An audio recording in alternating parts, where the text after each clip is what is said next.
Chapter 1. The Mysterious Black Pearl.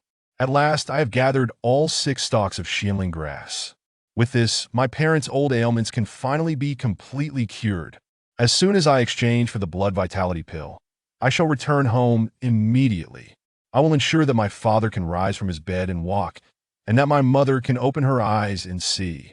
Song Nim was filled with unbounded joy. Just the thought of his younger sister witnessing their parents' recovery made him smile uncontrollably.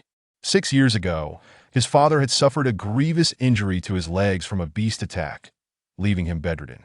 His mother, overworked, had succumbed to an eye ailment that rendered her blind. Only the blood vitality pill could cure her. At that time, he was merely an ordinary disciple of the Xianxing sect.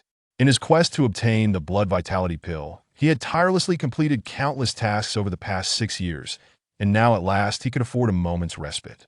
As the sun gradually dipped below the horizon, casting shadows that heralded the impending darkness, Song Nan hurried towards the task hall of the Xianxing sect, his heart racing with excitement at the prospect of returning home that very night. The task hall served as a hub for the disciples of the Xianxing sect to accept tasks or to buy and sell items.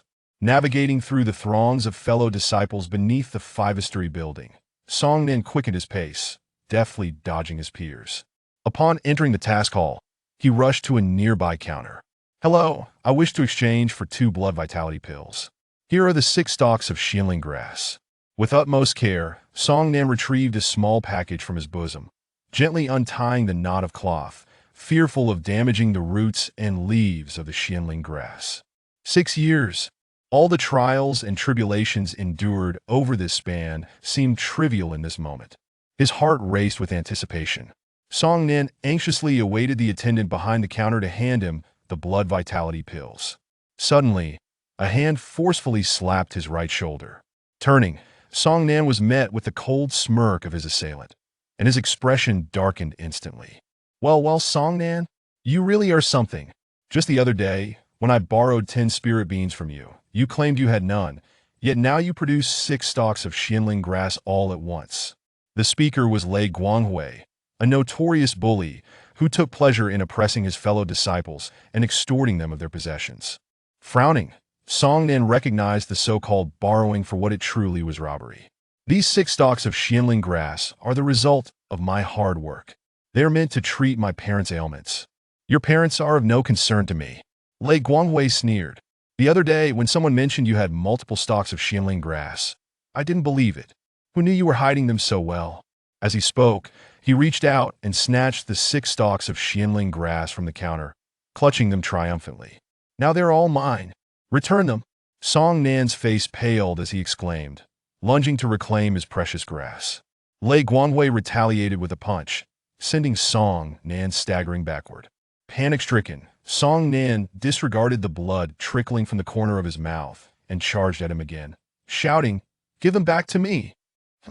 With a swift kick, Lei Guanghui sent Song Nan reeling, crashing to the ground. Song Nan coughed up blood, his face contorted in pain as he clutched his abdomen, rolling on the ground, his shirt stained with blood, which also splattered onto a black pearl hidden within his clothes. "Give them back?" Lei Guanghui scoffed, looking down at Song Nan with disdain. "You, a mere 3rd-level postnatal cultivator, dare to demand anything from me?" The conflict drew the attention of the surrounding disciples, but upon recognizing Lei Guanghui, none dared to intervene. Struggling to rise, Song Nan's eyes burned with fury, resembling an enraged beast. "Though my cultivation may not match yours at present, it does not mean I will be weaker than you in the future. Lei Guanghui, you would do well to return the 6 stalks of Xianling grass now, or I will eventually settle the score with you." Lei Guanghui scoffed again, unleashing a powerful wave of energy from within him, pressing down like a mountain. The faces of Song Nan and the surrounding disciples turned ashen. What overwhelming spiritual pressure! Spiritual pressure stems from one's cultivation techniques. The higher the technique, the stronger the pressure. "Lie down," Lei Guanghui commanded. With all his might, Song Nan struggled against the weight pressing down upon him. Yet, while Song Nan practiced merely a low-grade yellow-level technique from the Xianxing sect, Lei Guanghui wielded a superior yellow-level technique. Unable to withstand any longer, Song Nan succumbed to the spiritual pressure and fell to the ground. At that moment, not only Song Nan, but a significant number of other disciples of the Xianqing sect also knelt before the overwhelming force. Which scoundrel dares to release spiritual pressure in the task hall? As an irate voice echoed, a steward from the task hall rushed over, determined to discover who had the audacity to ignore the sect's rules and disturb others. However, upon seeing Lei Guanghui, the steward's expression changed instantly, and he hurriedly bowed his head in respect. Young Master Lei. With a disdainful glance, Lei Guanghui replied, "Get lost." Yes. The steward scurried away in fear. Lei Guanghui approached, placing a foot upon Song Nan's face, looking down upon him with utmost arrogance. "My father is the head of the law enforcement hall, and my grandfather is the third-ranked elder. Song Nan, what do you have to compare with me? With just my spiritual pressure from my technique, you cannot withstand it, yet you dare to dream of surpassing me and seeking vengeance in the future? How utterly laughable!" With that, he forcefully crushed the 6 stalks of Xianling grass in his left hand, causing them to shatter into fragments that fell right before the helpless Song Nan. Staring at the broken Xianling grass, so close yet utterly out of reach, Song Nan was left in shock. All his 6 years of toil had come to naught. His father's legs and his mother's eyes could not be healed. "Lei Guanghui, I will kill you!"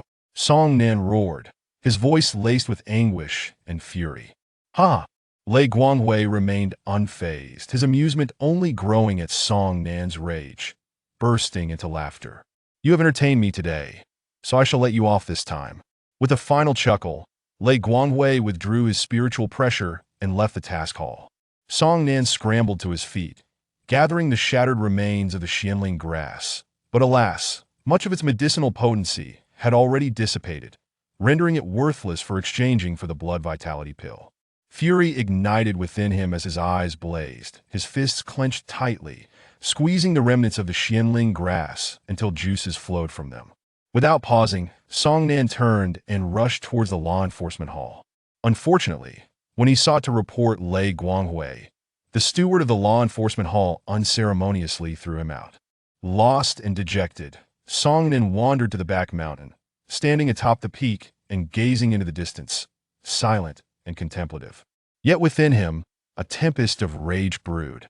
At that moment, he felt an unusual stirring upon his chest, interrupting his thoughts, and glanced down. To his astonishment, a dark yet translucent pearl floated out, soaring towards his forehead. Song Nan was taken aback, for this pearl had been discovered by the riverside, and he had intended to gift it to his younger sister upon returning home. Strange, why does this pearl give me a sensation of being able to control it effortlessly?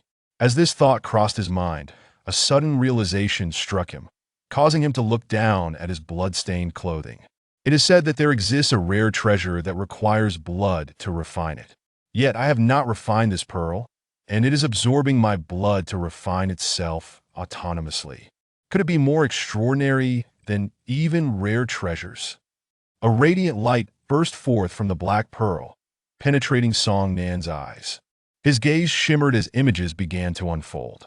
Before him stood a remarkable figure, a youthful man with white hair, tirelessly training amidst a swirl of dense black energy. Moments later, the brilliance in Song Nan's eyes faded, the visions dissipated, yet his mind was enriched with newfound memories. This pearl has imparted to me a demonic cultivation technique. The world's foremost demonic technique, the 10,000 demons technique. Rather than feeling elated, Song Nan was engulfed in fear. The world was divided into 2 factions, the righteous and the evil. The evil ones belonged to the demon sect, while the righteous were of the Xianmen. The Xianmen and demon sect represented mere labels of good and evil, not actual sects. The 2 sides were irreconcilable, locked in an unending struggle for supremacy. To cultivate the demonic technique meant stepping into the demon sect. Yet, Song Nan's current location was firmly within the territory of the Xianmen. If I practice the 10,000 demons technique, the entire Xianmen will hunt me down. Once discovered, there will be no refuge for me within the Xianqing sect, and I will be pursued to my death. With furrowed brows, Song Nan was ensnared in a web of conflict. The world's premier demonic technique, should he practice it or not? As he recalled Lei Guanghui's humiliation and his parents' suffering, Song Nan gritted his teeth. Even if I am hunted by the Xianmen henceforth, even if I find no moment of peace in the days to come, so be it. I refuse to be bullied any longer. Chapter 2. The Stolen Pearl. The mysterious black pearl transformed into a beam of light, darting towards Song Nan, embedding itself within his brow. As Song Nan slowly closed his eyes, the essence of the pearl unfurled in his mind. The stolen pearl, a uniquely extraordinary treasure born of heaven and earth, could seize the essence of the cosmos, aiding its master in siphoning the strength and techniques of the deceased. The extent of its power depended on how long the deceased had passed and their level of cultivation in life. The method of reclamation was simply devouring the corpse. Furthermore, the stolen pearl imparted to Song Nan the memories of the 10,000 demons technique, allowing him to comprehend its cultivation methods and enabling his practice. Song Nan opened his eyes. So this mysterious bead is called the Thief's Pearl. Does that mean I can use it to devour corpses and cultivate demonic powers? In the Xinqing sect, the place with the most corpses is undoubtedly the cemetery, where the ancestors and the founding patriarch of the Xinqing sect are buried. Unfortunately, the cemetery is guarded, and given my current status within the Xinqing sect, I have no right to enter, let alone consume corpses there. How splendid it would be if I could enter the cemetery and devour the remains of my ancestors and the founding patriarch. Song Nan indulged in this beautiful fantasy for a moment before continuing his analysis. Apart from the Xinqing sect cemetery, there is also the mining area in the Highland Mountain Range, where corpses are often unearthed. It is said that some have even uncovered the swords of the deceased, making a fortune. However, I cannot go to the mining area either, as it is a place for those who have erred within the sect and have been punished. Lastly, there remains the mass grave. In the mass grave, while there are many corpses, they are primarily those of ordinary people. Ordinary corpses should provide little benefit for cultivation, right? Yet, with no other options, Song Nan decided to take advantage of the darkness and swiftly make his way to the nearest mass grave from the Xinqing sect. The night was dark and windy. Gravestones dotted the landscape, small mounds arose, and discarded coffins and corpses lay silently under the cover of night. The wind howled, rustling the yellow paper pressed by stones. Reminiscent of ghostly wails, the swaying branches appeared as if beckoning spirits. Song Nan arrived at the center of the mass grave. Devour! He raised his right hand, and his palm recessed to reveal an unfathomably dark hole. This void seemed capable of swallowing light itself. Within 100 meters, the corpses were drawn to the Thief's Pearl, as if animated. Those discarded bodies flew towards him like airborne zombies, swiftly shrinking and being consumed by the black hole in Song Nan's palm. Bang! Bang! Bang! The corpses within the coffins burst through the wooden lids and surged forth, swallowed by the black void. The buried corpses met the same fate. As the bodies continued to be devoured, Song Nan's eyes gradually brightened. Spirit energy. How rich it is! These corpses, once consumed, transformed not only into pure spirit energy, but also into a unique energy. This special energy was rapidly healing the injuries inflicted upon him by Lei Guanghui. These corpses are of ordinary people who possess neither spiritual nor magical power in life. Yet the spirit energy they yield is sufficient for my cultivation. Once the devouring was complete, Song Nan immediately settled into a cross-legged position, activating the Wan Ma Gong cultivation method. Swish! In the blink of an eye, the spirit energy within him had been completely refined into magical power. I Am Why cultivation in the demon sect has reached the second level of the postnatal realm. Such speed, truly deserving of the title of the world's foremost Wan Ma Gong. The astonishing pace of his cultivation was unmatched within the Xinqing sect. Song Nan's heart swelled with excitement. Continue cultivating.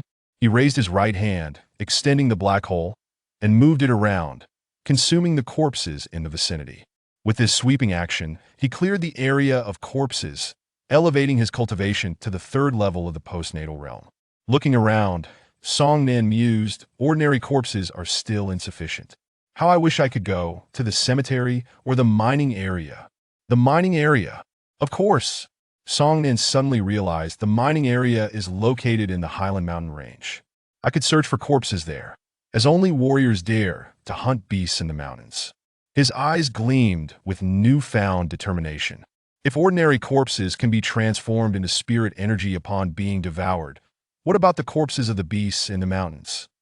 Without hesitation, Song Nan turned and hurried towards the Highland Mountain Range.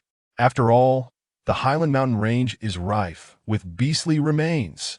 As he reached the outskirts of the mountains, dawn was just breaking. Eagerly, Song Nan activated the Thief's Pearl, his right hand morphing into the black hole as he sprinted forward, drawing any corpse within 100 meters towards him. In a place unseen by Song Nan, two men were walking out of the mountains, and in front of them lay a decaying deer carcass that suddenly sprang to life, bolting away. This bizarre occurrence startled them. Controlling corpse she must be from the demon sect. Chase. They pursued the fleeing corpse.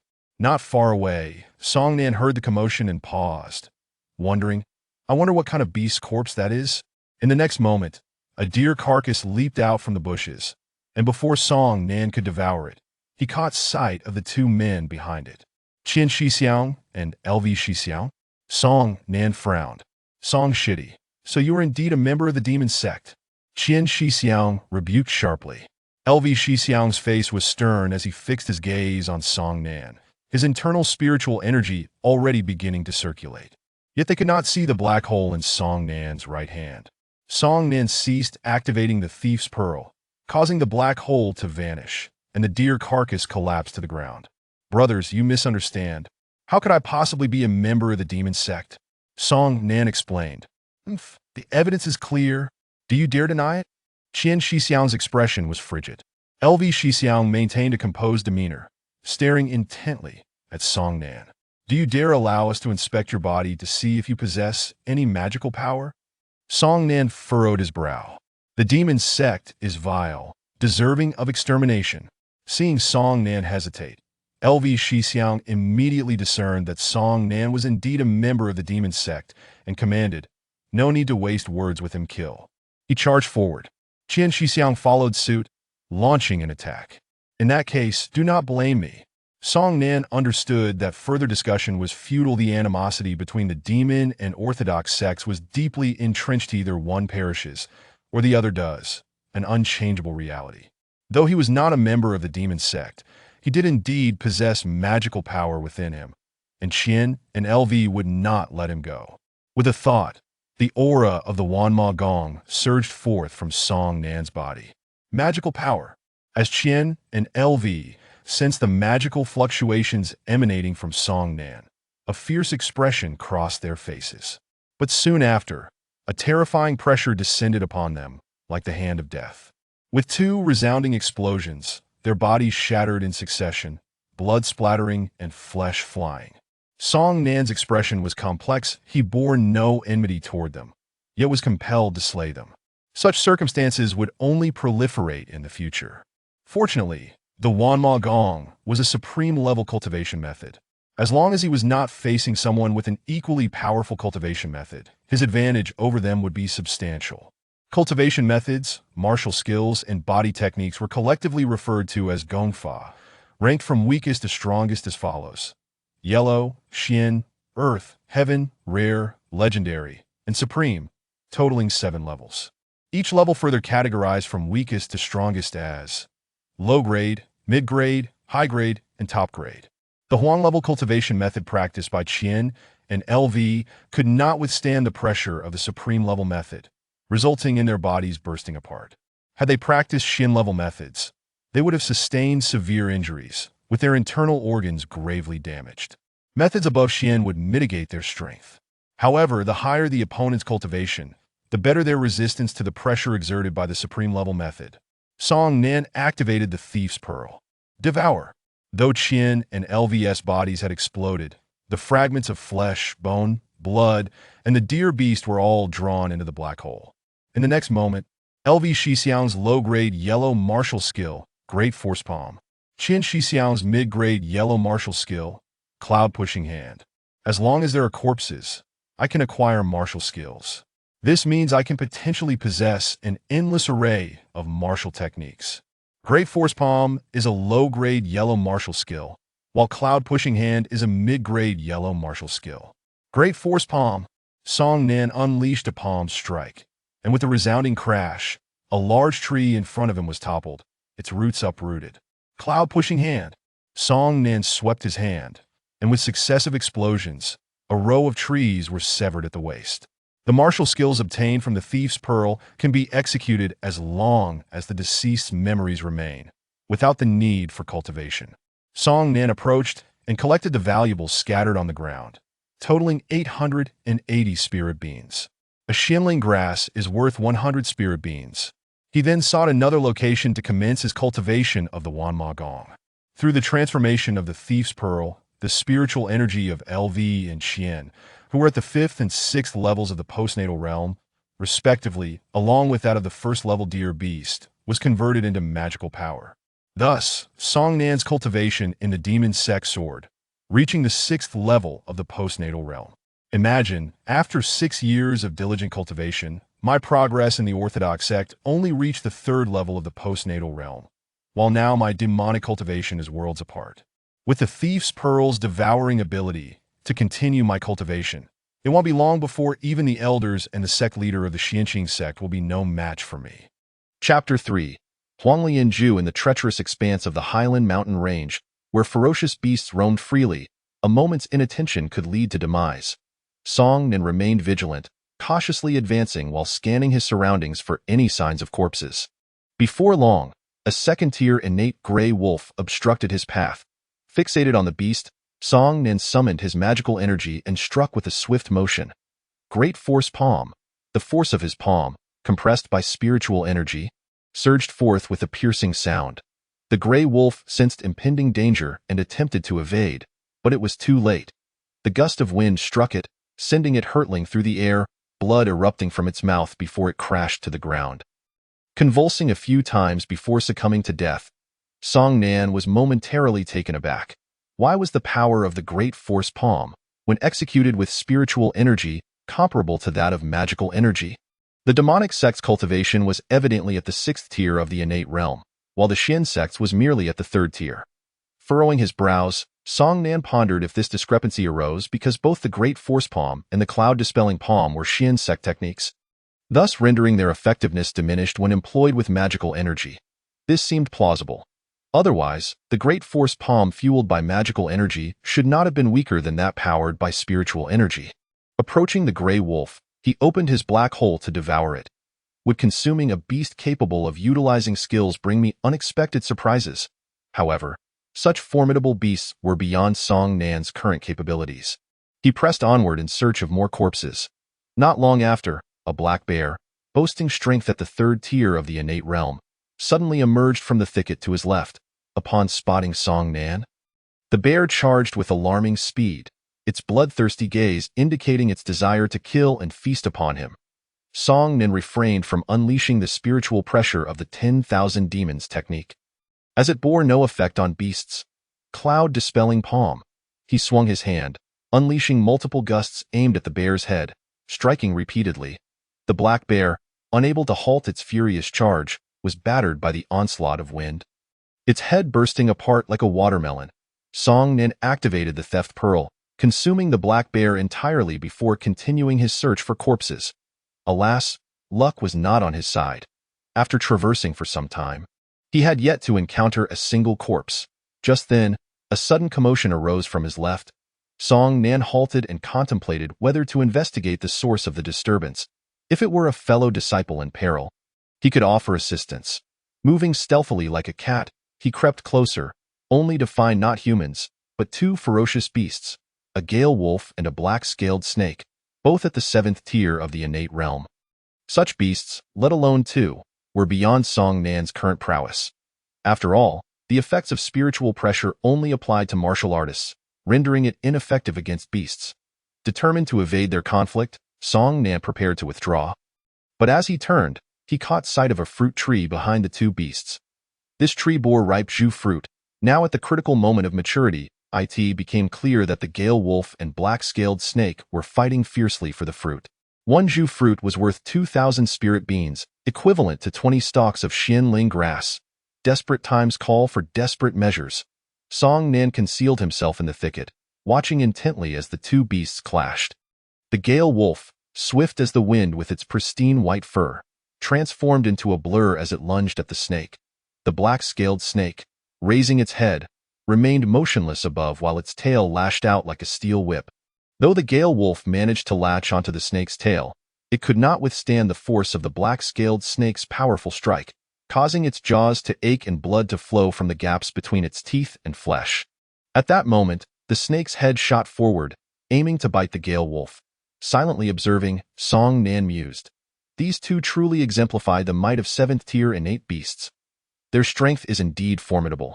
Had I been in the Gale Wolf's position, I would not have been able to endure such a blow. I am still far too weak. I must strive to grow stronger.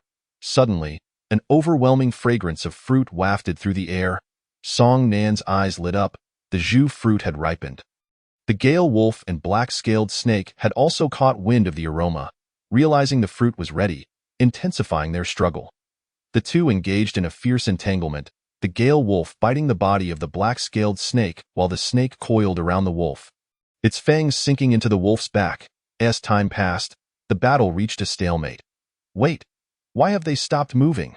Both beasts appeared as if carved from stone, maintaining their previous stances, motionless. Could they have perished? With this thought, Song Nan's heart raced. Two corpses of seventh-tier innate beasts and a Zhu fruit. He could hardly contain his excitement. Yet, recalling their prowess, he suppressed his eagerness and continued to wait, his gaze fixed intently ahead. The beasts remained frozen in place. After a while, he confirmed their lifelessness and stood to approach. The Gale Wolf had slain the Black-Scaled Snake, but the snake's venom had also claimed the wolf's life. Hastening towards the ripe Zhu fruit, Song Nan eagerly stepped forward and carefully plucked it. Gazing at the luscious fruit, he could barely contain his joy and tore a piece from his clothing to wrap it. However, feeling it insufficiently secure, he glanced around and, spotting the Gale Wolf's white fur, his eyes brightened. He rushed over to pluck some fur, but alas, the Gale Wolf's coat was too resilient. Despite using both hands, he could not extract a single strand. Sighing in frustration, he lamented the absence of a storage bag. Such a bag would be ideal for safeguarding the Zhu fruit, preventing any damage. Regrettably, even Lei Guanghui did not possess such a treasure. Only elders or the sect leader within the Xinqing sect had access to them. Resigned, Song Nan sought softer grass to wrap the Zhu fruit instead. While gathering the grass, he abruptly noticed a skeletal remains ensnared by the roots. The bones having been pierced, this skeleton, so brittle, must have perished long ago. Surely, it bore no treasures. Yet, adhering to the principle of better to mistakenly swallow than to miss, he opened his black hole and consumed the remains. In the next moment, his eyes widened in astonishment. A low-grade Xian-level heart technique, Huanglian Ju. This Huanglian Ju far surpassed the heart technique learned by Lei Guanghui. Song Nan's breath quickened. The theft pearl was truly extraordinary. Even a corpse long dead could yield a technique. However, the bones had been deceased for too long, leaving no remnants of cultivation or memory, requiring him to comprehend the Huanglian Ju on his own. Fortunately, with the profound insights from the supreme-level 10,000 Demons technique, grasping the low-grade Huanglian Ju would be more than sufficient. First, I must utilize Huanglian Ju to elevate my Xin sect cultivation. Song Nan swiftly tucked the Zhu fruit into his robe, then activated the theft pearl to consume the Gale Wolf and Black-Scaled Snake. He then settled down to contemplate the Huanglian Ju. Heart techniques differ from martial skills and movement techniques. Martial skills and movement require dedicated training to master before being executed, while heart techniques only necessitate comprehension to be activated. After a brief period, Song Nan fully grasped the Huanglian Ju and began to operate it. The spiritual energy from the two seventh-tier innate beasts, along with the energy from the earlier Grey Wolf and Black Bear, transformed into spiritual power under the guidance of the Huanglian Jue.asa result. His cultivation soared rapidly. 4th tier of the innate realm, 5th tier, 6th tier, 7th tier pinnacle. Now, my Xin sect cultivation surpasses that of Lei Guanghui, and my heart technique is also of a higher caliber. Touching the Zhu fruit through his clothing, Song Nan's eyes narrowed with a gleam of ambition. Such a precious Zhu fruit, Lei Guanghui, you must come to seize it. So I may take advantage of the opportunity to trample you beneath my feet. Chapter 4. Kneel before me at the Xinqing sect. Song Nan had returned from the Highland Mountain Range and was now heading to the task pavilion, intending to sell the Zhu fruit and purchase 2 blood-revitalizing pills. The task pavilion was as bustling as ever. After waiting in line, Song Nan approached the counter, declaring, "I wish to sell a Zhu fruit." As he spoke, he retrieved the fruit from his robe, untying the cloth and gently brushing aside the soft grass to present the radiant Zhu fruit. The attendant behind the counter accepted the fruit but did not examine it. Instead, he placed it aside and remained silent.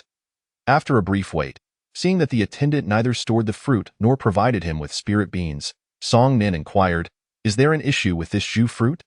"Just a moment," the attendant replied. Song Nan frowned slightly, fixing a penetrating gaze on the individual behind the counter. After a brief pause, he asked again, "Is it ready yet? Why are you so bothersome? Did I not say to wait?" Hearing this, Song Nan grinned, realizing the attendant was stalling for time. But what could be the reason for this delay? It is merely a matter of waiting for Lei Guanghui. After all, within the Xinqing sect, the only one with whom he has a grievance is none other than Lei Guanghui. That moment, several individuals entered through the entrance of the task hall, with Lei Guanghui leading the way. Followed closely by his lackeys, as soon as they arrived, the others immediately parted to make way for them. Lei Guanghui strode directly to Song Nan's side and extended his hand. Unbeknownst to Song Nan, who was unaware of Lei Guanghui's arrival, he noticed a hand reaching out from his left side, while he also observed the individual behind the counter, who, with a countenance of utmost humility, presented a Zhu Gua to that very hand. Turning to glance, Song Nan was met with a face he found utterly repugnant. "Zhu Gua, indeed, a fine item," Lei Guanghui remarked, tossing the Zhu Gua in his hand while addressing Song Nan. Song Nan maintained an expression of tranquility. Having anticipated this encounter, one of Lei Guanghui's underlings chimed in, "Lei Shixiang, I wasn't mistaken, was I?" With the absence of Xinling grass, Song Nan will undoubtedly venture into the Black Forest mountain range to procure the blood-activating pill. As long as we remain at the sect, the moment Song Nan returns and heads to the task hall, it will signify that he possesses something valuable. Lei Guanghui chuckled, "From now on, you shall follow me." "Thank you, Lei Shixiang," came the reply. Then, Lei Guanghui smugly regarded Song Nan. "What luck I have, yet this Zhu Gua is now mine." The onlookers were divided. Some reveled in Song Nan's misfortune, while others felt pity for him. Recalling how Lei Guanghui had previously seized 6 Xinling grasses from him, and now he was robbed of the even more precious Zhu Gua, Song Nan gazed at Lei Guanghui, a cold smile gracing his lips. "This time, you shall not take it." "Not take it?" Lei Guanghui erupted into laughter, his underlings joining in, their mirth dripping with mockery and disdain for Song Nan. The crowd, including those who had initially sympathized with Song Nan, now believed his words were audaciously arrogant. One ought to bow before Lei Guanghui and accept one's misfortune. I in the Xinqing sect, crossing Lei Guanghui would lead to dire consequences. As the laughter subsided, Lei Guanghui's expression darkened, glaring at Song Nan with supreme arrogance. "Not only will I seize your Zhu Gua, but I will also ensure that from this day forth, you, Song Nan, shall receive no tasks at the task hall, nor be able to exchange any items. If you desire the blood-activating pill, you must kneel and plead before me." Song Nan scoffed, "Today, it shall be you who kneels, not I. Me kneel." "Ha!" Lei Guanghui's fury morphed into derisive laughter. His lackeys dared not join in, fully aware of Lei Guanghui's volatile temper. The onlookers, upon hearing Song Nan's declaration, shook their heads in scorn, convinced that he was courting disaster. Would Lei Guanghui ever kneel? To deign to kneel before someone deemed insignificant within the Xinqing sect? What a farce! They recoiled, fearing that any blood spilled by Song Nan might splatter upon them. "Kneel!" Lei Guanghui barked, unleashing the oppressive aura of his yellow-grade supreme technique, which instantly suppressed the surroundings. The underlings and spectators felt their faces pale, straining to resist the formidable pressure. Meanwhile, the steward responsible for the first floor of the task hall, upon sensing the external pressure, muttered a curse under his breath. That rascal Lei Guanghui is stirring up trouble again. He certainly did not wish to face another tirade like the last time he encountered Lei Guanghui. With a face contorted by rage, Lei Guanghui furrowed his brow. astonished to see Song Nen maintaining a demeanor of calm amidst his oppressive aura. "Kneel before me, Song Nan," Lei Guanghui commanded fiercely in response. Song Nan's voice boomed. "Kneel before me." A pressure surpassing Lei Guanghui's emanated from Song Nan, exploding forth with an intensity that commanded attention. Bang, bang, bang. The underlings and spectators heard Song Nan's command and felt an overwhelming force akin to the weight of a colossal mountain bearing down upon them. They could not withstand it and collapsed to their knees, their faces a mixture of horror and disbelief as they regarded Song Nan. Lei Guanghui struggled, trembling as if caught in a tempest. Under such immense pressure, he found himself rendered speechless, the shock evident on his face. A Xin grade technique. How could that scoundrel Song Nan have learned a Xin grade technique? Rage ignited within Lei Guanghui, his eyes ablaze. "Kneel!" Song Nan shouted once more, amplifying his pressure, catching Lei Guanghui off guard and forcing him to the ground. The zhugua he held slipped from his grasp, allowing Song Nan to effortlessly catch it. Meanwhile, the others were unable to even kneel, succumbing to Song Nan's pressure and lying flat on the ground as if paying homage to him. Looking down at the prostrate Lei Guanghui, Song Nan declared, "Yesterday, you boasted that your father is the head of the law enforcement hall and your grandfather ranks as the third elder. You questioned what I could possibly compare to you. I now answer you. My father is an ordinary man. My grandfather is also an ordinary man, yet I am undeniably more formidable than you, Lei Guanghui. You are now kneeling before me." As he finished, Song Nan's voice escalated into a shout. Upon hearing these words, Lei Guanghui's rage nearly combusted, his face contorted in fury. The others, hearing Song Nan's proclamation, fell silent, gripped by fear. Was Song Nan not afraid of retribution from Lei Guanghui?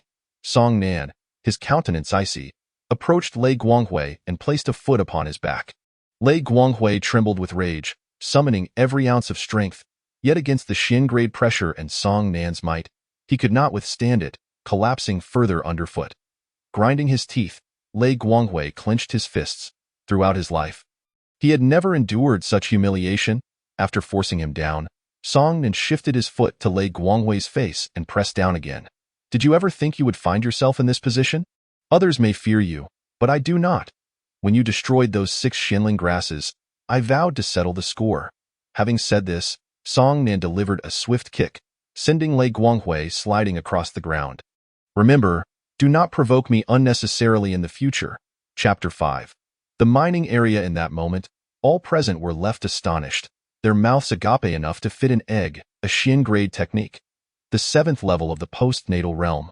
How is it that after just one night, Song Nan has become so formidable?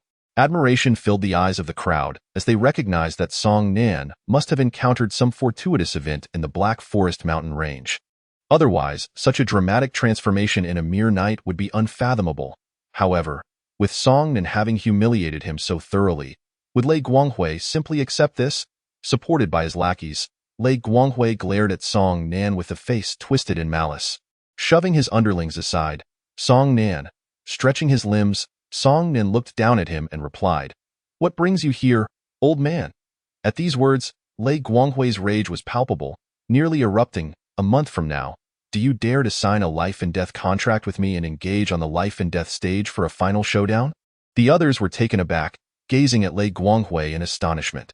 Song Nan's expression shifted, his smile fading as he focused intently on Lei Guanghui. With a cold smirk, Lei Guanghui taunted, "What's wrong? Are you afraid?" Song Nan chuckled, "Afraid? I have never feared you. What do you possess beyond your fortunate birth? You are nothing but worthless trash." Through clenched teeth, Lei Guanghui challenged, "In a month, will you dare to step onto the life-and-death stage? If you seek death, I shall gladly escort you there." Song Nan replied, "A month from now, Song Nan, I will kill you." Lei Guanghui nearly roared. Song Nan chose not to respond further, instead turning to approach the counter once more. Returning to the original counter, the attendant, upon seeing Song Nan, slightly bowed and nodded profusely, a stark contrast to his previous arrogance. Without uttering a word, Song Nan handed over the zhugua. The attendant swiftly exchanged it for spiritual beans and a vial containing 2 blood-activating pills, executing the transaction with remarkable efficiency, devoid of any hesitation. "Why the sudden rush?" Song Nan quipped. Upon hearing this, the attendant's expression shifted dramatically, bowing and smiling, discarding any remnants of his earlier haughtiness. Be cautious of my wrath if you dare to cross me again. Song Nan, disinterested in further confrontation, took the spiritual beans and the vial, only to discover that Lei Guangwei had already departed. He proceeded towards the entrance. The surrounding onlookers stared in disbelief at Song Nan, realizing that another formidable presence had emerged within the Xinqing sect, an entity not to be trifled with. Song Nan. Stepping out of the task hall, Song Nan took a deep breath and smiled broadly. Finally able to return home and cure his parents' ailments, without delay, he hastened towards the mountain gate of the Xinqing sect. As he walked, two figures suddenly darted out, blocking his path. They wore attire distinct from ordinary disciples. Furrowing his brow, Song Nan regarded the two law enforcement hall members before him and inquired, "I have not violated any sect rules. Why do you obstruct me?" The individual on the left, with a stern expression, raised a badge and declared, "Song Nan, how dare you disturb the order of the task hall, instigating chaos and fighting, and yet you remain unrepentant, claiming you have not violated any rules." It was Lei Guangwei who struck first. "I merely acted in self-defense," Song Nan retorted. The individual on the right interjected sternly, "At this stage, you still dare to argue?" Seeing this, Song Nan felt a cold amusement. Such a sect was hardly worth remaining in. The next words spoken by the enforcers caused Song Nan's eyes to gleam with excitement. "Given that this is your first offense and the situation is not severe, you are sentenced to 1 month of labor in the mining area." The mining area? How splendid! A month of punishment? Humph! This must be the work of Lei Guangwei. After all, his father is the master of the enforcement hall. However, he has inadvertently done me a great favor. There are corpses in the mine, and treasures may be unearthed. Lei Guangwei, you intend to harm me, but little do you know, you are actually assisting me. Otherwise, I would have had no idea how to access the mine. Ha ha! The opportunity to go to the mine is something Song Nan eagerly welcomes. So he refrains from further protest and departs with the two enforcers. Not far away, Lei Guangwei observes Song Nan being taken away, a smug expression on his face. "Song Nan, for this month, you shall toil in the mines. Any hope of cultivation is now impossible. Meanwhile, I shall seize this month to elevate my own powers, and when you return to the sect, I will personally ensure your demise." With this thought, Lei Guangwei turns to the three individuals before him. "Senior brother Lei," they chorus in unison. Lei Guangwei's eyes turn icy. "I will include you in the list of those heading to the mining area. At that time, ensure you properly torment Song Nan. Do you understand? But Song Nan's cultivation level is higher than ours. Even united, we cannot contend with him. Rest assured on that front. Anyone entering the mining area will be fitted with a spirit-binding ring, which will suppress their spiritual powers. Why then, Song Nan will be no more than an ordinary person. 3 against 1, do you think you cannot handle him?" Upon hearing this, their eyes light up and they respond in unison. "Senior brother Lei, you can count on us to fulfill the task." Lei Guangwei nods. "I have already informed Steward Qi at the mines. If any issues arise, you may seek his assistance." "Understood." As Lei Guangwei watches them depart, he silently muses, "Now, I must seek out grandfather and request the Shin-level heart technique, along with a top-grade Huang-level sword." The mining area of Xinqing sect lies on the eastern outskirts of the Black Forest mountain range. At this moment, Song Nan and a group of individuals have been escorted to this place. What they encounter is not a cavern, but a towering gate with imposing walls. The gate slowly creaks open with a heavy sound, and they all step inside. The 3 individuals sent by Lei Guangwei linger at the back, their eyes fixed on Song Nan. At that moment, a sinister-looking middle-aged man approaches and sits down in a chair behind a desk. Flanking him are 2 individuals, creating an atmosphere reminiscent of an interrogation. "I am Steward Qi, the overseer of the mines." He glares at Song Nan and the others. "You lot, who have violated sect rules, would do well to abide by my regulations here, or you shall suffer greatly." The man standing behind Steward Qi bellows, "All of you, form a line and come forward one by one." 2 guards approach the front of the line, one holding a pen and a notebook, while the other stands empty-handed, though behind him lies a pile of silver-white handcuffs. The man with the pen looks at the first person in line and asks, "Name, Zhang San. Search him." The guards proceed to search Zhang San, confiscating all his belongings and placing them on Steward Qi's desk. "These are mine. Why are you taking them?" Zhang San protests angrily. Steward Chi replies. No items are permitted inside the mine. Your belongings will be temporarily held by the mining area. The man with the pin records everything taken from Zhang San. After a moment, he asks, name? Song Nan. Upon hearing this, Steward Chi raises his head and glances at Song Nan. Song Nan's over 1,600 spirit beans and revitalizing pills are confiscated, and a silver ring is placed upon his right hand. The spiritual energy within him is instantly suppressed, causing Song Nan to frown slightly. He attempts to channel his energy, only to find it utterly blocked, though his magical power remains unaffected. The three individuals sent by Lei Guanghui observe Song Nan donning the spirit-binding ring, and they all smirk with excitement. Chapter 6. Mine number 6. Take them to the mine, Steward Chi commands, and the nearby guards step forward to escort the group away. As they walk, Song Nan surveys his surroundings and notices three others who have also been sentenced here. Currently engaged in conversation with Steward Chi, not heading toward the mine. A formation? The entrance ahead is shrouded in an aura of enchantment. Song Nan wonders why a formation has been set up here. The leading guard states, listen carefully, each of you. The mine is filled with water attributed essence stones. Do not even think about secretly hoarding them. Even if you are lucky enough to unearth treasures, they must be surrendered. Do not assume you can smuggle them out, for no matter how discreetly you hide them, you cannot escape the formation's detection. Should any of you be caught hoarding, the consequences will be dire. As they pass through the radiant light emitted by the formation, Song Nan feels as if something has swept over him. The mining area comprises numerous mines, and the guards begin to read names from their lists, assigning individuals to different mines, some to mine number 1, others to mine number 3. While Song Nan is directed to mine number 6, the various guards lead Song Nan and the others to their respective mines. Once all groups have dispersed, leaving only Song Nan's team, the leading guard suddenly remarks, you must have offended someone in the sect, which is why you've been assigned to mine number 6. The two men in front of Song Nan inquire. Why do you say that, guard? The guard casts a glance at him that's simple. Mine number 6 is the least welcoming to newcomers. Once you arrive there, it is best to obey orders to avoid suffering physical punishment. Physical punishment. Upon hearing this, many faces grow serious. With their spiritual powers sealed, they are no different from ordinary people, becoming easy prey. Soon, they arrive at mine number 6, and the guard's task is complete as he turns to leave. Brothers, put down your tools. We have some fresh meat. A burly man with a round face and a beard shouts. The miners, who had been working, immediately cease their labor and gather around. Song Nan and the others find themselves encircled, and a few timid individuals cannot help but tremble in fear. The burly man stands up and surveys Song Nan and the others. I in mine number 6. I, Iron Tower, set the rules. You are to submit 10 or pieces daily, and we can all coexist peacefully. If anyone fails to comply, do not expect me to show any camaraderie. Among Song Nan's group, those who are timid nod in agreement. Iron Tower approaches the first person in line and asks, what did you do to end up here? I peeked at Sister Zhao bathing. She caught me and reported me to the enforcement hall. Bah! Iron Tower's face darkens, his eyes wide as saucers, resembling an enraged deity.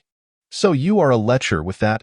He swings a fist the size of a sandbag, striking the man's abdomen and causing him to double over, while spewing forth. Witnessing this, everyone else's expressions change, their fear of Iron Tower intensifying. Teach this lecher a lesson. Iron Tower commands, and the other miners immediately swarm in, delivering a flurry of punches and kicks to the offender. At this moment, even Song Nan cannot help but furrow his brow. With his powers sealed, if he must contend with so many at once, he can only rely on his magical energy. Song Nan's eyes narrow as he resolves to act. Iron Tower approaches the second person and inquires, what about you? What crime have you committed? I stole 13 spirit beans from Brother Yao, and he caught me. Before he can finish, Iron Tower delivers a punch, sending him crashing to the ground. I abhor thieves. Iron Tower declares, brothers, treat him well. Yes, boss. Several idle miners rush over, mercilessly pummeling the thief. The remaining individuals stand in stunned silence, particularly those who were already frightened, their bodies trembling. After all, Iron Tower's group is numerous and powerful. Resistance would be tantamount to seeking death. Iron Tower approaches the third person and asks, and you? What crime have you committed? I? His eyes dart nervously, stammering without the courage to continue. Humph! Iron Tower delivers another punch. Coward! Iron Tower continues down the line, questioning each individual and administering punishment accordingly. When he finally stands before Song Nan, he asks, "What offense have you committed?" Song Nan remains composed. "Lei Guanghui attacked me, but I struck him back, causing him to vomit blood. The enforcement hall falsely accused me of violating sect rules, sentencing me to this place." Upon hearing this, Iron Tower's eyes widen in disbelief, his demeanor shifting to one of aggression. "You truly struck Lei Guanghui?" Before Song Nan can respond, the man behind him interjects, "He really did strike Lei Guanghui, humph. Daring to hit senior brother Lei, Song Nan, you deserve this fate." However, as soon as he finishes speaking, Iron Tower kicks him. "What business is it of yours?" Song Nan regards Iron Tower, his magical energy quietly stirring, ready for a counterattack. Iron Tower's large hand swings towards Song Nan's shoulder, a smile plastered on his face. "Well done, brother. You are truly remarkable. During my time in the sect, I was often bullied by Lei Guanghui. Damn him. You have undoubtedly served as an outlet for my pent-up frustrations." Song Nan never anticipated such an outcome, which led him to cease the exertion of his magical powers. "What do you go by, brother?" asked Tai Ta. "Song Nan," he replied. "Brother Song Nan, you have accomplished what I have long desired yet lacked the courage to undertake. And I truly admire your audacity." Tai Ta continued, "In this number 6 mine, you, Song Nan, need not toil away at mining. At this juncture," he paused slightly, casting a glance at the newcomers who had just arrived at the No. 6 mine alongside Song Nan. "Brother Song Nan's task will be divided among you, meaning each of you will be required to contribute an additional piece of refined waterstone, totaling 11 pieces. Do you understand?" The group, though seething with indignation, remained silent, complying with his demands. Tai Ta clasped Song Nan's shoulder and said, "Come, brother Song Nan, let us retire to that corner for some tea." Song Nan did not refuse, for fostering a good relationship with Tai Ta would aid him in his search for corpses within the mine. As the two enjoyed their tea and engaged in light conversation, the envy of the newcomers was palpable. At that moment, the 3 individuals dispatched by Lei Guanghui arrived at the number 6 mine. Upon seeing Song Nan leisurely sipping tea, they rushed over, reprimanding him. "Song Nan, you have been penalized to mine, not to indulge in tea. Hurry up and get back to work. Brother Lei has instructed us to keep a close eye on you. You shall not find respite," they threatened. "If you do not return to mining forthwith, we shall teach you a lesson." Upon hearing this, Song Nan's demeanor darkened, and he slowly rose to his feet. "Oh dear, Song Nan, you seem quite defiant. Strike him," they shouted, charging towards him. Song Nan summoned his magical energy, augmenting his physical strength without employing any martial techniques, thereby keeping his magical presence concealed. He swiftly dispatched each of the 3 with a single punch, leaving them sprawled on the ground in disbelief. Tai Ta, initially ready to intervene, was taken aback by Song Nan's ferocity, as were the onlookers, all rendered speechless in astonishment. Chapter 7. The Storage Bag. "Brother, you possess remarkable skills," Tai Ta exclaimed with a broad smile. "I had no idea, brother Song Nan, that even with your spiritual power sealed, you could still be so formidable. I am truly impressed." Although Song Nan's spiritual power was restricted, the binding spell could not suppress his magical energy. He maneuvered his magical force within, and even without employing martial techniques, he was able to enhance his speed and strength, far surpassing the 3 individuals whose spiritual powers were sealed. The trio lay groaning on the ground, faces contorted in pain. "You wished to teach me a lesson, did you not? Rise and continue," Song Nan taunted. They, filled with trepidation, shrank back, too fearful to rise. "Begone," he commanded, and they scrambled to their feet and fled. In that moment, the onlookers regarded Song Nan with newfound respect and awe. "What are you all standing around for? Hurry and get back to mining." Tai Ta turned to Song Nan, instantly donning a beaming expression. Come, brother Song Nan, let us resume our tea." "Tea it is," Song Nan replied with a smile. Meanwhile, the 3 men, having received a summons from Steward Chi, were allowed to pass freely by the guards, and they soon located Steward Chi. "How did you come to be injured?" Steward Chi inquired, surprised by their injuries. "Brother Song Nan's spiritual power is sealed, yet he remains formidable. We could not withstand him. He has been enjoying tea in the No. 6 mine instead of working. Steward Chi, we must rely on your intervention in this matter." they implored. Upon hearing this, Steward Chi nodded and called out, "Bring forth the individuals in the number 6 mine." Songnan asked, "I have heard tales within the sect that occasionally corpses or treasures are unearthed in this mining area. Indeed, some have stumbled upon such finds," Tai Ta affirmed. "However, it is largely a matter of luck. And even if one were to discover treasures, they do not belong to us." "Why is that?" Songnan pressed.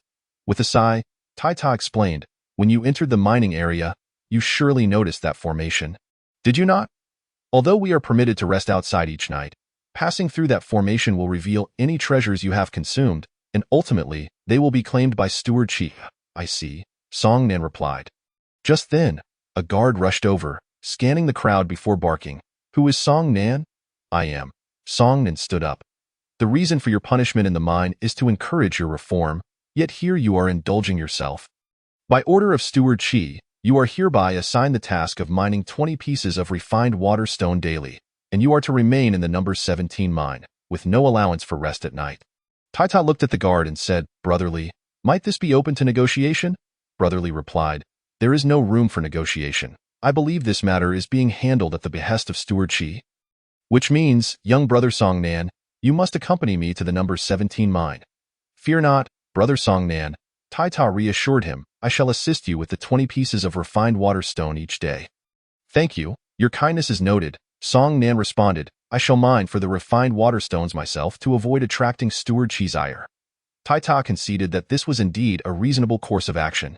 Songnan understood that by mining on his own, he stood a greater chance of uncovering corpses or treasures, and being alone in the number 17 mine with no nighttime distractions would afford him ample opportunity to delve deeper into his work. Thus, Songnan followed the guard away from the number 6 mine and into the depths of the number 17 mine, which was dark and damp, reminiscent of a demon's throat. Upon arrival, Songnan immediately set to work, grasping his pickaxe.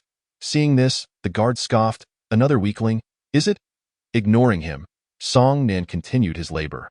Once the guard had wandered off, he ventured deeper into the tunnel, activating his thieving pearl, revealing a black hole in his palm.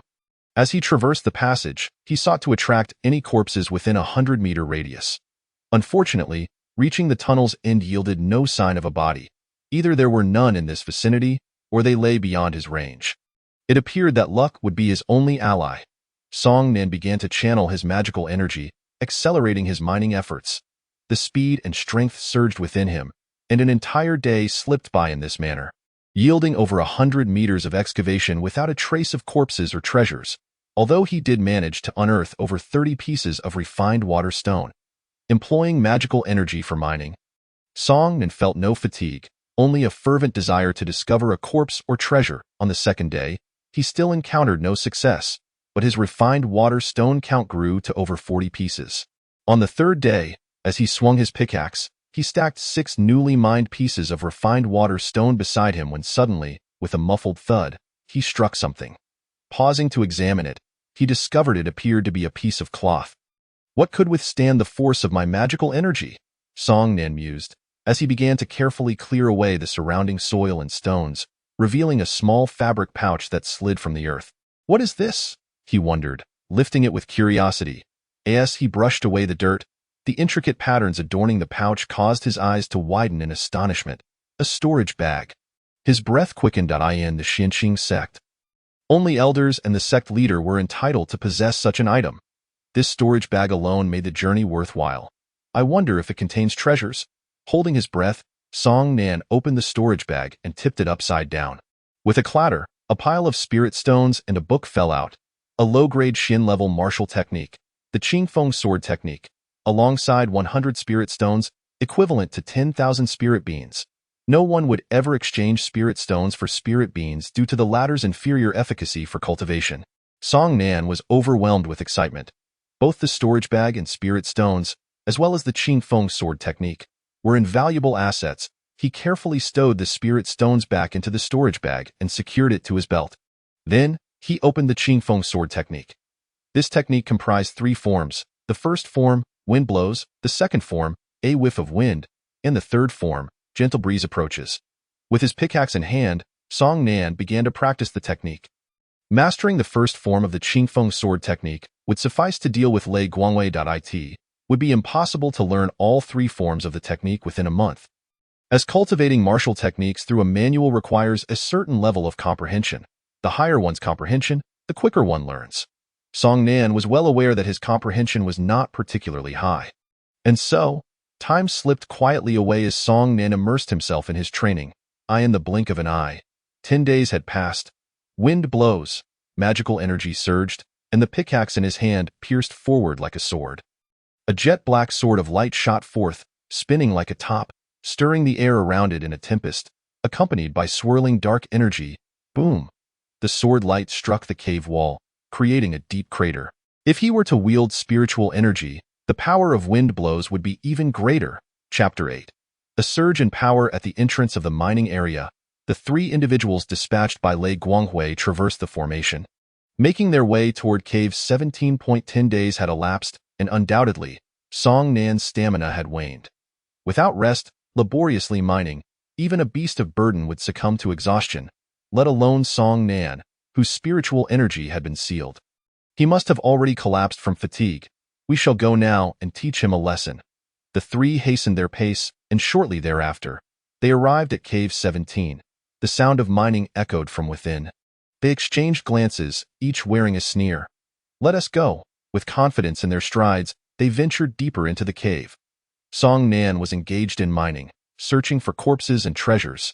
Due to his life-and-death wager with Lei Guanghui, he had refrained from using the 100 spirit stones to enhance his cultivation in the demon sect, instead reserving them for his return to the sect to elevate his prowess in the profound sect. After all, with the binding spirit ring in place, his spiritual energy could not circulate within him, rendering cultivation impossible. Upon hearing footsteps approaching, Song Nan turned to see the trio swaggering toward him. Their eyes gleamed with delight upon noticing the substantial pile of spirit stones beside him and the tunnel he had excavated. They were convinced that Song Nan's stamina had dwindled to almost nothing, rendering him incapable of the prowess he had displayed 10 days prior. They aimed to avenge their previous humiliation. How does it feel to mine alone? Song Nan, don't worry, we're here to have a good chat with you. They lunged forward, fists raised, baring their teeth in a show of mock ferocity. Song Nan remained composed, but upon seeing the binding spirit rings on their wrists, a spark ignited in his eyes, and an idea took root. He swiftly struck out, bang, bang, bang. Each of the three was met with a palm strike from Song Nan, tumbling to the ground in disbelief. After 10 days of mining, how is your stamina still so robust? This shouldn't be possible. In response to their bewilderment, Song Nan offered no explanation, merely stating, I need to borrow something from you. What is it? They inquired. Your lives. As soon as the words left his mouth, the pressure of his demonic energy surged forth, causing their bodies to explode simultaneously. Song Nan absorbed their energy, and to his astonishment, he realized they were merely at the 5th level of the postnatal realm. This level of spiritual energy was of little consequence to him, yet it was better than having none.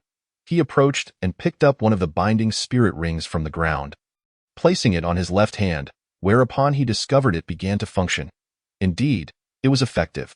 Song Nan immediately channeled his magical energy, crossing his arms and grasping the two binding spirit rings on his wrists, utilizing the power of the cloud-dispersing hand to tear them apart.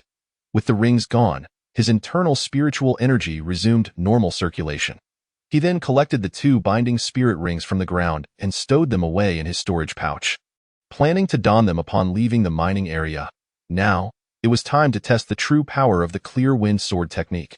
Channeling his spiritual energy, he wielded a pickaxe as a sword and swung it effortlessly. A light blue sword beam shot forth, whirling continuously. Boom!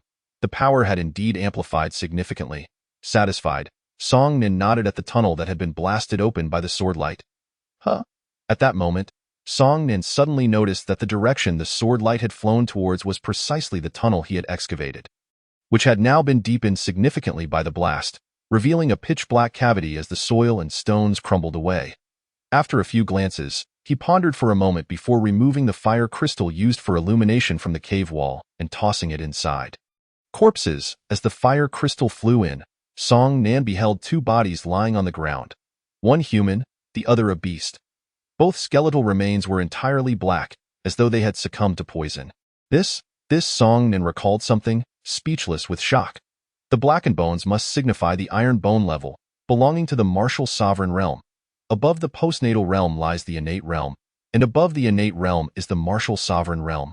When living beings reach a certain cultivation level, their physical forms correspondingly strengthen. For those at the postnatal realm, their bones are white, referred to as hard bones.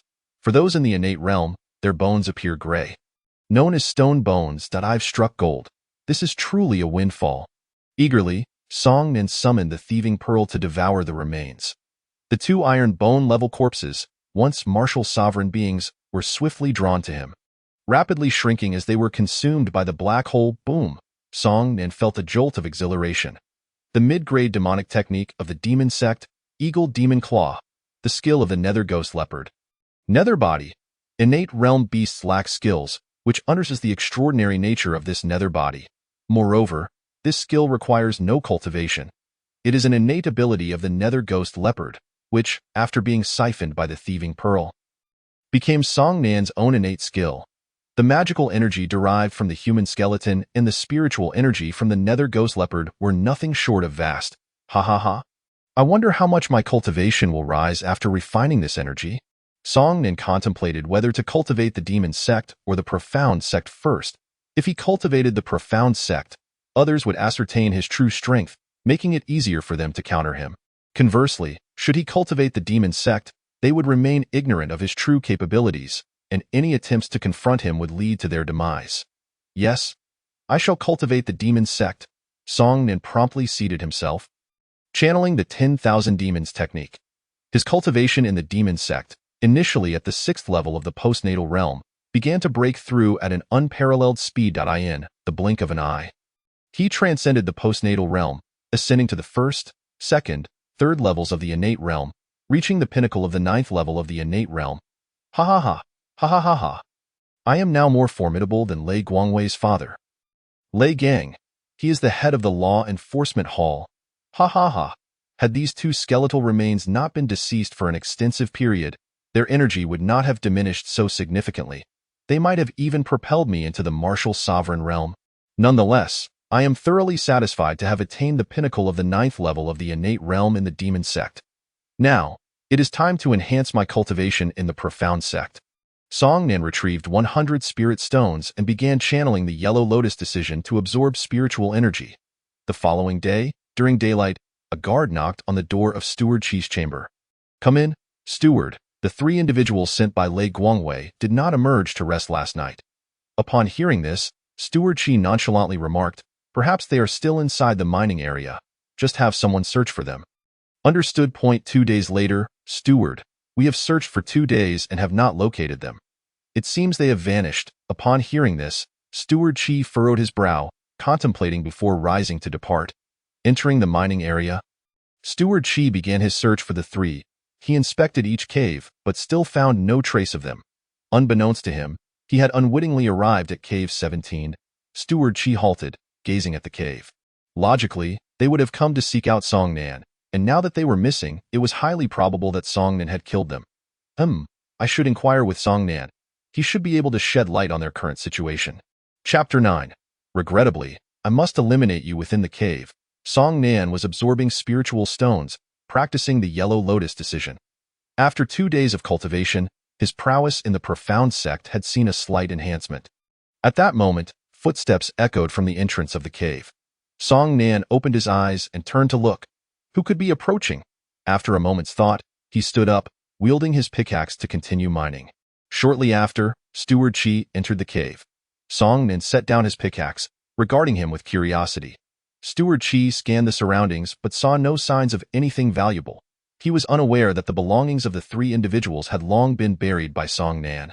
However, at that moment, Steward Chi's gaze fell upon the storage pouch strapped to Song Nan's waist. This discovery quickened Steward Chi's breath. His eyes darted, and a smile crept onto his face as he slowly approached. Song Nan, you've endured much hardship these past few days. If you feel fatigued, you may rest now. Hearing this, Song Nan scrutinized him. Why is he suddenly being so polite? Something feels off. Song Nan remained on guard. Thirsty, are we? Would you like me to have someone bring you some tea? Steward Chi suggested, closing the distance. Once the distance was sufficient, his smile abruptly turned cold, and he struck with astonishing speed, aiming for Song Nan's waist. With his guard already up, Song Nan evaded the attack at the instant it was launched. A fluctuation in spiritual energy? Steward Chi furrowed his brow, fixating on Song Nan, who had leaped aside, discovering that Song Nan was not wearing a binding spirit ring. Destroying the binding spirit ring? Song Nan, you have committed a grave offense. If you hand over your storage pouch, I can overlook this incident.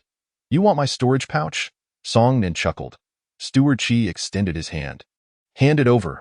Song Nan, with a hint of disdain, replied, You think you can take it? Being looked down upon in such a manner, the anger of Qi Zhishur surged instantly, and he exclaimed furiously, If it were not for Lei Guanghui instructing me to spare your life, do you think I would waste so many words on you? With that, he unsheathed his sword with a sharp clang, pointing it menacingly at Song Nan and commanded, Hand over your storage bag, and I shall spare your miserable life. Holding a hoe, Song Nan retorted, As for the storage bag, it depends on whether you possess the capability to obtain it. Seeking death, Qi Zhishur bellowed as he lunged forward with his sword. Detecting the fluctuations of spiritual energy emanating from Qi Zhishur, Song Nan discerned first level of the innate realm. With a smug expression, Qi Zhishur taunted, What is the matter? Are you afraid? If you are, just hand over the storage bag, and I shall leave your corpse intact. Are you perhaps too full of yourself? Song Nan replied. As a disciple of the Xinqing sect, I am well aware that the cultivations of you attendants are merely at the first or second level of the innate realm. Qi Zhishur's expression darkened, and he growled, Song Nan, I shall torment you to death. His sword lunged towards Song Nan's throat. Song Nan leaned back to evade the attack, simultaneously striking upward with his hoe to deflect the sword. He then fell backward, using his legs to propel himself swiftly away from the attack. As Qi Zhishur prepared to thrust his sword again, he saw Song Nan sliding away and charged at him with a fierce expression.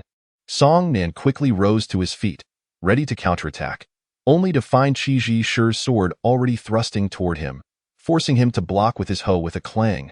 The sword tip collided with the hoe, transmitting a powerful force that sent Song Nan staggering back 3 steps. Such a minor level of the postnatal realm dares to flaunt before me. Humph! Qi Zhishur sneered disdainfully. Steadying himself, Song Nan raised his hoe and pointed it at him, declaring, The first level of the innate realm is nothing remarkable, and a fit of rage. Qi Zhishur laughed maniacally. Then you shall die. Flowing clouds at dawn. He unleashed his spiritual energy, which surged into his sword like a river rushing into the sea. Instantly, the blade gleamed with a chilling light. With a swing of his sword, it seemed as if he was casting forth the brilliance of the blade itself, sending a stream of sword light hurtling towards Song Nan. Wind blows. Song Nan executed the clear wind sword technique, unleashing a whirling sword light imbued with a faint blue aura. Bang! The 2 streams of sword light collided in midair, erupting with a resounding noise.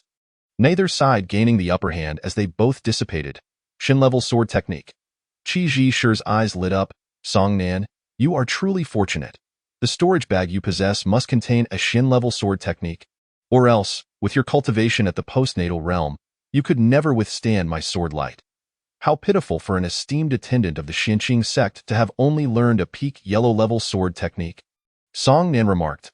Fury ignited in Qi Zhishur's eyes. Though my sword technique may not reach the Shin level, it is sufficient to kill you. Once I eliminate you, both the storage bag and the Shin-level sword technique shall be mine. With that, he immediately released the spiritual pressure of a peak yellow-level technique. Kill me? You may find you lack the ability. Song Nan thought, and with a mental command, the pressure of his Shin-level technique erupted forth, overpowering Qi Zhishur's spiritual pressure. Qi Zhishur's face changed, and he gasped, the pressure of a Shin-level technique. The Shin-level technique is far more precious than the Shin-level martial skills. Song Nan, you are no ordinary individual, however, haha, as long as I capture you. All of this shall belong to me. Qi Zhishur exclaimed with excitement, catching the moon in the clouds. Although Qi Zhishur's power was diminished, he was still a practitioner of the innate realm, executing the second style of the peak yellow-level sword technique. Such might was beyond what Song Nan's wind blows could withstand. Bang! Though their sword lights clashed, Song Nan's was shattered, and Qi Zhishur's, diminished in power, continued to race toward Song Nan. Song Nan narrowly avoided this sword light, only to be met with another. Even more formidable strike, the third style of Qi Ji Shi's technique. Flowing clouds returning to sea. Raising his hoe in defense, Song Nan braced for impact as the sword light struck it fiercely, sending him flying backward, and breaking his HOE. He rose from the ground. Observing the remaining wooden handle in his hands and the cuts on his palms, Song Nan whispered, "There's no way out." Upon hearing this, Qi Ji Shi laughed triumphantly. "Rest assured, I won't kill you until I've extracted your secrets regarding your techniques." Song Nan scoffed, "Unfortunately, I must kill you." With that, a powerful surge of demonic energy erupted forth. Demonic energy. Qi Ji Shi's expression changed, stammering in shock, the peak of the 9th level of the innate realm. Swish! Song Nan's figure vanished, leaving Qi Ji Shi frantic as he searched for him. Bang! Song Nan's fist landed heavily on Qi Ji Shi's body, sending him flying in excruciating pain. Qi Ji Shi coughed up blood, crashing against the cave wall before collapsing. Song Nan swiftly approached, seizing Qi Ji Shi by the throat and lifting him. Qi Ji Shi's face turned crimson with fear as he struggled desperately. Song Nan spoke softly, "I told you that you lack the ability, yet you refuse to believe. Spare me, spare my life." Qi Ji Shi gasped out in terror, managing to utter a few words with a cold laugh. Song Nan replied, "Die." With that, he exerted force with his hand, a muffled crack echoing as he crushed Qi Ji Shi's throat, blood oozing from the corners of his mouth. Chapter 10. Flowing Cloud Sword Technique. Devour. Song Nan activated the Devouring Pearl, his right hand morphing into a black hole, reducing Qi Ji Shi's body to the size of a thumb, which was then consumed by the void. The items on Qi Ji Shi's person fell to the ground. In the next moment, Song Nan acquired the techniques Qi Ji Shi had cultivated. It turned out that the martial skill he had just demonstrated was called the Flowing Cloud Sword Technique. Albeit merely a peak yellow level skill. As for Qi Ji Shi's other techniques, Song Nan found them unremarkable. The Flowing Cloud Sword Technique was barely usable, yet it required no further cultivation to employ. Crouching down, Song Nan picked up the sword lying on the ground, a black iron sword, classified as a peak yellow level weapon. Having devoured Qi Ji Shi, Song Nan also gained his memories, learning the name and rank of the sword. He then picked up a token. This must be Qi Ji Shi's attendant token. With this token, when I leave the mine with my storage bag, the array at the mine's exit won't detect me. What a valuable item. Beside the token lay 3 stones. These are top-grade spirit water stones, each worth 100 spirit stones. It is no wonder Qi Ji Shi kept them close. Song Nan gathered all these items into his storage bag, along with the over 100 spirit water stones he had previously unearthed from the cave. Only then did Song Nan sit cross-legged, activating the Huanglian method to refine Qi Ji Shi's spiritual energy. His cultivation in the Shinmen rose rapidly, reaching the first level of the innate realm in no time. With over 10 days remaining, he wondered if he could master the second style of the clear wind sword technique. A wisp of wind. Having absorbed Qi Ji Shi, Song Nan gained insights into swordsmanship, enhancing his understanding of the clear wind sword technique. Thus, time passed minute by minute.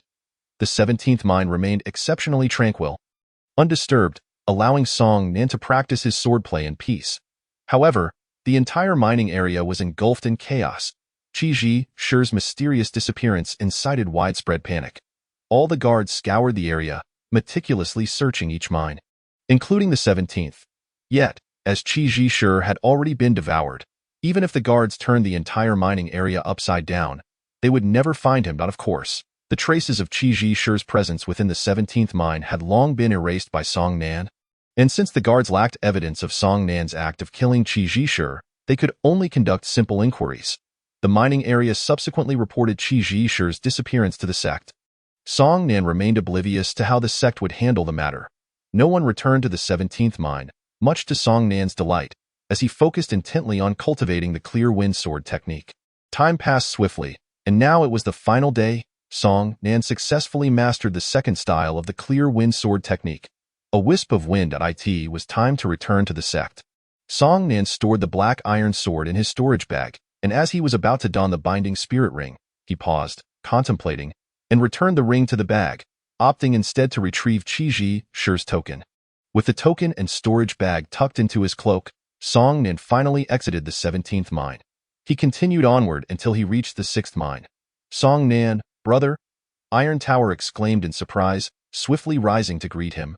"What brings you here?" With a smile, Song Nan replied, "I have been sentenced to the mine for only a month, and today is the last day I thought I would come by to see you." "How thoughtful, Song Nan, brother," Iron Tower said, patting Song Nan's shoulder. "Come, let us have tea. There's no liquor here. Otherwise, I would insist on celebrating with you for 3 days and 3 nights.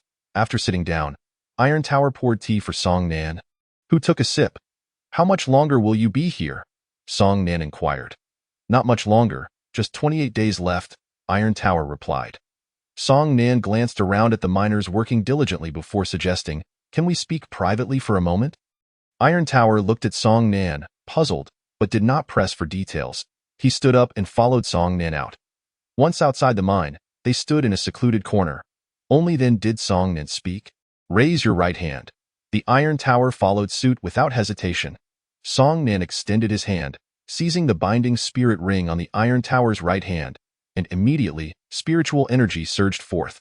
Sensing the fluctuations of spiritual power, the Iron Tower gasped, "Innate realm, brother Song Nan, you actually possess the cultivation of the innate realm."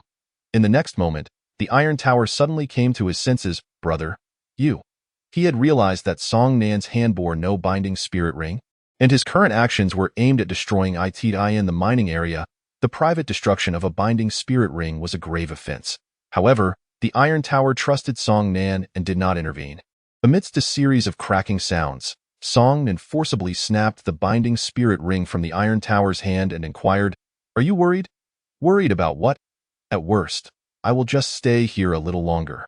The Iron Tower replied nonchalantly. Song Nan smiled. "Look at this." With that, he produced a new binding spirit ring from his storage bag. The Iron Tower, puzzled, asked, "Brother Song Nan, what are you trying to do? I don't quite understand." Song Nan brought forth over 30 spirit stones from the storage bag. The Iron Tower's eyes widened in disbelief, and after a brief silence, he exclaimed, "Brother, you must have stumbled upon a treasure, right?" Song Nan replied, "These spirit stones are all for you. With the binding spirit ring, you cannot cultivate. Now that I have helped you remove it, you can cultivate properly for the next 28 days. Besides, you won't need to mine for spirit water stones. When it's time for you to leave the mine, just put on this new binding spirit ring." The Iron Tower was taken aback. Over 30 spirit stones equated to more than 3,000 spirit beans. A substantial fortune for him. Moreover, in the Xinqing sect, possessing even a single spirit stone was something to be hidden and cherished. Yet here was Song Nan, directly gifting him over 30 spirit stones. For a moment, the Iron Tower was speechless. After a while, his voice trembled as he asked, "Song Nan, why are you doing this? Do you need me to do something in return?" He was acutely aware that given their relationship, it was implausible for Song Nan to simply gift him such a significant sum. Song Nan shook his head, saying, "You don't need to do anything for me." "Then why?" Upon hearing this, Song Nan paused for a moment before responding, "I think you are quite a decent person, so I wanted to help you. That's all." The Iron Tower was once again bewildered. "Decent? You would give me over 30 spirit stones for that?" Song Nan replied. "Of course, if you don't want them, that's fine too. Ultimately, it's entirely up to you whether you accept them or not. I simply wish to do this without any ulterior motives. If in the future you wish to sever ties with me, that is also acceptable," he added, "because tomorrow, when I return, I will be facing Lei Guanghui on the life and death arena. He must die. Being close to me would only bring you harm." Upon hearing this, the Iron Tower resolutely accepted all the spirit stones. Then declared, "Though I, Iron Tower, may not be a good person, I will never forsake my friends." Chapter 11. The life and death arena. Xinqing sect. In a secluded area for cultivation, Lei Guanghui was absorbing spiritual energy, diligently practicing. Suddenly, a surge of spiritual power erupted from his body. He opened his eyes, having finally reached the 9th layer of the postnatal realm. With exhilaration on his face, he thought, if it weren't for the low-grade Shin-level mind technique bestowed by my grandfather, I would never have reached the 9th layer of the postnatal realm so swiftly. Regrettably, the supreme mind technique of the Xinqing sect, the Twin Lotus technique, was incomplete due to the loss of the Huanglian formula, which was the strongest mind technique among the low-grade Shin-level techniques. If I could learn the Huanglian formula, I should be able to break through to the innate realm. However, reaching the 9th layer of the postnatal realm is already sufficient to deal with Song Nan. He picked up the treasured sword to his left, stood up from the cushion, and with a sharp sound, drew the sword. Channeling his spiritual power, he swung the sword, producing a beam of sword light that swiftly struck a nearby wooden post. Cleaving it in two with my 9th layer of the postnatal realm cultivation, coupled with this supreme yellow-grade sword technique and this exquisite yellow-grade sword in hand. Song Nan, you are doomed. Lei Guanghui exuded confidence. A triumphant expression plastered on his face. Time passed swiftly, and Song Nan and the others, initially punished to the mining area, had returned to the Xinqing sect. Upon arriving at the mountain gate, Song Nan spotted a group of individuals approaching, with Lei Guanghui leading the way. The moment Lei Guanghui saw Song Nan, fury immediately contorted his features, and his steps quickened unconsciously. He approached with a fierce demeanor, causing the law enforcement team escorting Song Nan and the others to hesitate. Remaining rooted in place, the others, upon seeing Lei Guanghui, were filled with trepidation, instinctively shrinking their necks and avoiding eye contact, none daring to look directly at him. Only Song Nan remained undaunted, standing tall and locking eyes with Lei Guanghui. The tension between them sparked like a clash of thunder in the air. Without uttering a word, Lei Guanghui continued to stare intensely at Song Nan, closing the distance until they were nearly face to face before finally halting. His fierce gaze remained fixed on Song Nan, yet he said nothing. Song Nan, refusing to back down, glared back defiantly. Those nearby held their breath, afraid to make a sound, wary of inciting Lei Guanghui's ire. They were all aware of the enmity between Song Nan and Lei Guanghui and understood that the latter had come to instigate trouble for Song Nan, leading many to silently mock him. They knew that offending Lei Guanghui would not end well, though the life and death arena. Are you willing to sign the contract? Lei Guanghui finally spoke. If I'm afraid of you, then I am not Song Nan. Ha ha! Lei Guanghui laughed heartily and turned away. Song Nan too made his way toward the life and death arena. Their exchange resonated like the first thunderclap of spring, leaving the surrounding crowd in astonished disbelief. No way! Is Lei Guanghui really challenging Song Nan on the life and death arena? Is Song Nan even worthy? Lei Guanghui possessed resources far exceeding their own, and Song Nan, with a humble background, facing him in the life and death arena seemed akin to courting death. Let us go see. A throng of individuals quickly followed after Song Nan and Lei Guanghui, while others rushed to inform their companions, urging them to join in witnessing the life and death arena. The law enforcement officers hastily returned to the enforcement hall to report the matter to the hall master. Lei Gang, the life and death arena was a designated place within the Xinqing sect for disciples to settle personal grievances.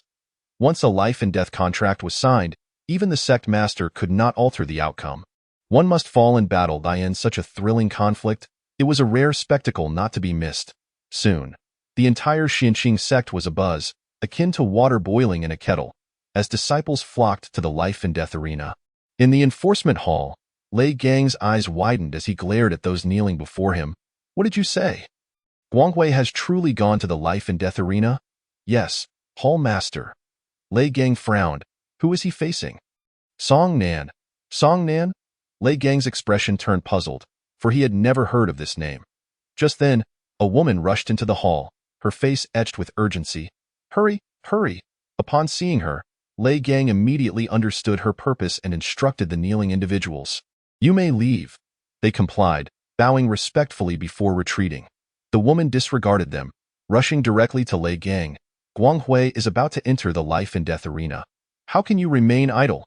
On the path of cultivation, battles of life and death are inevitable.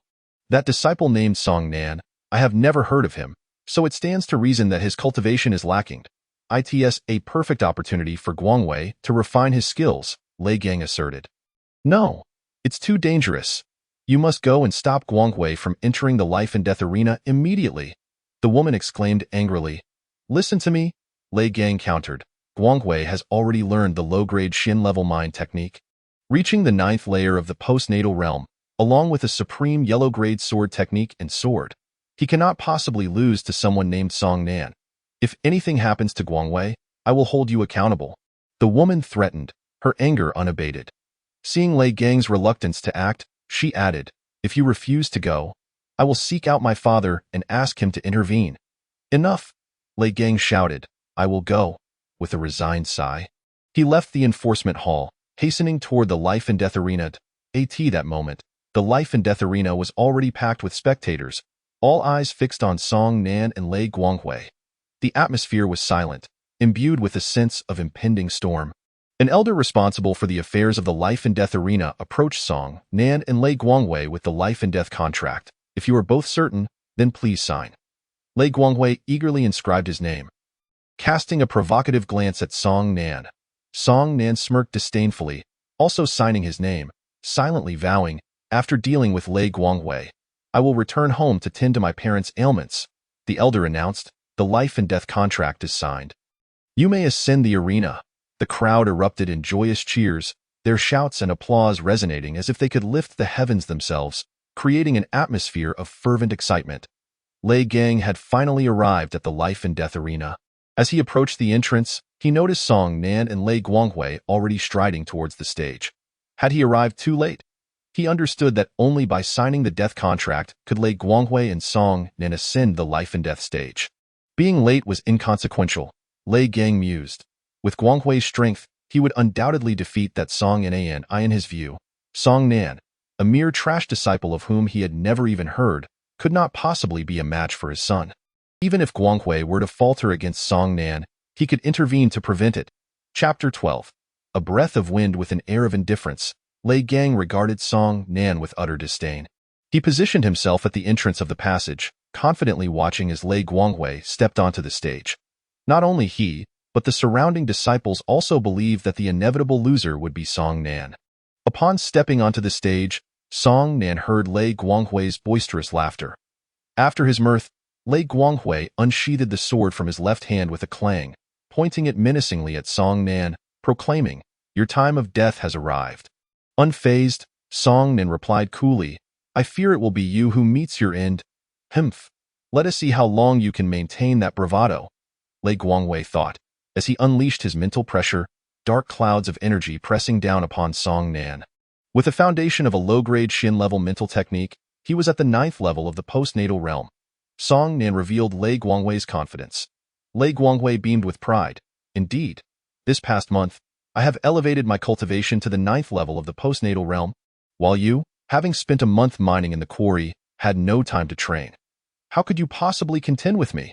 Song Nan smiled, then released his own mental pressure, countering Lei Guanghui's. Noticing the fluctuations in Song Nan's energy, Lei Guanghui's expression shifted in shock, exclaiming, Impossible! You had no time to train in the quarry. How could your cultivation also reach the 9th level of the postnatal realm? There are many things in this world of which you remain unaware. Song Nan replied.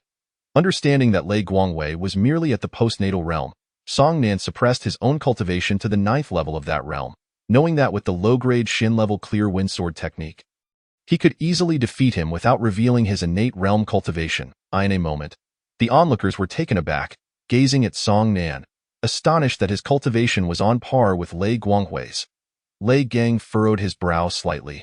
How could an obscure nobody possess a low-grade Shin-level mental technique and reach the 9th level of the postnatal realm? On the stage, Lei Guanghui's face was frosty. Song Nan, don't think that just because your cultivation is equal to mine, you can triumph over me. Today, you will undoubtedly perish. He swung his sword towards Song Nan, declaring, Witness my flowing cloud sword technique. Flowing cloud dawn. Hearing this, Song Nan chuckled. How unfortunate for you. I can perform the flowing cloud sword technique as well. With that, he too swung his sword. Two beams of sword light collided mid-air, though Lei Guanghui's beam was slightly stronger, shattering Song Nan's attack. However, its power was greatly diminished, allowing Song Nan to counter it with his own strike. Lei Guanghui scoffed disdainfully. Even if you can wield the flowing cloud sword technique, what of it? The sword in your hand is merely a high-grade yellow weapon, while mine is a top-grade yellow weapon. At this, Lei Gang secretly sighed with relief, while the onlookers shook their heads in disappointment, believing Song Nan would not be able to best Lei Guanghui. On the stage, Song Nan rushed forward, his sword slicing repeatedly through the air, launching a flurry of attacks at Lei Guanghui. Humph. I can also perform the second form of the flowing cloud sword technique, catching the moon in the clouds, Lei Guanghui retorted, executing the technique to dismantle Song Nan's sword strikes one by one. Meanwhile, Lei Guanghui's sword light continued to surge towards Song Nan. As Song Nan dodged, he employed his black iron sword to shatter the incoming weakened sword lights. Seizing the opportunity, Lei Guangwei closed in, aiming his sword at Song Nan's chest. After shattering one of Lei Guangwei's sword strikes, Song Nan raised his sword to intercept Lei Guangwei's sneak attack. With a swift motion, Lei Guangwei circled to the left, thrusting his sword towards Song Nan's waist. Song Nan immediately sidestepped, simultaneously flicking his sword to deflect Lei Guangwei's attack. Lei Guangwei then retreated, executing the third form of the Flowing Cloud sword technique. Flowing Cloud returning to the sea. Watching the sword light soar, he felt a surge of triumph. Song Nan, you cannot withstand this strike. Song Nan shook his head lightly. I truly wonder where your confidence stems from. As he spoke, his sword was already in motion. Executing the first form of the low-grade Shin-level clear wind sword technique, Wind Blowing. The swirling sword light, with overwhelming force, shattered Lei Guangwei's attack and shot directly towards him. The speed of this sword light was astonishing. And Lei Guangwei, believing he would not be defeated, failed to seize the optimal moment to retaliate. Shin-level sword technique. How can this be? Lei Guangwei's expression shifted dramatically, disbelief etched on his face as he hastily crossed his sword before his chest. Bang! The spinning sword light struck with the force of a rampaging bull against the sword Lei Guangwei held, sending him flying through the air. The crowd gasped in astonishment, unable to fathom the scene before them. Could it be that Lei Guangwei was inferior to Song Nan? Lei Gang's expression darkened, equally incredulous. How could a nameless, worthless disciple not only cultivate a Shin-level mental technique, but also master a Shin-level sword technique? Such a disciple's name should echo throughout the entire sect. Lei Gang clenched his fists, prepared to intervene in the duel at any moment. Lei Guangwei crashed to the ground, his sword clattering beside him. His face was twisted with fury. I cannot be defeated. I will not be defeated, he bellowed, as if possessed. After a few moments of incantation, he grasped the fallen sword, attempting to rise, only to find Song Nan already beside him, the tip of his sword pressed against Lei Guangwei's throat. Rendering him incapable of movement, death loomed before him.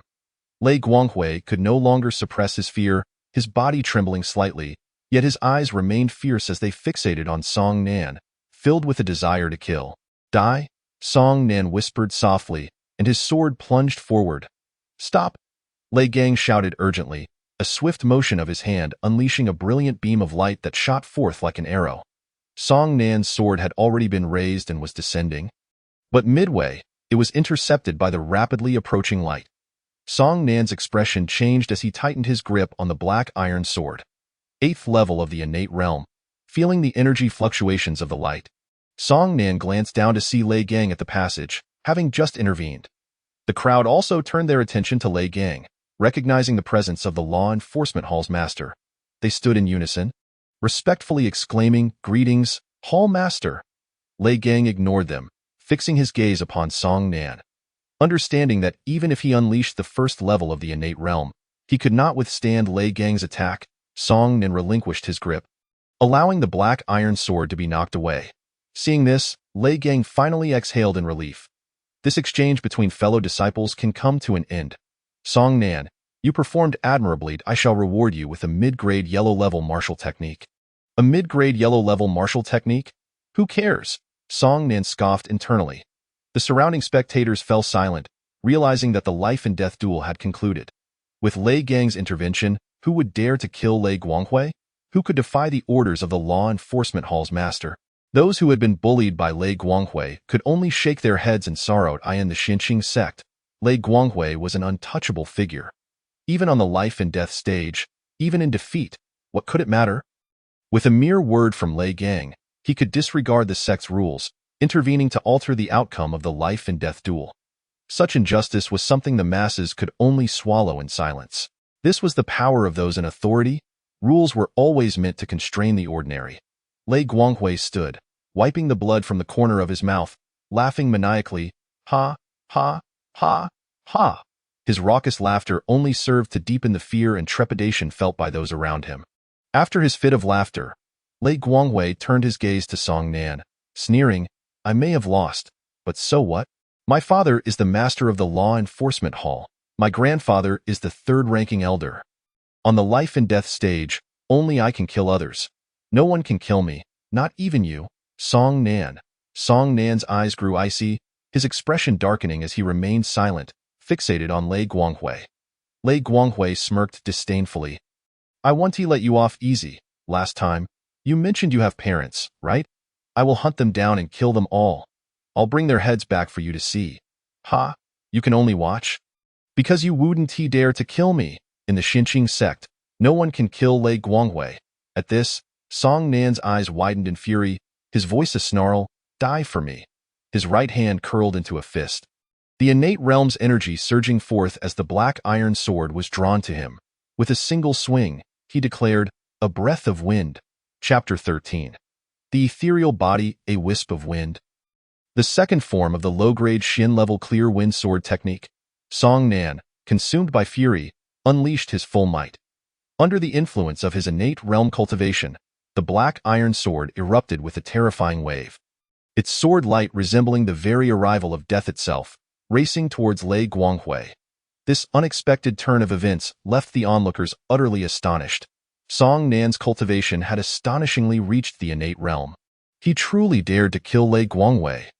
As Lei Gang sensed the surge of spiritual energy emanating from Song Nan, his expression shifted dramatically, and he roared, "You dare, you rascal!" In the moment he spoke, he had already taken action. Gripping his sword tightly, he swung it with great haste. A powerful wave of spiritual energy erupted like a volcanic explosion, and an astonishingly potent sword light shot forth from his blade, hurtling towards the arena. Simultaneously, he dashed towards the platform, his eyes filled with panic and urgency, fueled by boundless rage. On the arena, Lei Guanghui's previously arrogant demeanor came to an abrupt halt upon sensing Song Nan's spiritual energy fluctuations. Witnessing the sword raised by Song Nan, gleaming with blinding brilliance, terror seized him, causing his teeth to chatter in fear. Song Nan, you dare to kill me? Just as his words escaped his lips, the wisp of wind in the form of sword light pierced through his chest. Annihilating his heart, he gazed in disbelief at the wound on his chest, blood spilling from his mouth as he gasped, "You dare to kill me?" Even in death, he could hardly believe that Song Nan truly had the audacity to end his life. Whoosh! Finally, Lei Gang's sword light arrived, but tragically, it was too late. With a swift movement, Song Nan evaded the powerful strike.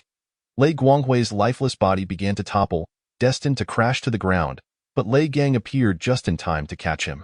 Gazing at Lei Guanghui, whose mouth was stained with blood, and his eyes vacant, Lei Gang cried out in desperation, "Guanghui, Guanghui!" Yet, alas, Lei Guanghui could no longer respond. In an instant, the surroundings fell into a deathly silence. The onlookers were so tense that they scarcely dared to breathe. Anyone could sense the terrifying aura radiating from Lei Gang, knowing he was now engulfed in unbridled fury, driven by an insatiable desire for vengeance against Song Nan. Tightly clutching Lei Guanghui, Lei Gang suddenly lifted his head, his eyes wild and feral, fixating on Song Nan as he roared, "You dare to kill my son? You dare to slay my only son?" Unfazed, Song Nan met Lei Gang's gaze, replying, "I made a life and death pact with him. Either he dies or I do. Since I am still alive, it is only fitting that he must perish. Then you shall accompany my son to the grave." Lei Gang bellowed, seizing the sword from the ground and lunging at Song Nan with a swift motion. As a practitioner of the 8th level of the innate realm, Lei Gang's power was formidable. While Song Nan could contend with Lei Gang using demonic cultivation, this was Xinqing sect, and employing demonic powers would guarantee his demise.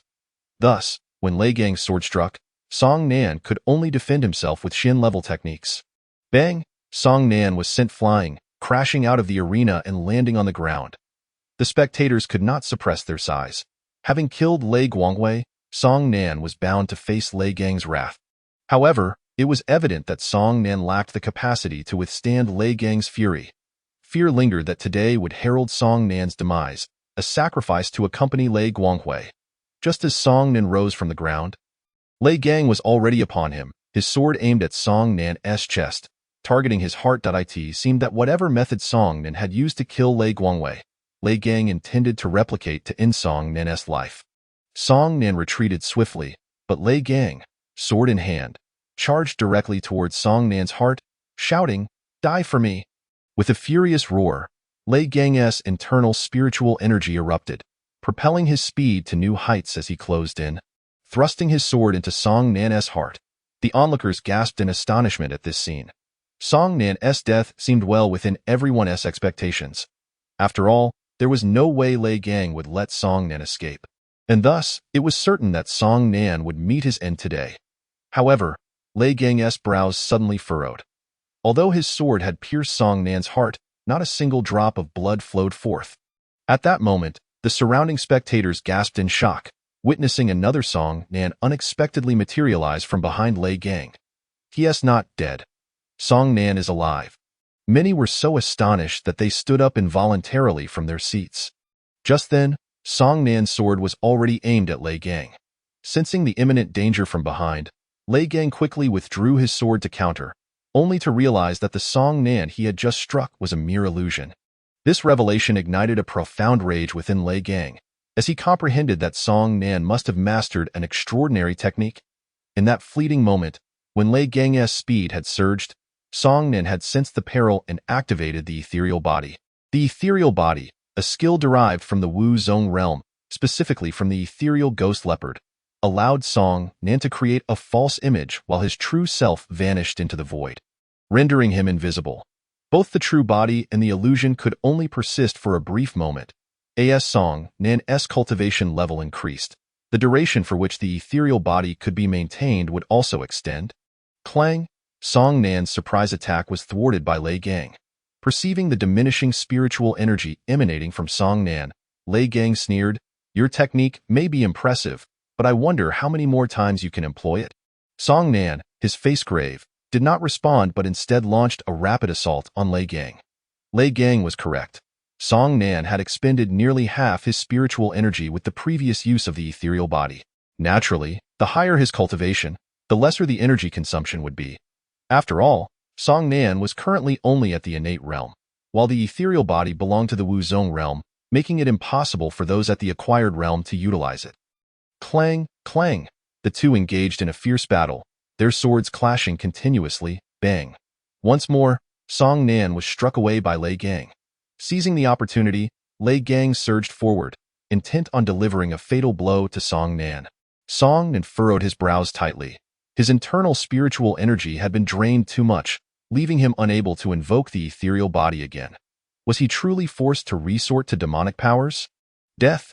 As Lei Gang charged forward, his fierce sword already raised, aiming for Song Nan's heart, a wave of tension swept through the crowd. Would Song Nan perish?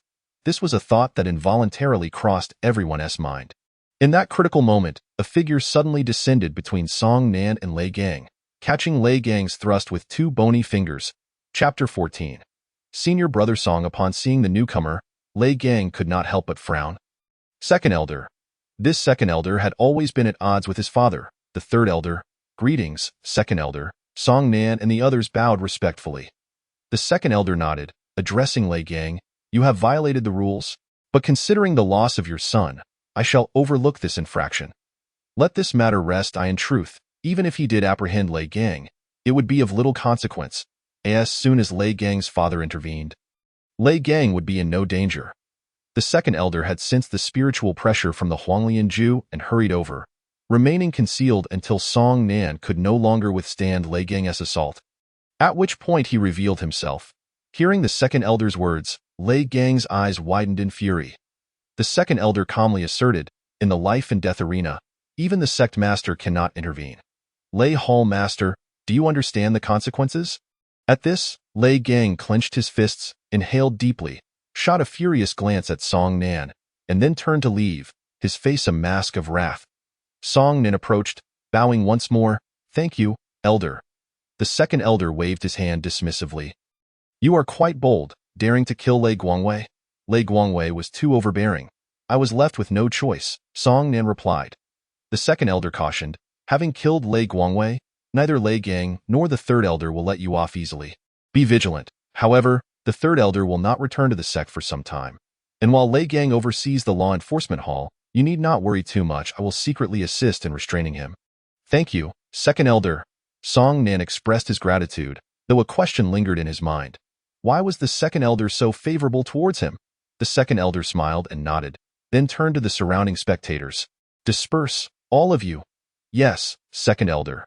The crowd complied but then turned their gazes towards Song Na and I. In that moment, the onlookers were unable to quell their astonishment. Although it was the second elder who compelled Lei Gang to withdraw, it was undeniable that prior to the elder's appearance, Song Nan had singularly withstood the wrathful retaliation of Lei Gang.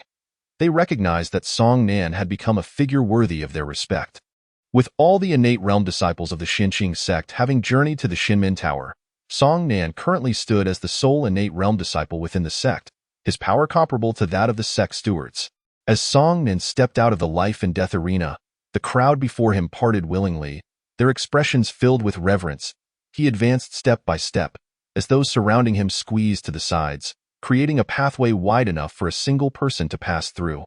The once crowded exit gradually expanded, allowing him to proceed unhindered. All present stood still, gazing at him with awe as he made his way forward. Upon exiting the passage, the onlookers collectively bowed, respectfully uttering, "Farewell, Senior Brother Song." At these words, Song Nan instinctively halted. In the past, he had merely been at the third level of the acquired realm, while others had addressed each other as senior brothers. Now, having reached the innate realm, vanquished Lei Guanghui, and narrowly escaped the wrath of the furious Lei Gang, it was now others who called him senior brother. Taking a deep breath, Song Nan continued on his way, finally able to return home to treat his parents' ailments. During his time in the mining area, his blood-activating pills had been confiscated. Upon leaving, the guards had not returned them, but it was only when he presented the token of Steward Qi that he managed to reclaim 2 blood-activating pills and over 800 spirit beans. Now, he was heading towards the gates of the Xinqing sect. Meanwhile, after leaving the life and death arena, Lei Gang rushed to his father's residence, only to find that the third elder had already departed for the Highland Mountain Range before the duel between Lei Guangwei and Song Nan. Making a swift return impossible, he had intended to seek his father's assistance to counterbalance the second elder before taking action against Song Nan. But that plan was now unfeasible. Enraged, Lei Gang wreaked havoc in the law enforcement hall, smashing vases and similar items into smithereens. Yet, could the grief of losing a son be alleviated by shattering a few vases? A member of the law enforcement hall hurried over, reporting, "Hall Master, we have ascertained Song Nan's background. He lives with his parents and a younger sister in Shaonyo village. Furthermore, he has left the sect and appears to be heading in the direction of Shaonyo village." With a cold expression, Lei Gang commanded, "Summon the 3 stewards." Understood. Before long, the 3 stewards of the law enforcement hall stood before Lei Gang. Stewards, all possess innate realm cultivation. They greeted him with slight bows. Lei Gang instructed, "You are to set off immediately and follow Song Nan. Do not engage, just observe whether he is indeed returning to Shaonyo village. If he is, eliminate his family. I want him to experience the agony of losing loved ones. Then, kill him and bring back his head to me." "Yes," the 3 stewards replied in unison. With a wave of his hand, they turned to leave. "Wait," Lei Gang suddenly called out. "Hall Master?" They turned back, awaiting his command. After a moment of contemplation, Lei Gang said, "I will leave the law enforcement hall first. You wait a while before exiting through the back." They responded, "Yes, Hall Master." Lei Gang exited, casually selecting several guards before departing through the main entrance of the law enforcement hall. Shortly after, the 3 stewards slipped out through the back door. Lei Gang, accompanied by his guards, made his way directly to the gates of the Xinqing sect. Midway, a figure suddenly appeared, blocking their path. With a narrowed gaze and gritted teeth, Lei Gang coldly addressed, "Second Elder." The second elder inquired, "Where are you headed with your men, Hall Master?" Lei Gang retorted, "It's a secret mission of the law enforcement hall. I need not disclose it to you." "A secret mission of the law enforcement hall?" The second elder chuckled. "The hall that manages the sect's regulations has secret missions?" As the second elder for decades, this is my first hearing of such. Unfazed, Lei Gang maintained his silence, determined to pass. However, the second elder moved to block him again, stating, "You are going after Song Nan, aren't you?" Realizing he could not conceal this from the second elder, Lei Gang replied, "Even if you and my father are often at odds. Your defense of Song Nan is rather excessive, don't you think?" The second elder firmly declared, "I shall say this once. You cannot lay a hand on Song Nan. Are you truly going to obstruct me?" Lei Gang's face darkened. The second elder replied calmly, "This course of action will not succeed." "Second elder, do not push me." Lei Gang's voice rose in anger. The second elder smiled lightly. What? Do you wish for me to teach you a lesson? Fuming, Lei Gang's chest heaved, his expression fierce, yet he knew he was no match for the second elder, so he could only turn away in rage, heading back towards the law enforcement hall. The second elder smiled with satisfaction. Stealing a glance back, Lei Gang noted the second elder remained stationary, a cold smile creeping across his lips as he thought, "Old fool. You may have stopped me, but you are unaware that I have already dispatched 3 innate realm stewards." Chapter 15. Shaonyo Village. 15 days passed in the blink of an eye. The 3 stewards of the law enforcement hall trailed Song Nan from a distance, weaving through the forest.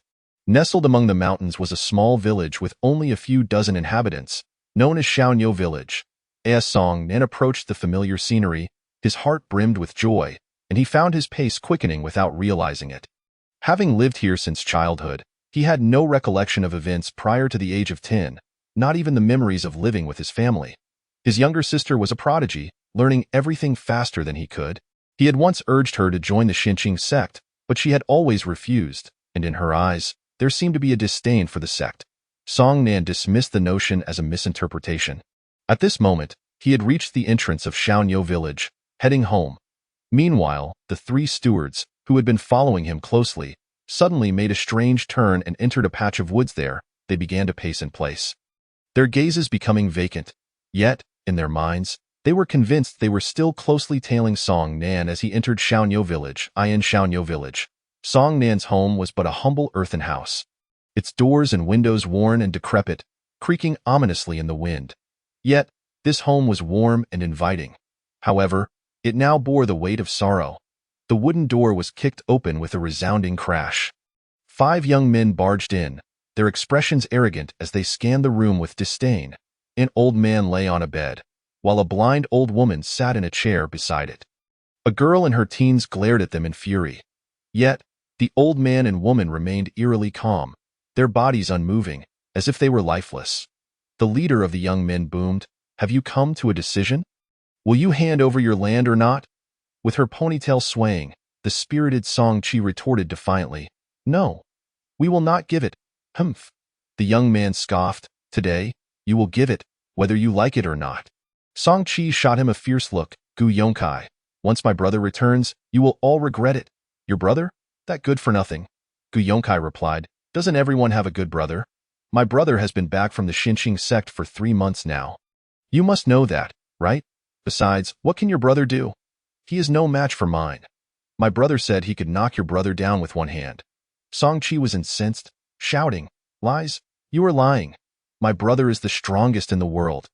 "The strongest in the world?" Gu Yongkai laughed, and soon the other 4 young men joined in. Once the laughter subsided, Gu Yongkai lost interest in further banter, saying, "Hand over the land deed." "There is none." Song Chi replied. "Humph." Gu Yongkai commanded, "Search them." The 4 young men immediately spread out, rummaging through everything in sight. Torn old clothes were tossed onto the earthen floor. Throughout the ordeal, Song Nan's parents, Song Liang and Yang Hongjin, remained silent, their expressions unchanged.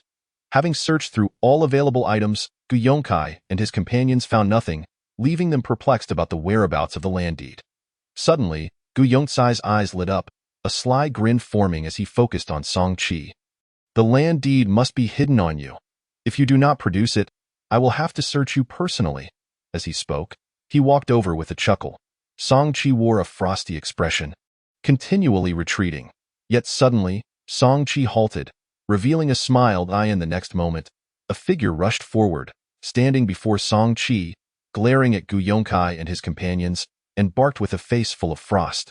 "How dare you come to my home to cause trouble?" The previously blind Song Liang, who had been pulled to the ground, immediately opened his eyes, sitting up straight to look at Song Nan. Yang Hongjin, who sat motionless with her sight lost, suddenly turned her head towards Song Nan as if she could see. "Oh, Song Nan, you returned just in time," Yi Yongkai sneered. "But even if you are back, what can you do? You must still surrender your land, father." Seeing his father sitting on the ground amidst the chaos of their home, Song Nan's eyes blazed with fury as he threw a punch. With a dull thud, 3 of Gu Yongcai's ribs snapped instantly. Gu Yongkai cried out in pain. With a fierce expression, Song Nan gripped Gu Yongcai's throat, intent on choking him to death, But Song Liang suddenly interjected, "Let them go." "But father," Song Nan was furious, but before he could finish, Song Liang spoke again, "I am fine. Let them go." Unable to contain his anger, Song Nan hurled Gu Yongkai outside and then glared at the other four. "Aren't you going to leave?" They looked terrified, and upon hearing Song Nan's words, they felt a wave of relief and fled. Once outside, they helped Gu Yongkai escape hastily. Song Nan quickly approached, lifting Song Liang from the ground and placing him on the bed. "Father, are you all right?" Song Liang's expression was complex as he shook his head. "Brother!" Xiao Qi rushed over, hugging Song Nan from behind. Song Nan patted Xiao Qi's hand. "Do not be afraid, with your brother here, no one will bully us again." "Xiao Qi responded, her voice a mix of a smile and tears. Eagerly, Song Nan took out a small vial from his storage bag. "Father, mother, I have finally obtained the miraculous elixir that can heal you." Yang Hongjin pressed her lips together. "Mother wants a hug." Song Nan walked over and embraced Yang Hongjin. This embrace seemed to break through a barrier in Yang Hongjin's heart, causing bitter tears to flow from her eyes. "Mother, do not cry. Everything will be all right, I promise." As Song Nan spoke, he wiped the tears from his mother's face. But upon hearing his words, Yang Hongjin could not stop the tears from streaming down. "Brother, what kind of elixir is this?" Xiao Qi asked. Song Nan looked at her. "This is the blood vitality pill. It can heal father's legs and mother's eyes." "Really?"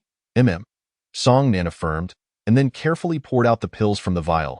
He handed one to his father and one to his mother, saying, "Father, mother, take the pills, and I will help you dissolve them. That way, you can absorb the effects more quickly." Song Liang and Yang Hongjin held the blood vitality pills but did not swallow them, knowing that the pills would be ineffective for them. "For now, there's no need," Song Liang said. "You and Xiao Qi go to the village head and buy some meat and wine. Today, let us celebrate as a family."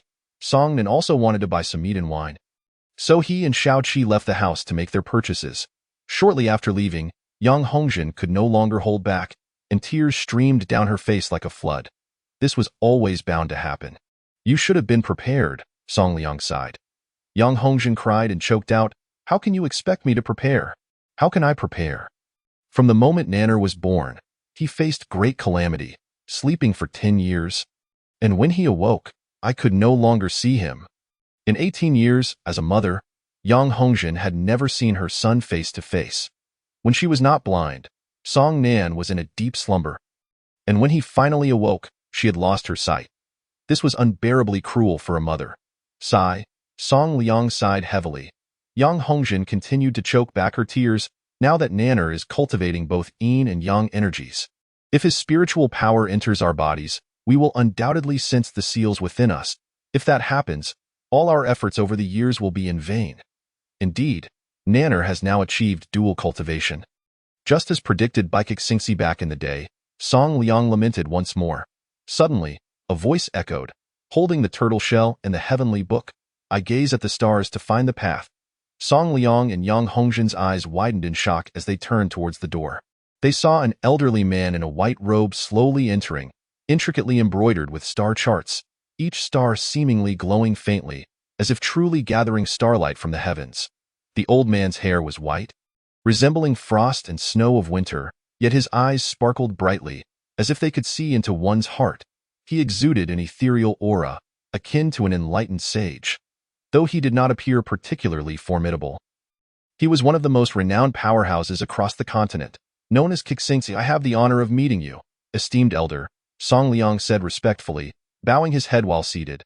Despite her temporary blindness, Yang Hongjin felt as if she could see a warm glow like the sun emanating from Kixingxi. She stood to pay her respects. Song Liang added, "As I am disabled, I cannot bow properly." "Please forgive me, esteemed elder, and no need for concern," Kixingxi replied. Song Liang and Yang Hongjin grew more restrained, their inner grief suppressed by the presence of Kixingxi. Song Liang inquired, "Is your visit regarding my son?" "Song Nan?" Yang Hongjin's heart tightened involuntarily, her hands instinctively gripping her clothes tightly. Kixingxi replied, "With the dual cultivation of yin and yang, the time has come." Unable to hold back her sobs, Yang Hongjin asked, "Will Nanner's future fate improve? The road ahead is long, fraught with both fortune and misfortune. Causes arise and fates dissolve. All is predestined." Upon hearing this, both Song Liang and Yang Hongjin fell silent. Meanwhile, Song Nan and Xiao Qi, carrying chickens, ducks, fish, and a bottle of wine, merrily approached their home. Upon reaching the doorstep, they coincidentally encountered a familiar face, Gu Chaojun, a fellow disciple of the Xuanzhong sect and the brother of Gu Yongkai. The four youths who had previously barged into their home were now carrying the injured Gu Yongkai on a stretcher. Ji Chaojun stood before them, his gaze unfriendly as he glared at Song Nan. "Look who it is, Song Nan. Aren't you going to greet your senior brother?" Song Nan sneered. "I am in a good mood today, Gu Chaojun. It would be wise not to provoke me, and from now on, do not trouble my family again." "Humph," Gu Chaojun replied coldly. "I intend to provoke you today. I will break 3 of your ribs and take your family's land deed." "Is that so?" Song Nan asked coldly. Instantly, the oppressive aura of a low-grade Shin-level technique surged forth, pouncing like a wild beast. The once arrogant Gu Chaojun's face changed drastically as he found himself unable to stand, forcibly subdued by the overwhelming power. The 4 youths beside him and Gu Yongkai were left unconscious from the shocked Shin-level technique. "Innate cultivation," Gu Chaojun cried out in fear. "Spare me, Song's senior brother, spare me." Song Nan withdrew his spiritual pressure, stating, "If you dare offend again, I will surely slay you." "Thank you, senior brother, thank you." Gu Chaojun fell to his knees, repeatedly bowing his head. Xiaoqi raised her little face. "My brother is the most powerful person in the world." Song Nan smiled slightly. "Let us go. We shouldn't keep father and mother waiting on him." Together, Song Nan and Xiaoqi entered the house. Upon stepping inside, the siblings paused in surprise. Who was this person? They wondered. Before them stood an old man dressed in brown hemp clothing, with several patches on his sleeves and back, his gray hair oily and emitting a faint, unpleasant odor, clearly indicating he had not bathed in quite some time. This was how Song Nan and Xiaoqi perceived Kixingxi. "Who is this person?" Song Nan asked, not recognizing him, and looked at Xiaoqi. Xiaoqi also did not know him and looked at Song Nan in return. "Aren't you going to greet him?" Song Liang prompted. However, Song Nan and Xiaoqi were unsure how to address Kixingxi, leaving Song Liang in a quandary. Sensing Song Liang's embarrassment, Kixingxi said, "Just call me Seven Grandpa." Upon hearing Seven Grandpa, Xiaoqi's eyes lit up as she recalled someone, her wide eyes staring at Kixingxi with unabashed curiosity. "That won't do, that won't do," Song Liang interjected. "When Song Nan was born, I personally delivered him, and I share a close friendship with his grandfather." "How could that be inappropriate?" Kixingxi retorted. Hearing this, Xiaoqi was astonished. She could now be 100% certain that the seemingly inconsequential old man before her was the legendary Kixingxi. She knew of Kixingxi because Song Liang and Yang Hongjin had recounted the past to her. Meanwhile, Song Nan looked bewildered. "He delivered me when I was born. Isn't that the job of a midwife? Could this elderly gentleman's profession be that of a midwife? However, that is not entirely accurate. A midwife is typically an elderly woman, and he is certainly not an old woman." If Kixingxi could hear the thoughts swirling in Song Nan's mind, he would likely be struck with such shock that he might cough up blood on the spot. Song Liang, with a stern expression, commanded, "What are you all standing around for? Hurry and summon someone." Both Song Nan and Song Qi responded in unison, "Seventh Master." Their first meeting was brief and hasty. Lacking any formal gift at this point, Kixingxi flipped his hand, revealing to Song Liang and Yang Hongjin 2 exquisite elixirs that exuded a captivating fragrance and glimmered with an ethereal light in contrast. Song Nan and Song Qi observed as Kixingxi rummaged through his robes, rubbing his hands together, seemingly unsatisfied. He withdrew his hands from his clothing, rolled up his sleeves, and rubbed his arms, even pulling up his pant legs to scrub his calves. Both Song Nan and Song Qi watched in astonishment as he produced 2 clay pellets from the grime he had rubbed off. "These 2 pills shall be your treats," he declared. Upon hearing this, Song Liang and Yang Hongjin were overwhelmed with excitement. Song Qi rushed forward, akin to a treasure hunter, eagerly snatching 1 clay pill from Kixingxi's palm, then respectfully proclaimed, "Thank you, Seventh Master." Observing Song Nan's hesitance to approach, Song Liang immediately chided, "Why aren't you quick to express your gratitude for the 7th Master's generosity?" Reluctantly, Song Nan stepped forward, taking the clay pill from Kixingxi's hand, expressing his gratitude with a rather sullen, "Thank you, 7th Master." He retreated, casting a furtive glance at the clay pill in his hand, filled with disdain. It emitted an utterly repulsive stench. Song Nan truly desired to discard it. Chapter 17. White Snake. Thus, Kixingxi naturally remained at Song Nan's home for dinner. It had been many years since Song Nan had shared a meal with his parents and little Chi, making this dinner exceptionally joyous. Of course, it would have been even more delightful without the presence of that seventh master. After the meal, Song Nan took Song Chi and departed their home, arriving at a secluded grove. "Brother, what brings us here?" She inquired. "I wish to teach you cultivation." Song Nan replied, "Yes, I am often away from home. I hope you will cultivate as well, so I can feel more at ease with you here." Song Chi instinctively wanted to refuse, as her cultivation level was already commendable. Although there were no celestial phenomena at her birth, her innate talent was remarkable. Song Liang and Yang Hongjin believed that as long as Kixingxi sealed his powers, they could allow Song Chi to cultivate, so they had been secretly guiding her practice. However, to avoid interfering with Song Nan's fate, Song Liang and Yang Hongjin had always prohibited Song Chi from displaying her abilities publicly. As for Song Nan, they had not taught him cultivation because Kixingxi had advised them against meddling in Song Nan's affairs, allowing fate to guide him. Only in this way could Song Nan's destiny experience a turning point in the southern domain. In that moment, Song Chi reconsidered and agreed to Song Nan's proposal. "I will teach you a lower-grade Shin-level mental technique, which is quite a rarity in the Shinqing sect," Song Nan said. "However, because it is a Shin-level technique, it may be challenging to comprehend. Feel free to ask me if you encounter any difficulties." "Understood," Song Chi replied. Song Nan then began to explain the Huanglian Ju to her. After hearing it, Song Chi immediately closed her eyes and began to circulate the technique, drawing in strands of spiritual energy. Witnessing this scene, Song Nan's eyes widened in astonishment.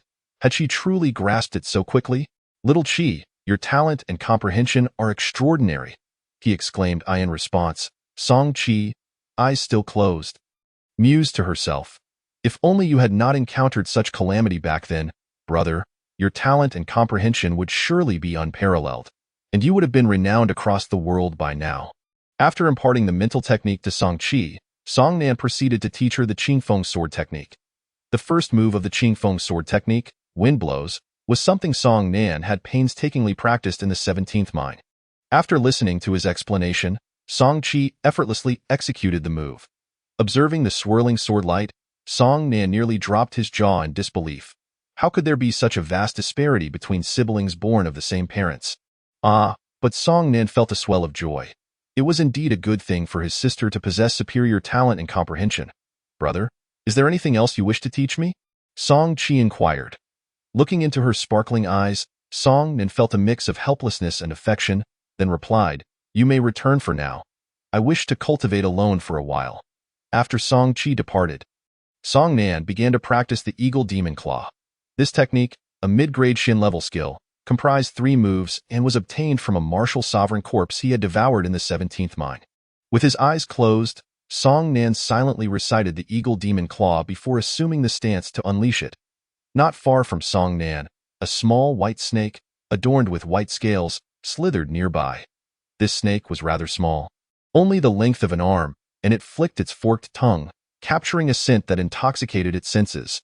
Following the alluring aroma, it swiftly glided in that direction. As it approached, the white snake began to sense a terrifying wave of energy, an energy fluctuation from the 9th level of the innate realm, a force capable of easily annihilating it. Yet, the tantalizing scent was too irresistible, making it difficult for the white snake to suppress its desires. Cautiously, it continued to slither closer, weaving through the grass, gradually nearing Song Nan. Immersed in his practice of the Eagle Demon Claw, Song Nan felt a warmth rising within him after some time. Instinctively, he tugged at his collar, causing a foul stench to waft forth from his clothing. Suddenly, he recalled the clay pill given by the 7th master, which he had hidden in his bosom. As he took out the pill to dispose of it, he noticed the small white snake lurking in the grass. Without hesitation, Song Nan threw the clay pill at it like a stone and turned to leave. The little white snake, unable to comprehend human speech, was drawn to the pill, mistaking it for a gift from Song Nan, and promptly swallowed it whole. Song Nan was left bewildered. How could this white snake consume anything? At that moment, the little white snake felt an intense heat coursing through its body, igniting a restless fervor within. It darted away like an arrow released from a bow, swiftly plunging into the river. However, the water could not quell its rising temperature. It writhed in discomfort, twisting and turning, as the once tranquil surface of the river began to bubble. Gradually, steam rose, thickening into a fog-like mist. Below the surface, the water bubbled as if boiling, and the white snake's body began to elongate and expand, its aura growing increasingly powerful in the blink of an eye. It broke through to the martial sovereign realm. Boom!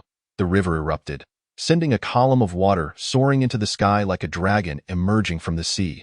The force of the breakthrough radiated outward, striking Song Nan, who had no time to defend himself before being sent flying. The fierce winds uprooted nearby trees, hurling them far away. The sudden explosion startled everyone in Xiaonyo village, causing villagers to rush outside to investigate. In the distance, a brilliant white light illuminated the night, dazzling and blinding. The villagers believed a treasure had emerged and were eager to step outside and uncover the truth. Just then, a gentle breeze swept through, akin to the warm winds of spring, lulling them into a state of drowsiness. One by one, they succumbed to sleep. Even Song Nan, not far away, fell under its spell. The only family in Xiaonyo village still awake were Song Liang, Yang Hongzhen, and Song Qi. They stood at the doorway, gazing up at the sky, watching Kixingxi hovering above. Kixingxi focused his gaze on the direction where Song Nan and the white snake were, his eyes flickering rapidly as he replayed the events that had transpired. He witnessed Song Nan throwing the elixir, which the white snake consumed, granting it immense fortune. It was indeed fate.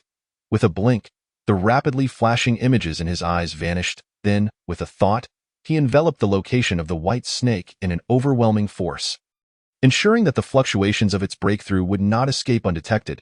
"Elder, what has transpired?" Song Liang inquired. Song Qi called out worriedly, "Seventh Master, is my brother all right?" For the source of the white light was precisely where Song Nan was located. "Do not worry, he is fine," Kixingxi assured them. Over yonder, the river was congested by a colossal white serpent, whose girth surpassed that of the river itself, causing the banks to crumble and the soil to cascade backward. A single scale upon its body towered above a human stature. The serpent's head loomed like a house, exuding an aura of terror. Gazing from the tail of this immense creature, one could scarcely glimpse its head, for it was extraordinarily elongated. Suddenly, a flash of brilliance pierced the air, and the great white serpent vanished. On the now parched riverbed, devoid of even a drop of water, fish and shrimp leaped energetically. While turtles scuttled away, there stood a barefoot woman, clad in a flowing gown of pristine white, the hem of which danced gently in the breeze, as if she had just emerged from the water. Her skin was as white as snow, her visage strikingly beautiful, with an ethereal air that suggested she was untouched by the mundane world.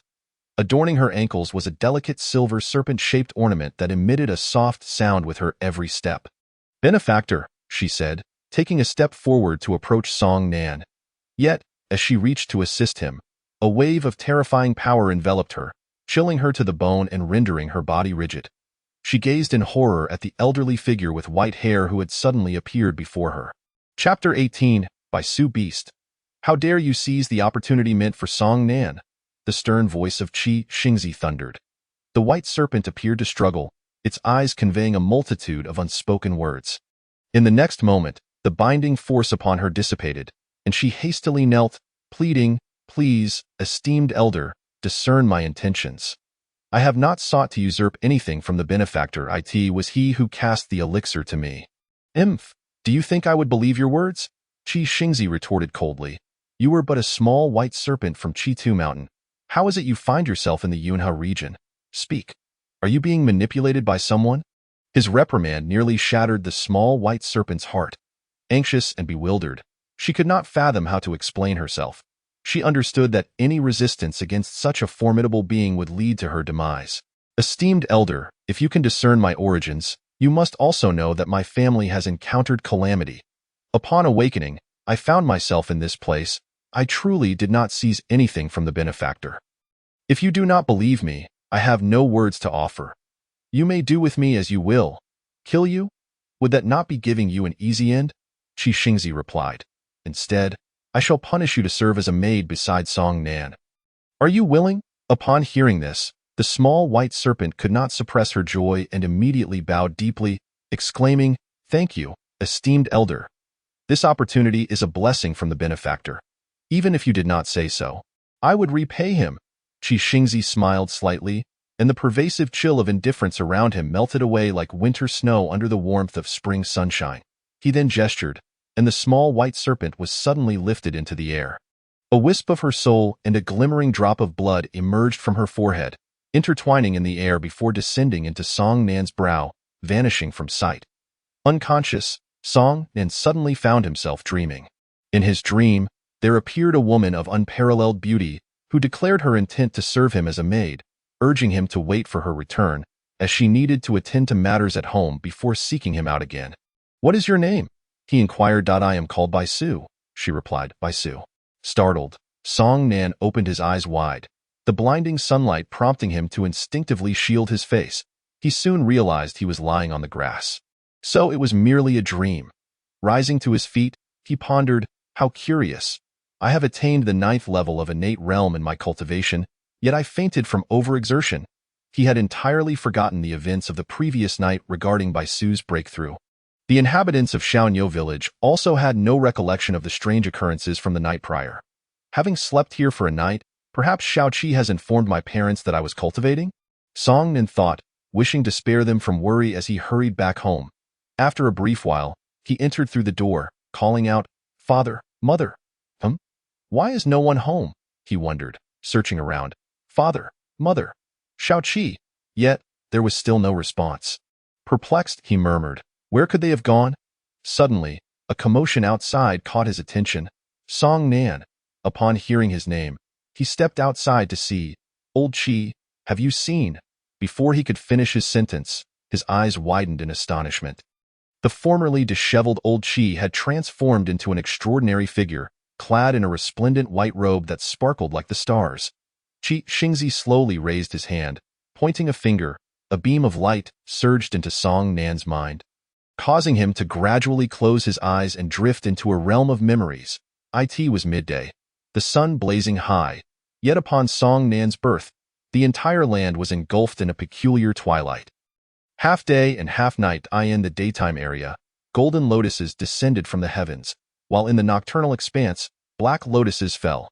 Radiating both white and black light, Song Nan was surrounded by the 4 symbols, Qinglong, Baihu, Zhuke, and Xuanwu, safeguarding him. For the Song family, this was a moment of great joy. However, due to Song Nan's extraordinary nature, foreboding predictions arose. His future would disrupt the balance of the world, leading to the downfall of both the demonic and celestial sections. Thus, at the very instant of his arrival, a great terror descended. From the western skies, a colossal black hand, radiating dense demonic energy, blotted out the sun. From the eastern skies, a golden hand did the same. From the north, a sword, corroded and emanating boundless light, flew forth. From the south, an ordinary white crane appeared. Additionally, a 9-tiered pagoda, a bell that incessantly tolled, a skeletal dragon with eyes ablaze with ghostly green fire, and an ancient corpse that had lain for countless eons all manifested. Had it not been for Qi Xingzi's intervention, allowing the Song family to prepare in advance, they would have paid a heavy price to save Song Nan. Yet, even as Song Nan faced this assault, his life hung by a thread. It was only through the combined efforts of Qi Xingzi and the formidable powers of the Song family that Song Nan was spared from death, albeit plunging into a deep slumber.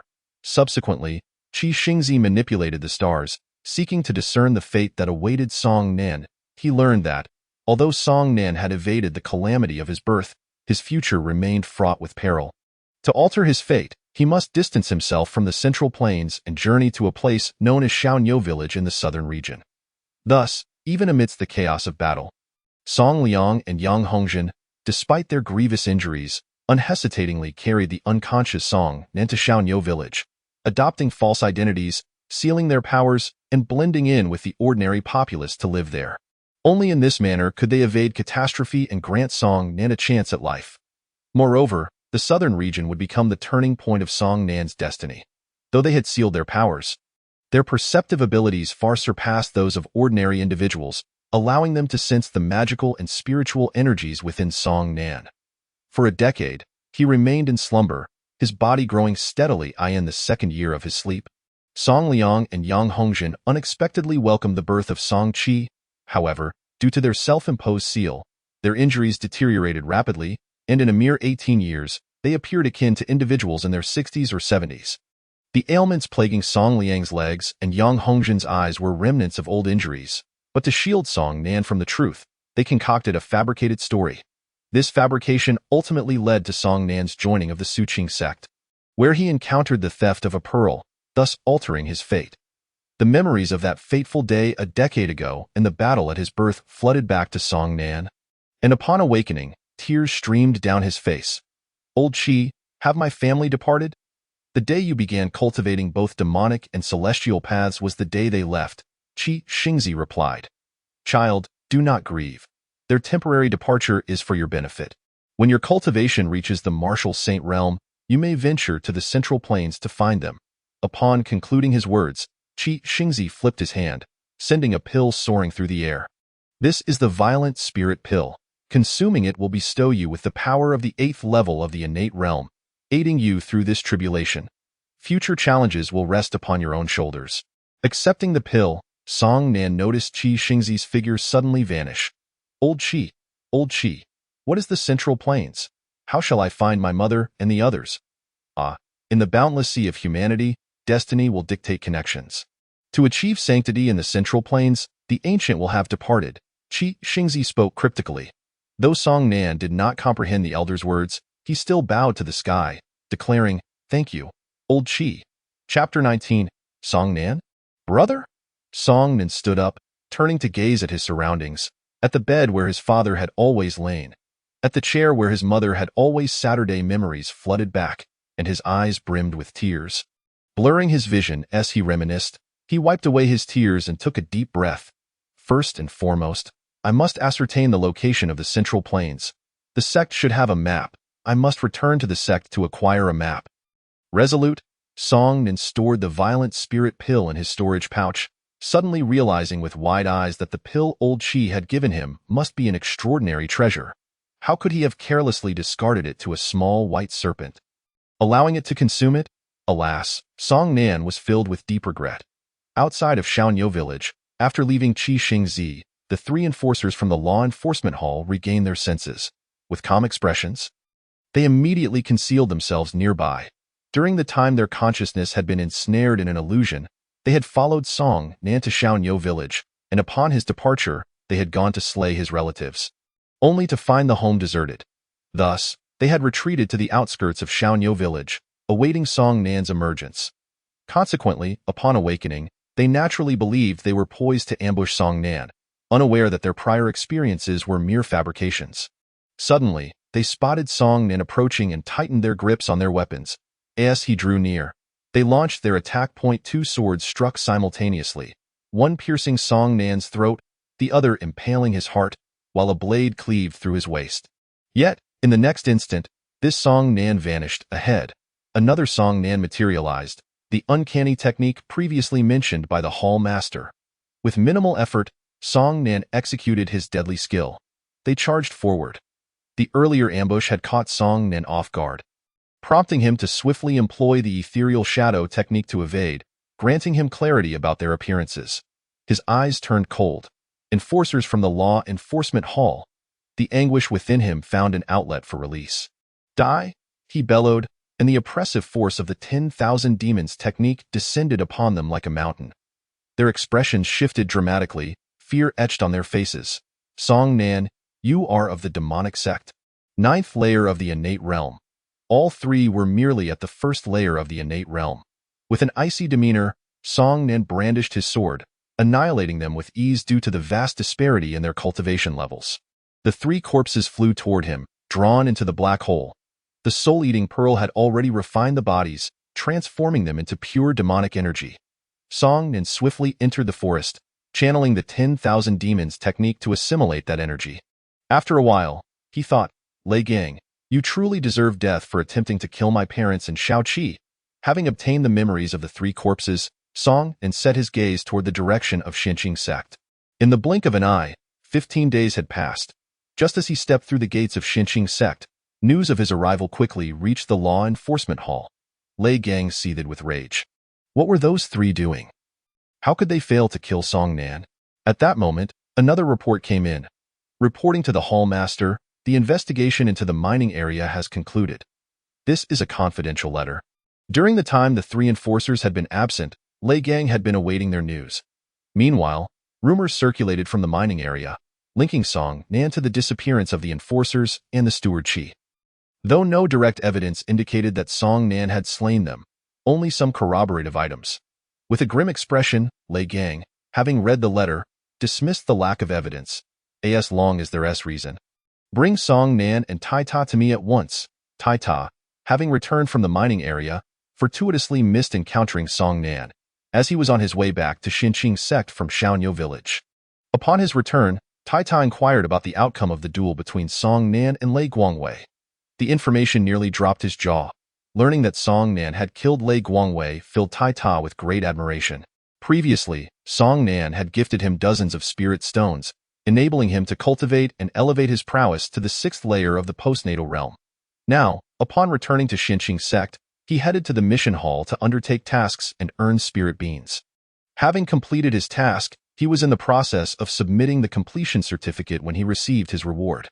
Just as he turned to exit the mission hall, a voice called out behind him. Tai Ta! Startled, he turned to see a figure wearing a mocking expression, accompanied by 6 others, who swiftly encircled him. Onlookers turned their gazes toward the commotion. Some, recalling past grievances of being bullied by Tai Ta in the mining area, approached, blocking his path. Scanning the crowd, Tai Ta recognized a few familiar faces and sneered. What is this? You wish to confront me here? Aren't you afraid of being sent to the mines by the law enforcement hall? Mining? What is that to me? Even if the emperor himself came, I would still beat you. Tai Ta, are you afraid? Is that why you invoked the law enforcement hall? Humph, back in the mining area, you were so arrogant. But look at you now. It was evident that each of the onlookers had grievances with Tai Ta, and they decided to settle scores today. You were so boastful in the mining area. Did you ever think it would come to this? Today, you will face a dire fate. One by one, they denounced Tai Ta. He retorted coldly. How about a one-on-one? You bunch of trash, a one-on-one? Certainly, we'll take you on. All at once, with that, someone in the crowd struck first, igniting a chain reaction as each began to pummel Tai Ta, resulting in utter chaos. Unfazed by the crowd, Tai Ta unleashed his full strength, retaliating with both fists and feet. Despite being outnumbered, he showed no fear and wore a fierce expression. Each time they landed a blow on him, he returned the favor. Kicking back, however, he could only retaliate against one at a time, while many others landed their punches and kicks upon him. Fortunately, the assailants were merely venting their frustrations, not seeking to take each other's lives, so no one employed martial techniques. Although Tai Ta appeared to be taking a beating, his injuries were not severe. The crowd of onlookers grew, blocking the entrance to the mission hall and hindering others from passing through. Some voiced their discontent. Take your fight elsewhere. Get lost. Speak another word, and you'll be next. Many of those attacking Tai Ta glared menacingly at the interrupter, who quickly fell silent and retreated. The onlookers dared not voice their opposition, let alone intervene. At that moment, a voice rang out from the crowd. Stop it! Several of Tai Ta's assailants turned, glaring at the source of the interruption. Some shouted, Who the hell is meddling in our business? Initially fierce, their demeanor shifted to that of a frightened mouse upon seeing the interloper, causing them to shrink back in fear. They quickly bowed, showing respect. We greet you, Brother Song. Those still engaged in combat with Tai Ta halted instinctively at the mention of Brother Song.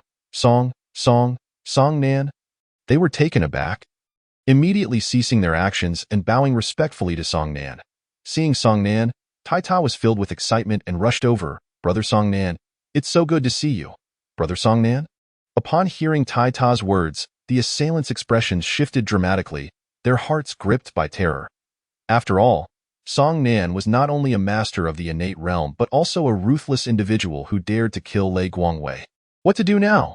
They were in a state of panic, beads of cold sweat forming on their foreheads.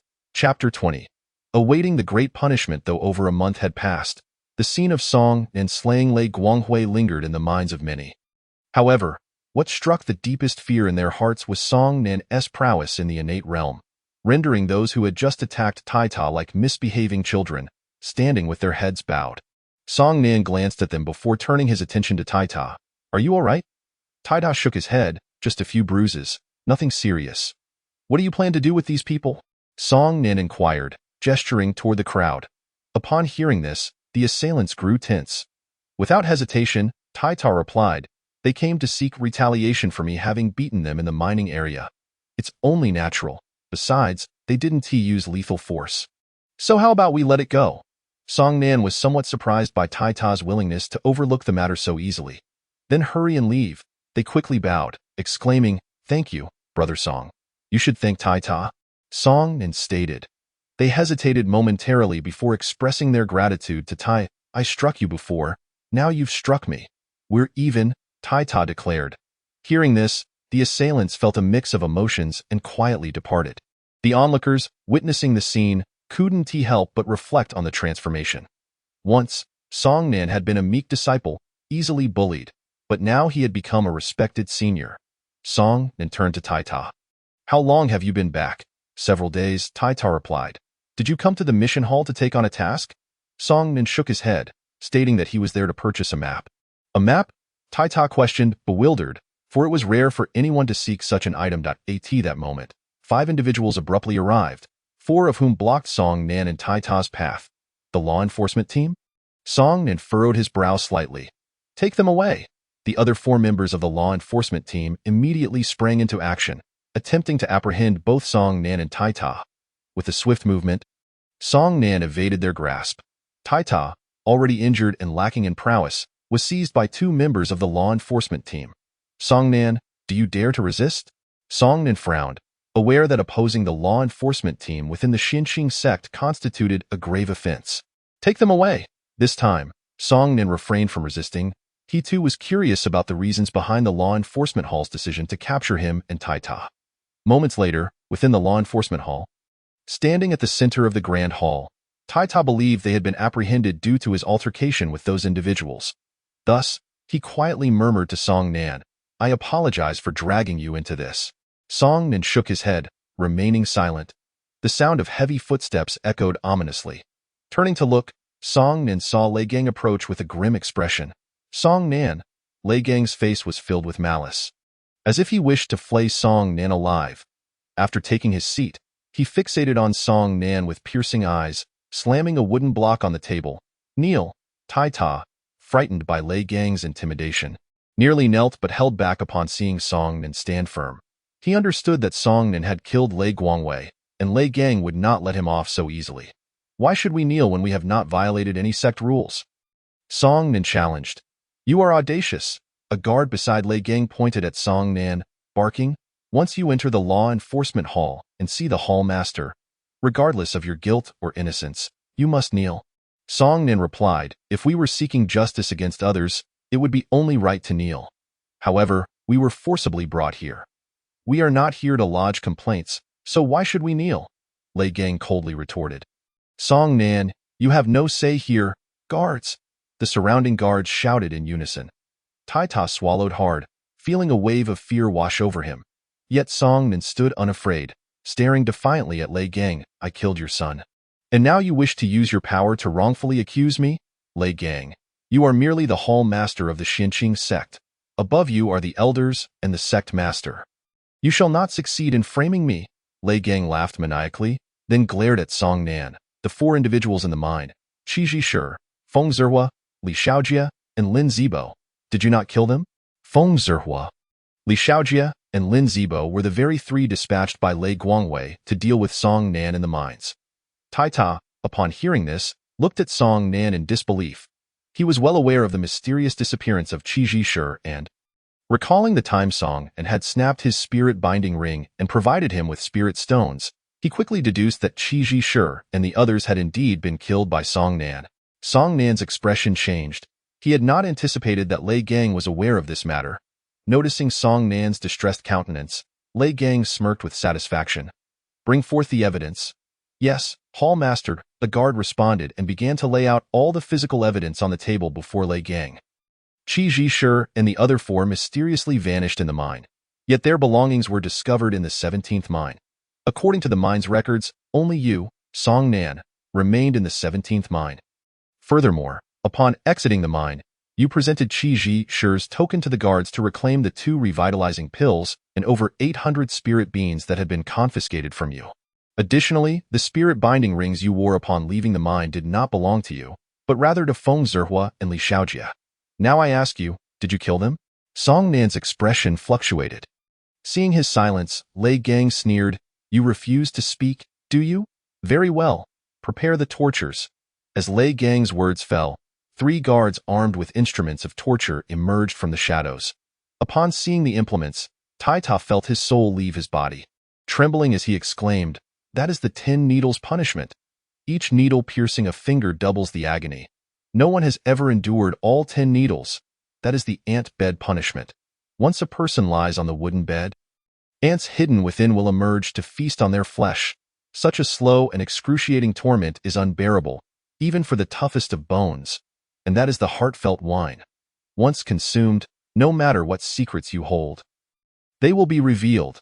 At the mention of heartfelt wine, Song Nan shuddered, for his affiliation with the demon sect was his greatest secret. If revealed, he would surely meet a grim fate. Lei Gang cast a sidelong glance at Tai Ta before bellowing. Administer the 10 needles punishment on Song Nan. Chapter 21. 10 needles punishment. As Lei Gang issued the order, several guards approached Song Nan with cold smiles. The guard holding the needles looked particularly eager, ready to deliver a severe punishment to Song Nan. As they advanced, Song Nan's expression turned grave. Lei Gang's eyes fixated on Song Nan, a smug smile creeping onto his face. Suddenly, a voice rang out, sharp and unexpected. Hall Master, you are wronging Song Nan. All eyes turned to Tai Ta, including those of Song Nan, Lei Gang, and the surrounding guards. Tai Ta felt a surge of anxiety but pressed on. The token belonging to Qi Ji Shi, as well as the spirit-binding rings of Feng Zihua and Li Xiaojia, were all found by me that I gave them to Song Nan. Upon hearing this, Song Nan's eyes widened in astonishment, taken aback by Tai Ta's willingness to shoulder the blame. Lei Gang's expression turned icy, his gaze fixed menacingly on Tai Ta. The guards who had been preparing to punish Song Nan halted, looking to Lei Gang for direction. With a furious glare, Lei Gang slammed the wooden block onto the table, bellowing, How dare you lie in the law enforcement hall? Tai Ta urged, Every word I speak is the truth. I implore you to believe me. He realized that if he did not take this stance, Lei Gang would undoubtedly not spare Song Nan. Lei Gang's expression darkened further. You, Tai Ta, are merely at the postnatal realm. It would be a challenge for you to kill Feng Zihua and the others, let alone the innate realm Qi Ji Shi. Hall Master, please see reason. I only stated that their spirit-binding rings and token were found by me and given to Song Nan. I did not claim that I killed them, nor that Song Nan did. Preposterous! Lei Gang seethed. Spirit-binding rings and tokens are not items one can simply find. How else could you have obtained them if not by killing their owners? Tai Ta, do you dare to disrupt the order of the law enforcement hall? Speak. Was it Song Nan who instructed you to do this? Tai Ta insisted. I beseech the Hall Master to see reason. The spirit-binding rings and token truly were found by me, and they have nothing to do with Song Nan. Humph. Do you still dare to argue? Lei Gang pointed at Tai Ta, commanding, Prepare the 10 needles punishment. The guards immediately turned and advanced towards Tai Ta. Fear gripped Tai Ta's heart, and he instinctively grew anxious. Song Nan stepped forward, resolutely blocking the guard's path. The guard with the needles barked, What now, Song Nan? Do you dare to obstruct our enforcement of the law? Seeing this, Tai Ta hastily urged, Brother Song Nan, this matter does not concern you. Do not intervene. Do not give them an excuse to misinterpret your involvement. Song Nan was taken aback, turning to look at Tai Ta with surprise, his face reflecting his astonishment. Tai Ta shook his head in silence. Although Tai Ta did not speak further, his eyes conveyed much, moving Song Nan deeply as he grasped his intentions. Tai Ta, watching the approaching guards, silently resolved. As long as Brother Song Nan does not intervene, as long as Lei Gang does not possess concrete evidence to accuse Song Nan of murder, and as long as I firmly assert that the spirit-binding rings and token were found by me, Lei Gang will have no grounds to take action against Brother Song Nan. Thus, Tai Ta offered no resistance, allowing the guards to seize him tightly. His hands were placed into a wooden clamp, fingers fully extended and exposed. The guard summoned his spiritual energy, causing the silver needles in his hand to shimmer with a radiant glow. Tai Ta's heart raced, his breath quickening with fear. Endure. I must absolutely endure. Tai Ta mentally urged himself, knowing he could not show weakness. Should he falter, Song Nan would certainly be in peril. The silver needle pierced his thumb. The sensation akin to a mere insect bite, not particularly painful. Yet the next moment, light from the needle surged into Tai Ta's thumb, exploding from the needle's tip like a barrage of stings. The pain caused Tai Ta to involuntarily gasp, his hand instinctively trying to withdraw, yet the wooden clamp held him firmly in place. The second silver needle pierced his index finger, eliciting a tautness in his body and cold sweat on his brow. The third silver needle pierced his middle finger, and he cried out in agony. The iron tower could no longer endure, letting out a painful cry, his body trembling slightly as he instinctively struggled a few times. Witnessing the torment the iron tower endured because of him, Song Nan's fury ignited. His teeth clenched and his fists tightened into resolute balls. Lei Gang, having just seen Song Nan suppressing his rage, smirked with satisfaction. Iron Tower, I shall ask you once more.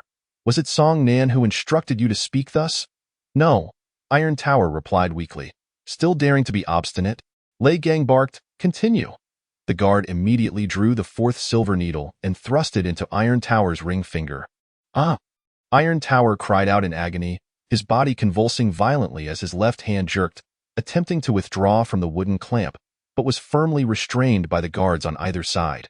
Observing this scene, Song Nan's hands trembled slightly from the excessive force with which he gripped his fists, veins bulging and muscles taut. Lei Gang's eyes narrowed slightly, thinking to himself, Song Nan, you had better intervene. Only then can I justifiably condemn you to death. With this thought, Lei Gang spoke again. Iron Tower, was it Song Nan who directed you? No, it was not, Iron Tower replied, his voice devoid of strength. Proceed, Lei Gang commanded. The guard drew the fifth silver needle and pierced Iron Tower's little finger. Iron Tower shook violently, cold sweat pouring down his forehead, his face a mask of anguish, until he ultimately succumbed to unconsciousness. The guard holding the needle turned to Lei Gang and said, Master, he has fainted. Awaken him with cold water, Lei Gang ordered. Yes. The nearby guard approached, fetched a ladle of water, and splashed it onto Iron Tower's face. Rousing him from his stupor. Continue, Lei Gang instructed. The guard then drew the sixth silver needle. Stop, Song Nan shouted darkly, his expression stormy. Lei Gang's eyes lit up as he turned to Song Nan, speaking in a deep voice. Stop? Humph. Continue the torture. Ah. The sixth silver needle pierced Iron Tower's right thumb, and in the next moment, Iron Tower fainted from the pain. Awaken him, Lei Gang commanded. The guard splashed Iron Tower with water once more. Song Nan glared at Lei Gang, his face a frosty mask. Isn't your desire for revenge on account of your son? I shall grant you that. Qi Ji Shi and the others are all my doing. This matter has nothing to do with Iron Tower. Ha ha, ha ha. Lei Gang laughed heartily. Song Nan, do you realize what you just said? Qi Ji Shi and the others sought to kill me. Can I not retaliate against them? Song Nan retorted coldly. Such reasoning is nonsensical. Lei Gang chuckled coldly and shouted, Bring Song Nan down. Song Nan looked at Lei Gang with disdain. You wish to avenge your son, yet you don't dare to act personally? As he spoke, Song Nan reached into his storage bag and produced a jade vial, crushing it in one hand and swallowing the violent spirit pilled. A terrifying surge of spiritual energy erupted from Song Nan, causing Lei Gang and the guards to change their expressions dramatically. Slowly, Song Nan drew forth his black iron sword, fixing his cold gaze on Lei Gang. Since you are intent on killing me, I shall have no choice but to take your life. Chapter 22. 6 slaps. The formidable spiritual energy radiated from Song Nan like a raging flame. The guards, obeying Lei Gang's orders, charged towards Song Nan, seeking to capture him. Get lost, Song Nan bellowed, the overwhelming surge of spiritual energy rippling outward like waves in water. Bang, bang, bang. The guards charging forward were sent flying back. Iron Tower, witnessing Song Nan's godlike strength, was left in shock, his mouth agape. Song Nan approached, slicing through the wooden clamp restraining Iron Tower's hand and helping him up. Lei Gang merely watched, making no attempt to intervene, for all that Song Nan did was precisely what he desired. He aimed to justify Song Nan's execution. Song Nan removed the 6 silver needles from Iron Tower's fingers. Thank you. Iron Tower uttered weakly, you shouldn't have intervened. Song Nan shook his head. I know, but I simply couldn't hold back. Sighing deeply, Iron Tower lamented. Song Nan assisted Iron Tower to a safe distance before turning, raising his black iron sword towards Lei Gang. It is your turn. The violent spirit pill merely granted Song Nan the temporary strength of the 8th level of the innate realm. So he understood the need for a swift resolution. Lei Gang laughed heartily before coldly declaring, Song Nan, you seek death. With that, he drew his sword from his waist with a sharp sound. But at that moment, Song Nan had already swung his sword down, the blade's light cutting towards Lei Gang like a scythe. The long table before Lei Gang was instantly severed in two. Lei Gang reacted swiftly, channeling his spiritual energy to meet Song Nan's strike, managing to block the attack as the sword light dissipated. Song Nan's sword lunged forward like a venomous serpent. Lei Gang met it with his own sword. Clang! The two swords collided, generating a tremendous shockwave that swept through the area. The severed table, chairs, guards, and Iron Tower were all hurled aside by the force of the collision. Bang, bang, bang. Be it man or object. Everything crashed against the walls of the hall. In that moment, Iron Tower and the guards were engulfed in terror. Lei Gang glared at Song Nan. Your spiritual energy is notably unstable. I wonder how long your pill-enhanced strength can last. Long enough to kill you, Song Nan growled, thrusting his black iron sword forward like a dragon emerging from the sea. Lei Gang effortlessly blocked the strike, sneering, Kill me? Song Nan retreated a few steps, channeling energy into his black iron sword, executing the flowing clouds returning to the sea technique. Lei Gang, seeing Song Nan's sword light, scoffed once more. You don't think to rely on a yellow-grade sword technique to defeat me, do you? Ha ha ha. With a laugh, Lei Gang sidestepped and evaded the flowing clouds returning to the sea sword light. Unfazed, Song Nan unleashed a series of flowing clouds returning to the sea strikes. Lei Gang mocked, effortlessly evading the incoming sword light. His confidence was well-founded, having cultivated his strength genuinely for 3 years at the 8th level of the innate realm. He dismissed the notion that Song Nan, bolstered by a pill, could compare. So, he remained at ease, merely maneuvering his body to evade Song Nan's sword light without even unsheathing his own sword. But then, a remarkable sword light, moving at an astonishing speed, shot towards Lei Gang, altering his expression. By the time he noticed, it was already too late to evade. He could only raise his sword at the critical moment. Bang! The second form of the clear wind sword technique. A gust of wind in the form of sword light struck forcefully against Lei Gang's sword, the overwhelming force catching him off guard, pushing his blade down and ultimately colliding with his chest. Puff! Lei Gang coughed up blood, his body sent sprawling to the ground. As Song Nan rushed forward, he taunted, Of course I know the yellow-grade flowing cloud sword technique is useless against you, foolish pig.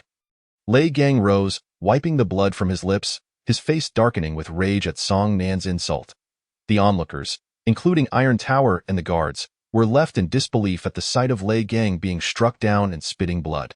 Fire sword, Lei Gang roared, flames erupting from his sword, transformed by his spiritual energy. This was the first form of the low-grade mysterious fire sword technique. Lei Gang charged at Song Nan, his fiery sword aiming to pierce Song Nan's chest. Song Nan shifted his foot, his body angling to dodge Lei Gang's sword, yet the flames released sparks that fell upon him, pricking his skin and staining his clothing red. Frowning, Song Nan retreated, creating distance between them. Lei Gang pursued relentlessly, swinging his fiery sword, sparks scattering. Not only did Song Nan defend against his onslaught with his sword, but he also dodged left and right, evading the falling sparks. Blazing fire!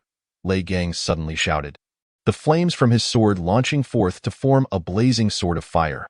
Seeing the fire sword approaching, Song Nan could only raise his sword in defense, but the force of the fire sword was overwhelming. Sending his black iron sword flying, seizing the opportunity, Lei Gang shouted, Die, blazing fire slash.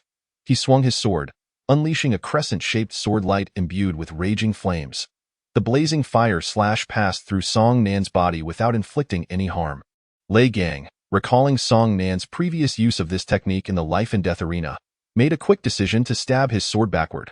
Song Nan, employing the ethereal shadow technique, evaded the blazing fire slash and found himself beside Lei Gang.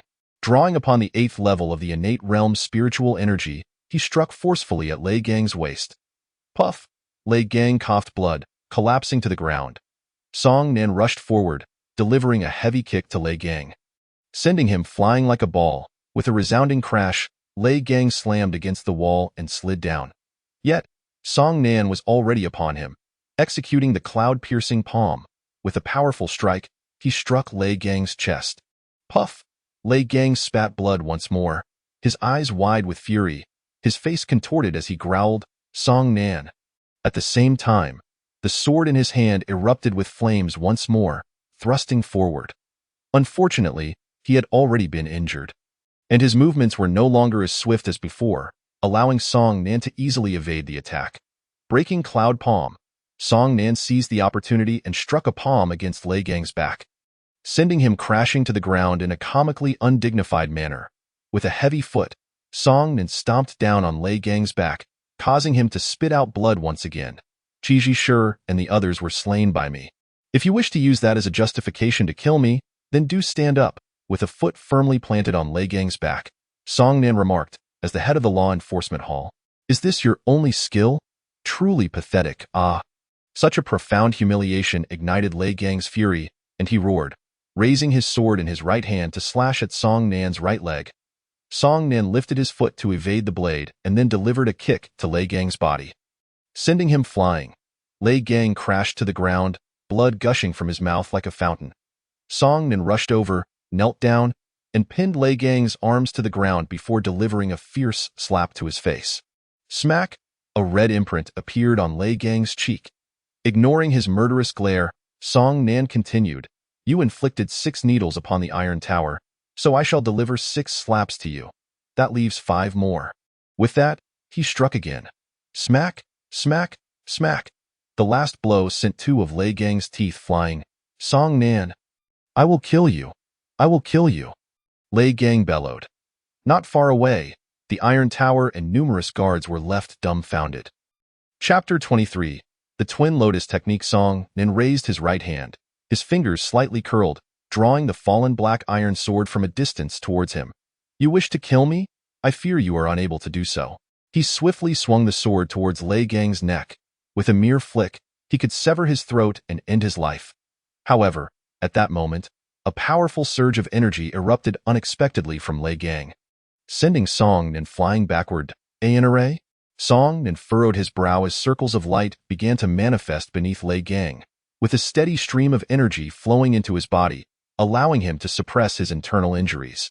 Simultaneously, the power of the array propelled his cultivation to a temporary peak, reaching the 9th level of the innate realm.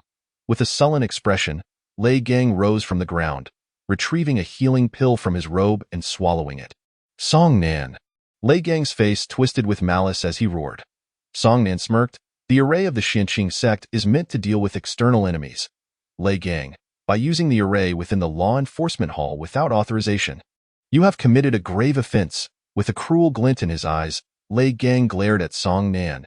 "You first brutally murdered Qiji Shi and the others, and now you dare to defy authority. A traitor like you is unworthy to be a disciple of the Xianqing sect and must be eradicated." As he finished speaking, the circles of light beneath him expanded outward, enveloping the entire law enforcement hall in an instant. Song Nan's expression changed as he felt his cultivation suppressed, as if something were clinging to him, trapping him in a mire. "Fire sword!" Lei Gang shouted, charging forward with his sword raised. Under the array's enhancement, his speed was now twice as fast as before.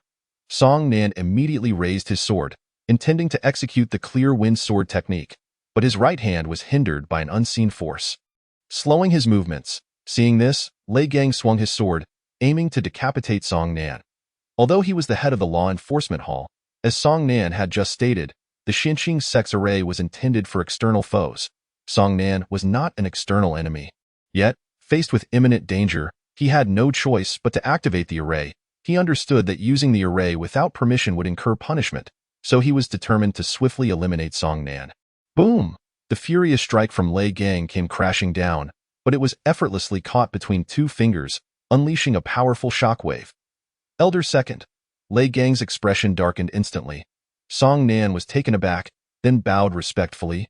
"Disciple pays respects to Elder Second," Elder Second nodded slightly and waved his hand, causing the activated array to close, causing Lei Gang's spiritual energy to plummet back to the 8th level of the innate realm. Pointing at Song Nan, Lei Gang, with a fierce countenance, addressed Elder Second. This young man has killed 4 people in the mine, including a steward. He has disrespected the authority of the law enforcement hall and even attacked me. Elder Second, do you truly wish to stop me from eliminating this scourge of the sect? Song Nan interjected. Qiji sure, and the others sought to kill me in the mine. Can I not defend myself? You wish to avenge your son and kill me, yet I naturally seek to kill you in return. Elder Second commanded. Stand down, Lei Gang. With his eyes filled with rage, Lei Gang retorted, since Elder Second insists on intervening, I shall report this matter to the sect master, allowing him to make the final decision. Elder Second chuckled. Very well, let it be so. Suddenly, a voice rang out. Apart from Elder Second, Song Nan, and Lei Gang. Everyone turned to listen. Upon seeing the newcomer, Song Nan and the others bowed in unison. We pay respects to the sect master. The sect master was not particularly old, merely in his 40s. He had been standing at the entrance of the law enforcement hall and, in the blink of an eye, appeared in the center of the hall. Lei Gang, unwilling to relent, spoke again. Sect master, Song Nan. Unfortunately, before he could finish, the sect master cast a cold glance. Fearful, Lei Gang quickly lowered his head. Silencing himself, the sect master turned to Elder Second, who, understanding the cue, looked at Song Nan and said, Release your spiritual pressure. Spiritual pressure? Though puzzled, Song Nan complied with Elder Second's request and released his spiritual pressure. Upon sensing this surge of power, the sect master's eyes widened involuntarily. Indeed, the Yellow Lotus technique. Hearing the words Yellow Lotus technique, Lei Gang's expression turned to one of shock as he looked up at Song Nan. He had never expected that the cultivation method Song Nan practiced was the long-lost Yellow Lotus technique of the Xinqing sect. Elder Second remarked, Over a month ago, I sensed the spiritual pressure of the Yellow Lotus technique. But at that time, sect master, you were in seclusion. The sect master nodded. Song Nan's mind raced, realizing a month ago. So, Elder Second's appearance at the life and death arena was due to sensing the spiritual pressure of the Yellow Lotus technique? The Yellow Lotus technique is nothing extraordinary, merely a low-grade Xian-level technique. Why do Elder Second and the sect master seem to regard it so highly? Song Nan, disciple is here, come with me. The sect master commanded, turning toward the door. However, Song Nan interjected, Sect master, the Iron Tower was implicated and has suffered 10 needles of punishment. I ask for your grace in absolving him of guilt. The sect master turned back, looking at Song Nan. I grant him absolution. This is for you. As he spoke, he took out a pill from his storage bag, capable of restoring Iron Tower to full health. Thank you, sect master. Song Nan expressed his gratitude and swiftly made his way to Iron Tower. Observing this, Elder Second found it both amusing and perplexing. After all, Song Nan had left the sect master standing aside. Who would dare to act so boldly? Turning to glance at the sect master, he found no sign of anger. Meanwhile, Song Nan handed the pill to Iron Tower and exchanged a few words with him before turning to Lei Gang in the distance. Shouting, when my cultivation truly reaches the 8th level of the innate realm, Lei Gang, I will surely duel with you to the death. By then, don't be afraid. Enraged, Lei Gang gritted his teeth, his face contorted with malice. Yet in the presence of the sect master, he could only swallow his fury, refraining from any outward display.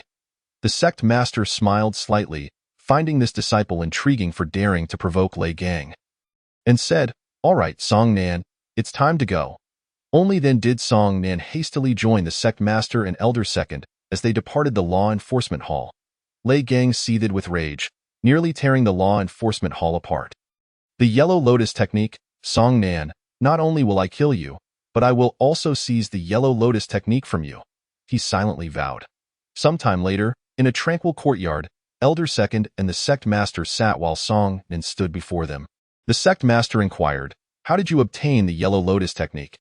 Having anticipated various questions on the way there, Song Nan replied without hesitation, Disciple found it on a skeleton while training in the Highland Mountain Range. The sect master's expression remained calm. What of the technique itself? It was destroyed by the disciple. The sect master cast a cold glance. Song Nan quickly explained, At that time, My strength was weak. After memorizing all the contents of the Yellow Lotus technique, to prevent disaster, I destroyed it. You are quite cautious. The sect master withdrew his gaze. Does the Yellow Lotus technique contain the Yellow Lotus sword technique? The Yellow Lotus sword technique? Song Nan responded with confusion. Upon hearing this question, both the sect master and Elder Second understood that the Yellow Lotus technique Song Nan possessed did not include the Yellow Lotus sword technique, and they couldn't help but feel disappointed. Elder Second elaborated, our Xinqing sect's supreme techniques are the Twin Lotus technique and the Twin Lotus sword technique. However, the Yellow Lotus technique and the Yellow Lotus sword technique were lost long ago. Only the Green Lotus technique and the Green Lotus sword technique remain. Chapter 24. The Mysterious Practitioner. The supreme techniques of the Xinqing sect, the Twin Lotus technique and the Twin Lotus sword technique. Song Nan's eyes lit up, and he couldn't help but feel a surge of excitement. The Yellow Lotus technique was already a low-grade Xian level technique. What level could the superior Twin Lotus technique and Twin Lotus sword technique be? If one could gain entry to the sacred cemetery of the sect and consume the corpses within, there might be a chance to discover the Twin Lotus technique and the Twin Lotus sword technique. However, under normal circumstances, the cemetery remains closed, accessible only during ancestral rites or upon the passing of an elder or the sect leader. Even when the cemetery is opened, only those disciples who have made significant contributions to the sect are permitted entry. With the ancestral rites approaching, I must devise a means to contribute to the sect. With this thought, Song Nan's eyes sparkled with determination as he declared, I report to the sect leader that I have already memorized the entirety of the Huanglian technique and can transcribe it at this very moment. The sect leader nodded, signaling for someone to come forth. A person entered, and the sect leader commanded, fetch me the writing instruments. Yes, sect leader. After a moment's contemplation, Song Nan inquired, sect leader, second elder, are you familiar with the Central Plains? The Central Plains? The second elder responded, bewildered. What is that? Song Nan explained, the Central Plains is a geographical region. The second elder shook his head, perplexed. The sect leader remarked, I too have not heard of this place. If you seek to learn of its whereabouts, you may join the Suinim Inn Tower, become a Xian practitioner, and then you can purchase maps there. Moreover, the Suinim Inn Tower contains numerous treasures sought after by martial artists, allowing you to bring glory to the sect.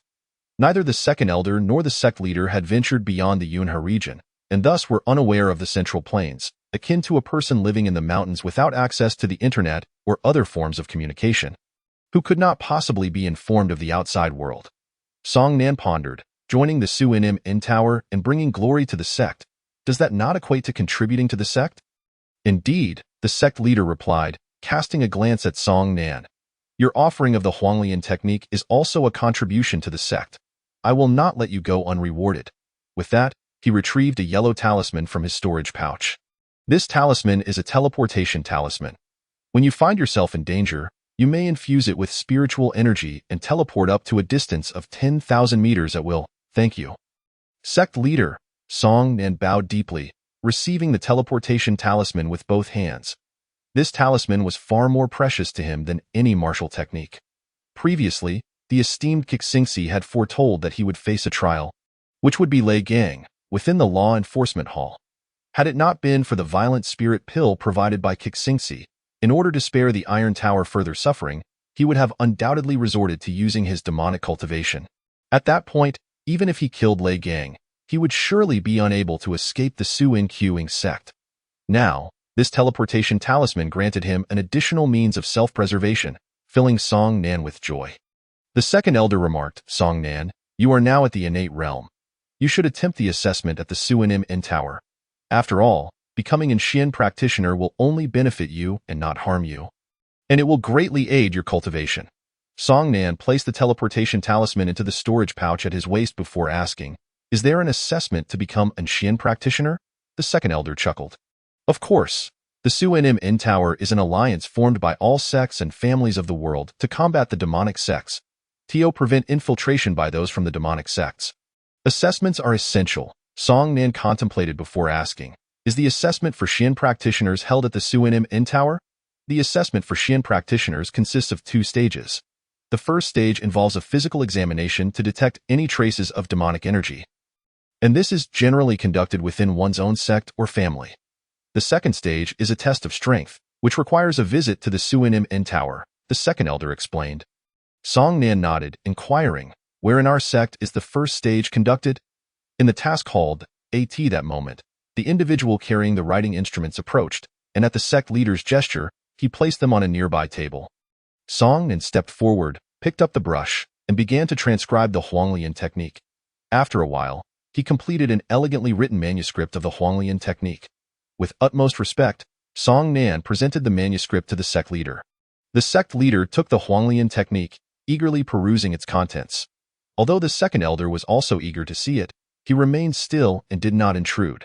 The sect leader quickly scanned the text, visibly pleased, and then raised his gaze to Song Nan. "If there is nothing else, you may take your leave." "Yes, sect leader, I take my leave."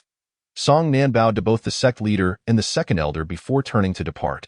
Exiting the courtyard, he hurried directly to the residence of the Iron Tower. Earlier, when he had given the sect leaders bestowed elixir to the Iron Tower in the Law Enforcement Hall, they had already agreed upon a meeting place, the disciples' accommodation area of the Su-In-Quing sect. Upon finding the Iron Tower's room, Song Nan knocked on the door, creak. The Iron Tower opened the door swiftly. "How do you feel after taking the elixir?" Song Nan inquired. "I am fully recovered," the Iron Tower replied. "That's good to hear," Song Nan nodded. "Please, come in." The Iron Tower stepped aside to let him enter. After closing the door, the Iron Tower asked, "Did the sect leader summon you? Is everything all right? All is well." Song Nan replied, "I have come to share with you the Huanglian technique of the lower grade Xian level, as well as the Qingfeng sword technique of the lower grade Xian level." Xian level? The Iron Tower's expression was one of astonishment and disbelief. Disciples of the Su-In-Quing sect, unless they possessed extraordinary backgrounds like Lei Guangwei, typically had no chance to learn Xian level techniques, let alone both a mental technique and a martial skill. "You do not wish to learn?" Song Nan asked. No, it's not that," the Iron Tower stammered. "It's just that Xian level techniques are incredibly precious."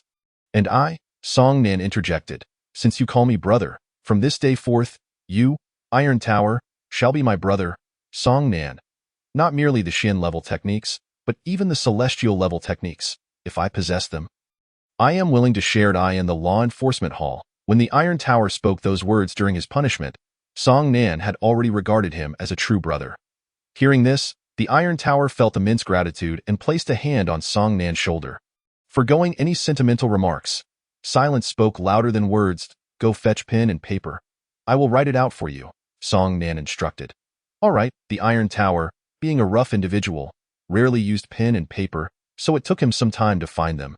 Song Nan took the pen and paper from him and began to transcribe the Huanglian technique and the Qingfeng sword technique. The Iron Tower watched silently, internally making a certain decision. Meanwhile, the entire Su-In-Quing sect was abuzz with excitement. The news of Song Nan's fierce beating of the hall master, Lei Gang, spread like wildfire with unimaginable speed. The fact that there were no repercussions for Song Nan after assaulting Lei Gang left everyone astonished. After all, Lei Gang was the hall master of the Law Enforcement Hall. What disciple would dare to strike him? And who among the disciples could possibly defeat him? Even if someone did strike him, who could escape unscathed? Only Song Nan possessed such capability. Chapter 25. I am in a rush after transcribing the Huanglian technique and the Qingfeng sword technique. Fearing that the Iron Tower might lack the comprehension to grasp the meanings within, Song Nan meticulously explained each word and phrase to him, ensuring his understanding. The Iron Tower felt deeply moved and immensely fortunate to have met Song Nan, becoming his brother. Song Nan imparted all that he had comprehended to the Iron Tower. The rest would depend on the Iron Tower's own cultivation. He then departed from the Iron Tower's residence, intending to head to the task hall to participate in the assessment for Xian practitioners. Yet, Song Nan found himself hesitating. Having cultivated demonic techniques, he had already reached the 9th level of the innate realm, and a simple examination would easily reveal the presence of demonic energy within him. At that point, not only would he be unable to pass the assessment for Xian practitioners, but he would also find it exceedingly difficult to leave the Su-In-Quing sect alive. Furrowing his brow, Song Nan walked and pondered. If he did not become a Xian practitioner, he could not access the Su-In-Quing Tower, and thus could not purchase a map. The Su-In-Quing Tower was an alliance formed by all the sects of the world, and the maps they sold would surely be the most detailed and comprehensive, enabling him to locate the central plains. Furthermore, to gain entry to the cemetery, he must render significant contributions to the sect. The sect leader had previously stated that becoming a Xian practitioner would allow him to bring glory to the sect and make contributions. Although he was still uncertain how to bring glory to the sect after becoming a Xian practitioner, it was, for now, the only path available to him. But how could he conceal the demonic energy within him so that it would not be detected? With a troubled expression, Song Nan couldn't help but sigh. "Greetings, Senior Brother Song." "Salutations, Senior Brother Song." Suddenly, two respectful voices called out from the left side. Song Nan turned to look, offering a slight nod in acknowledgement before continuing on his way. With his mind focused solely on the assessment, he did not notice the newfound respect they exhibited, which was markedly different from before. As he walked, the respectful greetings continued. "Greetings, Senior Brother Song." "Salutations, Senior Brother Song." After several such interruptions, Song Nan gradually became aware that their demeanor had changed from before. How curious. They seemed to respect me more than before. Although their attitude had indeed shifted due to his defeat of Lei Guanghui and his attainment of the innate realm, the current respect felt different. This was reverence. But what could have caused this shift in their attitude once more? Song Nan pondered for a moment and soon came to a realization. It must be related to the incident where I had dealt a blow to Lei Gang in the law enforcement hall. Aside from that, I had not engaged in any other notable actions. Suddenly, a spark of inspiration illuminated his mind, and Song Nan's eyes gleamed with excitement. It seemed that I could leverage the advantages of my senior brother status to facilitate the physical examination. Resolute in his decision, he quickened his pace towards the task building. The task building was as bustling as ever, but unlike before, now there were exclamations of "I have met Senior Brother Song" echoing through the air. Disciples bowed in respect upon seeing Song Nan, treating him as if he were a significant figure. This scene resembled tall bamboo swaying under a fierce wind, bending in homage. Such phenomena accompanied Song Nan as he approached the entrance of the task building, extending until he reached the interior. Previously, when Song Nan entered the task building, no one would come forth to greet him. But now, upon sighting him, the staff immediately gathered around, their faces beaming with smiles. "Senior Brother Song, how may I assist you today?" One of them inquired. "I wish to participate in the Xianzhu assessment." "What is the procedure?" Song Nan replied. "The Xianzhu assessment is on the second floor. Please follow me," the staff member responded. Upon reaching the second floor, Song Nan followed her to a counter. Upon seeing the individual seated behind the counter, Song Nan could not help but smirk coldly, causing the man behind the counter to jump up in fright, bowing deeply and stammering. "I have met Senior Brother Song." "What a coincidence," Song Nan remarked with a double entendre. The individual at the counter was none other than the man who had intentionally set Song Nan to wait while he sold the zhu fruit on the first floor of the task building. Recently, he had been transferred to the second floor. Not expecting to encounter Song Nan, he felt extremely uneasy and anxious, knowing that if Song Nan could beat Lei Gang without consequence, he would certainly not hesitate to dispose of him as well. The woman who had led Song Nan to the second floor said, "Senior Brother Song is here for the Xianzhu assessment. Please assist him with the paperwork." She then turned to Song Nan with a warm smile, saying, "I will take my leave now. Feel free to find me if you need anything." "Thank you," Song Nan replied. As she turned to leave, she cast a flirtatious glance back at him. Song Nan smiled slightly before turning his attention to the man behind the counter. "What is your name?" The man was momentarily stunned, and fear began to creep in. Could it be that Song Nan is seeking revenge on me? He fell silent. "What are you mute?" Song Nan's expression darkened as he barked. The man trembled in fear, hastily responding, "I am Pan Xiao Rue. What procedures must I follow for the Xianzhu assessment?" Song Nan inquired. Pan Xiao Rue dared not take a breath. "We need to register your information, conduct a spiritual power test, and a physical examination. There are a total of 3 steps. Such a hassle. I am pressed for time. Is there no expedited option?" Song Nan's tone rose slightly. Pan Xiao Rue hesitated for a moment, then meekly replied, "This is the sect's regulation. Everyone must follow this procedure." "What did you say?" Song Nan's eyes widened. Pan Xiao Rue shivered once more, stammering, "Why yes, it is the sect's regulation."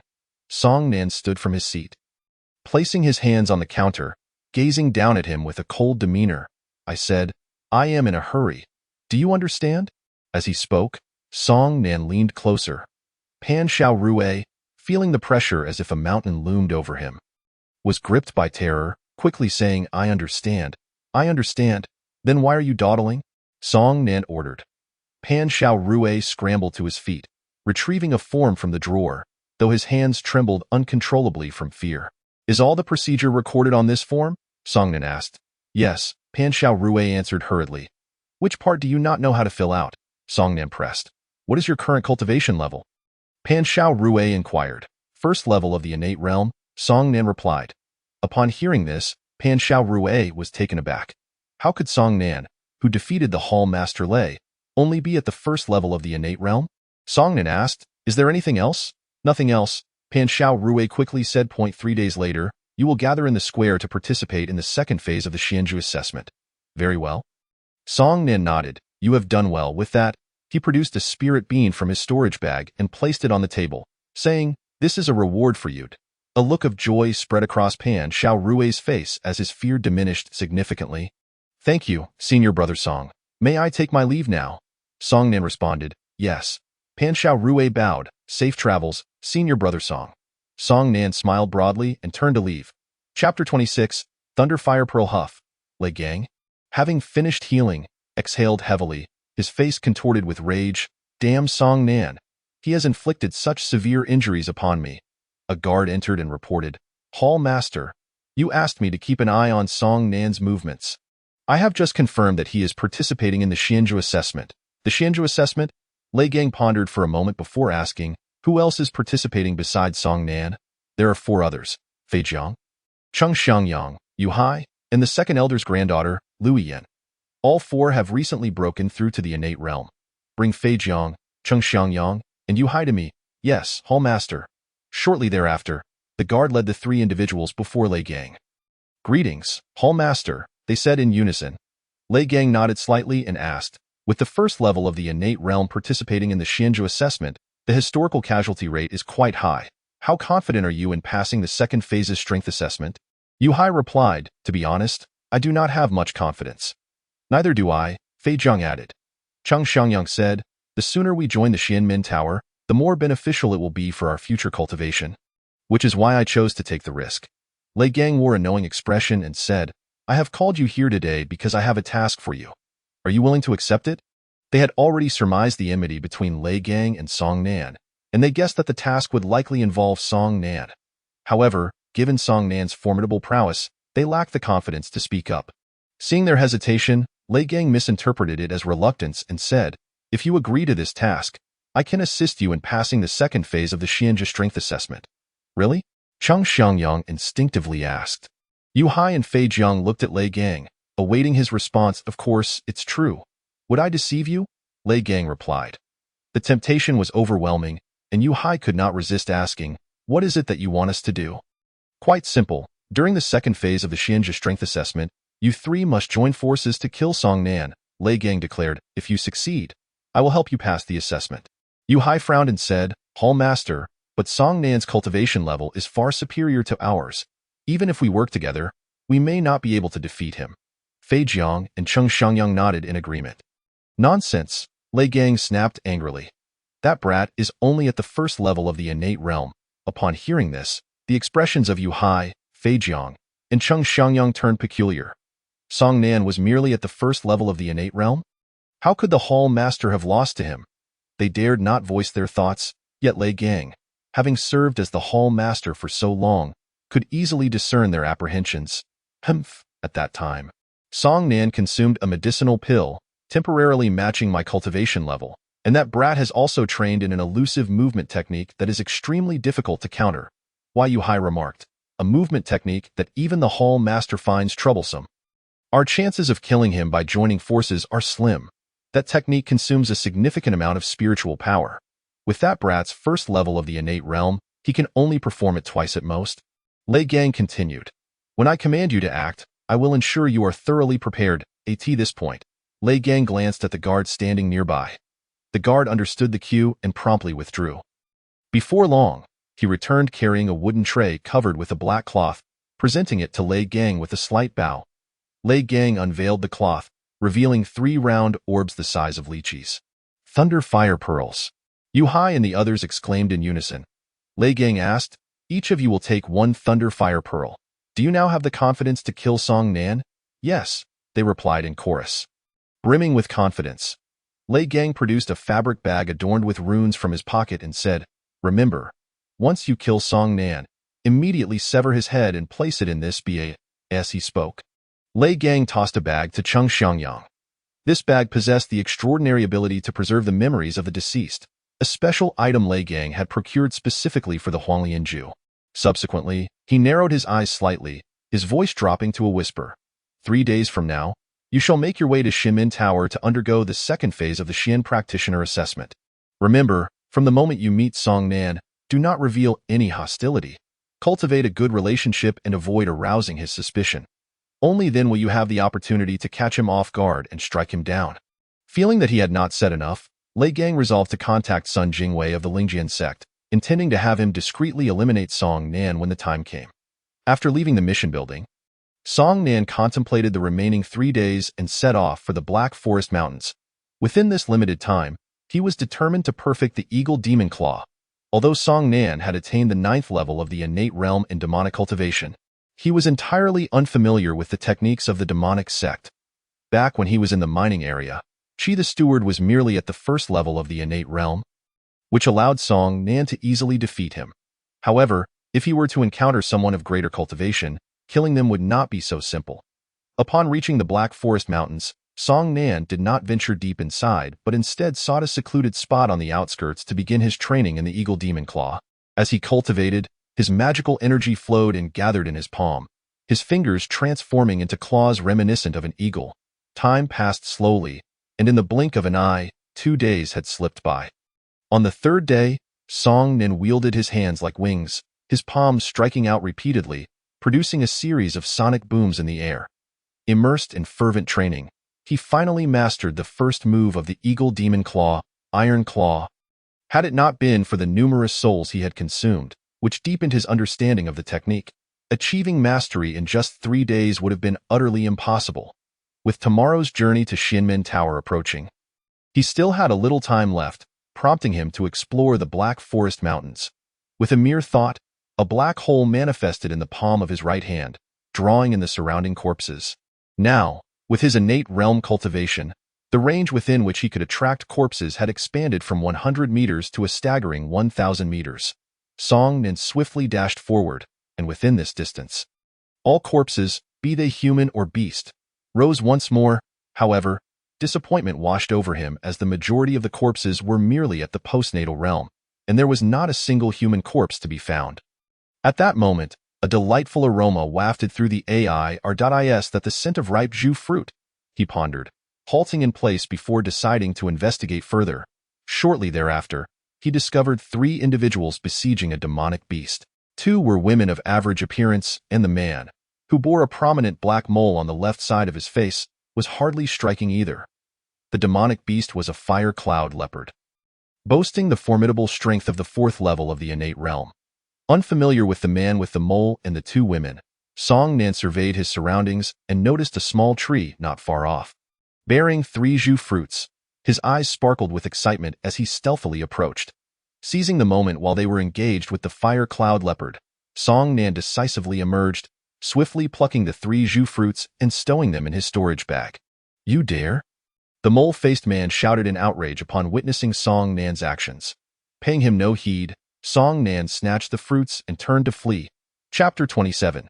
Xinmin Tower. The mole-faced man and the 2 women attempted to chase after Song Nan, but the fire cloud leopard, mistaking them for allies of Song Nan, unleashed its fury upon them, rendering their pursuit futile.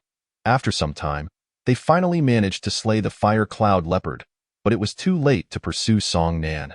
"Damn little thief," the mole-faced man seethed. "If I encounter you again, I will surely flay your skin." "Senior brother Sun Jingwei, what shall we do now?" one of the women asked. Sun Jingwei regarded them and replied, "Let us search for other rare materials." Within the Black Forest Mountains, rare materials were considered unclaimed, thus the first to acquire them would rightfully possess them, a tacit understanding among those who roamed the area. Meanwhile, Song Nan had already fled the Black Forest Mountains and was making his way towards the Xinqing sect. After some time, he returned to the Xinqing sect and arrived at the residence of Iron Tower. Knocking on the door, it swung open to reveal Iron Tower himself. "I have 3 Zhu fruits for you. Take them for your cultivation," Song Nan stated. Rare materials are imbued with abundant spiritual energy, benefiting one's training immensely. However, for Song Nan, typical rare materials were less convenient than consuming corpses. Iron Tower was taken aback. He understood the immense value of Zhu fruits, and here was Song Nan gifting him 3 at once. Taking a deep breath, he replied, "Indeed." At that moment, words felt inadequate to express his gratitude, for such a significant favor could not be articulated. After a moment's thought, Song Nan retrieved a piece of stone from his storage bag. This is a premium essence water stone. If you find yourself in need of funds, you may sell it at the mission building for about 100 spirit stones. Iron Tower accepted the essence water stone silently, deeply engraving this act of kindness in his heart. As the moon waned and the sun rose, the Xinqing sect basked in a serene and tranquil morning. Song Nan had already arrived at the square when 3 figures approached him. "Song Nan, who would have thought you would also participate in the Xian practitioner assessment?" one exclaimed. "You are indeed Song Nan. I've heard much about you." Another chimed in, "I always believed you were extraordinary. Seeing you now confirms it." The words of his former peers stirred a sense of nostalgia within Song Nan. Once, these 3 had looked down upon him from their lofty positions, but now they sought to engage him in conversation. "Yu Hai, Fei Jiang, Cheng Xiangyang, your experience surpasses mine. I hope you will lend me your support during the assessment," Song Nan replied courteously. Why Yu Hai waved dismissively. "Not at all." Fei Jiang shook his head. "I wouldn't dare." Cheng Xiangyang humbly added, "I could not." At that moment, the sound of footsteps echoed nearby. The 4 turned to find the second elder approaching alongside a young woman. While she was not exceptionally beautiful, she possessed an overall charm. Dressed in a delicate green long gown, she approached gracefully. This was Lui Yin, the second elder's granddaughter. Song Nan noted that Lui Yin was also observing him with curiosity. After all, his name had garnered considerable attention lately. The second elder declared, "Now that we are all present, let us depart." With that, he placed his hand to his mouth and blew forcefully, producing a loud sound. Before long, a bird descended from the sky and landed gracefully. "Up you go," the second elder instructed, leaping onto the creature's back. Seeing this, Song Nan and the others followed suit, taking their places atop the bird. With a powerful flap of its wings, the bird soared into the sky, heading towards Xinmin Tower. With the second elder present, the group remained silent. Go past the time. Song Nan closed his eyes and began cultivating the Huanglian Ju. Lui Yin, astonished, mused to herself, "No wonder Song Nan's cultivation has progressed so rapidly. He must be working diligently." Inspired, she too closed her eyes to cultivate, eager to see if her efforts would surpass those of Song Nan. Yu Hai and the others watched with envy, for both Song Nan and Lui Yin absorbed spiritual energy at an identical rate, utilizing a low-grade Xin-level technique, while they were merely practicing a high-grade Huang-level technique. The second elder stroked his beard with satisfaction, thinking, "My granddaughter, who has little interest in cultivation, is actually putting in the effort. Song Nan has had a significant influence on her." In this manner, the group traveled in silence until they neared Xinmin Tower. "We are almost there," the second elder announced. Hearing this, Song Nan opened his eyes. The brief period of cultivation, while not enough to elevate his cultivation level, had nonetheless sharpened his skills somewhat. Before him stood a 3-story building, majestically rising amidst the forest. "Second elder, is there any significance to the 3 levels of Xinmin Tower?" Song Nan inquired. "Similar to the mission building of the Xinqing sect, each level handles different affairs." The second elder turned to him, explaining, "Xinmin Tower varies in structure based on its location. Here, the first level is for the innate realm, accessible only to those who have attained that level. The second level is for the martial sect, while the third level is reserved for distinguished guests, those high-ranking practitioners from outside. High-ranking practitioners?" Song Nan asked. The second elder replied, "Once you pass the Xian practitioner assessment, you'll understand what constitutes a high-ranking practitioner." As the bird drew closer, Song Nan noticed a vast square before Xinmin Tower, already bustling with groups of people. "Those individuals, like you, are here for the Xian practitioner assessment," the second elder explained. "Grandfather, are they from other sects?" Lui Yin inquired. The second elder nodded. "Indeed, they are from Feilei Valley, Lingxi sect, and Lingjian sect." Lui Yin, puzzled, asked, "Why are they not entering? Why are they waiting outside?" The second elder chuckled, "Because you are not yet Xian practitioners. You currently lack the qualifications to enter Xinmin Tower." In the next moment, the avian creatures gracefully descended upon the square, with the second elder and Song Nan alighting one after another. The individuals from Fei Lei Valley, Lingxi sect, and Lingjian sect observed Song Nan and his companions, who, in turn, regarded them with equal curiosity. The second elder approached to engage in conversation with the elders of the three factions. After a while, a group emerged from the grand entrance of Xianmen Tower, led by four venerable elders, each representing Xianqing sect, Fei Lei Valley, Lingxi sect, and Lingjian sect. It was revealed that the grand elder was indeed within Xianmen Tower, which explained his rare appearances, murmured Lui Yin. Following closely behind the four elders were 8 practitioners, both male and female. Greetings, I am the third elder of Lingjian sect, announced the elder at the center of the group. I shall refrain from unnecessary elaboration. Your assessment task is far from simple. You are to eradicate the bandits of Hei Feng Zhai and procure the silver Hei Feng badge from the small leader among them. Hei Feng Zhai is in collusion with the demonic sect, so do not entertain any notions of mercy. Remember, if you do not slay them, they will assuredly take your lives. A.S. Song Nan listened intently to the third elder's discourse on the practical assessment. His gaze inadvertently fell upon a man standing behind the elder. The man bore an unremarkable appearance, but a black mole adorned his face, sprouting 3 dark hairs. It was him. In an instant, Song Nan recognized the man as the one he had encountered the previous day in the Black Forest Mountains. The man, Sun Jingwei, had received a message from Lei Gang the day prior and, having seen Song Nan's likeness, recognized him as the thief who had stolen his Zhu Ji Yuodet, that moment. His cold gaze was fixed unwaveringly upon Song Nan. Chapter 28. Ling Du Fei Zhou. Song Nan merely glanced at Sun Jingwei before turning his attention back to the third elder of Lingjian sect. Resuming his focus on the introduction to the forthcoming practical assessment, as for the leaders of Hei Feng Zhai, the main leader, the hall masters, and the chieftain, you need not concern yourselves with them. If you encounter them, your sole task is to strive for survival. The 8 practitioners behind me will handle those leaders. That is their assigned duty. The third elder continued, moreover, these 8 practitioners will serve as your captains and overseers for this assessment, and you are required to heed their every command. The establishment of Xianmen Tower is to combat the demonic sect.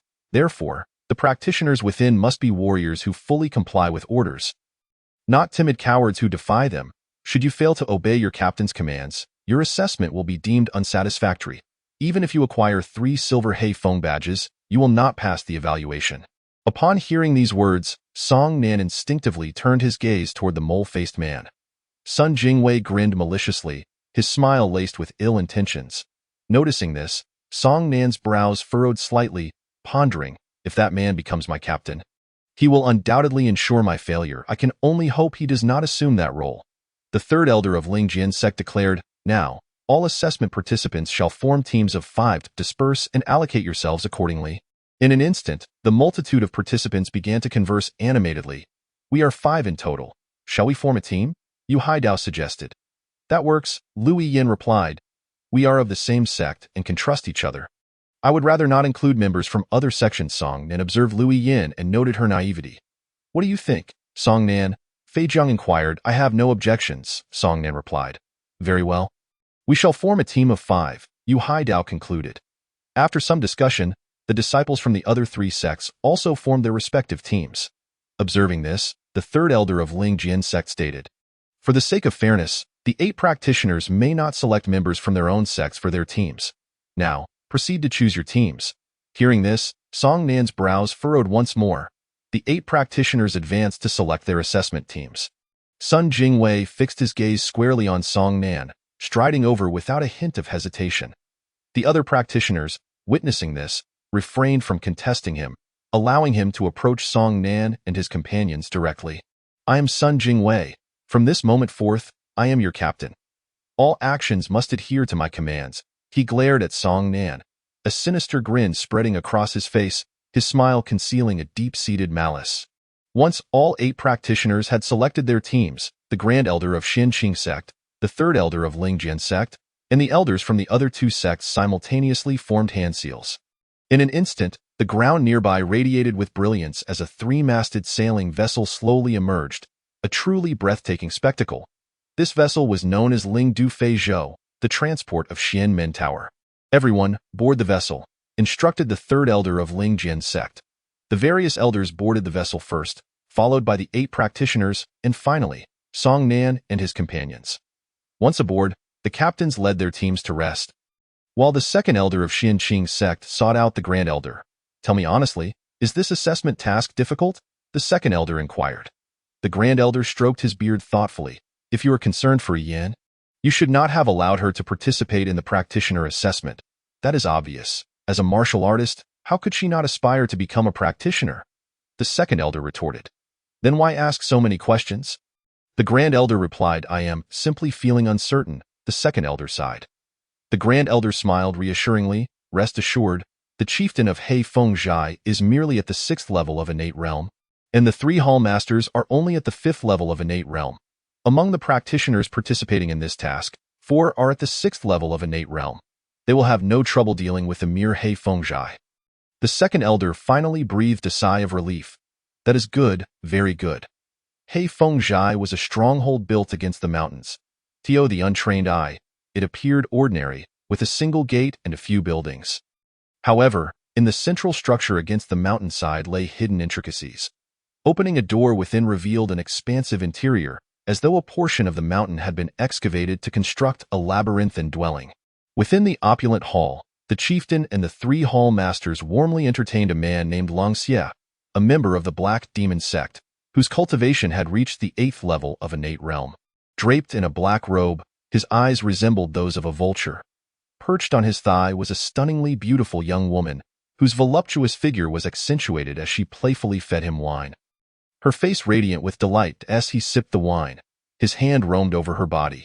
"Long Xie, it is a rare pleasure for you to visit. You must stay a few extra days so that I may properly host you," the chieftain implored. "This place is indeed commendable, but it is the territory of Xian Min. I cannot linger here for long," Long Xie replied. "What is there to fear? My abode is exceedingly discreet. Even if Xian Min possesses keen intelligence, they shall never discover your presence in my He Feng Zhai, brother.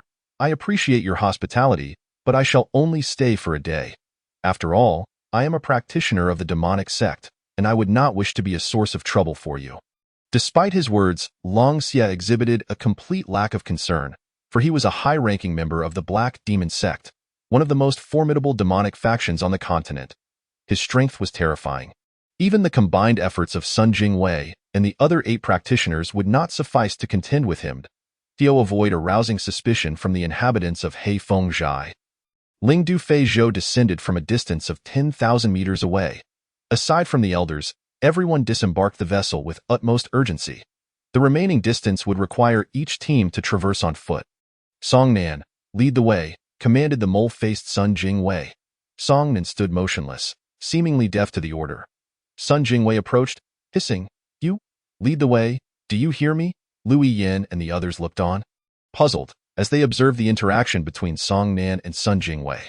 Turning to Sun Jingwei, Song Nan remarked, "You have no intention of allowing me to pass, do you?" Sun Jingwei, noticing that Lui Yin and the others were watching, replied, "What are you talking about, Song Nan? Why would I not allow you to pass?" In truth, he intended to eliminate Song Nan within He Feng Zhai. However, he had not anticipated Song Nan's directness in confronting him. Song Nan smirked derisively. "Indeed. It was you who first discovered those 3 Zhuguo in the Black Forest Mountains, but in the realm of heavenly materials and earthly treasures, possession is 9/10 of the law, regardless of who discovered them first. Thus, my taking of the 3 Zhuguo was entirely justified. Naturally, it is equally justified for you to seek retribution against me for this matter. However, to leverage your current role as captain to settle personal scores with me is an idea you might as well abandon." With that, Song Nan turned and walked toward the adjacent team, contemplating, "Once we enter He Feng Zhai, I shall seek an opportunity to eliminate Sun Jingwei, thus negating his judgment regarding my qualifications." Sun Jingwei, realizing that not only Lui Yin and her companions, but also other teams and practitioners were now looking their way, felt his face burn with humiliation. Enraged, he drew his sword with a resounding clang. Chapter 29. The black magic crossbow arrows. Sun Jingwei, consumed by rage, unsheathed his sword with the intent to slay Song Nan. Upon hearing the sound of the sword being drawn, Song Nan swiftly turned around and drew his own weapon. Yu Hai and the other 2, witnessing this, felt a surge of delight. If Sun Jingwei were to kill Song Nan, their troubles would be alleviated. Why resort to blades when we can discuss this matter amicably? Lu Yin exclaimed, rushing to position herself between Song Nan and Sun Jingwei in an attempt to mediate. Sun Jingwei coldly commanded, "You, step aside." Lu Yin hesitated for a moment before replying, "Song Nan is a disciple of my Xinqing sect. It is unjust for you to bully him in such a manner." Song Nan glanced at Lu Yin, somewhat taken aback. Sun Jingwei's eyes widened, preparing to bypass Lu Yin and strike at Song Nan. However, at that moment, a man approached, his voice low yet firm. "Sun Jingwei, I do not wish to involve myself in your feud with him, but if your confrontation raises alarms among the Black Wind Village, I will make you pay dearly." Sun Jingwei's brow furrowed. He recalled that Luan Guangxue was at the 6th level of the innate realm, while he himself was merely at the 4th level. Considering the current mission, he clenched his teeth and restrained himself. He thought to himself, once they entered the Black Wind Village, there would be ample opportunities to dispatch Song Nan. Luan Guangxue, noticing Sun Jingwei's withdrawal, then addressed the others, all practitioners, clear the way ahead and eliminate the scouts of the Black Wind Village. Being the strongest among them, the remaining 8 practitioners complied with his orders. Without delay, Luan Guangxue led the charge forward. Sun Jingwei and the other practitioners followed suit. Song Nan approached Lu Yin and expressed his gratitude. "Thank you." Lu Yin maintained a stern expression. "You really should be more cautious. Why confront him directly when your cultivation is inferior?" Song Nan pondered for a moment before responding, "Because I knew he would not only refuse to allow me to pass this assessment, but might also attempt to kill me. So I had no choice but to stand my ground." Yu Hai interjected, "They have departed. We should follow suit." Song Nan nodded in agreement, and they hurried to catch up with the main group. The Black Wind Village had scouts stationed outside, but before Luan Guangxue and the other practitioners. These low-level adversaries posed no threat whatsoever, being swiftly dispatched. With the 8 practitioners leading the way, they advanced with unstoppable momentum, as if traversing an unguarded realm in a blink. They arrived at the gates of the Black Wind Village. Utilizing their agility, they scaled the walls and leaped onto the battlements, dispatching the bewildered guards below. All examinees, possessing innate cultivation, followed suit and ascended the walls. Crouching atop the battlements, they surveyed the scene below. Luan Guangxue whispered, "Leave no survivors." Kill, like drawn swords, the group surged forth, swiftly eliminating their foes. Within the depths of the Black Wind Village, the village chief and his cohorts, including Cold Scorpion, continued their revelry, indulging in food and drink. Suddenly, a burly lieutenant rushed in, kneeling before the chief, reporting, "The people from the Ximen Tower are attacking." "Humph!" The chief, shattering his wine cup upon the ground, declared fiercely, "So, the Ximen Tower has come. Relay the orders. Let them enter and experience the might of the black magic crossbow arrows brought by Brother Cold Scorpion." Cold Scorpion, seemingly unfazed by the impending assault, continued to drink and caress a woman beside him. Outside, the ground was littered with corpses. This is utterly pathetic. The assessment of the practitioners poses no challenge whatsoever. "I was unnecessarily on edge earlier," Luan Guangxue remarked upon hearing the murmurs of the examinees. "This is merely the outer perimeter of the Black Wind Village. The true stronghold lies within." The wave of confusion swept through the crowd. Luan Guangxue and the other practitioners swiftly entered the central building, tearing down the lanterns hanging on the walls. A resounding rumble echoed as the previously impenetrable walls began to rise, revealing a hidden chamber. It became apparent that this place was a labyrinthine stronghold, the actual Black Wind Village. "Be cautious," Luan Guangxue warned as he boldly entered the inner sanctum, the others closely trailing behind. Once all had entered, the stone slab fell back into place, sealing the exit. The atmosphere turned tense, and some instinctively tightened their grips on their weapons. Surrounded by towering walls, a sense of oppression enveloped them, as they proceeded cautiously. Unease grew. The layout resembled a maze, with numerous paths leading to unknown destinations. Yet, Luan Guangxue navigated with confidence, showing no hesitation in choosing their route. Suddenly, Song Nan's ears perked up at the sound of footsteps. He turned his gaze to the left, where an imposing wall stood, devoid of any discernible threat. At that moment, Luan Guangxue shouted, "Beware the left." The others swiftly turned and caught sight of a group of Black Wind Village members emerging, each wielding black crossbow arrows. "The riffraff from the Ximen Tower shall be turned into a pincushion," bellowed a burly man clad in leather armor and adorned with a golden headband, the chief of the Black Wind Village. With a wave of his hand, he commanded, "Increase the fire." The arrows flew, piercing the air with lethal intent. Song Nan, Wan Guangxue, and the others immediately brandished their weapons to deflect the incoming projectiles. The onslaught was overwhelming. Some were unable to withstand the barrage and were struck. Ack! The wounded cried out in agony as the affected areas began to rot, the corruption spreading throughout their bodies. These black magic crossbow arrows originated from the black magic sect. While those at the first level of the innate realm could withstand one or two, any more would prove insurmountable. "Beware! The arrows are poisoned," Luan Guangxue shouted. With a clang, Song Nan swung his sword, knocking the incoming arrows aside. "Be careful!" Noticing Lui Yin was in danger, Song Nan leaped forward, deflecting 2 arrows. "Thank you," Lui Yin said, her voice laced with fear. "Stay behind me," Song Nan instructed while fending off the arrows.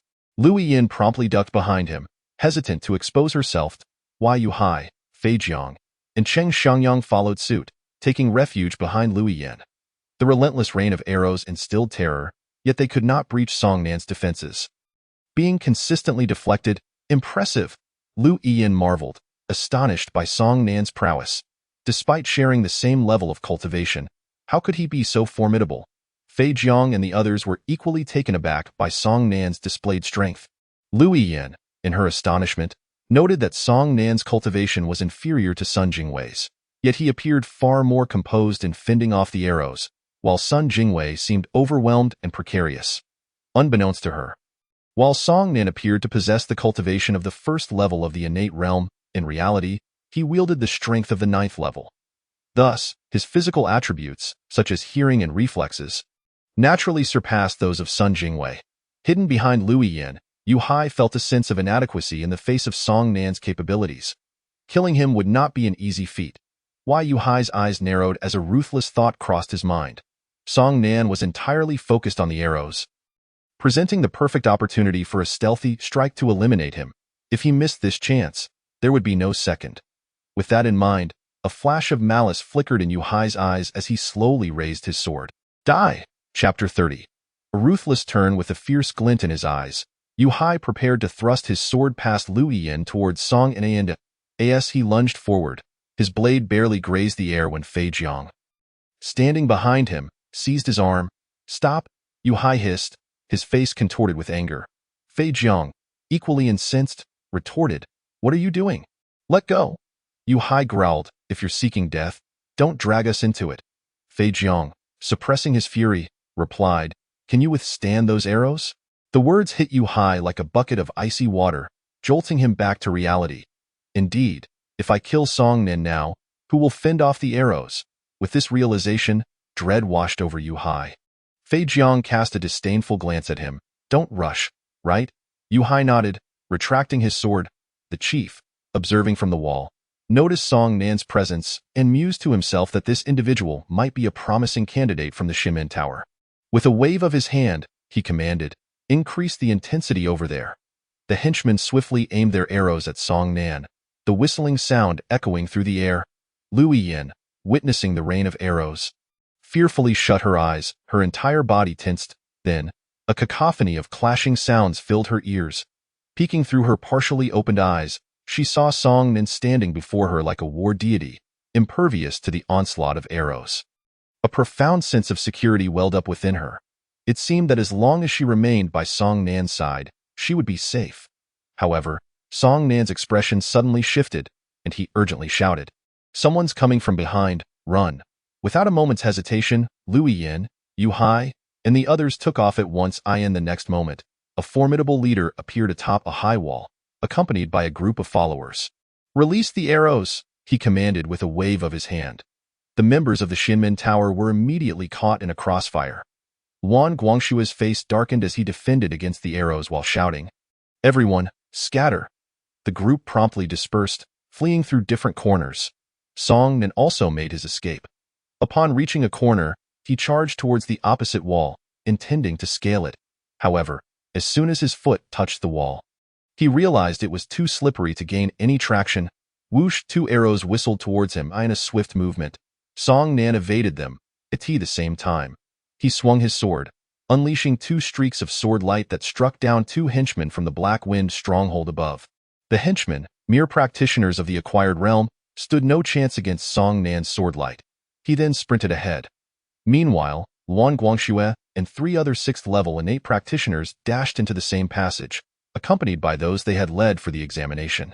Luan Guangxue pointed at several men, instructing you four, stand by the wall.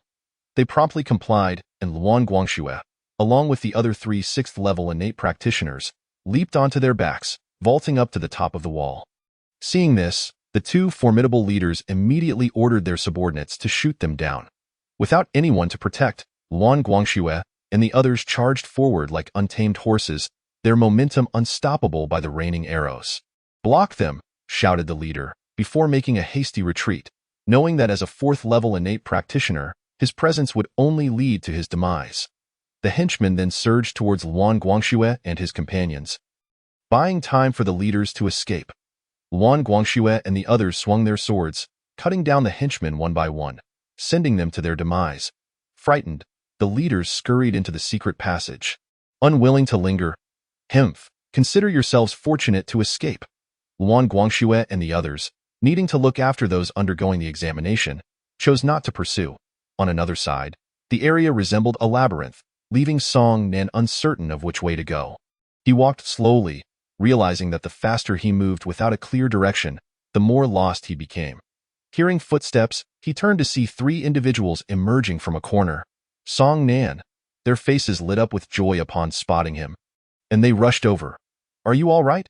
Song Nan casually inquired. Fei Jiang replied, "We're fine, thanks to you earlier." Song Nan dismissed it, just a small matter. Cheng Xiangyang interjected, "While that's true, gratitude is still due without you. We would have likely perished." "Where's Lu Yin?" Song Nan redirected the conversation.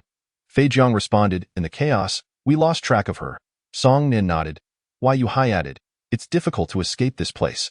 We took a detour and ended up behind you. Now we can only plan as we go. If we encounter any innate practitioners, perhaps we can find a way out," Song Nan suggested. Fei Jiang asked, "Could you please lead the way? We're quite fearful." "Of course," Song Nan replied with a mysterious smile, turning to proceed forward. The three exchanged glances and silently followed. Having walked only a few steps, three henchmen from the Black Wind stronghold emerged, firing crossbow bolts. "Be careful!" Song Nan leaped forward, swiftly slicing through the three arrows aimed at Fei Jiang and the others. He then countered with a sword strike, sending three streaks of sword light that pierced through the chests of the three henchmen. "Thank you," Fei Jiang said. "You've saved me once more." Song Nan nodded lightly, choosing not to elaborate, and continued ahead. At that moment, however, Fei Jiang and his companions exchanged glances, silently nodded, and then slowly raised their swords. "Die!" Their expressions morphed into grim determination as they thrust their swords towards Song Nan's back. With a swift motion, Song Nan evaded the attack. The failed ambush left Fei Jiang and his companions momentarily stunned. Sighing, Song Nan remarked, "Do you truly wish for death?" Observing this, Fei Jiang furrowed his brow, realizing that Song Nan had anticipated their move and had intentionally lured them in. "So you knew all along," he said. "You feigned weakness to bait us?" "Not exactly," Song Nan replied. "Earlier, when Yu Hai attempted to kill me, it was you who intervened. If I had died, who would have shielded you from those arrows? I overheard your conversation." "Why?" Yu Hai seethed. "Then why did you help us just now? I hadn't asked you anything, so how could you die? If you perish, who will I question?" Song Nan retorted, "We have no enmity between us." "So tell me, who sent you to kill me?" Fei Jiang replied, "Out of gratitude for your past assistance, I can divulge that the one seeking your life is Lei Gang, just as I suspected." Song Nan nodded. Why Yu Hai lunged with his sword, asserting, "Stop the chatter and attack." Fei Jiang and Cheng Xiangyang followed suit, also lunging at Song Nan. "Indeed, less talk," Song Nan echoed, raising his black iron sword. The two sides clashed. Leveraging his exceptional reflexes, Song Nan evaded their encirclement while simultaneously severing Yu Hai's left hand with a single stroke. Why Yu Hai winced in pain, his features contorted. Fei Jiang and Cheng Xiangyang halted. "You are no match for me," Song Nan declared, observing them. "I concede. You are indeed formidable, Song Nan. Even with our combined efforts, we failed to protect Yu Hai," Fei Jiang admitted. "However, you will still die here today." "Oh?" Song Nan regarded him seriously. "Do you recognize this?" Fei Jiang produced a small orb. Song Nan's pupils constricted. It was a Lei Hua Zhu, capable of killing a 4th-level innate practitioner. "Indeed," Yu Hai growled through clenched teeth. "You severed my hand, and I will take your life." He endured the pain, discarding his sword to grasp the Lei Hua Zhu. Cheng Xiangyang shifted to another position, encircling Song Nan while brandishing his own Lei Hua Zhu. "3 Lei Hua Zhu," Song Nan remarked nonchalantly. "To kill me, Lei Gang is truly going all out." Chapter 31. No way to escape. Yu Hai, with a fierce expression, threatened, "Song Nan, if you cut off your left hand now, I might grant you a more comfortable death. If you refuse, I will make your demise exceedingly painful." Song Nan chuckled. "You think holding a Lei Hua Zhu will suffice to kill me? You overestimate yourself. Then prepare to die." Yu Hai roared. As he channeled his spiritual energy into the Lei Hua Zhu, it began to emit blinding rays. Yu Hai hurled the Lei Hua Zhu at Song Nan. The Lei Hua Zhu was a lethal weapon capable of annihilating 4th-level innate practitioners, prompting Fei Jiang and Cheng Xiangyang to hold back, recognizing that one Lei Hua Zhu was sufficient to eliminate Song Nan. They intended to reserve their own for a potential escape. Song Nan did not flee. Instead, he calmly gazed at the incoming Lei Hua Zhu. Boom! The Lei Hua Zhu exploded, unleashing a dazzling light that engulfed Song Nan in an instant. A powerful shockwave radiated outward, causing Fei Jiang and Cheng Xiangyang to regard the explosion site with trepidation. "Humph! For severing my hand, you must die, Song Nan." Yu Hai seethed, glaring at the destruction, braving the raging winds that battered him. "Is that so?" A faint, disdainful voice emerged from within the explosion. It was Song Nan's voice. Yu Hai, Fei Jiang, and Cheng Xiangyang widened their eyes in disbelief, fixated on the source of the sound. Suddenly, a fierce gust of wind surged forth, dissipating the explosive energy of the Lei Hua Zhu, revealing a seemingly unscathed Song Nan. You're unharmed?" Fei Jiang exclaimed in shock. Yu Hai's face contorted with disbelief, unable to accept the reality of Song Nan's survival. He was about to instruct Fei Jiang and Cheng Xiangyang to unleash their Lei Hua Zhu when, in a flash, Song Nan appeared before him. Before he could react, Song Nan's hand had tightly grasped his throat. "A demon!" Yu Hai gasped. "You are one of the demon sect?" Fei Jiang and Cheng Xiangyang were equally astonished and taken aback. Ignoring them, Song Nan focused on Yu Hai, stating coolly, "The Lei Hua Zhu can kill a 4th-level innate practitioner. But regrettably, my cultivation in the demon sect has already reached the 9th level of the innate realm. You cannot kill me."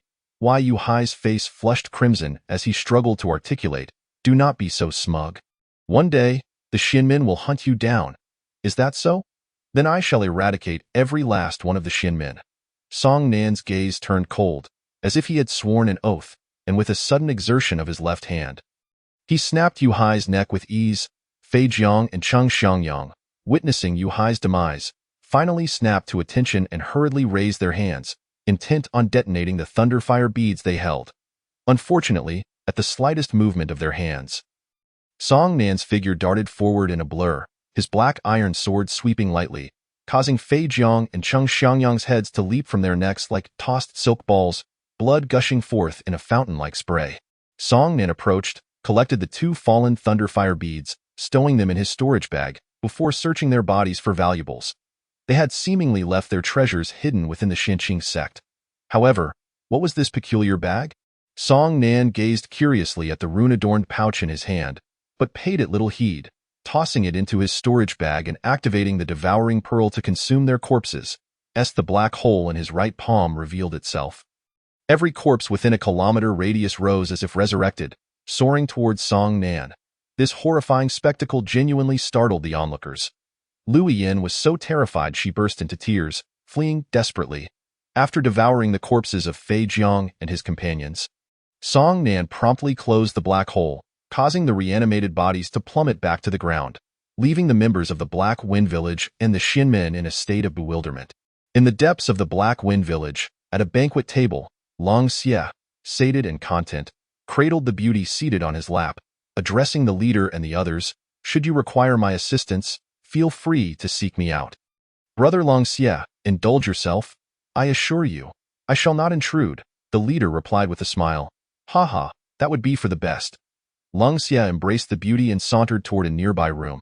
Meanwhile, 1,000 meters away, on the Lingdu flying boat, the second elder of the Xinqing sect wore an expression of agitation, unable to remain seated or stand still, pacing back and forth.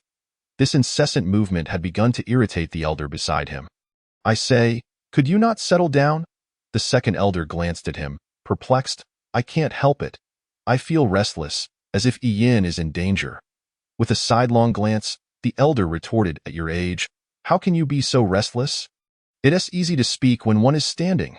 The second elder replied gravely, "If your granddaughter were participating in the Xin practitioner assessment, I dare say you'd be even more anxious than I." The elder chuckled. "Rest assured, this assessment poses no real danger. With Luan Guang and the others present, what do you have to worry about?" Sighing, the second elder lamented, "I can't fathom why I remain so uneasy. Were it not for the rules, I would have gone to the Black Wind Village to see for myself." "You, my friend, are overthinking things," the elder remarked. "The Black Wind Village. After Song Nan consumed you high and the others." He swiftly made his exit to avoid suspicion. Unfortunately, the resurrection of the corpses had piqued the curiosity of many. The two leaders who had initially arranged the archers, along with a group of their men, were on the wall, thinking the corpses were the result of Long Xie's sinister magic, and they wished to witness it for themselves. Thus, they spotted Song Nan, although they missed the scene of him devouring the bodies. "Isn't that the promising talent from the Xinmen?" They followed him closely from the wall, intent on eliminating Song Nan. Given the distance between them, Song Nan remained oblivious to their pursuit. Their vantage point gave them clarity, allowing them to close the gap rapidly. Not knowing the route, Song Nan inadvertently navigated through a series of twists and turns until he found himself on a straight path. By the time the Black Wind Village members reached this stretch, Song Nan had already covered several hundred meters. They leaped down from the wall, for the path was long, with a building at its center flanked by iron doors. As Song Nan approached the building, he noticed the iron doors were ajar, revealing a chamber approximately 20 meters long. "It's you, Song Nan." Sun Jingwei emerged from the opposite end of the building. Spotting Song Nan, he immediately brandished his sword and rushed in. Intent on attacking, however, just a few steps into the room, he caught sight of the group from the Black Wind Village behind Song Nan and quickly turned to flee, inadvertently noticing the iron doors. Seizing the opportunity, Sun Jingwei yanked the doors shut, sealing off Song Nan's escape route. Song Nan attempted to stop him but was a moment too late. Hearing the sound of approaching footsteps behind him, he turned to see two leaders, 4 small leaders, and a throng of minions. Chapter 32. My lord, how terrifying. Those corpses actually came back to life. Liu Yin was still in a state of shock, running aimlessly in fear. Whoosh, whoosh, 2 arrows flew from the wall, and Liu Yin brandished her sword to deflect them. She made no attempt to counterattack, only wishing to escape the area as quickly as possible. Yet, the 2 minions relentlessly pursued her, continuing to shoot arrows. Using her agility, she managed to shake them off, but within this labyrinth, the presence of Black Wind Village members left her fearing for her life. After closing the iron door, Sun Jingwei smirked with satisfaction. "If I couldn't break you, Song Nan, it would be a boon for you." With 2 leaders, 4 small leaders, and numerous minions, he felt this force was beyond his capability. So he departed swiftly, believing without a doubt that Song Nan would perish within. The members of the Black Wind Village in the room shared his belief, their faces twisted with malicious intent as they surrounded Song Nan. Calmly, Song Nan regarded them. "2 leaders, for small leaders. As long as I eliminate you, my task will be complete." In his eyes, they were already dead, while to the members of the Black Wind Village, he, too, was merely a corpse waiting to fall. "You have nowhere left to run," announced the portly leader at the forefront. "Run? You are not worthy of such an escape," Song Nan retorted.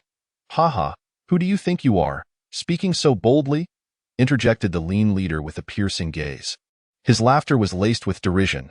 "We of the Black Wind Village have roamed these woods for years and have never encountered anyone who could survive the maze.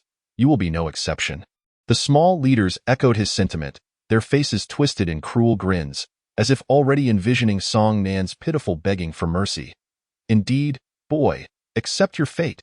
To die at the hands of the masters of the Black Wind Village is a privilege in itself," boasted one small leader, brandishing a hefty blade that glinted ominously in the light. Though the minions remained silent, their presence was imposing. wielding various weapons that sliced through the air with a menacing whir. Resembling a pack of ravenous wolves encircling a helpless lamb, eager to savor their prey. Raising his sword, Song Nin pointed at them, "Surrender your badges, and I shall grant you a swift end." Such a mere first-level innate realm cultivator dares to speak so grandly? The portly leader elongated his words, each one dripping with sadistic glee. "This will be your tomb. No one will save you, not even yourself." The lean leader scoffed, slowly drawing his long sword, its tip lightly tapping the ground with a sharp ring. His gaze, cold as a serpent's, fixed on Song Nan. "Are you prepared to meet your end?" Amidst the rampant arrogance and hubris, the members of the Black Wind Village believed victory was assured, completely disregarding Song Nan. With a light chuckle, Song Nan unleashed a torrent of magical energy from within, erupting like a volcano. Magic, 9th level innate realm. In that moment, the faces of both leaders and their companions transformed. As Song Nan's sword began to retract. Ready to strike, suddenly, bang, bang, bang. The members of the Black Wind Village began to kneel, their foreheads hitting the ground in submission. "We were blind and failed to recognize your greatness. Please show us mercy," pleaded the portly leader, panic evident in his voice. The lean leader echoed, bowing his head as he implored, "We had no knowledge of your presence within the Shinmen. We beg for forgiveness." The small leaders and minions followed suit, repeatedly bowing, their expressions rife with supplication. Taken aback by their sudden capitulation, Song Nan paused momentarily, realizing the Black Wind Village's collusion with the demonic sect had led them to mistake him for a powerful figure within their ranks. The demonic sect's guest, Long Xia, possessed only the 8th level of innate realm cultivation, yet was treated like royalty in the Black Wind Village. Thus, upon witnessing Song Nan's 9th level innate realm cultivation, the leaders were struck with terror. As thoughts raced through his mind, Song Nan lowered his voice, somberly declaring, "You have exposed my demonic powers. You cannot be spared. Spare us? We promise not to disclose your secret. We can even assist you with your tasks in the Shinmen." The two leaders, filled with trepidation, hastily prostrated themselves in a plea for mercy. Song Nan let out a cold snort and declared, "Even if I were to slay you, my mission would still be accomplished." The corpulent leader trembled in fear, his flesh quivering as he spoke, "Lord, the cold scorpion of the black magic sect is a friend of our chieftain. He is currently a guest at our Black Wind Village. We implore you to spare our lives for his sake." Cold scorpion? Song Nan furrowed his brow in contemplation. If Luan Guangxue and his companions could eliminate Cold Scorpion, and I were to consume his corpse, I would then acquire the magical techniques of the black magic sect. Moreover, they mistakenly believe I am one of them. The Black Wind Village is already entangled with the sect, and given their ignorance of my true identity, revealing it would only serve to offend me. They are not foolish enough to do so. However, the prospect of the Black Wind villagers taking action against me remains a troublesome concern.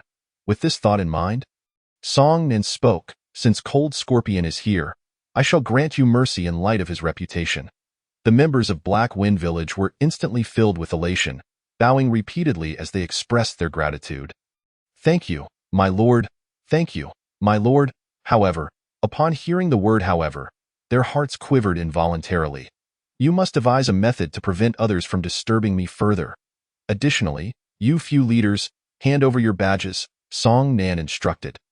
The various leaders quickly removed their badges, bending at the waist and offering them with utmost reverence. Song Nan waved his hand, accepting the 2 golden badges and 4 silver ones. The slender leader spoke up. "I have an idea. Please consider it," Song Nan replied coolly. "Speak." Yes, the slender leader continued. "We must report this to the chieftain. Surely, he would not dare offend you, my lord. Therefore, if we were to tie our golden headbands around your arms, when the chieftain gives the order, the brothers in the village will recognize you as our esteemed guest and will not dare to disturb you. Do you think this plan is viable?" Song Nin nodded. "Very well, bring me the headbands."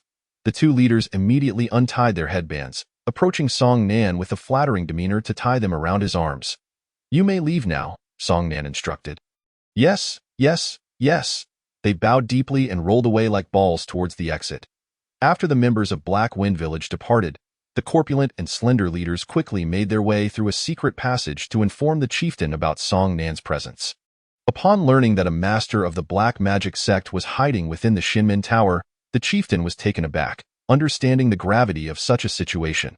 He dared not offend such a formidable figure. Thus, he immediately issued orders for all his subordinates to refrain from disturbing Song Nan and to never lay a hand on him. His command was swiftly relayed to every member of Black Wind Village. Meanwhile, Song Nan had already opened the iron door and set out in search of Sun Jingwei. The trial for Shin practitioners required him to acquire the silver Black Wind badges from the small leaders of Black Wind Village. Presently, Song Nan had in his possession 4 silver badges and 2 golden ones, having already exceeded the requirements for the trial. Without eliminating Sun Jingwei, I cannot complete the task and thus cannot become a Shin practitioner. Sun Jingwei, you must die. Song Nan swiftly navigated the labyrinth, searching for Sun Jingwei's whereabouts.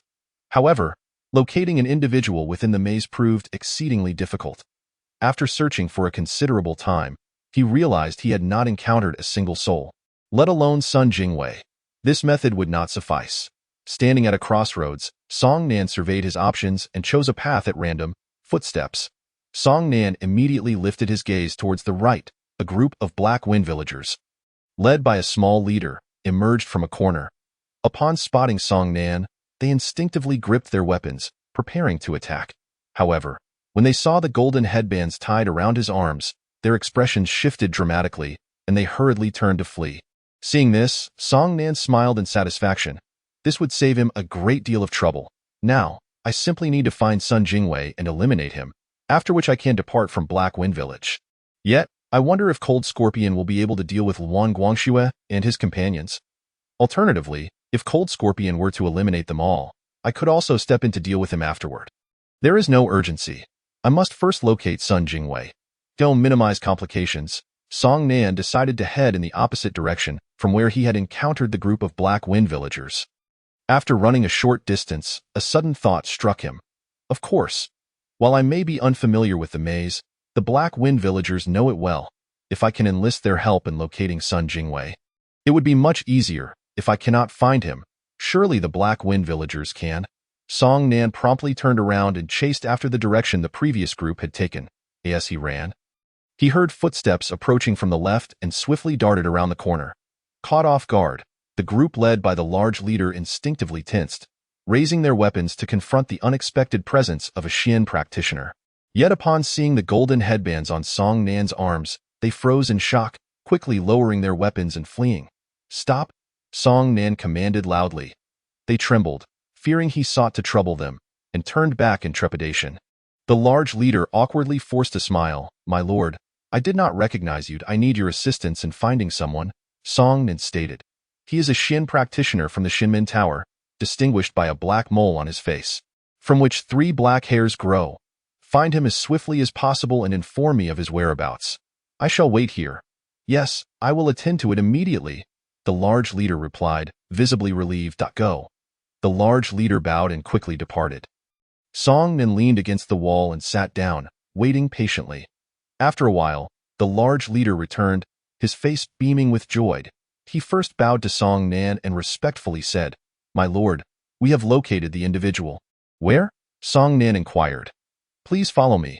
Upon hearing this, Song Nan replied, No, if anyone from the Shinmin Tower discovers that I am with you, it could lead to serious complications. The large leader reassured him, My lord. You need not worry. There are secret passages within the maze that others cannot detect. Very well. Song Nan agreed and followed him to a nearby wall. The large leader knocked twice, revealing a hidden passage. My lord, please. Song Nan entered the passage. After a short while, a section of the wall in the maze suddenly opened, and Song Nan peered out cautiously, ensuring the area was clear before emerging from the hidden passage.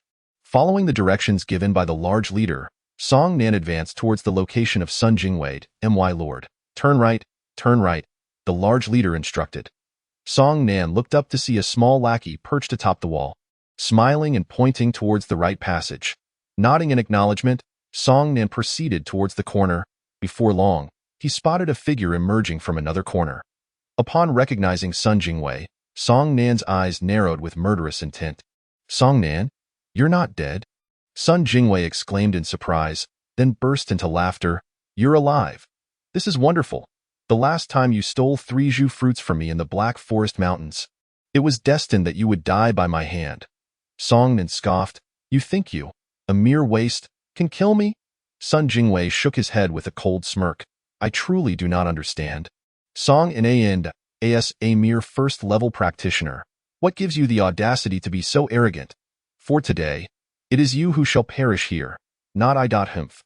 Sun Jingwei sneered disdainfully before declaring, then prepare to die. As his words fell, he drew his sword and charged at Song Nan. Song Nan too unsheathed his sword and rushed forward, and the two clashed. Song Nan's thrust was effortlessly evaded by Sun Jingwei, who retaliated with a fierce stab aimed at Song Nan's chest. One strike through the chest. Sun Jingwei taunted, You can't even block a single attack, Song Nan. What gives you the right to be so arrogant? But in the next moment, the Song Nan who had been pierced suddenly vanished. Sun Jingwei's expression shifted drastically as he instinctively looked down, noticing radiant lights flashing beneath his feet. His eyes widened in terror. Lightning fire pearl, boom! The lightning fire pearl exploded, engulfing the surroundings in a blinding light. Not far away, Song Nan observed silently. Earlier, during his confrontation with Sun Jingwei, he had activated the netherworld body and simultaneously thrown the prepared lightning fire pearl, ensuring a lethal strike against Sun Jingwei. As the brilliance subsided, it revealed Sun Jingwei lying on the ground, half his body obliterated by the explosion, yet he was still alive. The lightning fire pearl could kill a 4th-level practitioner, and Sun Jingwei himself was a 4th-level practitioner. In such circumstances, for him to survive the blast indicates that his agility is commendable. Song Nan gazed at Sun Jingwei, who was contorted in pain and filled with dread. Spare me, Song Nan, I beg you. He pleaded, I am sorry, but you must perish, Song Nan replied as he slowly approached. Had it not been for my oversight, and had you not possessed the Thunder Fire Pearl, you would have been no match for me. Sun Jingwei's eyes brimmed with malice. Song Nan merely scoffed, then swung his sword, extinguishing Sun Jingwei's life. He then turned to survey his surroundings and spotted 2 lackeys atop the wall. You may leave now, he commanded. Yes, they responded, not daring to linger, and hastily departed. Once satisfied that no one was around, Song Nan activated the Thief Pearl, devouring Sun Jingwei's corpse. Chapter 34 Why did they flee? It turned out that Sun Jingwei's movement technique was known as Swordwalk, classified as mid-tier in the Mystic level. His sword, named Autumn Water, was a low-tier Mystic weapon, and he wielded a remarkably explosive slashing technique. Also mid-tier in the Mystic level, his mental technique was akin to the Yellow Lotus technique, while his other martial skills were hardly worth mentioning. By consuming Sun Jingwei, Song Nan acquired his memories and martial skills. Consequently, both the swordwalk and slashing technique could be employed without further training. Next, it was time to elevate his cultivation. Song Nan returned to the entrance of the previously concealed passage, opened it, and slipped inside. He seated himself upon the ground and began to circulate the Yellow Lotus technique, refining the spiritual energy he had absorbed. As he meticulously refined this foreign spiritual energy, his cultivation surged rapidly, directly breaking through to the 4th layer of the innate realm. Upon opening his eyes, Song Nan realized that consuming corpses truly accelerated his cultivation. Now, he faced a choice. Should he leave the Black Wind Village, or attempt to consume the corpse of the Cold Scorpion? After a moment's contemplation, he made his decision, opting for the latter, as the martial techniques of the demon sect were woefully scarce. Emerging from the secret passage, Song Nan casually selected a direction and proceeded at a leisurely pace. Little girl, you cannot escape. Come forth and indulge your master, boomed a burly leader, accompanied by a gaggle of minions, as they rapidly pursued Lu Yan. Panic-stricken, Lu Yan's heart raced like a drum, her breath coming in quick gasps. The walls around her blurred past, resembling a terrifying painting. With every turn and step, she exerted every ounce of her strength. The leader, a hulking figure with a brutish face and fierce eyes, relentlessly pursued her like a harbinger of doom, intent on dragging Lu Yan into an abyss of darkness to savor her beauty. Lu Yan's clothing was drenched in sweat, but she paid it no mind, driven solely by the instinct to flee. She understood that capture would lead to unimaginable torment. She would rather face death than endure such inhumane suffering. As she approached a fork in the path, Lu Yan hurriedly dashed forward. Suddenly, her despairing countenance lit up with excitement. Song Nan, Seeing her anxious and frightened expression, Song Nan immediately deduced that she was being pursued by the Black Wind Village and reassured her. "Do not fear, I am here." At his words, Lu Yin nearly burst into tears. She rushed to him, sheltering herself behind Song Nan, curling up and trembling. "You cannot escape," the leader's voice echoed before he appeared around the corner. Without uttering a word, Song Nan's gaze turned steely. The brutish leader and his lackeys, overwhelmed with terror, quickly turned to flee. Song Nan then knelt, gently patting Lu Yin's back.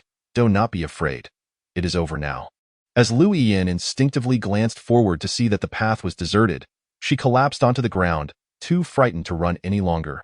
Thank you, Song Nan," she gasped, breathing heavily. Still shaken, she failed to notice that there had been no confrontation between Song Nan and the Black Wind Village members. "Do not mention it," Song Nan replied. "Elders second saved me twice from peril. This small favor is nothing in comparison." Lu Yin asserted, "My grandfather is my grandfather, and I am myself. You saved me, and I must express my gratitude." Song Nan chuckled, perceiving Lu Yin as a child yet to mature. "Do you require a moment's rest, or shall we continue?" I need to rest a bit longer," Lu Yin stammered, attempting to rise but failing.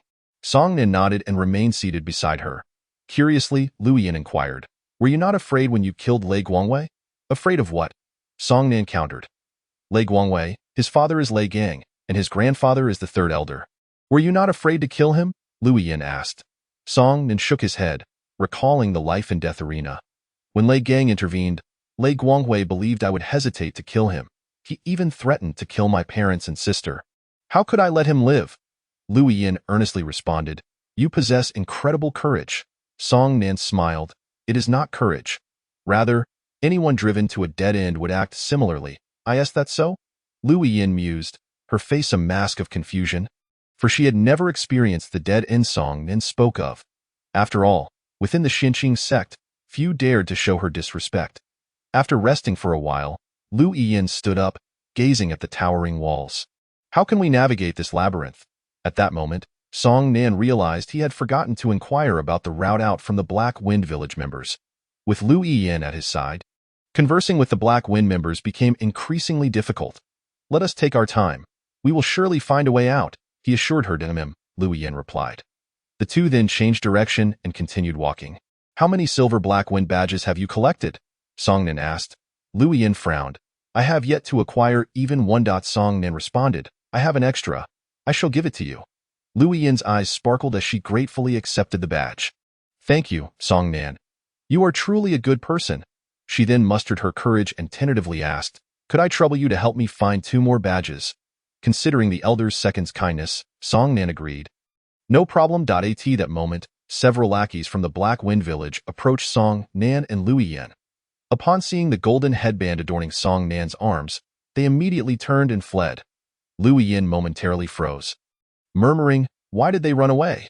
Without responding, Song Nan moved towards the corner. Lu Yin quickly regained her senses and hurried to catch up with him.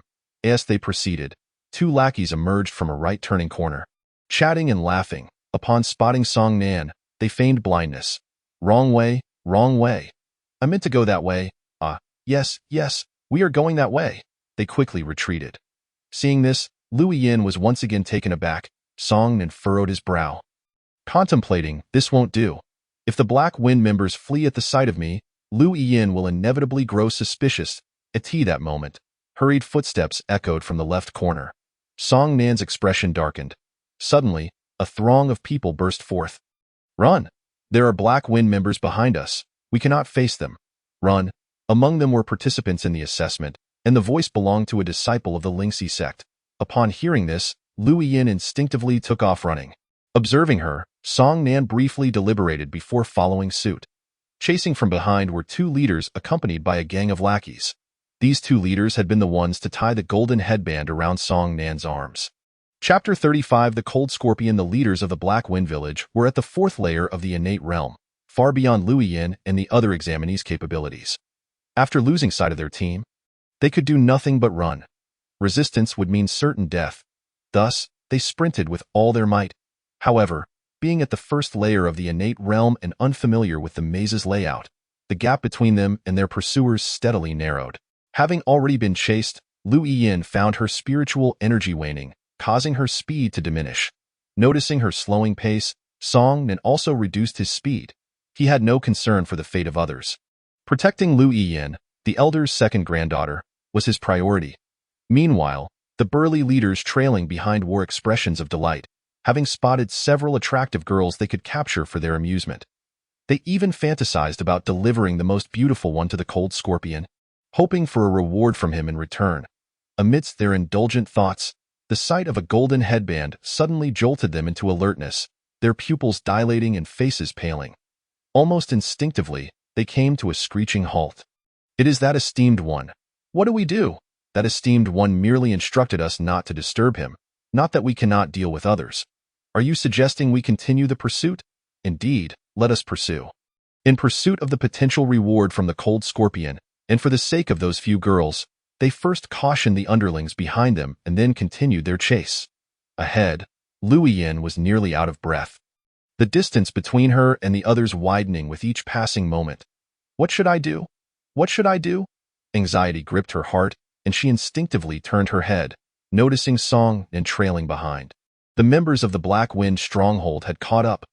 Lu Yiyin, frightened, clenched her teeth and persevered. Hearing the footsteps behind him, Song Nan slightly turned his head, casting a menacing glance. Two prominent figures rushed forward, but upon seeing Song Nan's expression, they dared not even breathe, hastily lowering their heads and speeding away. The lesser leaders and minions behind them were equally intimidated, not daring to look in Song Nan's direction. Lu Yiyin was taken aback, for she observed that the members of the Black Wind stronghold appeared to be ignoring them entirely, turning their heads to gaze at the wall. What is happening? Despite her limited worldly experience, Lu Yiyin quickly grasped the situation. She halted and turned to Song Nan, questioning why the people from the Black Wind stronghold would fear him so. Her inquiry was not one of accusation, but rather an expression of her bewilderment. After a moment's contemplation, Song Nan replied, "I had a confrontation with them. Having bested them, it is only natural they would fear me." Lu Yiyin furrowed her brow, half convinced, wondering if that could truly be the case. Noticing her skepticism, Song Nan insisted, "You wait here." With that, he unsheathed his Chiu Shui sword, unleashing a surge of spiritual energy as he dashed forward. Lu Yiyin gasped, realizing that Song Nan had reached the 4th level of the innate realm. He swiftly intercepted the two lesser leaders, demanding, "Surrender your silver Black Wind badges, and I shall spare your lives." "Yes, yes," they stammered, unsure of Song Nan's intentions, yet obediently relinquishing their badges. "Scram," Song Nan commanded, and the two complied without hesitation. Returning with the 2 silver badges, Lu Yiyin, incredulous, asked, "When did your cultivation reach the 4th level of the innate realm?" "Just recently," Song Nan replied. "After we parted ways, I encountered a lesser leader from the Black Wind stronghold. In a bid to save his life, he offered me a life-saving pill." Lu Yin's expression turned envious. "So you attained the 4th level after consuming the pill?" "Indeed," Song Nan confirmed with a nod. "How fortunate you are." Lu Yin lamented, "Advancing through each level of the innate realm is exceedingly difficult. I can't fathom how much spiritual energy you must have refined to obtain such a pill." "Yes, I suppose luck is on my side," Song Nan thought to himself, relieved that her lack of worldly experience made her so easily misled. "Now I understand why they fear you so," Lu Yin remarked. "Even a leader of the Black Wind stronghold at the 4th level of the innate realm cannot compare to you, given their martial skills typically fall within the lower or mid-tier of the yellow grade." "You are correct," Song Nan acknowledged, giving her a gentle pat before handing her the badges. "Now your badges are complete." Seeing the badges, Lu Yin's face brightened, and she gratefully accepted them. "Thank you, Song Nan." With a slight smile, he replied, "Let us proceed." The two continued their journey through the labyrinthine corridors. After what felt like an eternity of wandering, they arrived at an exit. Stepping through, they found themselves in a hall devoid of occupants. Yet, from the right exit of the hall, sounds of commotion reached their ears. Song Nan and Lu Yin made their way toward the source of the noise. As they approached, they beheld a chaotic scene. Luan Guangxue and his companions, along with numerous candidates, were locked in a deadly struggle against the members of the Black Wind stronghold. It was a brutal exchange where survival hinged on the death of the other. Fortunately, the balance of power favored the Shimin Tower, as Luan Guangxue and his allies boasted cultivation at the 6th level of the innate realm, while only the stronghold's leader matched that level.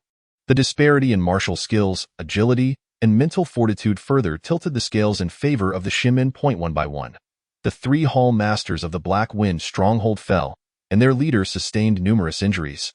His garments stained with blood. Spotting the approaching attack from the four Shinmen practitioners, he swiftly disengaged from Luan Guangxue and bolted toward a closed door. His target, he rushed forward, finally arriving at the door and shouted, "Brother Cold Scorpion, save me!" Just as the words escaped his lips, a white sword pierced through his back, emerging from his chest, blood coating the blade. Turning to see Luan Guangxue behind him, he opened his mouth to speak, but a torrent of blood erupted instead. Luan Guangxue withdrew the sword, and the leader crumpled to the ground, convulsing before succumbing to death. As Luan Guangxue and the others focused on the door, they pondered who the Cold Scorpion might be. With a creak, the door slowly opened, revealing a man with a gaze as piercing as a vulture. From his concealed position, Song Nan contemplated, "That must be the Cold Scorpion. I wonder if Luan Guangxue and the others can defeat him." Chapter 36. The One Who Will Kill You in the Chamber. A beautiful woman lay on the bed, her clothing untouched, peacefully asleep. Outside, the leader of the Black Wind stronghold lay dead, his wide eyes reflecting a tragic fate. Upon witnessing his demise, Cold Scorpion's countenance darkened, his eyes filled with a malevolent intensity akin to a terrifying demon awakening. He stepped out of the room, emanating an aura that surged toward Luan Guangxue and the others like a tsunami, instilling fear within their hearts. Even before he struck, the mere presence of Cold Scorpion sent a wave of dread through the four practitioners. Their feet instinctively retreating, Cold Scorpion's gaze was fixed on them, advancing step by step. Luan Guangxue and his companions, wary and apprehensive, began to back away. The members of the Shinmen, who had just dispatched the Black Wind stronghold's forces, stood frozen in shock as they witnessed Cold Scorpion driving back Luan Guangxue and his allies. Although they maintained a distance, Lu Yian trembled uncontrollably under the oppressive aura of Cold Scorpion. She had never encountered anyone so terrifying, as if her very soul were being consumed. Cold Scorpion surveyed the scene, noting the lifeless bodies strewn across the ground, the three hall masters, numerous leaders, and countless minions, all utterly vanquished. "Excellent," he declared, raising his gaze toward Luan Guangxue and his companions. "None of you shall escape with that." He lunged forward, causing their expressions to shift drastically. "Ah!" A chorus of screams erupted. Luan Guangxue and his companions turned to see Cold Scorpion standing among them.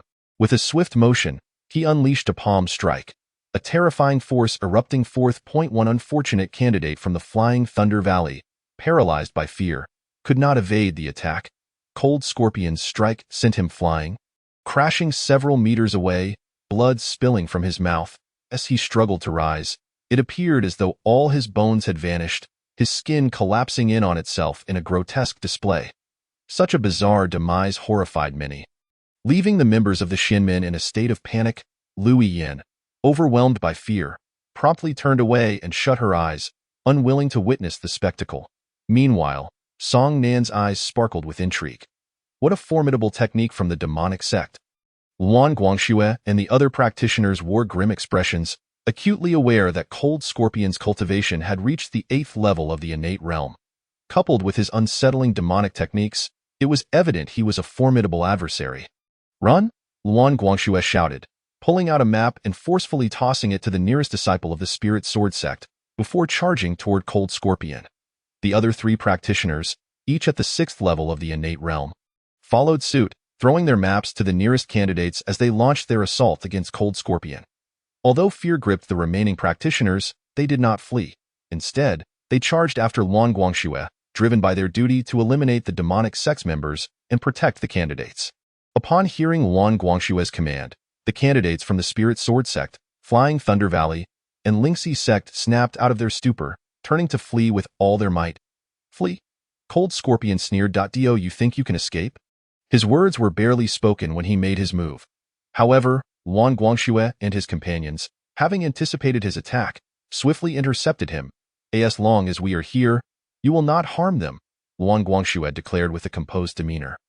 "Ha!" A bunch of eager youngsters rushing to their deaths, Cold Scorpion replied coldly, "I shall first eliminate you, then pursue them." Not far off, Song Nan turned to Liu Yin, asking, "Can you leave the Black Wind stronghold on your own? What if you don't go?" Liu Yin inquired, fear evident in her expression. Song Nan shook his head. "I have matters to attend to. If you are too frightened to go alone, I will escort you out." Understanding that Song Nan had his own affairs to deal with, Liu Yin conceded, "I am afraid. But now that all the members of the Black Wind stronghold are dead, and with so many people leaving together, I should be able to manage." "Very well, Song Nandao. Let us depart at once without pausing along the way, and hasten back to the flying vessel," whom Liu Yin remarked. "You, please take care. Rest assured, I shall." With that, Song Nandao and Liu Yin swiftly ran off, joining the other candidates. It was only then that Song Nandao turned his gaze towards the unfolding battle ahead. At this moment, Long Xie and Luan Guangxue, among others, had already engaged in fierce combat. They formed a united front, besieging Long Xie from all directions, with blades flashing and sounds of clashing steel echoing. Long Xie moved like a specter, each motion a mere illusion. Their blades slashed through the phantoms, failing to inflict any harm upon him. Yet, with a swift backhanded strike, Long Xie sent forth a palm that, whether striking the chest or the back, reduced their bodies to mere pulp in an instant. What an astonishing display of agility! From a distance, Song Nandao watched, filled with envy. In the blink of an eye, Long Xie had dispatched 4 of Luan Guangxue's companions, leaving only 3 remaining. The remaining fighters were profoundly shaken. Long Xie disdainfully declared, "Truly, they are woefully inadequate." Taking a deep breath, Luan Guangxue sheathed his sword, his gaze transforming into one of unwavering determination. He unleashed his sword technique. Whoosh! His speed surged, akin to a beam of swordlight racing forth. "Oh!" Long Xie felt a flicker of interest. Sword drawing technique? Luan Guangxue charged forward, unleashing his sword from its sheath, imbued with tremendous power, aimed at Long Xie. Regrettably, Long Xie merely shifted his form and evaded, the strike landing upon a mere shadow. With a swift kick, Long Xie struck Luan Guangxue in the abdomen, sending him hurtling away. The other 2 practitioners, witnessing this, roared in fury and charged forward. Long Xie chuckled coldly and met their advance. Bang! In the instant of their clash, Long Xie struck first, his hands connecting with one fighter's chest, reducing him to mere mush. Gazing upon Luan Guangxue, who had just risen from the ground, Long Xie coldly remarked, "It is only you left. The demons of the devil sect must be eradicated. Kill." Luan Guangxue's face contorted in rage as he bellowed and charged at Long Xie. Long Xie remained motionless, looking down from his elevated position as Luan Guangxue approached. "Kill." Luan Guangxue, unafraid of death, closed the distance. Bang! Alas, before Luan Guangxue could swing his sword, Long Xie's right hand had already struck his chest. So weak, Long Xie sneered. Just as Luan Guangxue was meant to be reduced to pulp, he simultaneously swung his sword. Swish! The blade rose, severing his own arm. Long Xie cried out in surprise, staring incredulously at Luan Guangxue. How could my bone-transforming palm possibly fail? Luan Guangxue remained silent, a fierce aura emanating from him, refusing to engage in conversation with Long Xie as he continued his assault. With a fierce expression, Long Xie moved, creating multiple afterimages, arriving before Luan Guangxue. He unleashed a palm strike that landed squarely on Luan Guangxue's forehead, shattering his mind. Watching Luan Guangxue slowly descend, Long Xie's expression darkened as he crouched down, tearing apart Luan Guangxue's shirt to reveal his chest. "Damn it, he is wearing armor!" Long Xie seethed with anger. At that moment, a sound of approaching footsteps was heard from a distance. Long Xie turned in anger, fixing his gaze upon the source. "Who?" "The one who will slay you." Song Nandao advanced slowly. Chapter 37, Slaying Long Xie. After losing his hand, Long Xie paid no heed to the wound, yet curiously, no blood flowed from it. Upon hearing Song Nandao's words, he snorted disdainfully. "I shall see what abilities you possess. You cowardly creature who hides in the shadows, to dare utter such threats against me." With a swift motion, he charged forward, creating afterimages that blurred the line between reality and illusion. Song Nandao drew his autumn water sword. Executing the clear wind sword technique, streams of sword light flew forth, piercing through Long Xie's form, though they struck only his illusions. "Humph! I thought you were something special. It turns out you are merely trash of the 4th level of the innate realm." Long Xie was utterly dismissive. He closed in on Song Nandao, raising his remaining left hand to strike in fury. Having already witnessed the might of his martial prowess, Song Nandao swiftly executed the sword movement of the Spirit Sword sect. Retreating nimbly, when Long Xie missed his strike, he was momentarily surprised, but soon his expression hardened, and he advanced with blazing speed, unleashing a flurry of attacks upon Song Nandao. Song Nandao, akin to a beam of swordlight, moved with remarkable speed, deftly dodging and weaving, rendering Long Xie's every attack ineffective. Though Song Nandao's cultivation was merely at the 4th level of the innate realm, his physical prowess far surpassed that of someone at such a level. Long Xie halted, narrowing his eyes. Through the earlier exchange, he realized that this youth was far from ordinary. His prior carelessness and overconfidence had cost him his right hand, making him cautious now. However, as he paused, Song Nandao seized the opportunity to strike. Brilliant swordlight, akin to arrows, surged forth, targeting Long Xie's exposed right side, where his arm had been severed. Long Xie's agility was commendable, employing the ghostly shadow step, creating multiple phantoms, making it difficult for Song Nandao to land a hit. Dodging Song Nandao's swordlight, Long Xie let out a cold huff as a wave of spiritual pressure emanated from him. He hadn't used spiritual pressure against Luan Guangxue and the others, indicating that the loss of an arm had severely diminished his combat strength, compelling him to exert his full power. His spiritual pressure washed over Song Nandao like a gentle spring breeze, offering no sense of oppression. Observing Song Nandao's calm demeanor, Long Xie's expression grew serious, for his cultivation technique was of the mid-tier Xin level. This boy's cultivation technique exceeds my own. Long Xie mused, then asked, "Boy, what is your name?" Surprised, Song Nandao did not expect Long Xie to inquire about his name, and replied, "A dead man has no need for you to know my name." Long Xie's expression darkened, his eyes glinting with cold light. Without uttering another word, he charged forward, his murderous intent palpable. Yet at that moment, a terrifying wave of spiritual pressure erupted from within Song Nandao, making Long Xie feel as though he had plunged into another realm, with overwhelming force suddenly bearing down upon him, causing his movements to falter. In an instant, Long Xie's expression turned grave. Equally solemn was Song Nandao's countenance. "I have released the spiritual pressure of the 10,000 demons technique. Yet Long Xie has merely suffered a reduction in his cultivation and not been gravely injured? Could it be that his cultivation technique is of the earth level or higher?" Song Nandao was taken aback. After all, under the pressure of a supreme level cultivation technique, those who practice techniques of the Huang level would be crushed to oblivion, while those of the Xin level would suffer severe injury. The fact that Long Xie had neither been obliterated nor seriously wounded indicated that his cultivation technique was indeed of a high tier. However, the spiritual pressure Long Xie had just emitted was evidently of the Xin level. Why then had he emerged unscathed? Song Nandao was perplexed, gazing intently at Long Xie. Long Xie, in turn, fixed his gaze upon Song Nandao. "A practitioner of the 9th level of the innate realm from the Devil sect. Hemph, we are both of the Devil sect. Why do you attack me? I am Long Xie of the Black Devil sect. Who are you, and from which sect do you hail?" "I am Song Nandao, a disciple of the Xinqing sect, a righteous path practitioner." As he spoke, Song Nandao raised his sword and added, "You are but a concoction of elixirs. Not only do I intend to slay you, but I also wish to consume you." "Consume me?" Long Xie retorted furiously. "Humph, what nonsense is this about the Xinqing sect? You must be of the demon-biting sect." Song Nandao did not respond, instead sheathing his autumn water sword and charging forward. Seeing this, Long Xie mirrored his actions.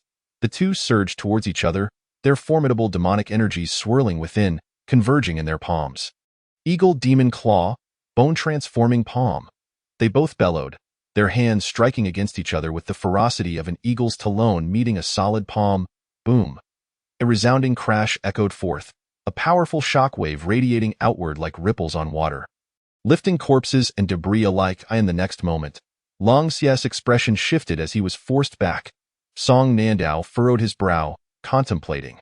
"The spiritual pressure has diminished his cultivation, and coupled with my superior cultivation, this strike only pushed him back 2 steps. That bone-transforming palm must be a top-tier Xian level technique." With this thought fleeting through his mind, Song Nandao seized the advantage to press the attack. Observing this, Long Xie swiftly employed the ghostly shadow step, conjuring illusory afterimages, causing Song Nandao's iron claws to grasp at shadows. With his left hand wielding the autumn water sword and his right hand executing powerful palm strikes, Song Nandao left himself open. Long Xie seized the moment, delivering a fierce palm strike aimed at ending Song Nandao's life in an instant. Song Nandao sensed the impending danger and raised his right claw to deflect Long Xie's strike. Alas, it was too late. Long Xie's palm struck true against Song Nandao's chest, yet his blow pierced through as if cutting through air, without any resistance. This was due to Song Nandao employing the phantom body technique, a skill of the demonic beasts. Regardless of whether one practiced a righteous or demonic technique, the use of this skill would yield the same effects and potency. Not good. Long Xie's expression drastically changed as he realized he had fallen into a trap. Hastily activating the ghostly shadow step, Eagle Demon Claw, revealing his true form, Song Nandao unleashed his iron claw, penetrating through the myriad afterimages, leaving Long Xie with no means of evasion. Puff! One claw pierced through his heart. Song Nan's entire right hand pierced through the chest and back of Long Xie, his palm grasping a heart that no longer beat. Long Xie, face twisted in despair, spewed forth blood incessantly before collapsing lifelessly. Song Nan discarded the heart and withdrew his hand from the corpse. Long Xie's body slowly toppled to the ground, a torrent of crimson blood gushing forth as if a dam had burst. Observing the scene, Song Nan couldn't help but remark, were it not for Luan Guangxue severing his right hand, I would have found it quite challenging to kill him. After all, Long Xie's Bone Transformation Palm and Ghost Shadow Step are both of the Supreme Xin grade. Fortunately, he is now dead. After a moment's contemplation, Song Nan resolved to first devour Long Xie's corpse before consuming others. He was troubled by the fact that Long Xie had not sustained serious injuries under the pressure of the 10,000 Demons technique, and he intended to uncover the truth behind this anomaly. If he were to devour too many corpses at once, he would not be able to retrieve Long Xie's memories in a short span of time. With the palm of his right hand revealing a black hole, he consumed Long Xie's body. The next instant, Song Nan's expression shifted dramatically, his countenance akin to one who had seen a ghost. Long Xie had died 3 days ago. Chapter 38. The Mysterious Sorceress, and no wonder the pressure from the 10,000 Demons technique was ineffective against him. But how could a man who had perished 3 days prior still engage in combat with him? Moreover, despite being at the 8th level of the innate realm, after devouring his corpse, Song Nan found not a trace of demonic energy. Why was this so? Stunned into silence, Song Nan felt no joy over acquiring the Supreme Xin grade martial arts techniques, the Bone Transformation Palm and Ghost Shadow Step. Even though he could now perform them without training, he was bewildered by the fact that in Long Xie's memories, he had not encountered any attacks during his journey to Black Wind Stronghold 3 days ago. His body had been robust, having merely been bitten by a mosquito before his untimely demise. Yet, having clearly died, how had he arrived at Black Wind Stronghold, slaying Luan Guangxue and others? Such a bizarre occurrence was unprecedented in Song Nan's experience. At that moment, the pool of blood flowing from Long Xie's corpse began to whirl, forming a vortex. Huh? Song Nan suddenly snapped to attention, realizing something was amiss. The black hole unleashed by the theft pearl would consume everything from the corpse, including its blood. Moments ago, as Song Nan activated the theft pearl, his palm revealed a black hole that had even devoured the heart. Therefore, it was only natural that the pool of blood should also be devoured by the theft pearl. With this thought, Song Nan hastily retreated, gripping his sword tightly, his gaze fixed warily on the swirling blood. A rustling sound echoed from all directions, prompting Song Nan to instinctively turn his head. To his astonishment, the corpses began to levitate, standing upright with their heads tilted back and mouths agape. Not only the corpses here but also throughout the labyrinth and other areas, every corpse in Black Wind Stronghold exhibited similar behavior. Subsequently, jets of blood erupted from the open mouths of the corpses, resembling fountains surging from the ground. As the blood columns spouted forth, the corpses visibly shrank, appearing as if drained of life. Streams of blood flew towards the continuously swirling pool, only to be consumed. Regardless of how many blood columns fell, the pool remained vast, its vortex resembling an endless abyss, unsated by any amount of blood. Meanwhile, Lu Yin and the other examinees sprinted desperately, none daring to stop. Each exerted their utmost speed, driven by the instinctive response to the threat of death. Armed with the labyrinth map provided by Luan Guangxue, they swiftly navigated through the maze and exited Blackwind Stronghold. They raced towards the flying boat, the distance of just over 10,000 meters quickly covered by their full-speed run. Upon sighting the Lingdu flying boat amidst the trees, their spirits soared with excitement. The guards stationed by the boat rushed to inform the elders of their return. Upon hearing the news, the elders of various sects hurried to the deck. Lu Yin and her companions leaped aboard. And the second elder of the Xinqing sect, who had been anxiously awaiting their return, finally exhaled in relief upon seeing Lu Yin unharmed. The grand elder beside him whispered, "See, Yin is fine, as I said." "You worried too much." The second elder smiled contentedly, indeed. Lu Yin quickly scanned the group of elders, spotting her grandfather and the grand elder of the Xinqing sect. Overwhelmed with emotion, she rushed over, on the verge of tears had there not been so many people present. Noticing Lu Yin's distress, the second elder's heart sank. "What is it, Grandpa?" Lu Yin exclaimed, her voice choked with emotion. The second elder gently patted her head. There, you are a warrior. You must not cry at the first sign of danger." "Who cried?" "Humph." Lu Yin pouted, clearly displeased. The grand elder of the Xinqing sect inquired, "How did the mission go?" 3 silver Blackwind badges, Lu Yin replied, displaying the 3 badges. Suddenly, she was struck by a realization and urged, "Grandpa, grand elder, you must go to Blackwind Stronghold to rescue Song Nan." Upon hearing this, the second elder assumed Song Nan was in peril inside, according to the regulations of the Shimin Tower. "We cannot interfere in the examination." He held great regard for Song Nan, but felt helpless. "It's not like that. There are people from the demon sect in Blackwind Stronghold. We returned because of that person." The grand elder furrowed his brow. "Is this person formidable?" "Yes," Lu Yin affirmed. "That person is at the 8th level of the innate realm. With a single palm strike, he can reduce others to mere pulp. It's terrifying." The bone transformation palm of the black demon sect. Both the second elder and the grand elder were taken aback. Lu Yin continued, "Moreover, I witnessed the dead rise, as if revived, soaring into the air. Are the people of the demon devouring sect also in Blackwind Stronghold?" The second elder and grand elder exchanged glances. Lu Yin added, "The Xin practitioner examination is far too dangerous. If not for Song Nan saving me multiple times, I would have perished within. At that time, Song Nan told me he had matters to attend to and urged me to leave first. I'm worried for his safety. Grandpa, grand elder, can't you intervene to save him?" Upon hearing this, the second elder felt grateful towards Song Nan. "Rest assured, with the presence of demon sect members in Blackwind Stronghold, we can take action." Simultaneously, the elders of the Spirit Sword sect, Thunder Valley, and Spirit Heart sect learned of the turmoil in Blackwind Stronghold through their disciples. The third elder of the Spirit Sword sect addressed the other elders loudly. "The Blackwind Stronghold is now home to members of the Black Demon sect and Demon Devouring sect. We must investigate immediately." The grand elder of the Xinqing sect and the others nodded in agreement. They leaped off the flying boat and dashed away at an astonishing speed. The second elder silently urged, "Song Nan, you must not perish." At Blackwind Stronghold, Song Nan was entirely captivated by the scene before him. The jets of blood were being devoured by the swirling vortex, and he could only wonder how many blood columns had been consumed. When the last column was swallowed, the vortex ceased its rotation, and the blood settled still, resembling the tranquil waters of a well under the night sky. Curiosity piqued, Song Nan prepared to approach for a closer look. Suddenly, the pool of blood shimmered with a brilliant crimson light, illuminating the surroundings with a terrifying hue. The blood began to writhe as if it were a living entity, expanding and growing in the blink of an eye. It transformed into a woman. She was tall, with a captivating figure, her beauty unmatched, and her lips as red as blood.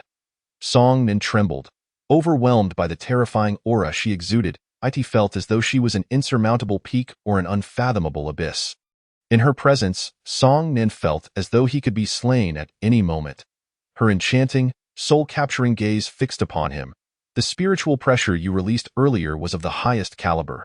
However, within the demon sect's techniques, what you unleashed is neither the blood demon scripture, nor the demon emperor's techniques, nor the holy demon classics. Naturally, it is also not the demon devouring technique or the heavenly demon technique. That leaves only the long-lost 10,000 demons technique. Little brother, did I guess correctly? She smiled alluringly, radiating an enchanting yet sinister charm. Song Nan's heart raced. The demonic technique he practiced had been discerned by her with a mere word, but your ability to consume Long Xia. I cannot fathom there's such a technique within the Shinmin, yet I have never heard of it.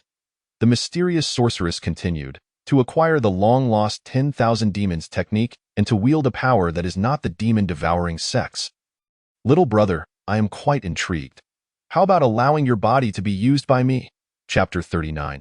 A mosquito. She seeks to seize my body. Song Nan turned and fled, not daring to linger. Phantasmal afterimages manifested around him. The mysterious sorceress marveled, having devoured Long Xia. You can not only utilize the ghost shadow step, but also perform it directly. My dear younger brother, you have truly astonished your elder sister. I have never encountered anyone as capable as you. Even the leader of the demon-devouring sect pales in comparison to your prowess. Her words of praise, however, only intensified the trepidation in Song Nan's heart. The more she extolled him, the more it signified her desire to seize his body. Sword technique. Song Nan felt that the ghost shadow step was insufficiently secure, so he layered it with the body technique of the Lingjian sect. In an instant, his speed surged. Yet, in the next moment, the enigmatic sorceress suddenly appeared before him, blocking his path. Without the slightest hesitation, Song Nan unleashed the bone transformation palm. The demonic energy surged within him, converging in his palm as he struck forcefully. Bang! At a meter's distance from the mysterious sorceress, an invisible, transparent wall seemed to materialize, thwarting Song Nan's blow. Oh dear brother, how heartless you are. You could strike your own sister. The mysterious sorceress lamented. Then I shall have to punish you first. As she spoke, an invisible wave, akin to a raging bull, violently collided with Song Nan, sending him hurtling away. Puffed mid-air, Song Nan coughed up blood, his expression one of sheer horror. The disparity in strength was insurmountable. He stood no chance. Bang! Song Nan crashed to the ground, rolling several times before coming to rest face down, back turned to the sky. Oh dear brother, I can no longer contain myself. The mysterious sorceress flickered and appeared right before Song Nan. I am truly eager to uncover your secrets. With that, she transformed into a streak of crimson light, hurtling towards Song Nan. Just as the blood-red light was about to enter his body, unexpectedly, Song Nan vanished. Where did he go? The revealed form of the mysterious sorceress furrowed her brow, sensing the spatial ripples around her. She smiled faintly. Well done, dear brother. You possess a teleportation talisman. However, you cannot escape my grasp. At that moment, while Song Nan was rolling on the ground from her earlier blow, he had seized the opportunity to retrieve a teleportation talisman from his storage pouch and activated it. Moving a distance of 10,000 meters, the mysterious sorceress transformed into a stream of bloodlight and darted into a corpse. The corpse's eyes flashed with a red light before it stood up. It began to move, its withered body visibly regaining vitality. As it walked, the blood-red light flew out from the corpse, continuing onward, while the lifeless body crumpled to the ground, rapidly desiccating. The blood-red light shot off, diving into the corpse of a dead cockroach in the corner. The cockroach's eyes glimmered with red light, and it sprang back to life. Its legs moved with such speed that even a ninth-level innate expert could not keep up. However, as it scurried, the blood-red light burst forth from the cockroach's body, zipping into the corpse of a dead mosquito lying on the ground. The mosquito's eyes flashed red, and it began to flap its wings and take flight. Having teleported 10,000 meters, Song Nan found himself in a grove, not far from the Black Wind village. He dared not linger, swiftly employing the sword technique to race toward the direction of the Lingdu flying boat. In no time, the Lingdu flying boat came into view. Joy surged within Song Nan. With the elders aboard, he felt he could face the pursuing sorceress without fear. With this thought, Song Nan finally felt a measure of relief. Song Nan, Lui Yin, who had been anxiously awaiting on the deck, called out excitedly upon seeing him return. Song Nan approached her. How are you? Are you hurt? Lui Yin inquired. I am fine, Song Nan replied. Although he had sustained internal injuries from the sorceress's attack, his life was not in jeopardy. Was it my grandfather who rescued you? Upon hearing this, Song Nan was taken aback. The second elder went to Black Wind Village? Yes, Lui Yin confirmed. You were in danger at Black Wind Village? And as soon as I returned, I informed my grandfather and the Grand Elder about the situation. They both went to Black Wind Village. Song Nan looked at her in surprise and said, Thank you. At that moment, the elders of the Lingjian sect, Feilei Valley, Lingxi Gate, and Xinqing sect had already arrived at Black Wind Village. They briefly examined the exterior of Black Wind Village and found that all the corpses had turned into mummies. This is the work of the Blood Demon sect, one elder remarked. How could such a small place as Black Wind Village harbor members of the Black Demon sect, the Demon Devouring sect, and the Blood Demon sect? Let us investigate further. They activated the external mechanisms and entered. Navigating through the maze-like terrain, they were well-versed, with the third elder of the Lingjian sect leading the way and the others following closely behind. Along the path, they encountered numerous corpses, all dried up. Before long, they traversed the labyrinth. At that moment, the third elder of the Lingjian sect felt a sharp pain in his neck and instinctively raised his hand to swat at it.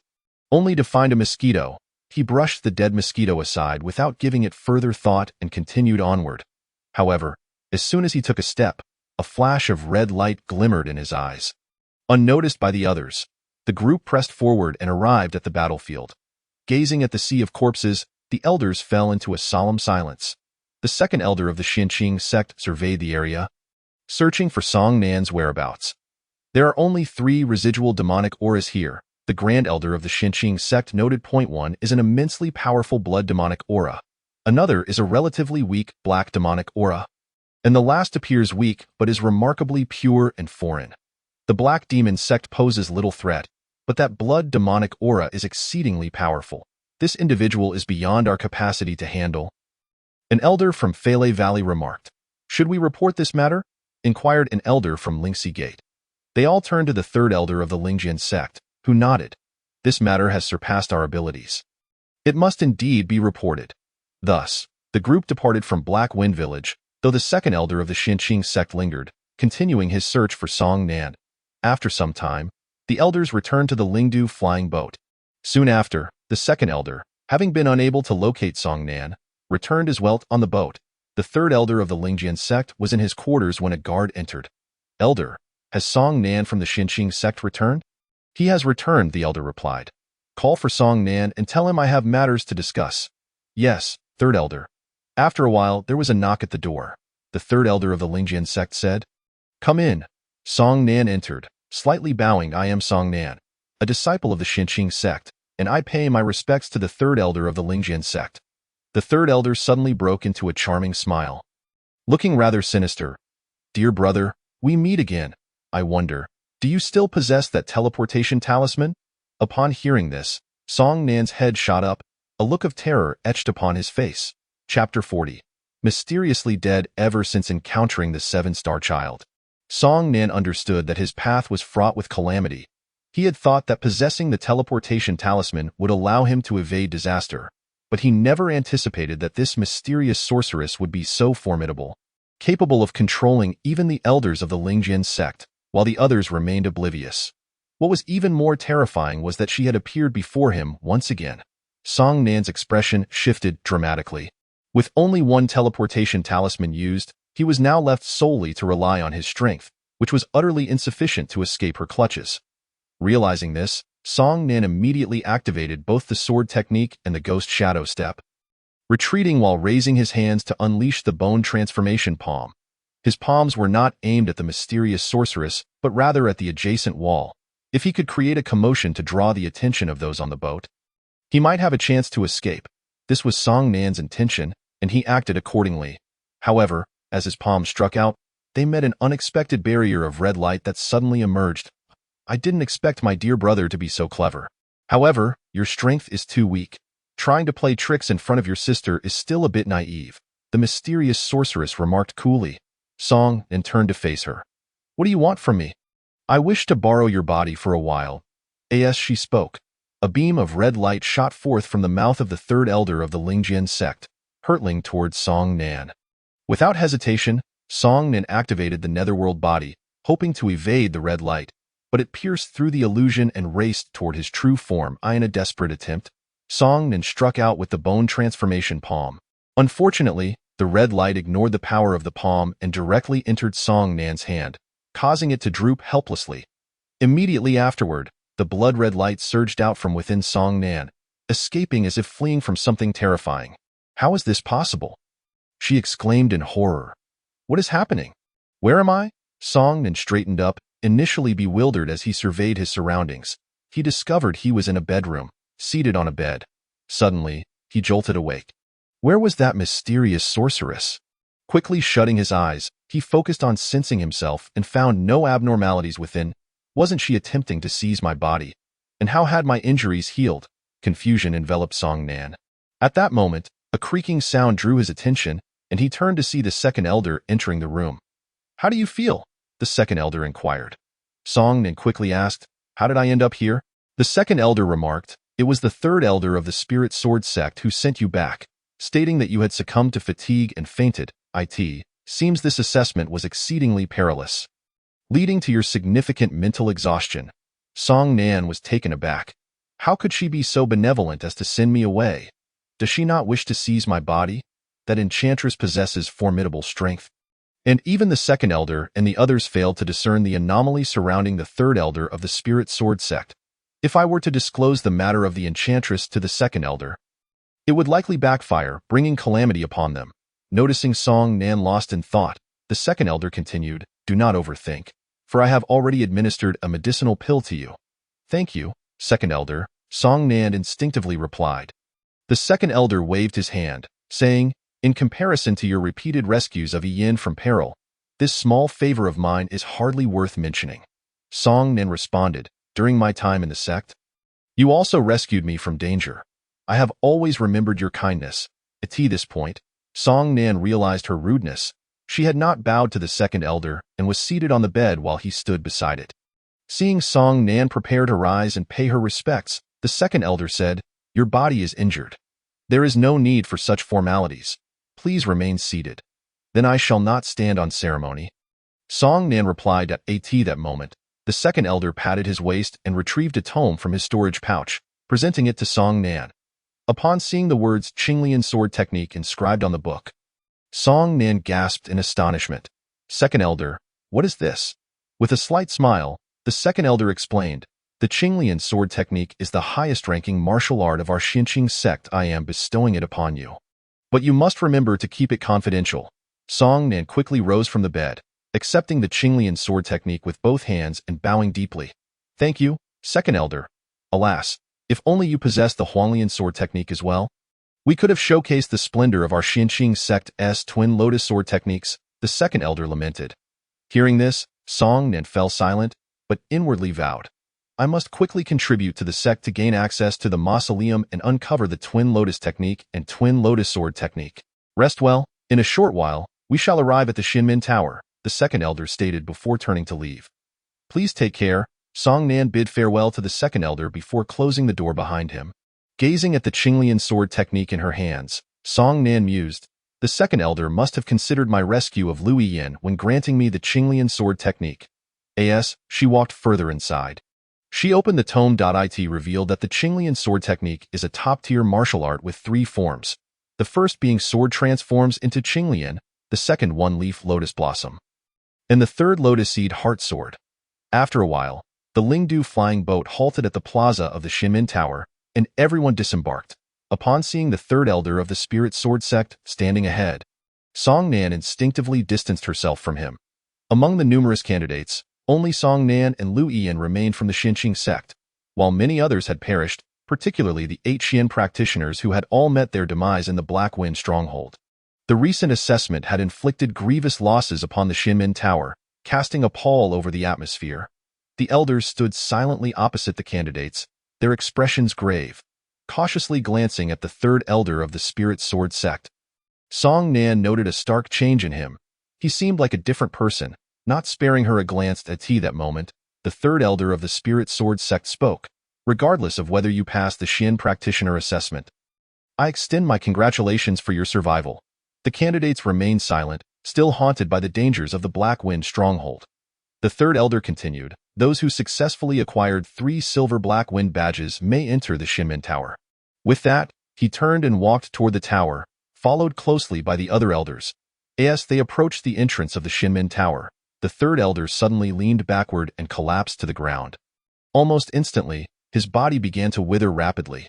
This sight caused the other elders to turn pale, rushing forward to examine the third elder's condition. He is dead, murdered. It's the work of the blood demon sect. The elders were filled with dread. There was no trace of demonic energy. How could a perfectly healthy individual simply perish? Witnessing this scene, Song Nan's heart raced uncontrollably, her gaze fixed on the lifeless body of the third elder.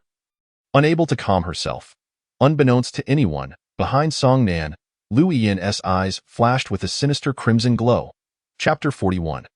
The mysterious enchantress's decision. The third elder of the Spirit Sword sect tragically perished at the entrance of the Shinmin Tower. His blood and vitality drained, leaving behind a mere husk.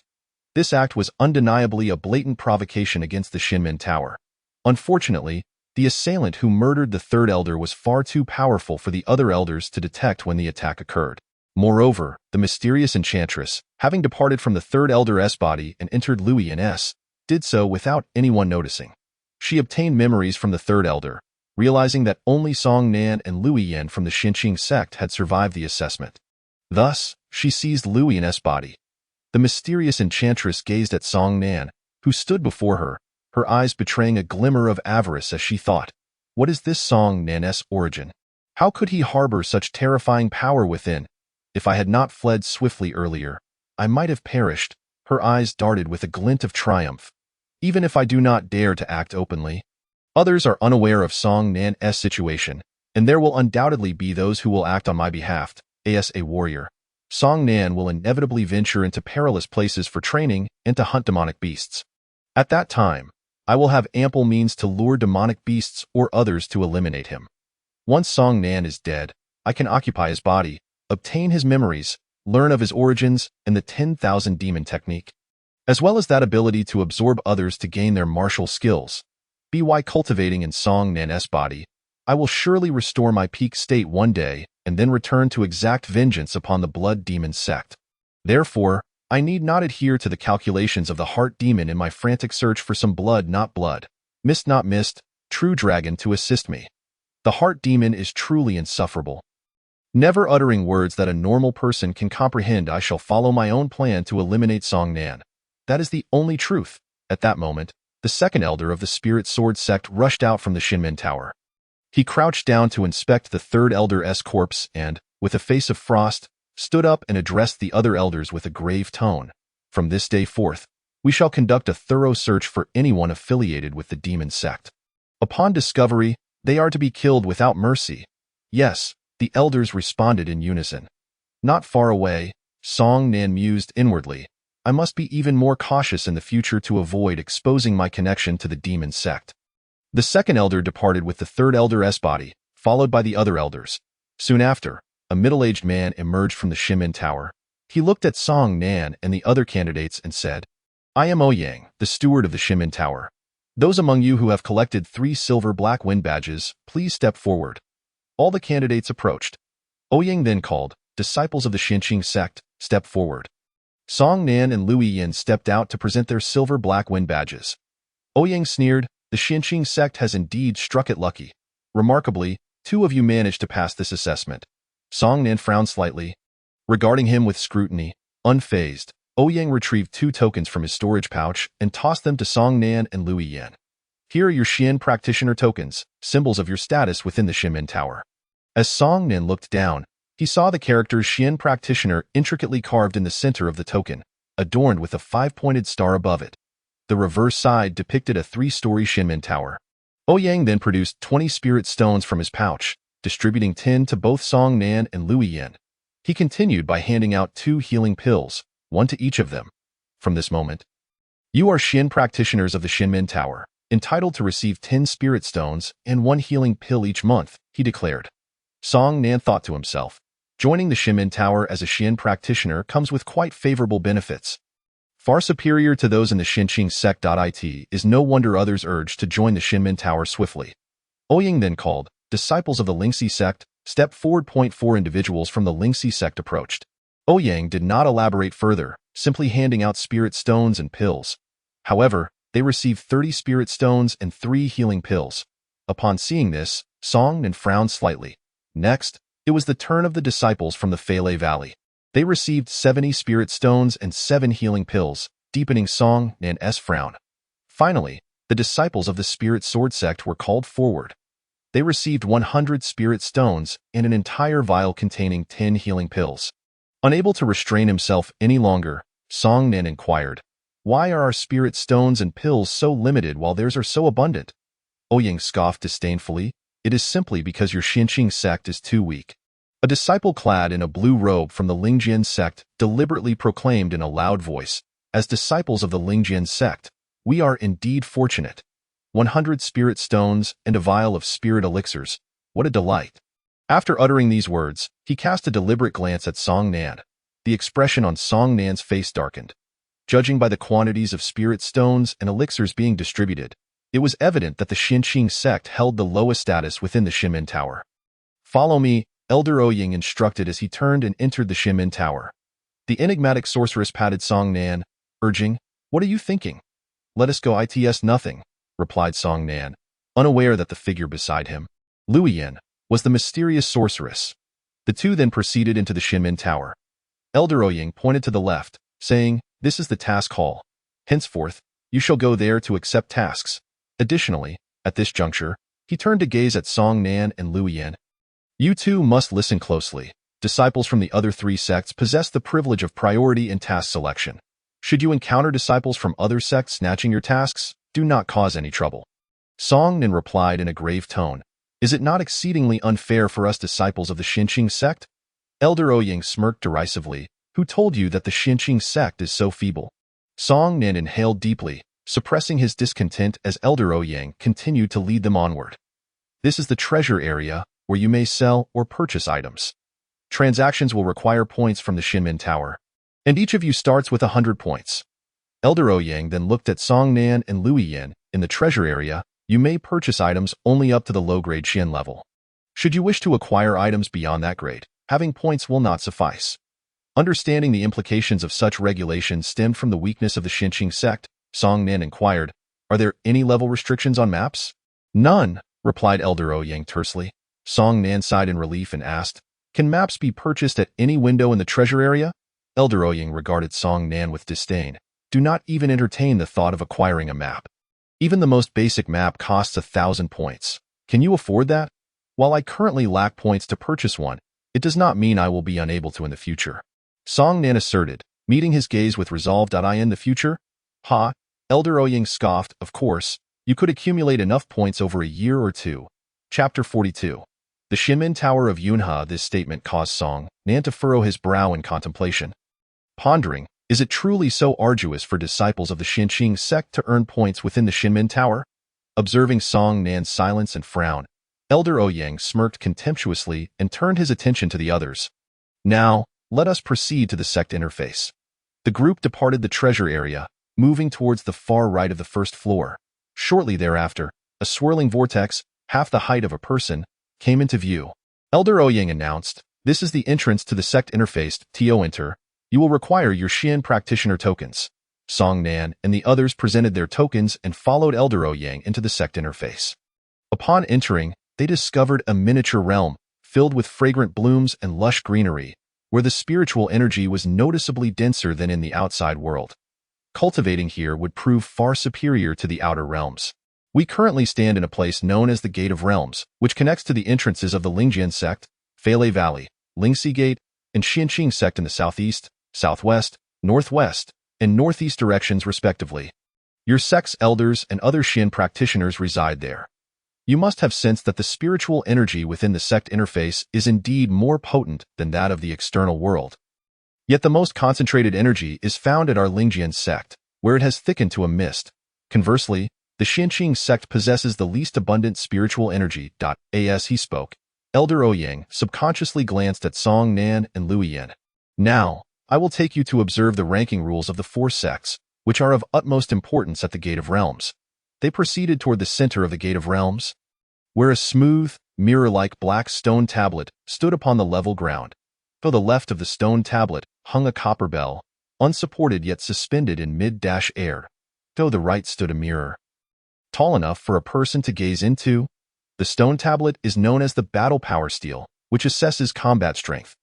The copper bell is called the talent spirit bell, used for evaluating talent, while the mirror is referred to as the mind method mirror, which assesses the mind methods practiced and additionally records the number of completed tasks. Elder Ouyang continued, as you are all aware. The Shinmen Tower is an alliance formed by the various sects, and here in the region of Yunhe, it is known as the Yunhe Shinmen Tower, jointly established by the Lingjian sect, Feilei Valley, Lingxi Gate, and Xinqing sect.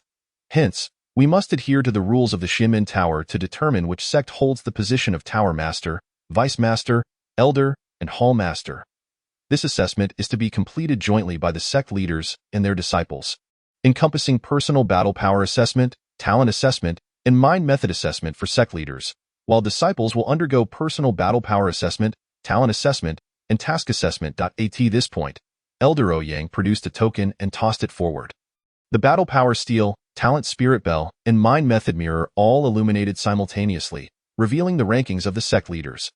The following rankings were illuminated by the battle power steel: first place, Lingjian sect; second place, Feilei Valley; third place, Lingxi Gate; fourth place, Xinqing sect. The talent spirit bell revealed the following rankings: first place, Lingjian sect; second place, Xinqing sect; third place, Feilei Valley; fourth place, Lingxi Gate. The mind method mirror displayed the following rankings: first place, Lingjian sect; second place, Feilei Valley; third place, Lingxi Gate; fourth place, Xinqing sect. Upon witnessing this, Song Nan immediately understood.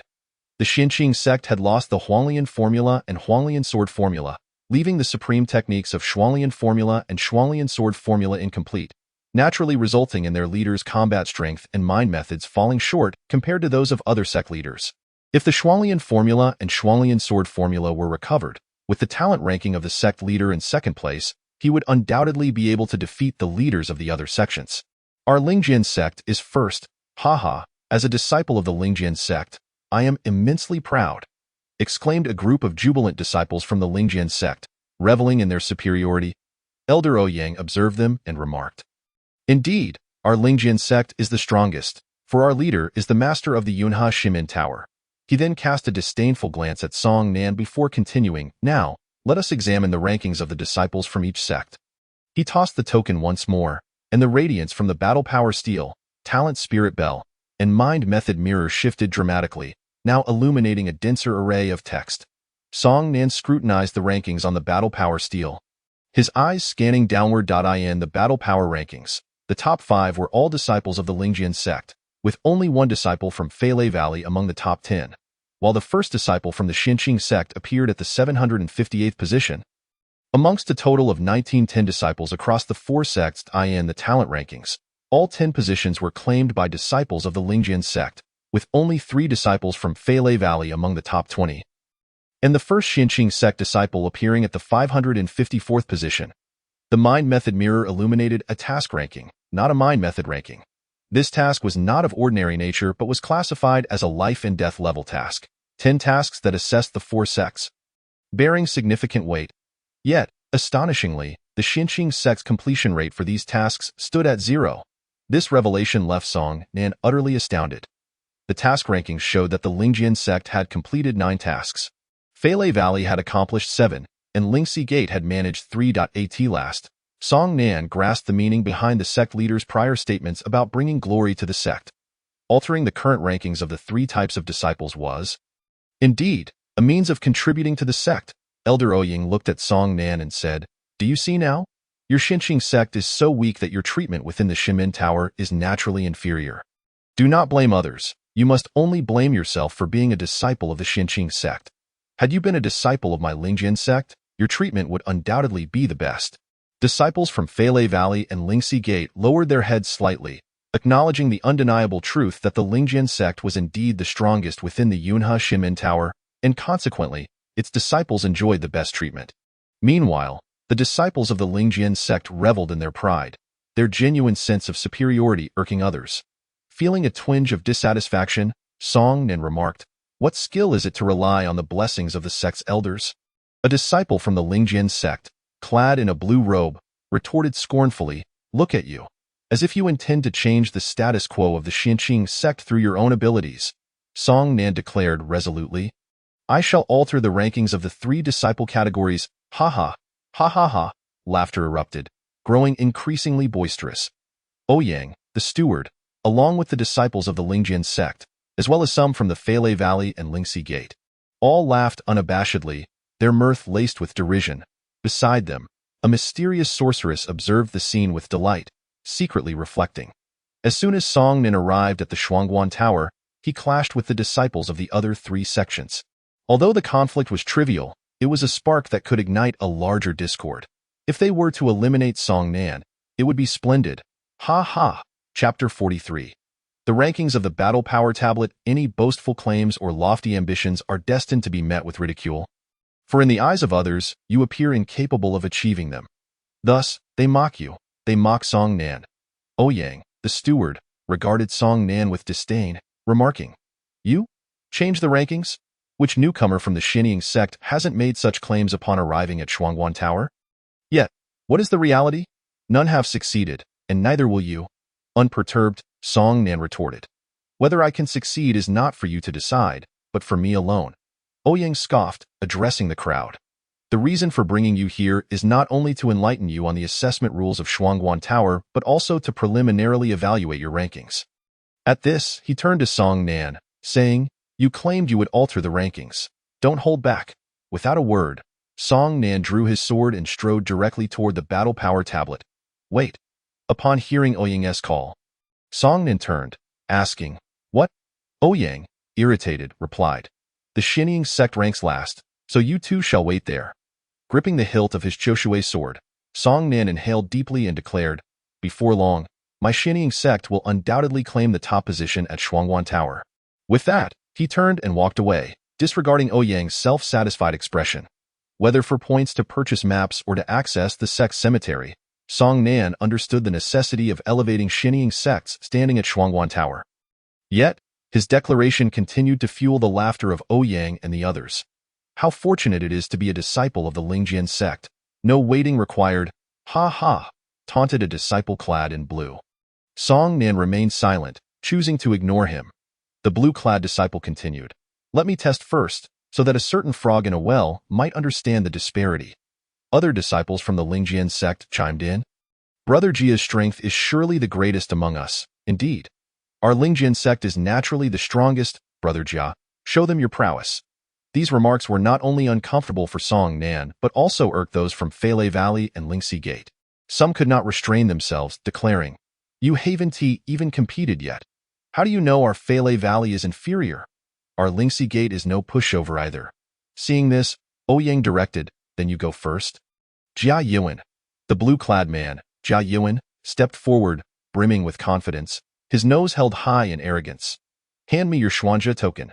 Jia Yuan passed the token to Ouyang, who activated it, unleashing 2 beams of light that struck the Battle Power Tablet and the Talent Spirit Bell. Subsequently, Jia Yuan's name appeared on the disciples' rankings, momentarily placing him at the bottom, in 1911th position, with all those ahead being disciples of Shinying sect. Receiving the token from Ouyang, Jia Yuan raised his sword. In that instant, his demeanor shifted to one of seriousness, unleashing the first level of innate energy. With a single swing, the sword light howled and struck the Battle Power Tablet, shattering upon impact, yet the tablet remained unscathed. In the next moment, Jia Yuan's rank surged, surpassing 20 disciples from Shinying sect, landing him at 1891 SD place. "Brother Jia is indeed formidable," they exclaimed. "Having just become a Xuanzhe, he can defeat 20 disciples from Shinying sect. Truly impressive. Feilei Valley and Lingxi Gate. Do you see my brother Jia's skills?" The disciples of Lingjian sect began to boast, while Jia Yuan returned, casting a challenging glance at Song Nan, as if to say, "Now you recognize my strength, don't you?" Song Nan remained composed, indifferent to his presence. Following Jia Yuan, other disciples from Lingjian sect took their turn.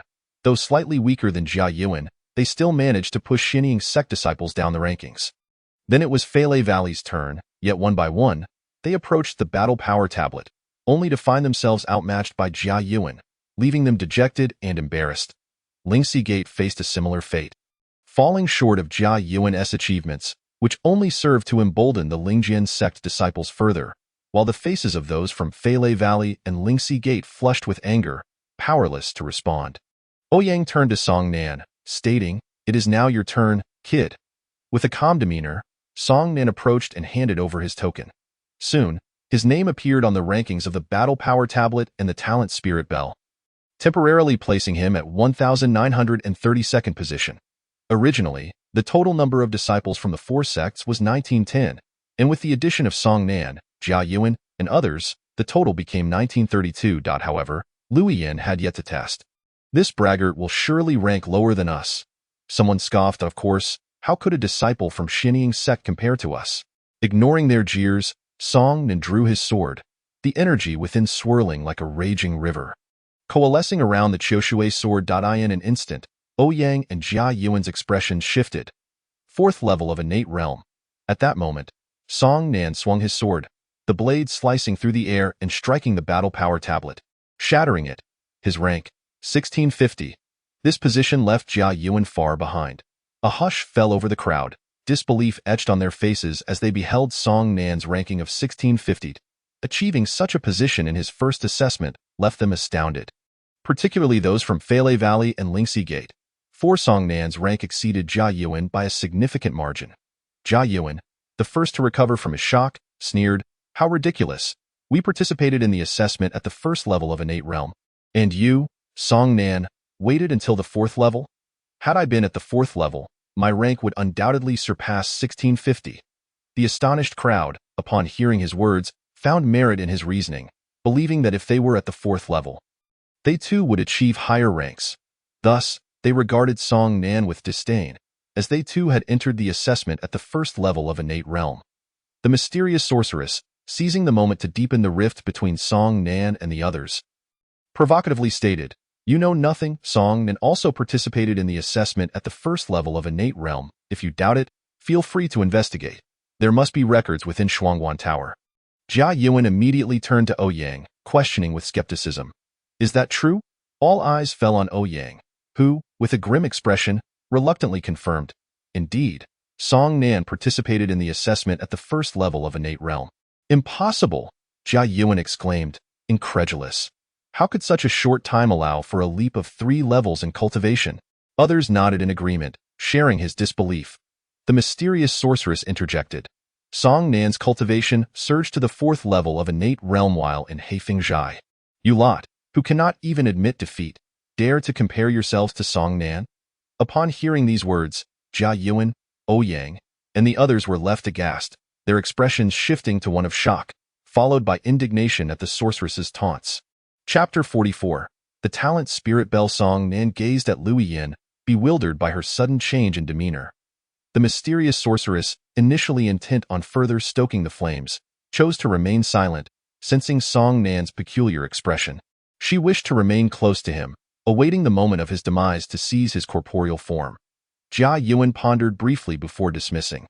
"Our assault on Heifeng Zhai was too brief to allow anyone to progress from the 1st to the 4th level of innate realm under normal circumstances. And the mental techniques of Shinying sect are not that formidable. Song Nan, you must have ingested some sort of elixir to achieve such rapid advancement."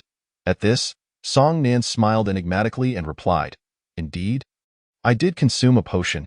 "Humph, so it is," Jia Yuan scoffed, looking down upon him. "With your meager cultivation, it amounts to nothing. Had I taken a potion, I would naturally attain the 4th level of innate realm." Upon hearing these words, the others displayed expressions of disdain. After all, they too were capable of enhancing their cultivation through the consumption of elixirs, thus there was little to be astonished about. Next, it was time for Liu Yin to undergo her assessment. The enigmatic sorceress could not exert her powers within the confines of the Shinmin Tower, resulting in Liu Yin's ranking naturally settling at the very bottom, at 1933 RD place. Elder Ouyang remarked, "Next is the talent assessment. Jia Yuan, do you wish to be the first to proceed?" "Of course," Jia Yuan responded. "I intend to make certain individuals aware that compared to me, they are nothing but refuse, mere waste." Elder Ouyang nodded with satisfaction, instructing him to meditate beneath the talent bell. "Understood," Jia Yuan replied, walking over to take his seat beneath the bronze bell.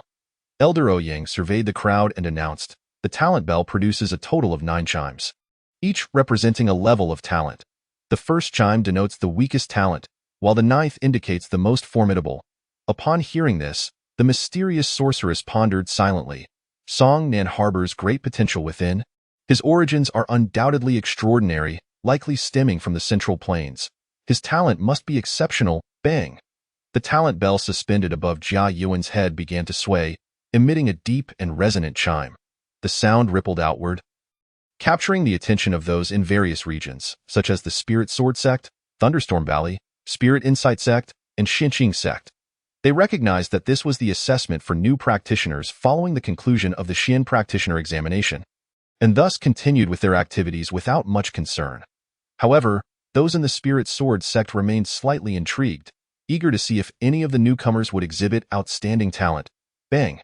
The bell rang again. The first chime signified an ordinary talent, the second, a commendable one. Bang bang. The talent bell above Jia Yuan's head ultimately came to a halt at the fifth chime, indicating a rare talent. He stood up with great pride because the top-ranking disciple of the Spirit Sword Sect had merely achieved the seventh chime of legendary talent. In fact, there were only 5 disciples who attained the seventh chime on the entire leaderboard, all from the Spirit Sword Sect. Brother Jia is impressive. He possesses a rare talent of the fifth chime. Look quickly, Brother Jia's ranking has reached an astounding 377th place. Brother Jia is magnificent. The disciples of the Spirit Sword Sect at the boundary were elated. Even Elder Ouyang could not help but utter a commendation. Meanwhile, those within the Spirit Sword Sect's area were equally satisfied. However, the other 3 sects exhibited signs of dissatisfaction. The talent assessment at the boundary continued, with no remaining disciples from the Spirit Sword Sect surpassing Jia Yuan. Then it was the turn of the Thunderstorm Valley and Spirit Insight Sect, whose members also fell short of Jia Yuan's achievements, further inflating his pride to the point where he strutted about as if he might snap his own neck. Song Nan, it is your turn, Elder Ouyang announced. Jia Yuan sneered disdainfully. Song Nan, your talent is surely inferior to mine. Ignoring him completely, Song Nan walked forward and sat beneath the talent bell. Humph, once your results are revealed, let us see how you maintain your arrogance, Jia Yuan retorted with indignation. Bang! The talent bell began to sway. With his eyes closed, Song Nan mused, I wonder how my talent measures up. Bang! The bell chimed once more. Bang bang! The talent bell had reached 4 chimes, indicating exceptional talent.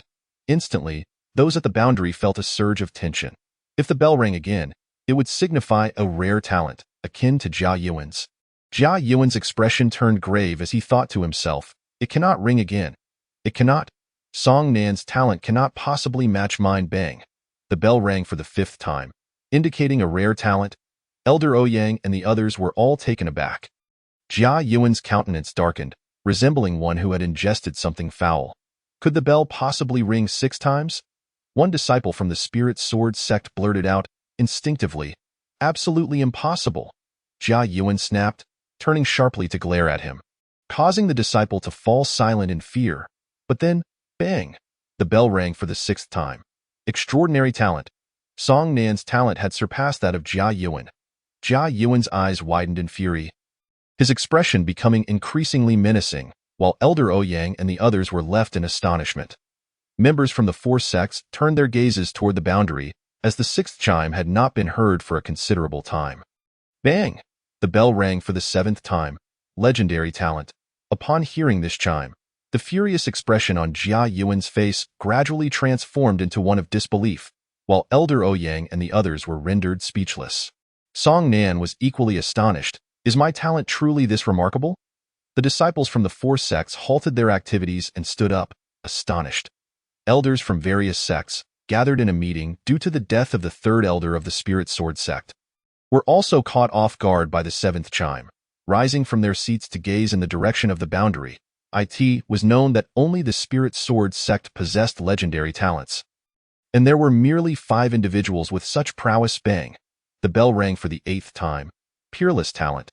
How could Song Nan's talent be so exceptional? Jia Yuan's face was twisted with jealousy. Elder Ouyang and the others were left in a state of shock.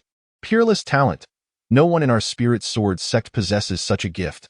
Is Song Nan truly this formidable? My heavens, what have I just heard? Song Nan possesses peerless talent. The disciples at the boundary were in a state of turmoil. All eyes fixed upon Song Nan. The members from the 4 sects were equally stunned, unable to contain their excitement as they rushed toward the boundary, eager to discover which sect's genius had triggered the 8th chime. Elders from various sects were so astonished that their mouths fell open involuntarily. They never anticipated that in such a remote place as Yunhe, an individual with peerless talent could emerge. The enigmatic sorceress remained composed.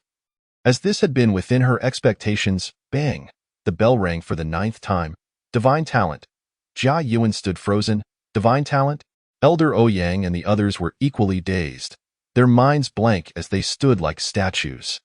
Members from the 4 sects, while running, were taken aback by the sudden 9th chime, momentarily freezing in place.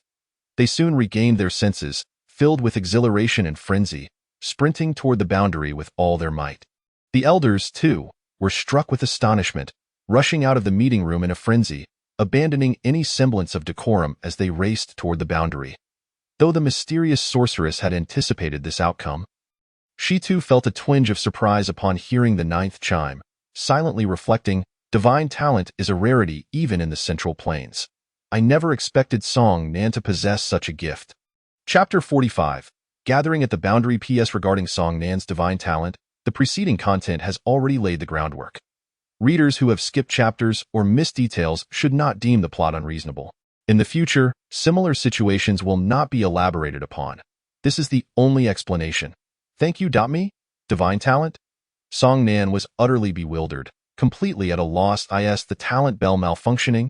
If I truly possess divine talent, why, in the 6 years prior to encountering the theft of the pearl, was my cultivation merely at the 3rd stage of the acquired realm? Even if I was practicing a low-grade yellow-level technique, my cultivation could not possibly be this low. Moreover, regarding my comprehension, although it has improved due to absorbing many individuals, my understanding was not particularly high before. How could I possess divine talent?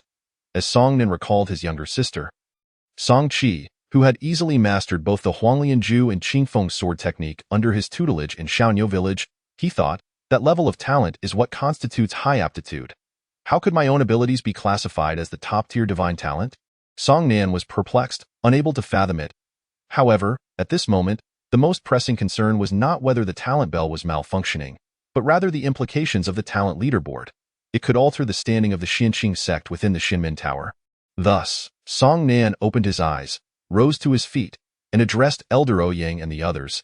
Did you not assert that I could not alter the rankings of the 3 types of disciples? Now, open your eyes wide and behold who occupies the top position on the disciple talent leaderboard. The leaderboard atop the talent bell displayed, 1st place, Song Nan. This ranking would remain unassailable within the Yunhe Xinmin Tower for a considerable duration to come.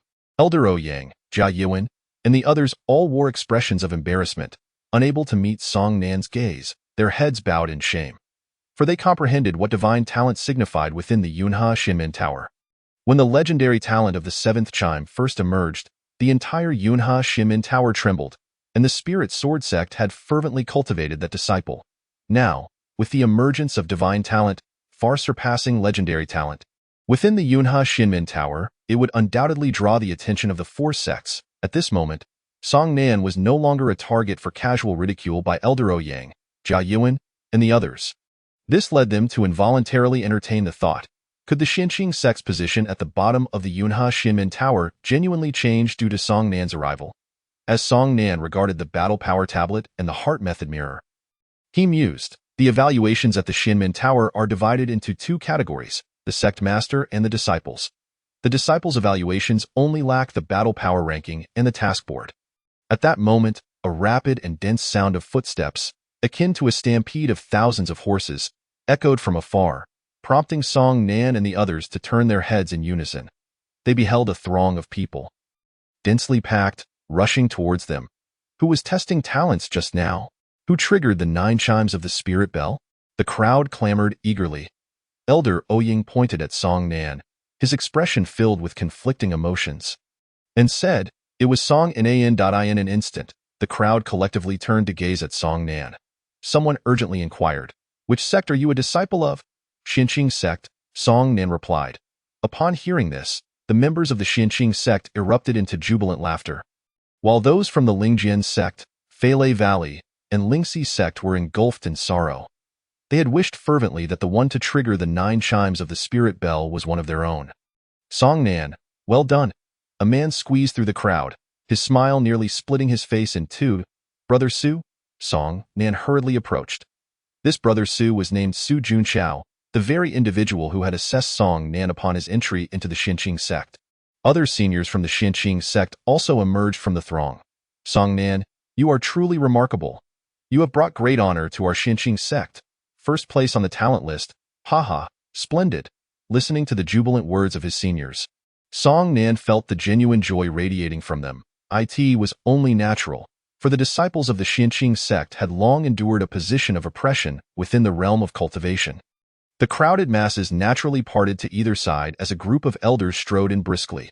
Upon seeing the congregation of Xinqing sect disciples, they immediately understood that the disciple who had invoked the 9 chimes of the spirit bell was indeed from their sect. The second elder of the Xinqing sect, his face filled with disbelief, asked, "Is it really you, Song Nan?" Understanding the elder's meaning, Song Nan nodded. Ha ha, ha ha ha. The second elder laughed with unrestrained joy. Truly, the heavens favor our Xinqing sect. The grand elder of the Xinqing sect was equally elated, grinning from ear to ear. The 2 elders laughed without an ounce of their usual dignity, for they envisioned the glorious rise of the Xinqing sect through Song Nan. Meanwhile, the elders of other sects, witnessing the exuberance of the 2, were consumed with jealousy. The enigmatic sorceress silently observed the second elder of the Xinqing sect, and as she watched, tears welled in her eyes. Grandfather, the mysterious sorceress, recalling the affection the second elder had shown to Lu Yiyan in her memories, couldn't help but think of her own grandfather. Alas, her grandfather had already passed away, sacrificing himself to save her. The grand elder of the Lingjian sect approached and said, "Young friend Song Nan, would you be interested in joining my Lingjian sect and becoming one of our disciples?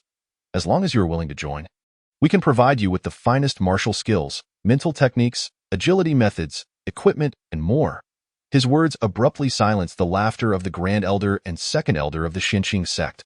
Before they could respond, the grand elder of Feilei Valley stepped forward with a beaming smile, saying, "Young friend Song Nan, I too extend a heartfelt invitation to you, hoping you will join my Feilei Valley. Likewise, whatever you desire, we will ensure you receive the best." The grand elder of Lingxi sect hurriedly interjected. But before he could finish, the grand elder of Lingjian sect interrupted him with a loud exclamation. "Can what you offer even compare to my Lingjian sect? Song Nan, do not listen to them. Joining my Lingjian sect is unquestionably your wisest choice. Cultivation requires resources, and my Lingjian sect possesses the most abundant and robust resources. Moreover, as a disciple of my Lingjian sect, you will receive 10-fold points for each task completed within the Yangtze Shimin Tower. When selling items in the Treasure District, you will receive double the price. If you wish to purchase items, you need only pay a tenth of the price. Additionally, our Lingjian sect is situated in the most favorable location within the sect realm, with spiritual energy reaching the level of mist. These conditions cannot be matched by the others." His words rendered the grand elder and second elder of the Xinqing sect, as well as the elders of Feilei Valley and Lingxi sect, utterly speechless. In terms of offerings, none of the 3 sects could compete with the Lingjian sect. This spectacle left the surrounding disciples filled with envy. The elders were so eager to claim Song Nan for themselves. Such treatment was something others could scarcely dream of, let alone experience in an instant. All eyes were on Song Nan, curious as to how he would respond. Song Nan turned to the grand elder and second elder of the Xinqing sect, offering a gentle smile, before directing his gaze towards the grand elder of the Lingjian sect. This action caused the grand elder and second elder of the Xinqing sect to feel a jolt of apprehension. Could it be that Song Nan intended to join the Lingjian sect? Concern filled their hearts. "I am truly astonished by the esteem with which all the elders regard me," Song Nan began. "But I have been quite content in the Xinqing sect. The second elder has treated me well, and I do not wish to leave. I sincerely apologize to all the elders." Chapter 46. Young Master. Upon hearing this, the elders of the Lingjian sect, Feilei Valley, and Lingxi sect all changed their expressions. The grand elder of the Xinqing sect let out a sigh of relief, a smile gracing his face. The second elder approached Song Nan, placing a hand on his shoulder. "Good lad, I knew I had not misjudged you. Ha ha." The grand elder and second elder were naturally overjoyed. Had Song Nan truly left the Xinqing sect, it would have represented an irreparable loss for them. After all, a disciple with divine-level talent was exceedingly rare, not just in the small area of Yunhe, but throughout the entire southern region. The grand elder of the Lingjian sect, unwilling to concede, pressed on. Song Nan, will you not reconsider? The resources of the Xinqing sect simply cannot compare to those of my Lingjian sect. I am truly sorry, but I really do not wish to leave the Xinqing sect. Song Nan replied with a bow. Seeing this, the Grand Elder of the Lingjian sect had no choice but to turn away in resignation. The other elders, equally disheartened, sighed and departed from the boundary. After all, with Song Nan in the Xinqing sect, it was an undeniable fact that they would inevitably rise to prominence. The rankings of the four sects within the Young Shimin Tower would likely undergo a significant change. Thus, a sense of urgency filled the hearts of the elders from the Lingjian sect, Feilei Valley, and Lingxi sect. As the members of the other sects departed one by one, the atmosphere grew relatively tranquil. Elder Ouyang then proceeded to test Lu Yin's talent. She merely elicited 2 chimes from the spirit bell, indicating a good talent, quite a normal occurrence, considering that the mysterious sorceress would not allow the spirit bell to detect her true ability. The second elder approached Lu Yin, gently patting her head, and consoled her, "Do not be disheartened. Talent is but one aspect and does not entirely determine a warrior's future achievements." "Yes, grandfather?" The mysterious sorceress revealed a charming smile. Elder Ouyang, observing Song Nan and the other newcomers, remarked, "You have all become practitioners of the Xinmin Tower, and thus you need to complete a newcomer task within a short period. Only upon completion of this task may you undertake tasks of other levels. I suggest you join a practitioner team. This will facilitate the completion of your newcomer task and future assignments." Upon hearing this, Song Nan pondered for a moment and then called out, "Brother Su Junchao." Su Junchao approached, first bowing to the Grand Elder beside him before asking, "What is it, Song Nan, Brother Su? Would you welcome me into your team?" Song Nan inquired. Su Junchao, initially taken aback, soon responded with joy. "Of course, count me in." The mysterious sorceress chimed in. Su Junchao laughed. Yes, everyone is welcome." The Grand Elder contemplated for a moment and then said to Song Nan, "There is a comprehension room within the Xinmin Tower, where practicing techniques yields extraordinary results. The Xinqing sect has only one opportunity to use it each year, and I grant this chance to you. You may first go to the comprehension room to cultivate. It would not be too late to undertake tasks after spending 10 days there." "Thank you, Grand Elder." Song Nan bowed. The Grand Elder shook his head, saying, "Aside from you, no other disciple of the Xinqing sect is qualified to use it." Su Junchao added, "Song Nan, you should go to the comprehension room to cultivate. It will be greatly beneficial for you. We will wait for you to finish your training before seeking you out." "Then I must trouble you, Brother Su." "Not a trouble at all."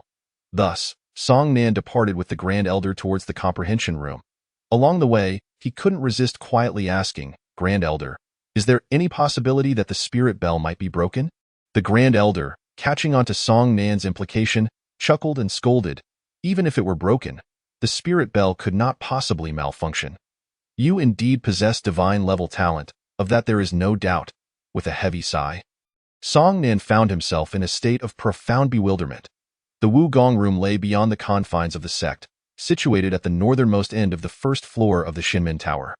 It was a singular chamber, utilized in turns by the four sects for varying durations. After the Grand Elder escorted Song Nan to the Wugong room, he departed. Subsequently, he dispatched emissaries with utmost haste back to the Xinqing sect to inform the sect master of Song Nan's situation. Meanwhile, the elders of the Lingjian sect, Feilei Valley, and Lingxi Gate, upon their return, convened urgent meetings to deliberate on matters concerning Song Nan and the Xinqing sect. The emergence of Song Nan overshadowed the inquiries regarding the death of the third elder from the Lingjian sect, which had initially sparked animosity towards the demon sect. The Xinqing sect, the sect master, having acquired the Huanglian Ju from Song Nan, immersed himself day and night in study. He ultimately synthesized the Huanglian Ju with the Qinglian Ju, merging them into a singular entity, thus unlocking the profound mysteries of the Shuanglian Ju. At this moment, he was engrossed in the cultivation of the Shuanglian Ju, as the ethereal energies of the world were irresistibly drawn towards him. 2 lotus flowers floated around him, one a blue lotus, the other a yellow lotus, whirling about him like a vortex, rapidly absorbing the surrounding spiritual energy at a rate 10 times that of the Huanglian Ju. At that moment, a voice echoed from outside the secret chamber, reporting to the sect master, "The Grand Elder from the Xinmin Tower has sent an urgent missive." Upon hearing this, the sect master opened his eyes, one gleaming with azure light and the other with golden light before vanishing. The blue and yellow lotuses beside him gradually dissipated. "Come in," he commanded, and the stone door of the secret chamber swung open of its own accord. A figure entered respectfully, presenting a letter. The sect master took the letter, opened it, and his eyes widened in astonishment, disbelief washing over him as he rose to his feet. Incredible! A divine-level talent! A divine-level talent! After a brief moment of contemplation, the sect master instructed, "Go sound the sect drum, and also relay to the Grand Elder that Song Nan should return to the sect at his earliest convenience." "Sect master, how many times should the drum be struck?" "9 times." The messenger was taken aback and hurriedly departed. Before long, a deep, resounding drumbeat echoed throughout the entirety of the Xinqing sect. 1 strike, 2 strikes, 9 strikes. Upon hearing the 9 strikes, everyone in the sect was taken aback, for such a signal heralded a significant announcement. All held their breath in anticipation. Moments later, the sect master's voice resonated throughout the Xinqing sect. "Crystal clear to all. Our Xinqing sect has birthed an unparalleled genius, Song Nan. Therefore, I hereby announce that Song Nan shall be the heir to the position of sect master. A formal ceremony shall be held during the ancestral rites at the mausoleum to bestow upon Song Nan the title of Young Master." In the Xinqing sect, the title of Young Master denoted the successor to the sect master, holding equal status to that of the Grand Elder. This meant that from this moment forth, Song Nan would stand on equal footing with the Grand Elder within the sect. All disciples and officials within the sect were left astonished, their minds reeling. In the law enforcement hall, Lei Gang, infuriated, overturned the table before him. "What is going on? How could this happen? Song Nan is alive? And has become the Young Master? What on earth are Fei Jiang and the others doing? This is outrageous." Lei Gang's rage was palpable. Meanwhile, the towering figure of Tai Ta was filled with elation. Unable to contain his laughter, Brother Song Nan is truly remarkable. In the blink of an eye, he has become the Young Master. Ha ha! Chapter 47. Anticipating that day, the Wu Gong room was a windowless chamber. Modest in size, barely accommodating a single bed. Upon entering, Song Nan felt an overwhelming sense of comfort, his mind invigorated, and his body instinctively relaxed. However, as he surveyed the surroundings, he found nothing but the faintly glowing crystals embedded in the walls. Could it be these crystals that bestowed such clarity upon his mind and body? Unbeknownst to him, he was there to cultivate martial skills. He decided to first practice the third stance of the Qingfeng sword technique, Qingfeng Su Lai. Drawing his Choshui sword, Song Nan began his training. In the realm of sects, within the Xinqing sect territory, a messenger addressed the Grand Elder. Reporting to the Grand Elder, the sect master has decreed that Song Nan is to be appointed as the next sect master's heir. The formal conferral will take place during the ancestral rites at the mausoleum, and the sect master has also requested that Song Nan return to the sect, although he did not specify the details. The Grand Elder remained composed, fully anticipating the sect master's decision. If the position of Young Master is not bestowed upon Song Nan, then who among the Xinqing sect could possibly be worthy? The Grand Elder commanded, "Relay the news of Song Nan's elevation to Young Master to all understood." The messenger departed to disseminate the information in a flash. The disciples within the Xinqing sect learned of Song Nan's ascendance to Young Master and his impending role as the next sect master. They were all taken aback and astonished, yet none found it inappropriate. Rather, they accepted the news with enthusiasm. If someone with divine-level talent like Song Nan could not become the next sect master, then no one in the Xinqing sect would be fit for the role. Presently, the Young Master ranked first on the talent leaderboard, and if he could also secure the top position on the combat leaderboard, they could aid him in successfully completing perilous missions, paving the way for the Xinqing sect to supplant other sects in the Xinmin Tower. If they could replace the Lingjian sect, future missions would grant them priority selection and tenfold rewards and contribution points. With a Young Master possessing divine-level talent, it would not be long before the status of the Xinqing sect saw improvement. Indeed, we eagerly await that day, when we can repay all the grievances we've endured. Each disciple of the Xinqing sect brimmed with anticipation, hoping for Song Nan to transform the fate of their sect. Meanwhile, Song Nan remained engrossed in cultivating martial skills within the Wu Gong room, unaware that he had become the Young Master of the Xinqing sect. This Wu Gong room was truly extraordinary. After only a brief period of cultivation, Song Nan successfully mastered the third stance of the Qingfeng sword technique, Qingfeng Su Lai. Such a space was afforded to the Xinqing sect merely once a year, far too infrequent. Most of the opportunities for its use likely belonged to the Lingjian sect. He decided to practice the Qinglian sword technique next.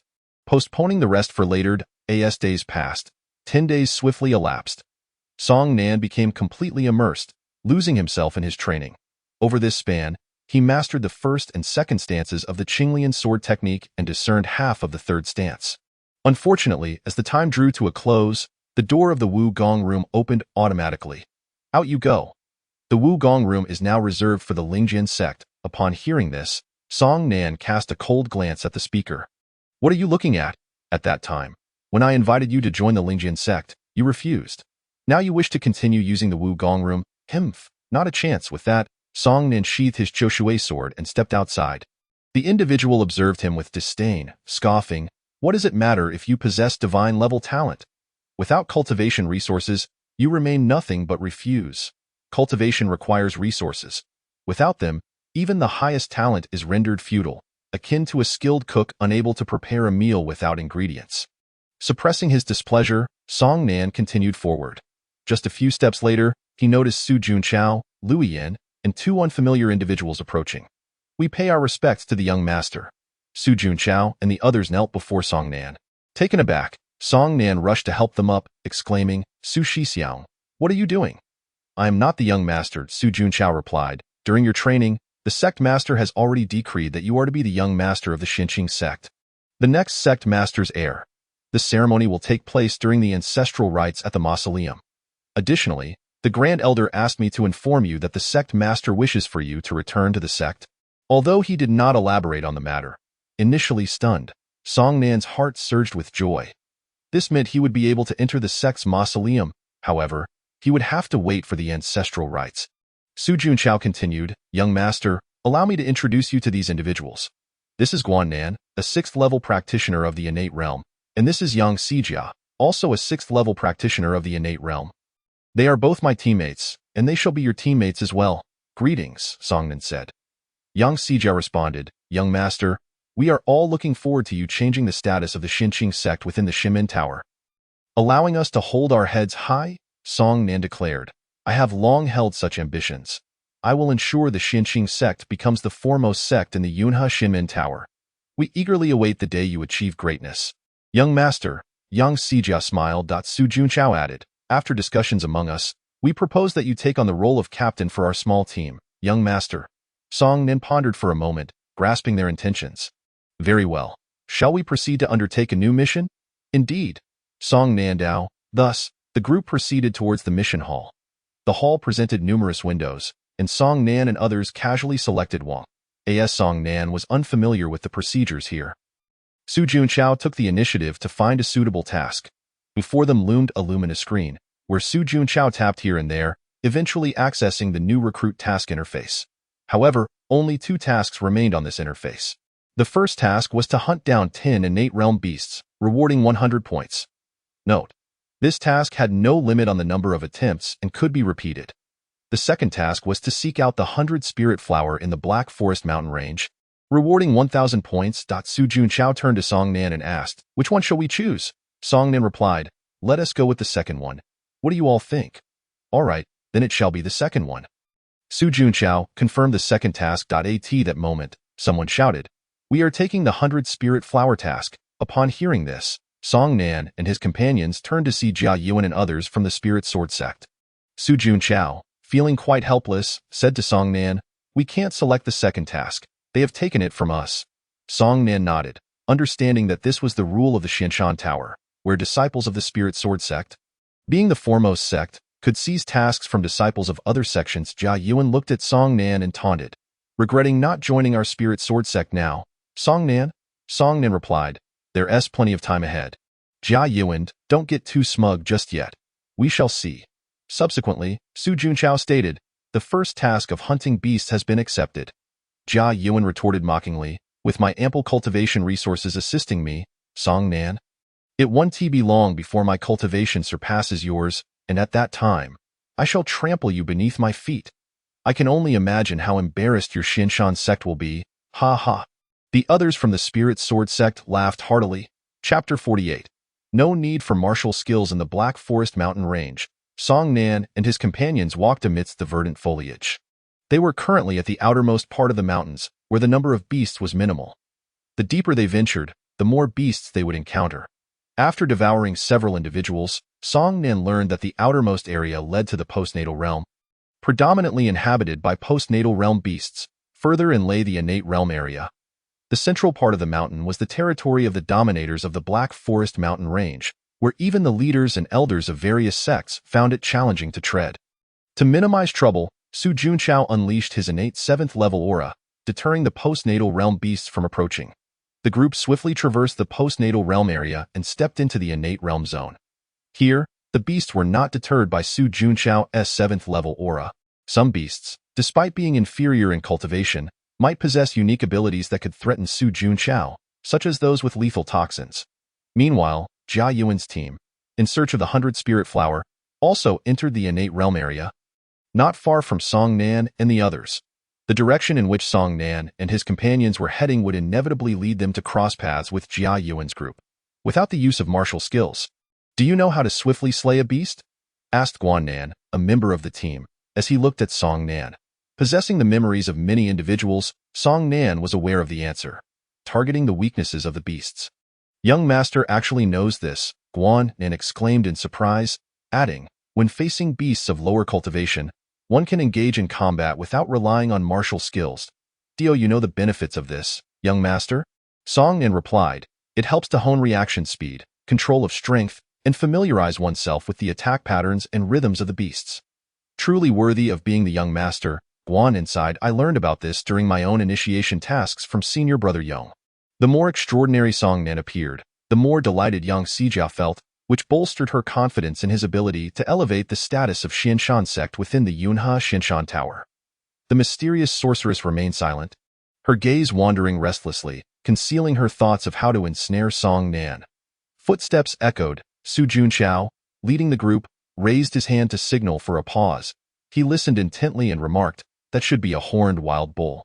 Before long, a gray-skinned horned wild bull with a spiraled horn appeared before Song Nan and his companions. This beast was of the 3rd level of the innate realm. Su Junqiao said, "Guan Nan, show us what you can do." "Understood," Guan Nan responded, drawing his knife and stepping forward. Su Junqiao turned to Liu Yan, instructing, "Pay close attention to how Guan Nan kills the horned wild bull. This is something you will need to practice in the future." The mysterious sorceress casually replied, "All right." At that moment, the horned wild bull lowered its head, aiming its sharp horn at Guan Nan while continuously scraping its hind hoof against the ground, as if preparing to charge with the intent to gore Guan Nan. Guan Nan suddenly halted, raising his left hand and beckoning to the horned wild bull with his index finger, provoking it. "Come on." The bull snorted angrily, charging at him. Guan Nan remained calm, standing his ground, with his knife held vertically downward, waiting patiently as the horned wild bull approached. He swiftly pivoted, evading the charge while simultaneously drawing his knife. The blade sliced through the bull's throat, creating a deep gash, causing blood to erupt like a broken dam. The horned wild bull stumbled several meters before collapsing to the ground, plowing through the earth. "Impressive," Song Nan exclaimed. "Your movements were clean and efficient." Guan Nan grinned, walking over to sever off the bull's horn. This horn was its most precious asset and served as proof of their task completion. Guan Nan placed the horn into the prepared pouch and slung it over his back. Su Junqiao turned to Liu Yan and asked, "Did you clearly see Guan Nan's actions?" He first provoked the horned wild bull, then seized the perfect opportunity to slice through its throat, killing it. The mysterious sorceress glanced at him with mild annoyance. Such basic knowledge was obvious to her. However, in Su Junqiao's eyes, she was not the formidable sorceress she truly was but merely Liu Yan, a novice who had just become an adept. Thus, she suppressed her irritation and replied, "I saw it clearly." Su Junqiao nodded, not elaborating further. The group continued onward. The Black Forest mountain range was abundant with beasts. Soon, Song Nan and his companions encountered another beast. This time, it was a clawed leopard of the 2nd level of the innate realm, its most crucial asset being its formidable front claws. The clawed leopard believed it was well hidden, but the mysterious sorceress, Song Nan, and Su Junqiao had already detected it. However, neither the mysterious sorceress nor Song Nan spoke up. Su Junqiao said. To our left, there's a clawed leopard attempting to ambush us. Young master, shall I leave this leopard to you? Certainly, Song Nan nodded, stepping slightly away from the group towards the left. Seeing Song Nan enter its attack range, the clawed leopard sprang forth, leaping towards him.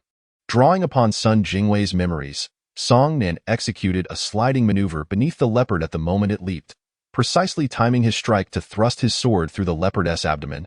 Piercing out its back, the leopard fell to the ground, convulsing a few times before succumbing. Su Junqiao, Guan Nan, and Yang Sijia watched in astonishment, elated by Song Nan's decisive actions, which were executed flawlessly without a hint of hesitation. They could hardly fathom how a newcomer could possess such skilled ability that moment. Su Junqiao suddenly turned to see a stealthy green-eyed tiger approaching, ready to ambush them. Lui Yin, it's your turn, he instructed. The mysterious sorceress, devoid of expression, nodded and walked directly towards the green-eyed tiger. Seeing her approach without any hesitation, Song Nan was taken aback. The mysterious sorceress advanced step by step, while the green-eyed tiger charged at her. Yet, she neither halted her steps nor drew her sword. The tiger lunged at her, baring its sharp fangs in a fearsome display. The mysterious sorceress remained calm, pivoting gracefully to evade the tiger while drawing her sword in one fluid motion. Cleaving the tiger's head clean off, she turned back towards the group, her expression unperturbed. The entire process was executed with such fluidity that it left everyone in awe. Su Junqiao and the others were left speechless, never imagining that Lui Yin, who appeared so delicate, could conceal such formidable prowess. Yet, Song Nan furrowed his brow, his confusion deepening. As Lui Yin approached, he finally couldn't contain himself and asked, I feel as though you've transformed into a different person? Chapter 49. What is she really up to? Upon uttering this question, Song Nan's heart jolted as a terrifying figure emerged in his mind. The fearsome sorceress. She possesses the uncanny ability to effortlessly seize control of another's body, much like the previous cold scorpion or the third elder of the Lingjian sect. Lui Yin, being inherently timid, could never so casually bring about the demise of the Qingyin tiger, especially when it lunged at her. There was no way she could remain unperturbed. Only that enigmatic sorceress could achieve such composure. This realization, Song Nan instinctively took a step back, gazing at Lui Yin in a daze. The mysterious sorceress, perceiving Song Nan's inquiry and his current demeanor, understood that he harbored doubts about her identity as Lui Yin. She replied, It is because I wish to grow stronger and no longer be a weeping child. During your 10-day seclusion, I often witnessed members from other sects bullying those of our Xinqing sect. Hence, I sought out my grandfather for special training. Is that truly the case? Song Nan furrowed his brows, reluctant to acquiesce. But if it were indeed that sorceress who had taken possession of Lui Yin's body, why had she not attacked me? During our time aboard the Lingdu flying boat, why did she refrain from seizing my body, instead opting to have me sent back? What are her true intentions? Song Nan's eyes flickered with uncertainty. Regardless of whether Lui Yin was that sorceress, I must maintain my distance from her. It would be unwise to continue this argument. Should she indeed be that sorceress and I provoke her wrath, our survival would be in jeopardy.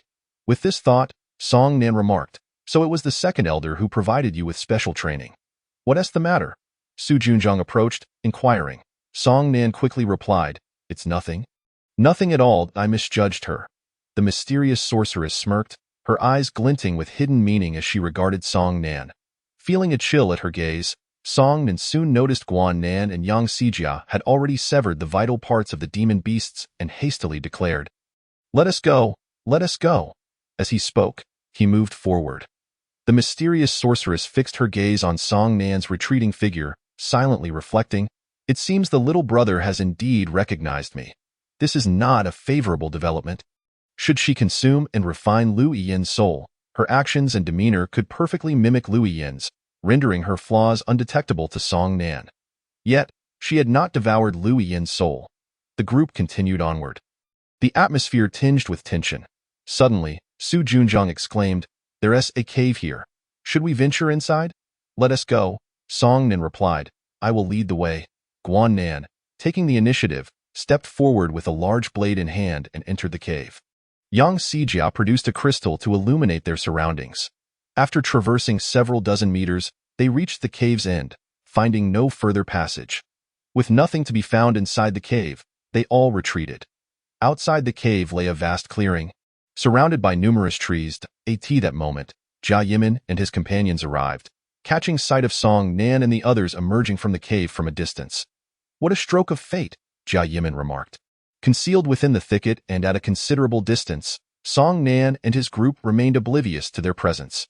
However, the mysterious sorceress had noticed them, though she would not divulge this. Jia Yimin turned to his fellow disciples and asked, "Shall we eliminate Song Nan here? With Song Nan's extraordinary talent, he would inevitably pose a threat to our Lingjian sect as standing in Suanim N Tower. I believe he should be dealt with. Yet, Su Junzhong and his companions are no weaklings. Eliminating Song Nan would not be a simple endeavor. Should anyone escape, upon returning to Suanim N Tower, they would certainly not let this matter rest. The Xinqing sect would undoubtedly come to Song Nan's aid, placing us in peril. What are you afraid of? As long as we don't act ourselves, even if one of them survives, we can still turn the tables. What do you propose? The Highland Mountain Range is teeming with demon beasts. We can lure them here to eliminate them. A clever scheme to use others as instruments of death. In this day and age, those with the means must face the consequences. If you possess the ability to seize all the benefits, how can others survive? Thus, they decided to leave one person behind to covertly follow Song Nan and his group while the others went to attract the horde of demon beasts. Upon exiting the cave, Song Nan and his companions turned left, continuing their search for demon beasts. The individual trailing them took care to remain hidden, marking the path to facilitate Jia Yimin and his group in luring the beasts. The actions of Jia Yimin and his companions, along with their prior discussions, did not escape the mysterious sorceress's spiritual perception, and she devised a plan. Unbeknownst to Song Nan and his group, they continued onward. As they walked, they heard the distant roars of demon beasts. Roar, roar, from the left front, the sounds of furious beasts echoed. Roar, from the right rear, more beastly roars followed. Su Junzhong halted, scanning the surroundings, his expression grave. Guan Nan and Yang Xijia also appeared solemn. Listening to the cacophony of roars, Song Nan mused, "Is this her doing?" The roars grew more numerous and closer. Song Nan turned to Su Junzhong and the others, saying, "It seems something has stirred the demon beasts nearby. For our safety, we should temporarily vacate the innate region." "Understood, young master," Su Junzhong and the others readily agreed, while the mysterious sorceress, wishing to alleviate Song Nan's suspicions, did not oppose the idea. After all, her aim was to remain close to Song Nan, to seize his body at the moment of his demise. Naturally, she hoped that Song Nan could evade this crisis and survive. Meanwhile, Jia Yimin and his companions had successfully drawn over a dozen gale gray wolves, all of which possessed innate strength. Their eyes gleamed with ferocity as they charged forward. This is strange. Why are the demon beasts in other areas agitated as well? Does it matter? It would be best if those beasts turned against Song Nan and his group. Haha. In that case, they are doomed. They raced forward. Moments later, the individual hidden in the trees and trailing Song Nan shouted to Jia Yimin and his companions, "Hurry, Song Nan and the others are approaching." Upon hearing the shout, Jia Yimin and his group accelerated once more and leaped into the trees. Soon, they witnessed the pack of gale gray wolves rush beneath them. A short while later, Song Nan and his companions swiftly approached, only to collide with the pack of demon beasts. Demon beasts do not heed human reason. Upon spotting Song Nan and his group, they immediately surrounded them. Song Nan and his companions swiftly took up defensive positions. The mysterious sorceress suddenly pointed ahead and exclaimed, "There are people over there." Song Nan and the others instinctively looked up, spotting Jia Yimin and his companions hiding among the trees. "Did you lure the demon beasts here to ambush us?" Su Junzhong accused icily. Seeing that they had been discovered, Jia Yimin abandoned pretense. Looking at Song Nan with a cold smirk, the prodigious disciple of the Xinqing sect is about to become fodder for the demon beasts. Haha. Chapter 50. The horde of demon beasts, you scoundrels. How dare you bring demon beasts to harm us? Guan Nan shouted furiously. You, Jia Yimin scoffed, do not overestimate yourselves. Were it not for Song Nan, you would not enjoy such an experience.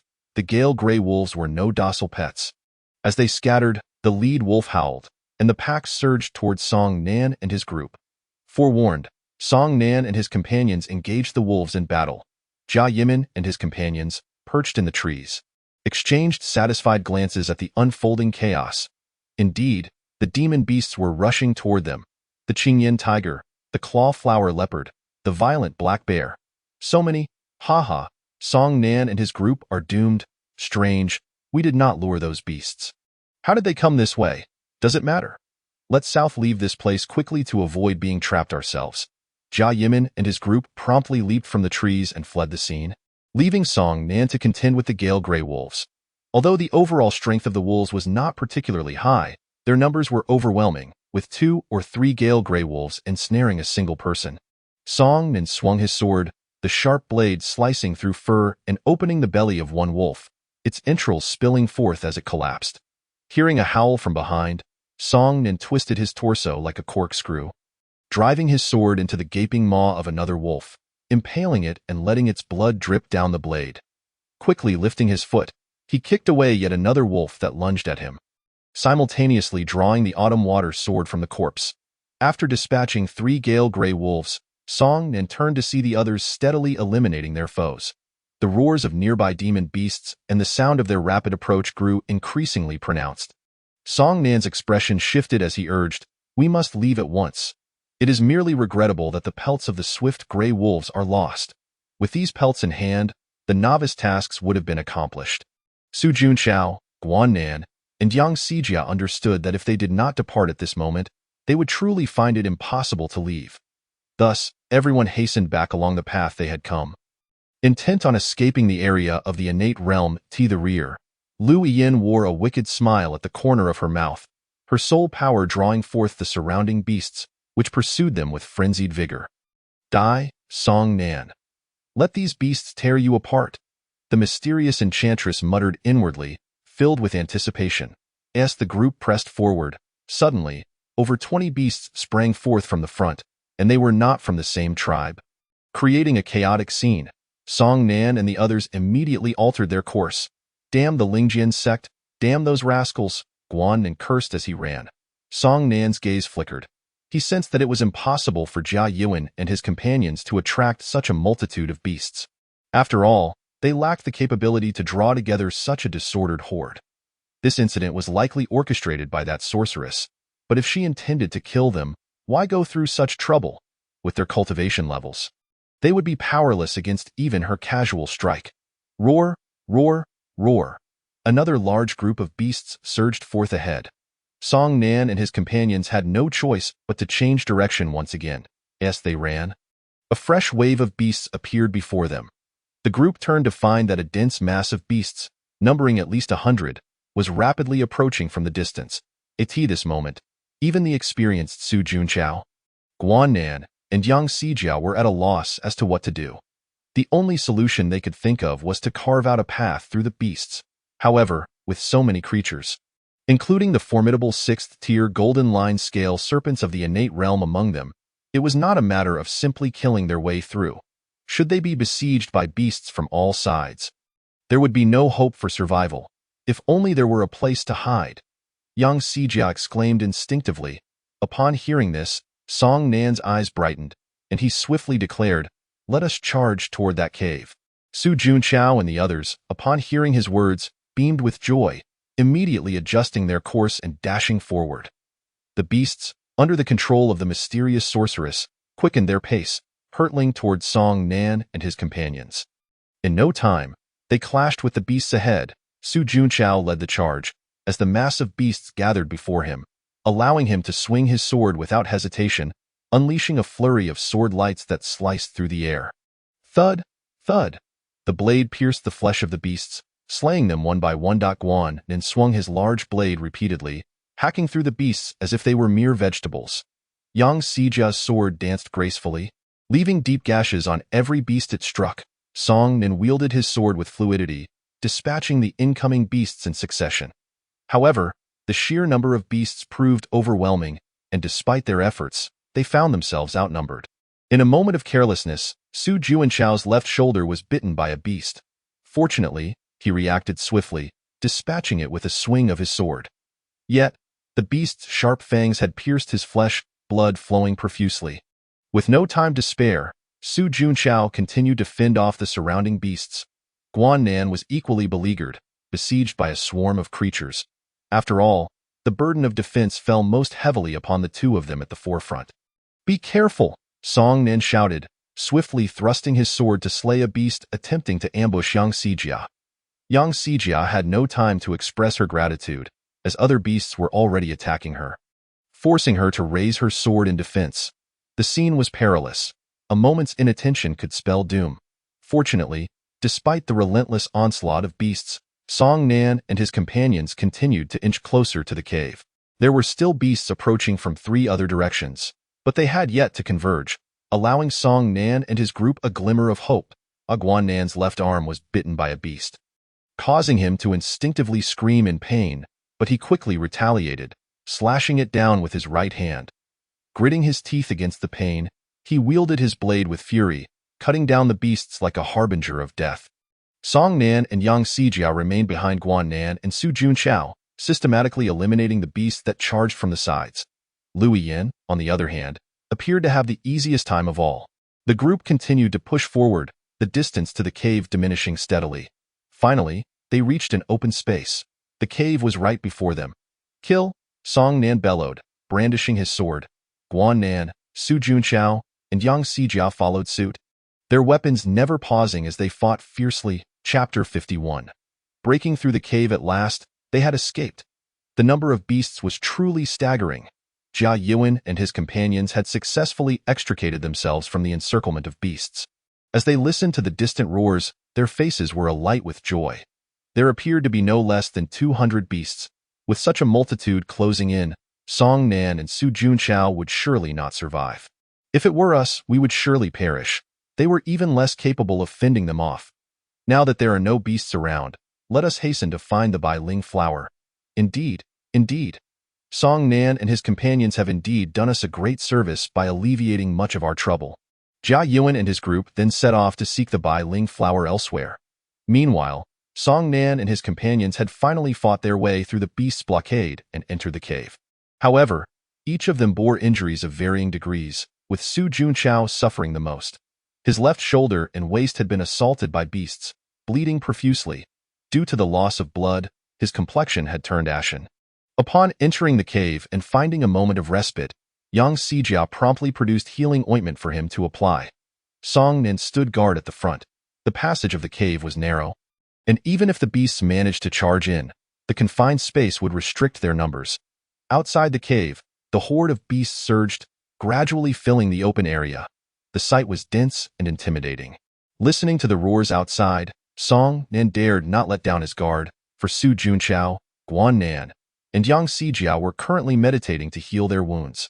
Song Nan understood that he must defend the passage to prevent the beasts from breaking through. There was no retreat left. They were at the innermost part of the cave. The crystals embedded in the earthen walls of the cave emitted a soft glow, illuminating the otherwise dark passageway.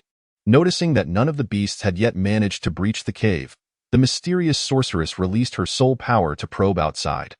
She discovered that the beasts were cramped together, restricting one another, preventing any single beast from breaking free.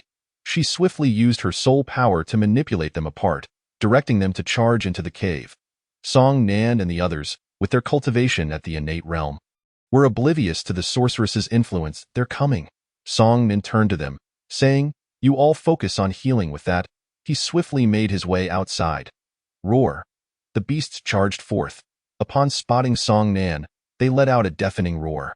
"Clear wind approaches." Song Nan swung his sword, and the blade gleamed, conjuring a gentle breeze that swept forward. The sound of slicing echoed as the wind cut through the beast's fur, slaying them one after another. The fallen beasts littered the ground, but the subsequent beasts continued to charge over their corpses. However, the bodies served as a buffer, slowing the oncoming horde. Song Nan swung his sword again, unleashing clear wind approaches once more, eliminating those that attempted to surge forward. After several such strikes, a small pile of beast corpses began to accumulate, obstructing the narrow passage. Seeing this, Song Nan smiled slightly, as he had anticipated this outcome. Otherwise, they would not have sought refuge in the cave. Seizing the opportunity while the beasts could not enter, he sat cross-legged, channeling the Huanglian Ju to absorb spiritual energy and replenish his previously depleted power. Meanwhile, faint rustling sounds echoed from ahead. Song Nin wondered what the beasts were up to but chose not to dwell on it, continuing to absorb the spiritual energy. After a while, the footsteps of the beasts grew closer, prompting Song Nan to open his eyes, astonishment crossing his face. The beasts were actually dragging the corpses of their fallen brethren out. The intelligence of these formidable beasts was not to be underestimated. Though innate realm beasts lacked such cunning, Song Nin abruptly turned, glancing at Lui Yin in the distance. Lui Yin sat calmly, offering him a slight smile. A chill ran down Song Nan's spine at the sight of her smile. Taking a deep breath, he turned back to face the beasts, swinging his sword repeatedly to slay them all. Yet the beasts behind continued to transport the corpses, repeating this cycle. Song Nan's eyes flickered with uncertainty as he pondered. How is she controlling these beasts? Manipulating them to kill us is no different than doing it herself. No, wait. Previously, while aboard the Lingdu Feizhou, she was singularly focused on seizing my body, so she must have entered it at that time. Otherwise, I would not have fainted. But why did she not take my body then? It is unlikely that she showed me mercy, so it is highly probable that she was unable to seize my body. Yet, what could have hindered her? My body contained only the Daobao. Could it be that she feared the Daobao? However, the Daobao possesses no offensive capabilities. Could it be her intention was to have the demon beasts kill me first, before claiming my body? As Song Nin pondered, the demon beasts began to remove many corpses once more. He swiftly wielded his sword and slashed down the nearest demon beast. Observing the endless stream of demon beasts before him, Song Nin mused, this cannot continue. Since she can control the demon beasts, if we remain here, we will eventually be worn down by their relentless assaults.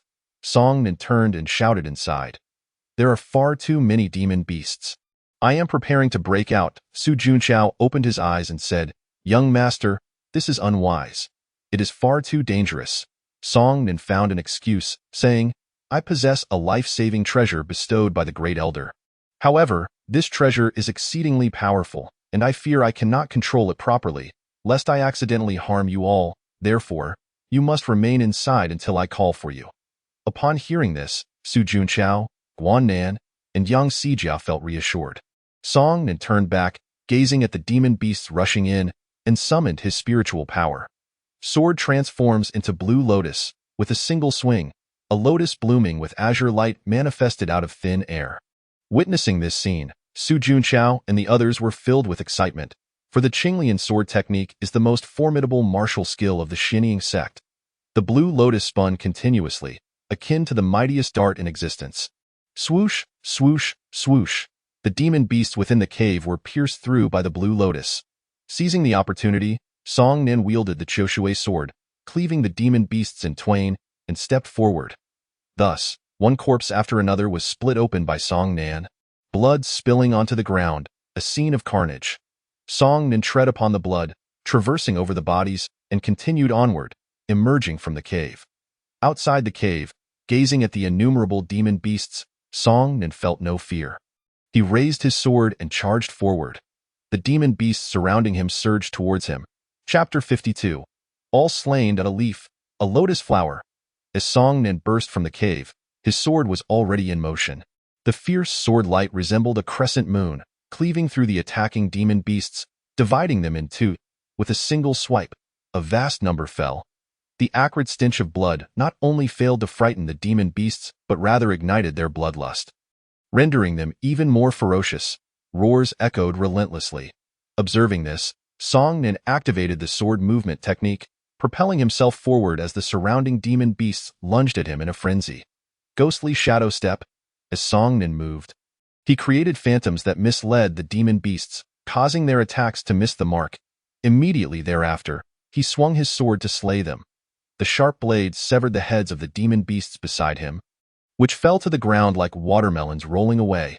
Song Nin employed the power of the demonic sect, but refrained from utilizing its martial techniques. For if he did, the demon beasts' corpses would be tainted with demonic energy. Instead, he wielded the power of the demonic sect to strike at the weaknesses of the demon beasts, achieving assured kills. One by one, he swept through the ranks of demon beasts, azure-eyed tigers, claw-flowered leopards, unicorn bulls, and more. All met their demise. Song Nin continuously shifted his form, evading attacks while his phantoms lingered nearby, causing the demon beast's assaults to consistently miss. Taking advantage of this, he eliminated the remaining demon beasts one by one. Meanwhile, the mysterious sorceress within the cave, perceiving the situation outside through her soul's power, addressed Su Junqiao and the others. There are so many demon beasts outside. I fear for Song Nan's safety. Should we not assist him? She intended to lure them out. If they exited, Song Nan would be unable to utilize the powers of the demonic sect. Su Junqiao frowned and replied, "You should refer to him as young master." The mysterious sorceress felt a flicker of displeasure, yet in order to persuade them, she conceded. "I was hasty earlier and forgot. I shall be mindful next time. Song Nan is our young master and should not be addressed so casually." Su Junqiao remarked. The sorceress cast a cold glance and continued. "It is perilous for young master to be alone outside. We ought to go help him." Su Junqiao shook his head. "No. Young master instructed us to wait here, and we shall do so. Ian, do not worry. Since young master said so before, he must have confidence." Yang Sijia added. The mysterious sorceress felt a surge of anger at their words. Had they not been of any use, she would have considered eliminating them. Outside the cave, Song Nan moved like a specter of death among the multitude of demon beasts, each swing of his sword resulting in the demise of a demon beast. Corpses littered the ground, and the scene was awash with blood. Song Nan, akin to a merciless reaper wielding a scythe, continued to harvest the lives of the demon beasts.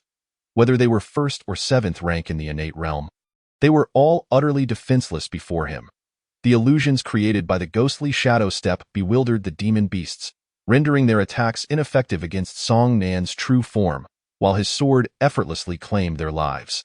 The clearing was strewn with the bodies of demon beasts, most of which lay lifeless upon the ground. Song Nan's sword showed no signs of halting. The number of living demon beasts dwindled rapidly.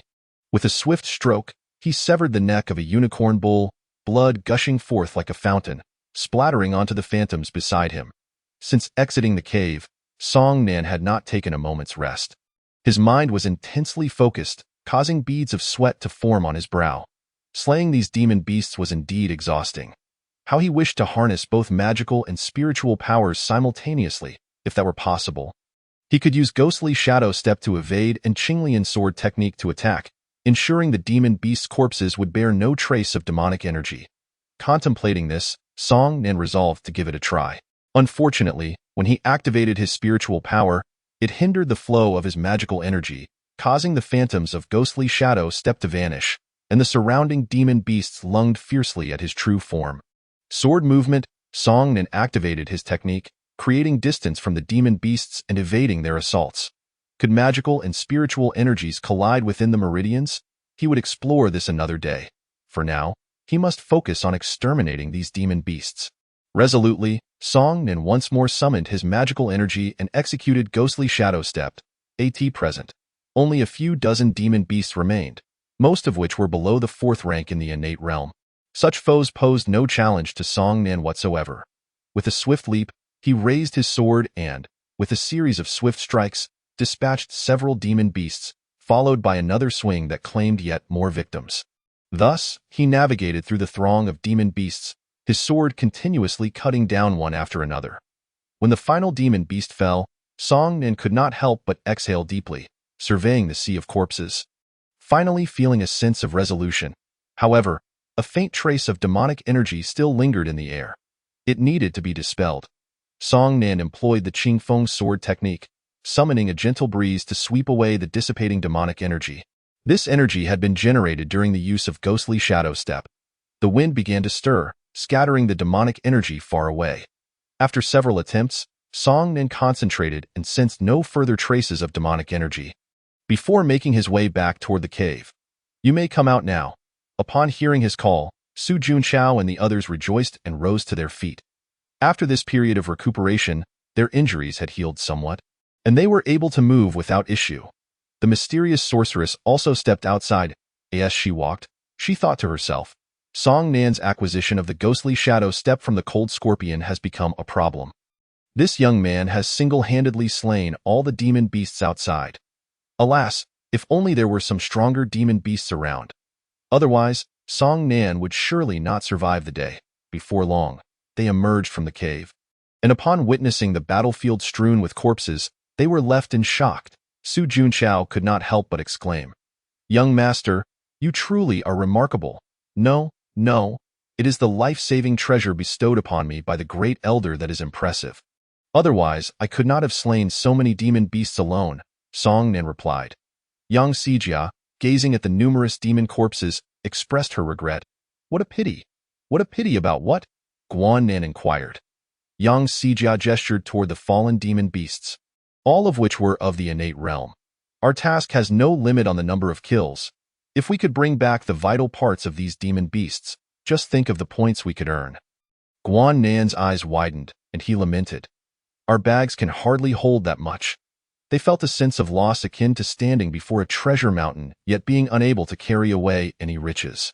We can fit them, Song Nan interjected, pulling out an item from his pocket. Su Junchao, Yang Sijia, and Guan Nan's eyes gleamed as they exclaimed in unison. A storage bag. Song Nan declared. There is no time to lose.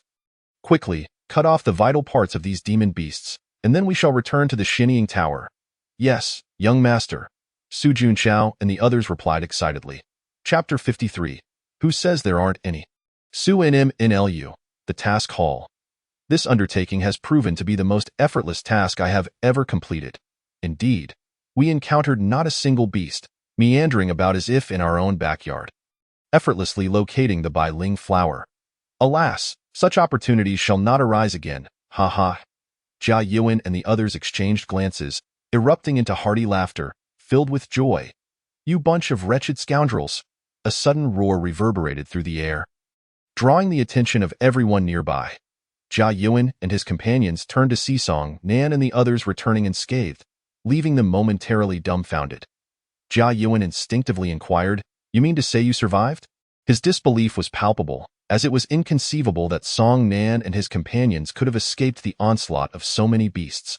Unbeknownst to him, Song Nan and his group had been fortunate enough to avoid delving into the more perilous regions of the Highland Mountains, where the beasts, controlled by the enigmatic sorceress, were not particularly formidable.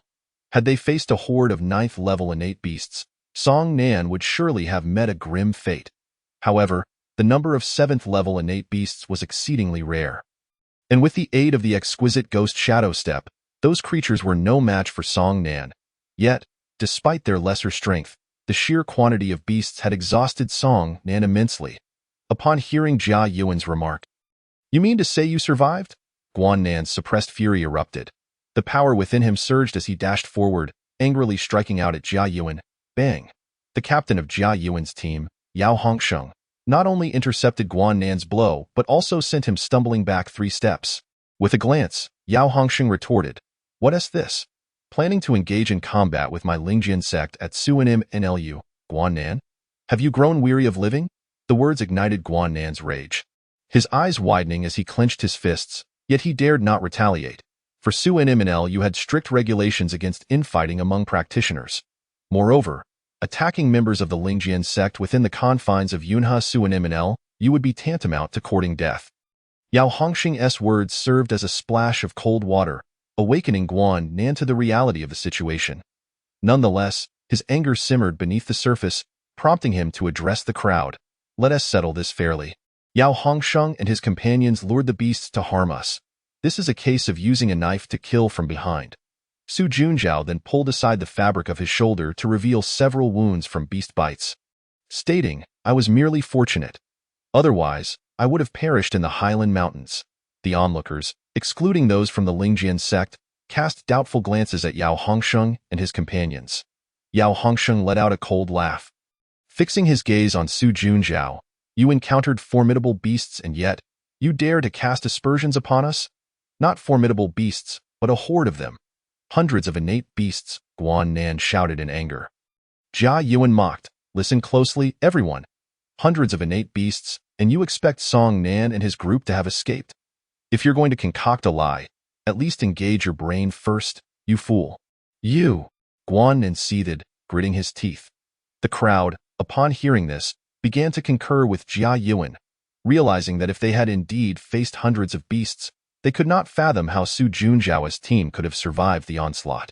Who would have thought Guan Nan would resort to slandering others? It truly opens my eyes. Haha, hundreds of innate beasts, Su Junchao, Guan Nan, Yang Xijia, how did you manage to survive? Indeed, if you're going to defame Yao Hongsheng and his companions, at least find a more plausible reason. As others began to accuse Su Junjiao and his group, Yao Hongsheng, filled with pride, remarked, if I recall correctly, your task was to hunt 10 innate beasts. If you truly encountered hundreds, then you must have slain them all. Otherwise, how would you still be alive? Yet I see no evidence of you bringing back the vital parts of the beasts. Who says we didn't? Song Nin suddenly interjected. The crowd turned to him, their expressions shifting dramatically as they exclaimed in unison, storage bags. After all, such treasures were beyond their reach, far too expensive. With a thought, Song Nan summoned the vital parts of the beasts from his storage bag, releasing them one by one onto the ground. The claws of the fierce leopard, the eyes of the azure-eyed tiger, the horn of the unicorn ox, each item piled up like a small mountain. The onlookers were momentarily speechless, their faces transforming with shock. Indeed, they were witnessing remnants of hundreds of innate beasts. How had Su Junjiao and his companions managed to slay them? When had they become so formidable? Everyone's gaze fixated on Su Junjiao, Guan Nan, and Yang Xijia, believing that the three had been responsible for the slaughter. Although Song Nan possessed divine talent, to them, he was merely a newcomer with low cultivation and could not possibly have slain so many beasts. Lu Yin was entirely overlooked. Yao Hongsheng and Jia Yuan were utterly astonished, their shock palpable. They understood just how fearsome those beasts had been, that Song Nan and his companions had actually managed to kill them. Impossible! Yao Hongsheng, Jia Yuan, and the others were rendered speechless by their astonishment. Meanwhile, the others could no longer contain themselves, bombarding Su Junjiao with questions. What method did you use to kill so many beasts at once? Guan Nan, were these beasts all slain by you? How did you accomplish this? Hearing their incredulous inquiries, Su Junjiao and Guan Nan fell silent, for Song Nan had already instructed them to neither confirm nor deny their involvement. Thus, Su Junjiao addressed Jia Yuan and the others. A total of 355 beasts have been accounted for. Do you have anything further to say? In that instant, the crowd began to comprehend that they had wronged Su Junjiao and his companions, turning their ire towards Jia Yuan and his group. Yao Hongsheng huffed in anger. You claim we lured these beasts to slay you. Pray tell, do we possess such capability? Furthermore, do you have any evidence to substantiate your accusations? At that moment, Steward Ouying approached, scanning the crowd with a stern gaze. No one shall slander members of my Lingjian sect. As he concluded, his piercing eyes fixed upon Su Junjiao. Su Junjiao inhaled deeply, suppressing his inner fury, for he understood that he lacked any evidence to prove that Yao Hongsheng and his companions were responsible. Song Nan, well aware that the majority of these beasts had been summoned by the sorceress, chose not to question Jia Yuan further. Song Nan looked at Jia Yuan and remarked, fortunately, you chose the task of gathering by Ling flowers. Otherwise, with so many beasts, we would have been at a loss to exchange for points. With that, Song Nan waved his hand, collecting all the vital parts of the beasts into his storage bag before moving forward to submit the task. Su Junjiao and the others followed closely behind, while the expressions of Jia Yuan and his companions soured dramatically. Chapter 54. An Encounter with Death. The task was to hunt 10 innate beasts, with a reward of 100 points. Song Nan and his companions had collectively slain 355 beasts, earning them a reward of 3,550 points. Divided among them, each person would receive 710 points. Adding the initial 100 points, I now possess a total of 810 points, insufficient to purchase even the lowest tier map. Song Nan mused. After all, Steward Ouyang had previously stated that even the most basic maps required at least 1,000 points. If not for the sheer number of beasts slain, the original task reward of 100 points would have only yielded a mere 20 points per person. How long would it take to discern the location of the central plains? Song Nan furrowed his brow. Beside him, Yang Xijia could not help but speak up. If our Su-In-Q-Ing sect were the foremost sect at Yunha Suanim Lu, we would be entitled to a tenfold reward for task points. In that case, each of us would receive 7,100 points. Alas, our sect does not hold such a status. Song Nan's eyes widened in realization. Yang Xijia continued, Young master, it falls to you to make this happen. Song Nan nodded gravely. At that moment, a figure approached, greeting him as young master. Turning to face him, Song Nan expressed his confusion, only to hear Su Junjiao and the others refer to him as Steward Lin. Steward Lin was an attendant of Suin Nlu and a member of the Suin Qing sect, akin to Steward Ouyang. Song Nan inquired, "What brings you to seek me?" "Steward Lin, the Grand Elder requests your presence." With that, Song Nan accompanied Steward Lin to the sect's domain. Crossing a bridge at the portal, they entered the precincts of the Suin Qing sect. The surroundings were adorned with pavilions, verdant trees, vibrant blossoms, and babbling brooks, a scene of exquisite beauty. Steward Lin led Song Nan to a door, knocking gently. "Grand Elder, the young master has arrived." "Come in." Steward Lin opened the door, and Song Nan stepped inside, after which Steward Lin closed the door behind him. "That I pay my respects to the Grand Elder," Song Nan greeted. The Grand Elder raised a hand to halt him, saying, "You are now the young master. Your status within the Suin Qing sect is equal to mine. Henceforth, you need not observe such formalities." Song Nan nodded. "What business do you have with me?"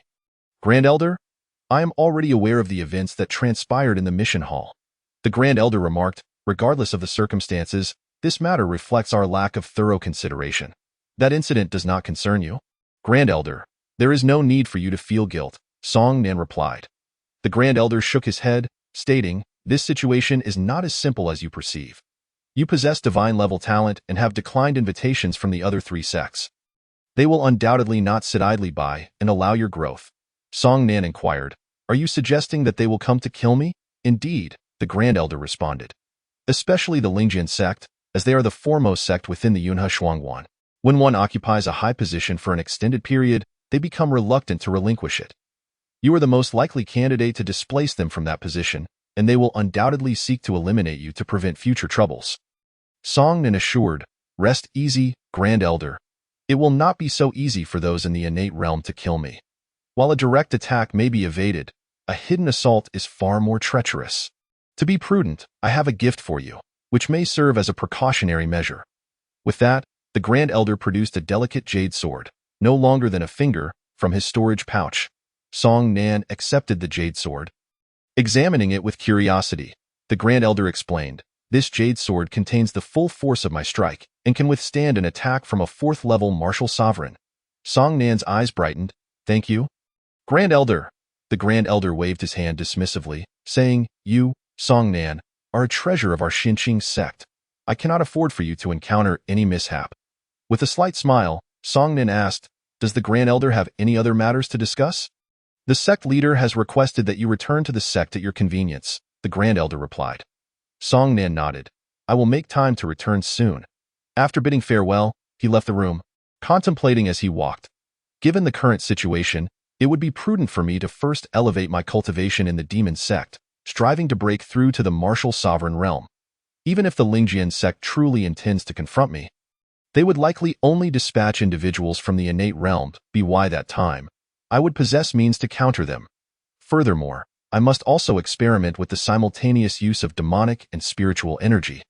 Such exploration is simply not feasible within the confines of the Xingguan. The Black Forest Mountains it is," he resolved. "Yet before heading there, I might as well check the mission hall to see if there are any high-point tasks available."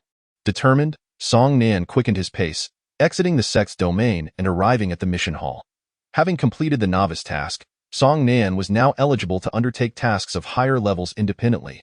The mission hall featured an enormous luminous screen displaying a plethora of tasks that cycled continuously. Individuals perused the tasks displayed, selecting those they desired. As Song Nan observed, he noted that the majority of tasks were classified as simple, ordinary, or difficult, each offering paltry point rewards of 10, 100, and 1,000 points, respectively. Such meager points, he mused. Just then, he spotted a particularly challenging task, which offered a reward of 10,000 points. However, it was not related to the Black Forest Mountains. Above the difficult level lay the perilous tasks, promising a staggering 100,000 points. This was also the Shuangguan's assessment task for the various sections the Xinqing sect had yet to complete even one of the perilous tasks. "I should first ascertain the specifics of the perilous task before making further plans," Song Nan thought, making his way to the counter. At the counter, Song Nan activated a small luminous screen using his Xian practitioner token, then navigated to the task section to locate the perilous level tasks. Task 1. Hunt beasts. Single-handedly slay a martial sovereign beast and return its corpse to the Shuangguan. Reward: 100,000 points. Task 2. Dragon's Essence Herb. Travel to the Black Forest Mountains to seek the Dragon's Essence Herb. Reward, 100,000 points. Task 5. Hunt demons. Eliminate a half-step martial sovereign individual from the demon sect. Reward, 100,000 points. Task 6. Demon Origin Crystals. Collect 100 Demon Origin Crystals from the demon territory. Reward, 100,000 points. Observing these tasks, Song Nan silently contemplated. Once I break through to the martial sovereign realm, I should attempt to slay a martial sovereign beast, even if I cannot prevail. I have the Jade Sword bestowed by the Grand Elder, may also try my luck in finding the Dragon's Essence Herb. The allure of 100,000 points was too enticing, prompting him to accept both Task 1 and Task 2 simultaneously. The staff behind the counter, taken aback upon noticing Song Nan's task selection, queried, "Are you certain you wish to undertake perilous level tasks?" Recognizing Song Nan and his current cultivation level, they understood that such a decision was tantamount to courting death. "Yes, I am certain," Song Nan affirmed. The staff member, seeing his resolve, ceased further inquiries. Having accepted the tasks, Song Nan turned to find the eyes of the surrounding crowd fixed upon him. Ignoring their gazes, he proceeded directly toward the entrance of the Shuangguan. The onlookers began to mock him. Though Song Nan possesses divine-level talent, he is still far too weak, merely at the 4th level of the innate realm, yet he dares to accept perilous-level tasks. He is truly seeking his own demise. As the saying goes, a young calf knows no fear of tigers. And Song Nan was indeed that young calf, completely unaware of the daunting challenges and dangers posed by the perilous-level tasks. Why is it that no one from our Xinqing sect has yet managed to complete a perilous-level task? It is precisely because no one possesses the capability. One of them remarked.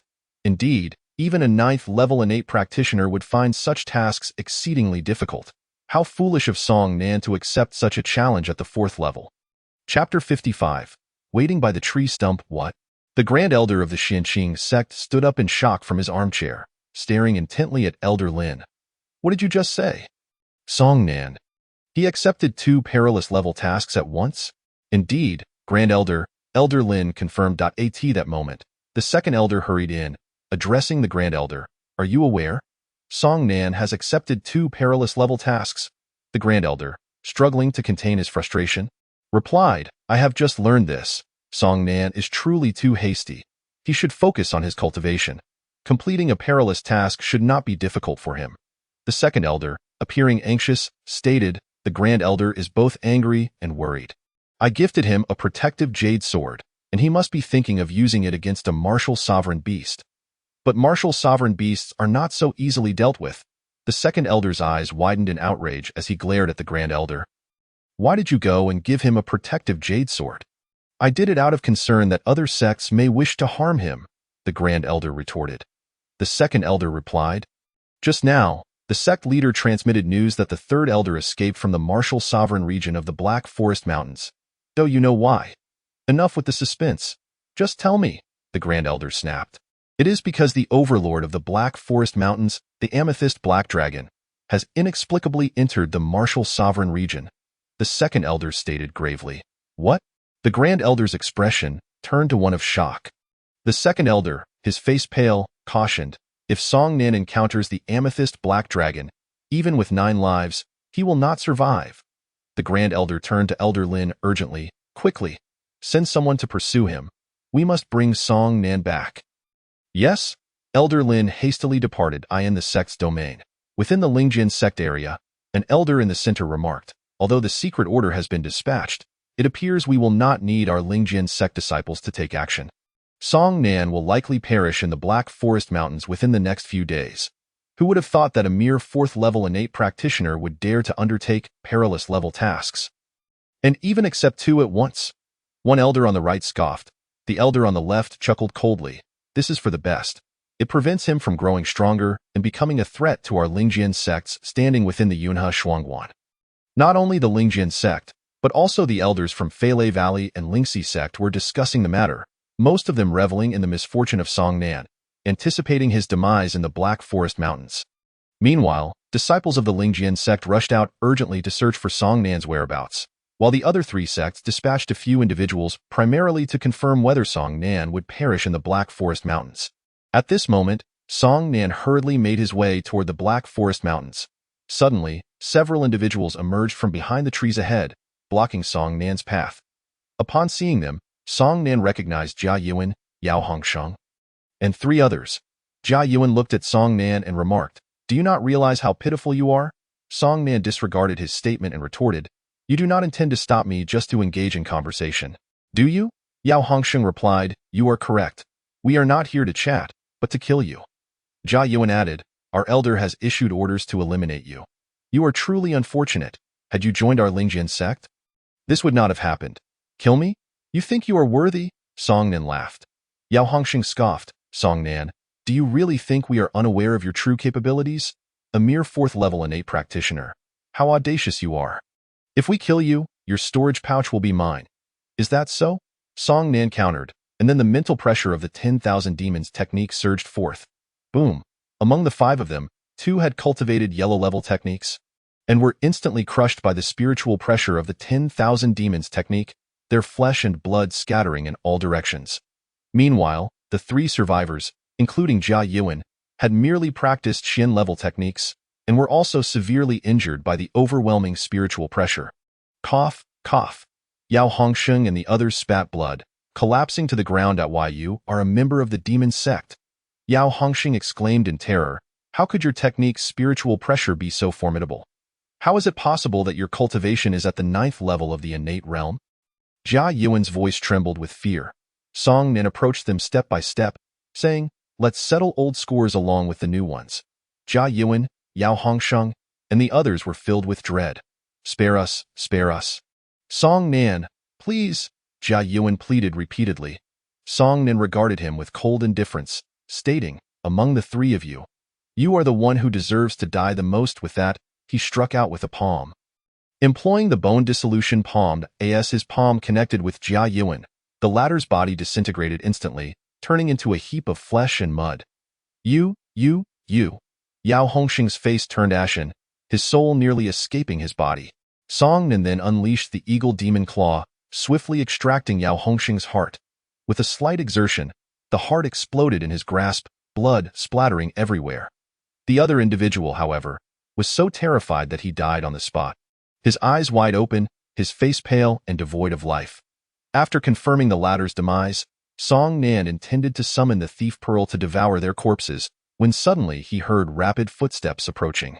After a brief consideration, he decisively abandoned the idea of consuming their bodies, recognizing that corpses of the innate realm were plentiful in the Black Forest Mountains.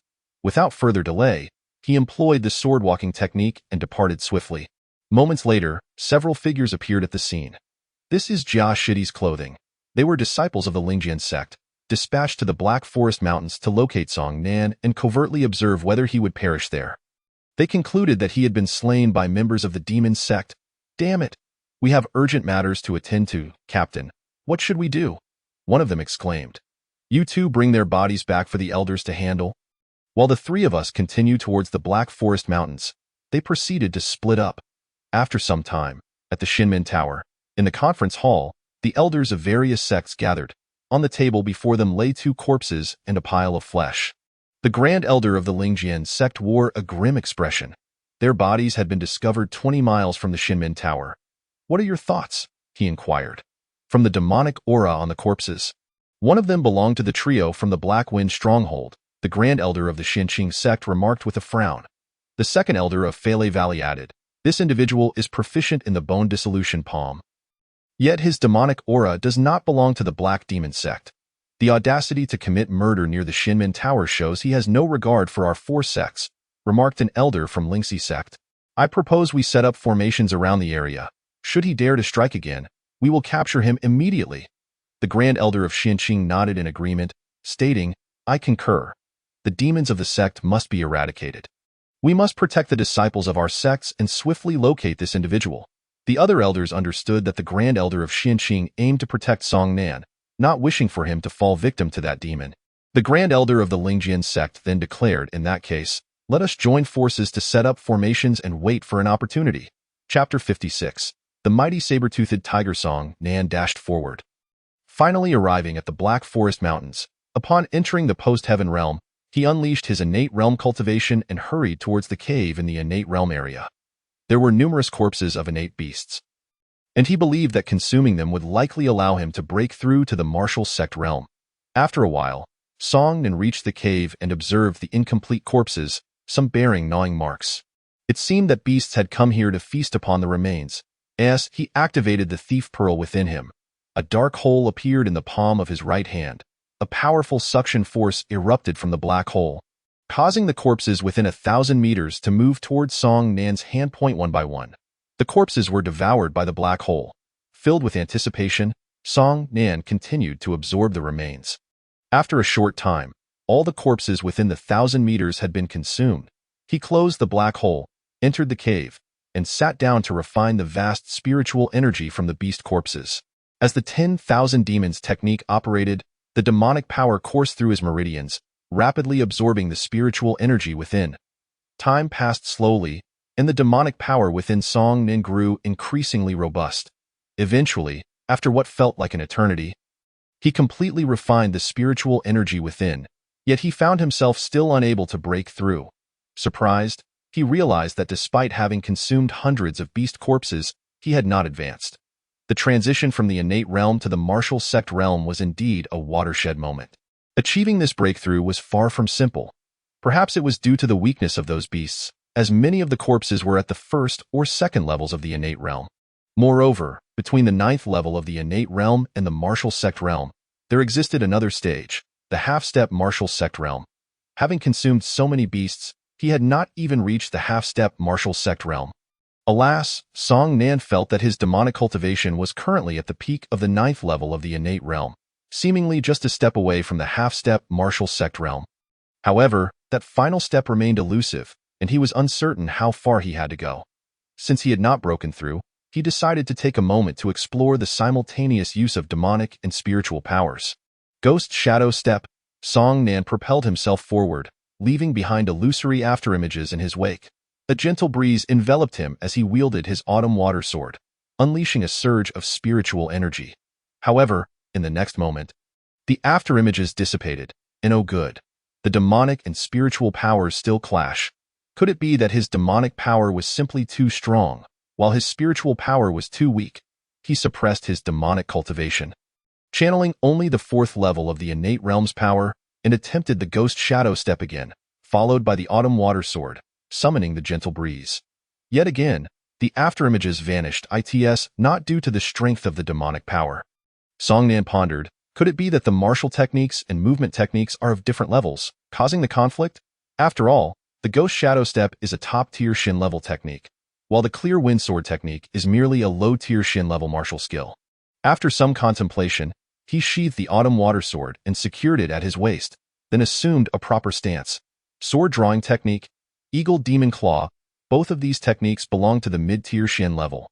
As Song Nan drew his sword with his right hand and formed an eagle claw with his left, he executed the movements. However, when he swung the sword horizontally, it was akin to an ordinary slash. Devoid of any explosive power inherent to a sword-drawing technique, the eagle claw remained unchanged, not transforming into a steel claw, as he failed to channel any demonic power into it. Still, it didn't work. What could be the issue? Song Nan mused. Could it be that the demonic and spiritual powers are fundamentally incompatible? With a deep sigh, he exited the cave. Lacking any leads on using both powers simultaneously, Song Nan resolved to consume more corpses. The beast corpses here were predominantly weak. He needed to venture deeper. He estimated that consuming a 9th level innate beast would enable his demonic cultivation to break through. Song Nan hastened onward. Perhaps due to the proximity of dead beasts, he encountered none as he ran through the area. He was uncertain how much time had passed when he suddenly heard a rumbling roar that shook the forest.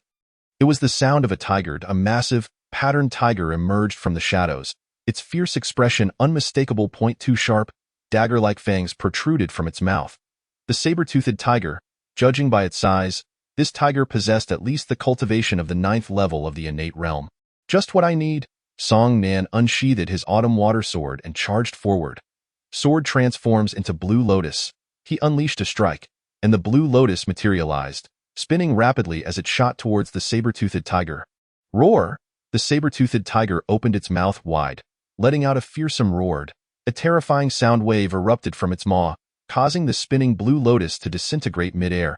eventually vanishing completely. Witnessing this scene, Song Nan's expression shifted dramatically.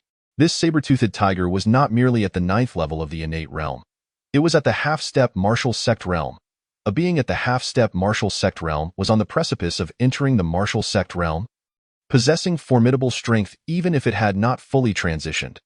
This revelation underscored the immense power of the true martial sect realm. No wonder, despite absorbing so many beast corpses, his demonic cultivation had yet to reach even the half-step martial sect realm. It was evidently extraordinary. The saber-toothed tiger glared at him with its large, coppery eyes, slowly advancing, exuding an incredibly fierce aura. It was truly a sight to behold. Song Nan, wary and cautious, slowly retreated, his gaze fixed intently on the saber-toothed tiger. In an instant, the tiger's limbs sprang into action, dashing toward him with astonishing speed that left one breathless. Before he could react, it lunged at him. Ghostly shadow step. Song Nan's body left behind an afterimage, causing the saber-toothed tiger to pounce upon the illusion. Seizing this opportunity, Song Nan channeled his spiritual energy and swung his sword, executing the sword-drawing technique. Although his cultivation in the Shinmen sect was merely at the 4th level of the innate realm, the proximity of the attack, targeting the tiger's relatively vulnerable abdomen, should at least inflict some damage, if not slay it. With explosive force, the autumn water sword struck the tiger's belly in the next moment. Song Nan's expression changed dramatically. The autumn water sword had failed to sever even a single hair of the saber-toothed tiger. The tiger swiftly turned its head, baring its teeth as it lunged at Song Nan. He hurriedly retreated, sheathing his sword, channeling his magical energy, and executed the ghostly shadow step, charging toward the saber-toothed tiger. The tiger, filled with murderous intent, also advanced toward Song Nan. Yet, protected by his afterimages, its attack missed once more. Song Nan struck out with a palm, employing the bone transformation palm. The blow landed squarely on the tiger's body. However, with a resounding slap, the saber-toothed tiger seemed utterly unfazed, its tail sweeping like a whip, shattering the afterimages and striking Song Nan, sending him flying. The bone transformation palm was a top-tier technique of the Shin level. How could the saber-toothed tiger endure such a hit without a scratch? Rising from the ground, wiping the blood from the corner of his mouth, Song Nan fixed his gaze on the slowly approaching saber-toothed tiger. Indeed, the prowess of a half-step martial sovereign was formidable. Chapter 57. The terrifying roar. After striking Song Nan with its tail, the saber-toothed tiger realized how to deal with him.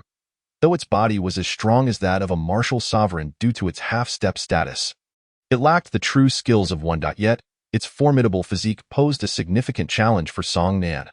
The saber-toothed tiger charged at him with incredible speed, prompting Song Nan to turn and flee. However, its speed far exceeded his. Mere moments later, the tiger closed the distance, its powerful claws striking toward Song Nan with ferocity.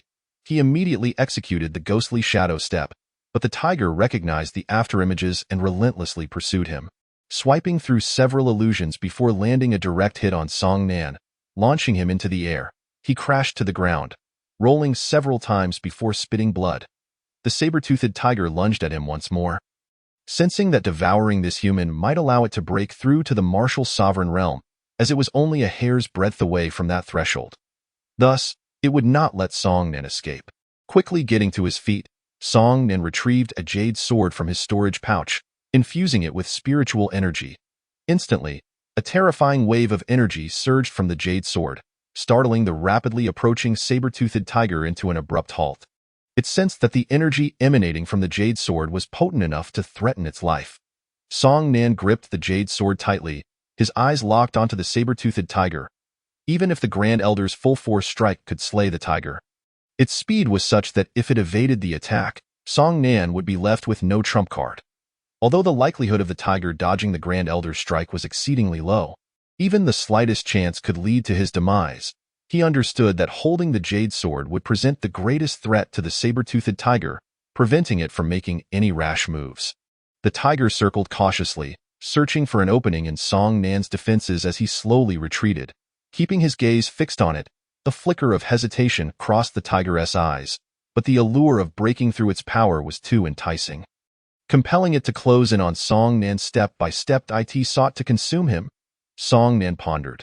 It must have sensed his demonic cultivation and believed that devouring him would enable it to reach the martial sovereign realm, which was why, despite the threat posed by the Jade Sword, it was unwilling to let him go. With utmost caution, Song Nan dared not show any signs of carelessness as he gradually moved backward. The saber-toothed tiger mirrored his wariness, its gaze frequently darting toward the Jade Sword in Song Nan's hand as it advanced, not in a straight line, but weaving back and forth.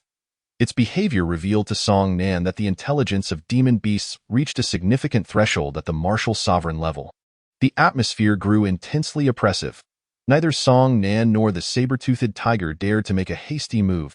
At that moment, a gentle breeze rustled the leaves, only to be followed by a sudden and fierce gust.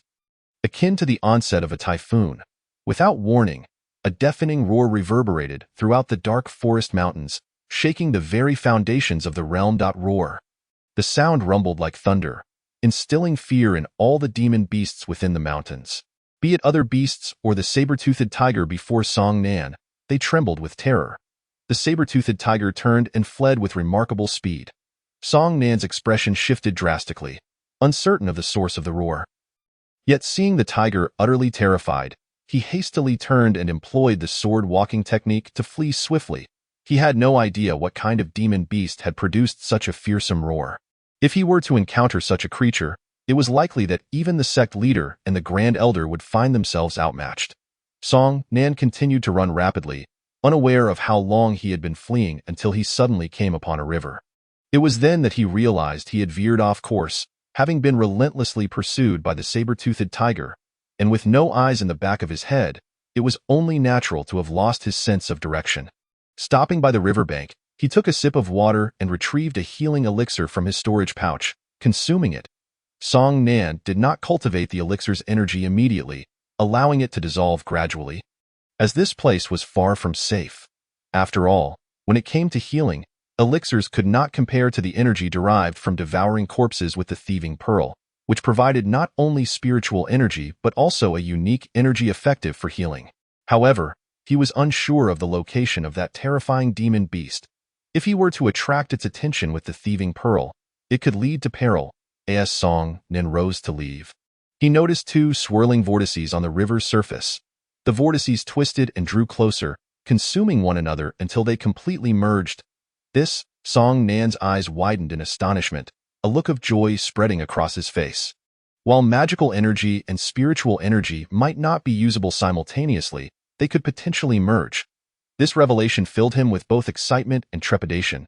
In order to possess a healthy body capable of merging magical and spiritual energies, Song Nan risked activating the thieving pearl, revealing a black hole in his palm. Corpses began to rise from the earth like phantoms. 6 demon beast corpses flew toward him, drawn into the black hole. Song Nan immediately harnessed that energy to heal his internal wounds before rushing toward the cave. After some time, Song Nan returned to the cave, and his injuries had healed. As for the spiritual energy within him, he contemplated for a moment before activating the Huanglian technique to begin refining it.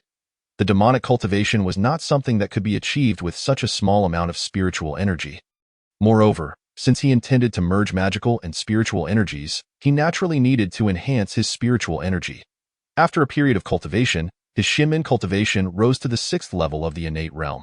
Song Nan commenced the fusion of magical and spiritual energies. Within his dantian, half was magical energy and half was spiritual energy, both distinctly separate and not mingling.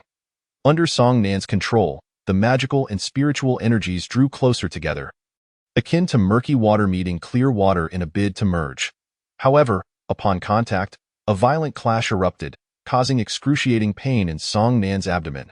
Magical energy and spiritual energy were inherently opposed, like water and fire. One would extinguish the other, making it impossible to blend.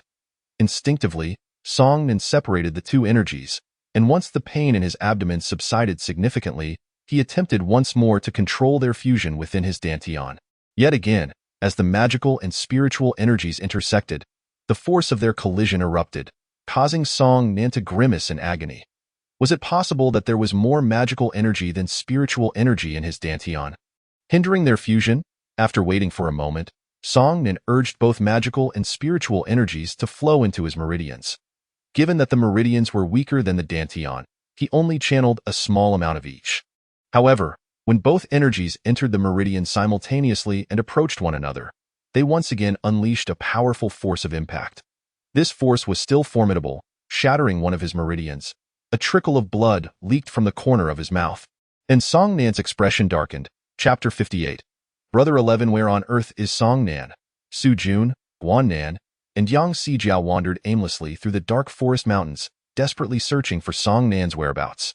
Their faces were etched with anxiety, eager to find him and bring him back. After all, the perilous task was far beyond what Song Nan could handle at this moment. They wished for him to elevate the status of the Xinqing sect within the Yunhe Shinmen Tower. Yet they did not want to see him walk into his own demise. They had already visited the previous cave, but Song Nan was nowhere to be found. The corpses of the demon beasts outside the cave had vanished without a trace. Although they were puzzled, they did not dwell on the matter, assuming that the bodies had been consumed by other demon beasts. Not just the three of them, but all the innate disciples of the Xinqing sect within the sect's domain had arrived at the Highland Mountain Range in search of Song Nan. Unfortunately, to this day, they had yet to locate him. Even the mysterious enchantress, utilizing her soul power, had been unable to uncover Song Nan's whereabouts. The same held true for individuals from other sects, such as the Lingjian sect. Then, all four sects heard a terrifying roar that instinctively filled them with dread. This was the roar of the purple crystal black dragon. How could it have ventured beyond the center of the Highland Mountain Range? The mysterious enchantress was somewhat taken aback, as demon beasts typically possessed their own territories and rarely strayed from them. Within the cave, Song Nan wiped the blood from the corner of his mouth. One of his meridians had ruptured, but it was not a significant issue. After consuming some corpses, he would be able to restore the severed meridian to its former state. However, how could he merge the spiritual and demonic energies? The impact generated during the fusion of these two forces could harm other parts of his body, and only within the Dantian could he withstand it. Perhaps I can forcibly merge these two energies? With a resolute heart, Song Nan sat cross-legged, closed his eyes, and concentrated wholly, beginning to channel the demonic and spiritual energies within him. A wisp of demonic energy and a wisp of spiritual energy gravitated toward the center of his Dantian. Under Song Nan's control, the two energies made contact in that instant. The two forces produced a shockwave, akin to two armies clashing in battle. Enduring the pain, Song Nan continued to urge these two energies closer together. As the spiritual and demonic energies drew nearer, the force they unleashed grew stronger, intensifying the agony in his abdomen. Yet, Song Nan did not relent.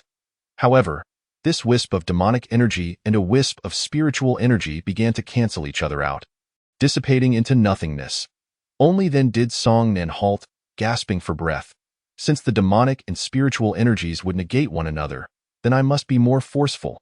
Taking a deep breath, he closed his eyes once more, controlling the energies within him like two large snowballs colliding. The pain resulting from this impact caused all of Song Nan's features to contort. Nevertheless, he did not cease. He continued to manipulate the demonic and spiritual energies to merge. Song Nan's body began to tense as he endured the abdominal pain with all his might. Yet, as the pain intensified, his body involuntarily trembled. Beads of cold sweat, the size of peas, emerged from his forehead. Gritting his teeth, Song Nan refused to give up in his Dantian. The two opposing forces clashed relentlessly. With gritted teeth, Song Nan persevered. However, as he continued to bite down, his body succumbed to self-preservation instinct, causing him to lose consciousness and collapse to the ground. Alas, within the cave, although there was no one else present, a childish voice suddenly echoed, reminiscent of a young child.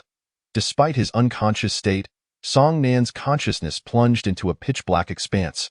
Where is this place? Confused, Song Nan surveyed his surroundings. Wasn't he in the cave merging the demonic and spiritual energies?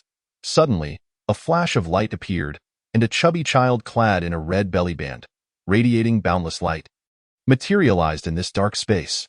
His emergence brightened the realm as if the sun had risen above the horizon. 11th brother, the chubby child said in a sweet, childish voice, standing before Song Nan. Song Nan was taken aback and responded, "What did you just call me? 11th brother? You must have mistaken me for someone else. I only have one younger sister, and I am the eldest at home, not your 11th brother." The chubby child seemed to ignore Song Nan's words and continued, "11th brother, My spirit body has not yet fully condensed, so I can't stay out for long. Let me finish what I have to say. I saw you attempting to merge the two energies within you. But you have been unsuccessful. I can help you fuse those energies. But you must remember to assist me in the future. As soon as he finished speaking, he vanished, plunging the world back into darkness. Wait, hold on, Song Nan called out, but the chubby child offered no further response. Simultaneously, within Song Nan's body, the stolen pearl suddenly emitted a surge of energy that flowed toward his dantian. Under the influence of this energy, the demonic and spiritual forces miraculously fused together. Furthermore, even the meridian connecting to the dantian was restored. Song Nan abruptly opened his eyes and shouted, "Wait," only to discover that he was no longer in the pitch-black space, but rather in the cave of the Highland Mountain Range. Who was that chubby child, and why did he call me 11th brother? Was it all a dream? Shaking his head, Song Nan closed his eyes again, preparing to merge the demonic and spiritual energies once more. Song Nan sensed an exceptionally potent force within his dantian. This power was neither demonic nor spiritual. As for the demonic and spiritual energies, they had vanished from his dantian. They had truly merged. It was not a dream. That chubby child genuinely helped me fuse them. Moreover, he even healed my severed meridian. Song Nan was astounded. Who was he that he could assist me in merging the demonic and spiritual energies? The shock within him lingered, unable to subside. He wondered how powerful this fused force might be. With a thought, the power of fusion instantly flowed into his hands. Feeling this overwhelming might, Song Nan was overwhelmed with excitement and joy. Martial Sovereign Realm. It is the Martial Sovereign Realm. After merging the demonic and spiritual energies, their power rivals that of the Martial Sovereign Realm. However, can this fused power be separated back into demonic and spiritual energies? Uncertain, Song Nan focused his thoughts, and the fused power in his dantian began to extend forward and backward, undergoing transformations until it ultimately reverted to demonic and spiritual energies. Song Nan grinned broadly, unable to contain his elation. The saber-toothed tiger, I could not defeat you before. Now, you are no match for me. After slaying the saber-toothed tiger and consuming it, I am certain my demonic cultivation will break through to the Martial Sovereign Realm.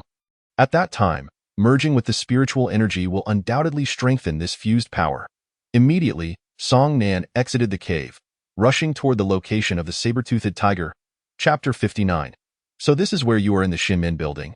Within the Lingjian sect area of the sect's domain, Elder Lin reported, news has come back from the Highland Mountain Range, stating that they cannot locate the young master. The Grand Elder's countenance darkened as he exclaimed, if he cannot be found, then continue searching. Split them up to look. With so many people, how can we not find a single Song Nan? Elder Lin hurriedly departed. Beside him, the second elder remarked, not finding Song Nan is at least not the worst news. Sighing, the Grand Elder muttered, I wonder how that boy is faring now. We must wait. The second elder replied, at this point, waiting is our only option.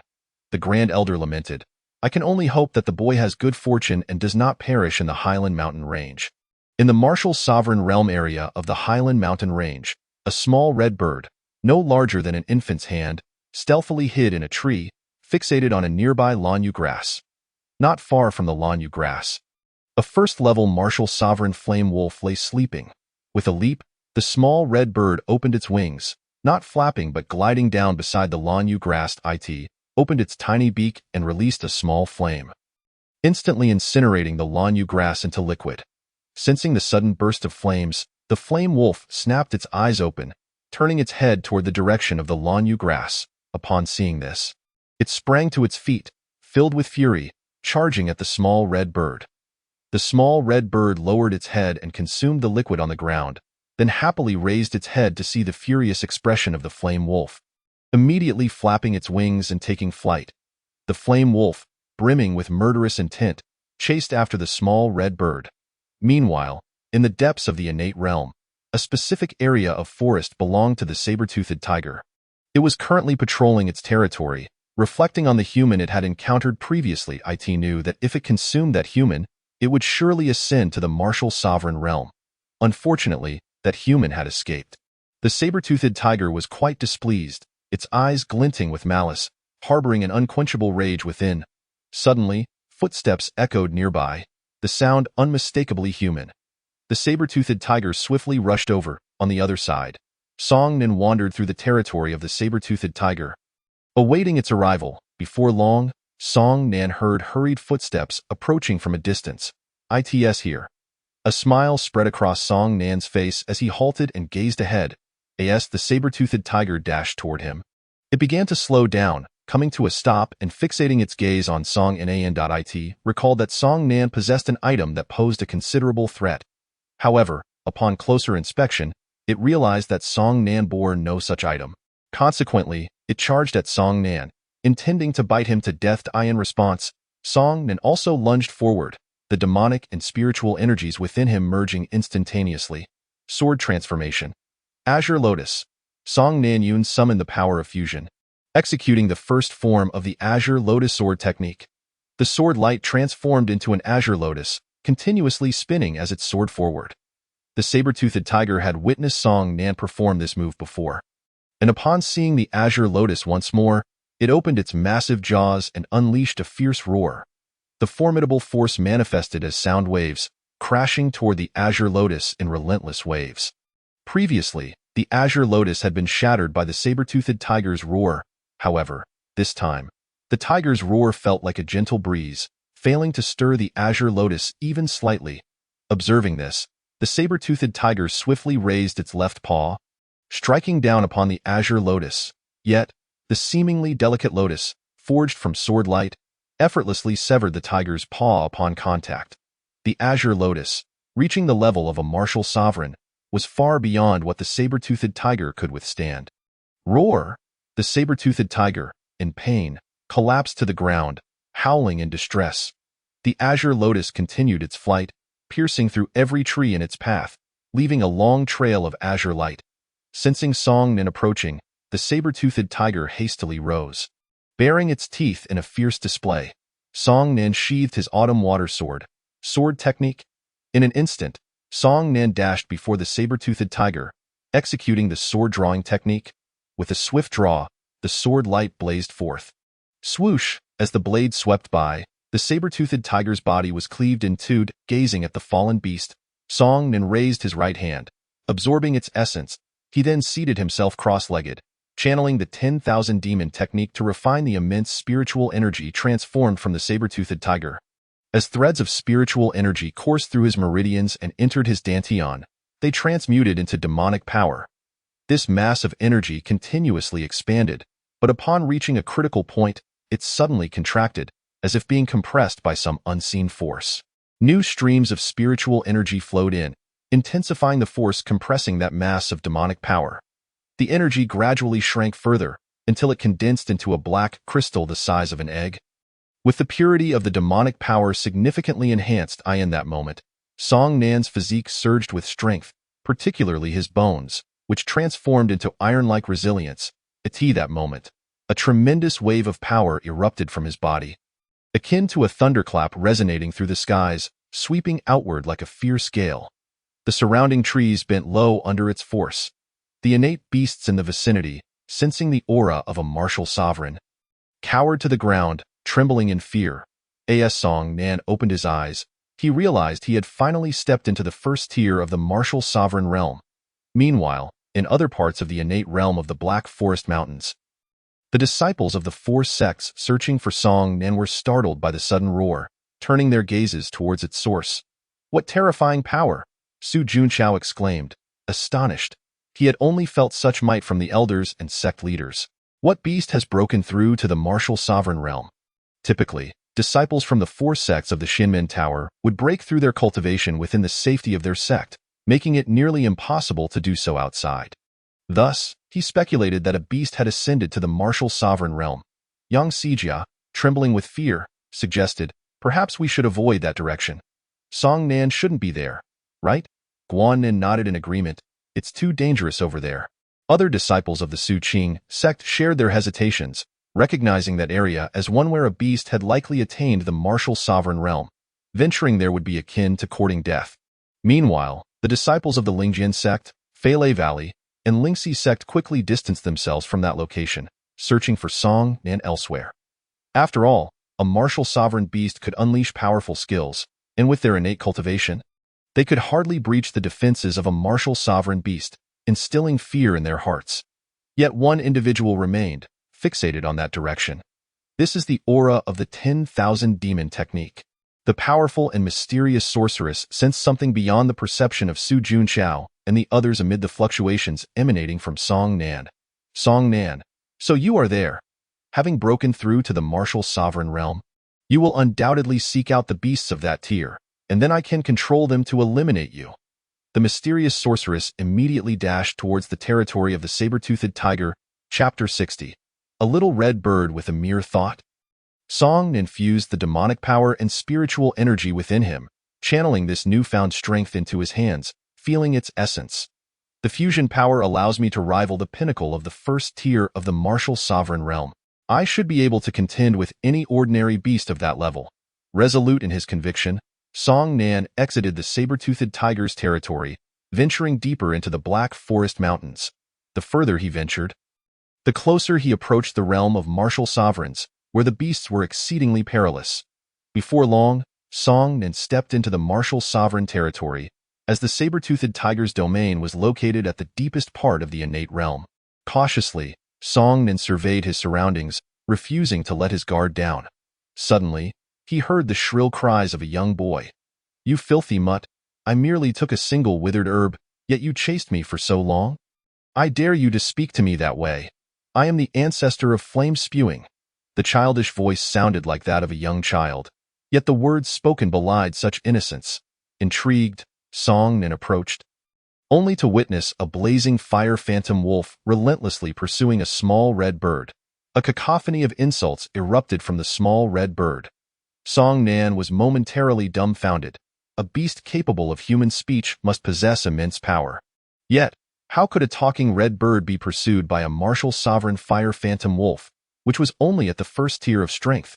As the small red bird flew, it spotted Song Nan not far off and exclaimed with delight, Big brother, save me, please. What? Why have I suddenly become your big brother?" Song Nan was still in a state of disbelief when the small red bird transformed into a streak of fire and landed on his shoulder. With an air of arrogance, it puffed out its chest like a wronged wife, declaring, "Come on, little wolf cub. Watch as my big brother crushes you." The fire phantom wolf seethed with rage, unable to express its frustration. Not only had the small red bird stolen its prized Lanyu grass, but it had also insulted it throughout the chase. Even if Uncle Wolf could endure it, Aunt Wolf certainly could not. The fire phantom wolf opened its mouth, unleashing a torrent of scorching flames towards Song Nan.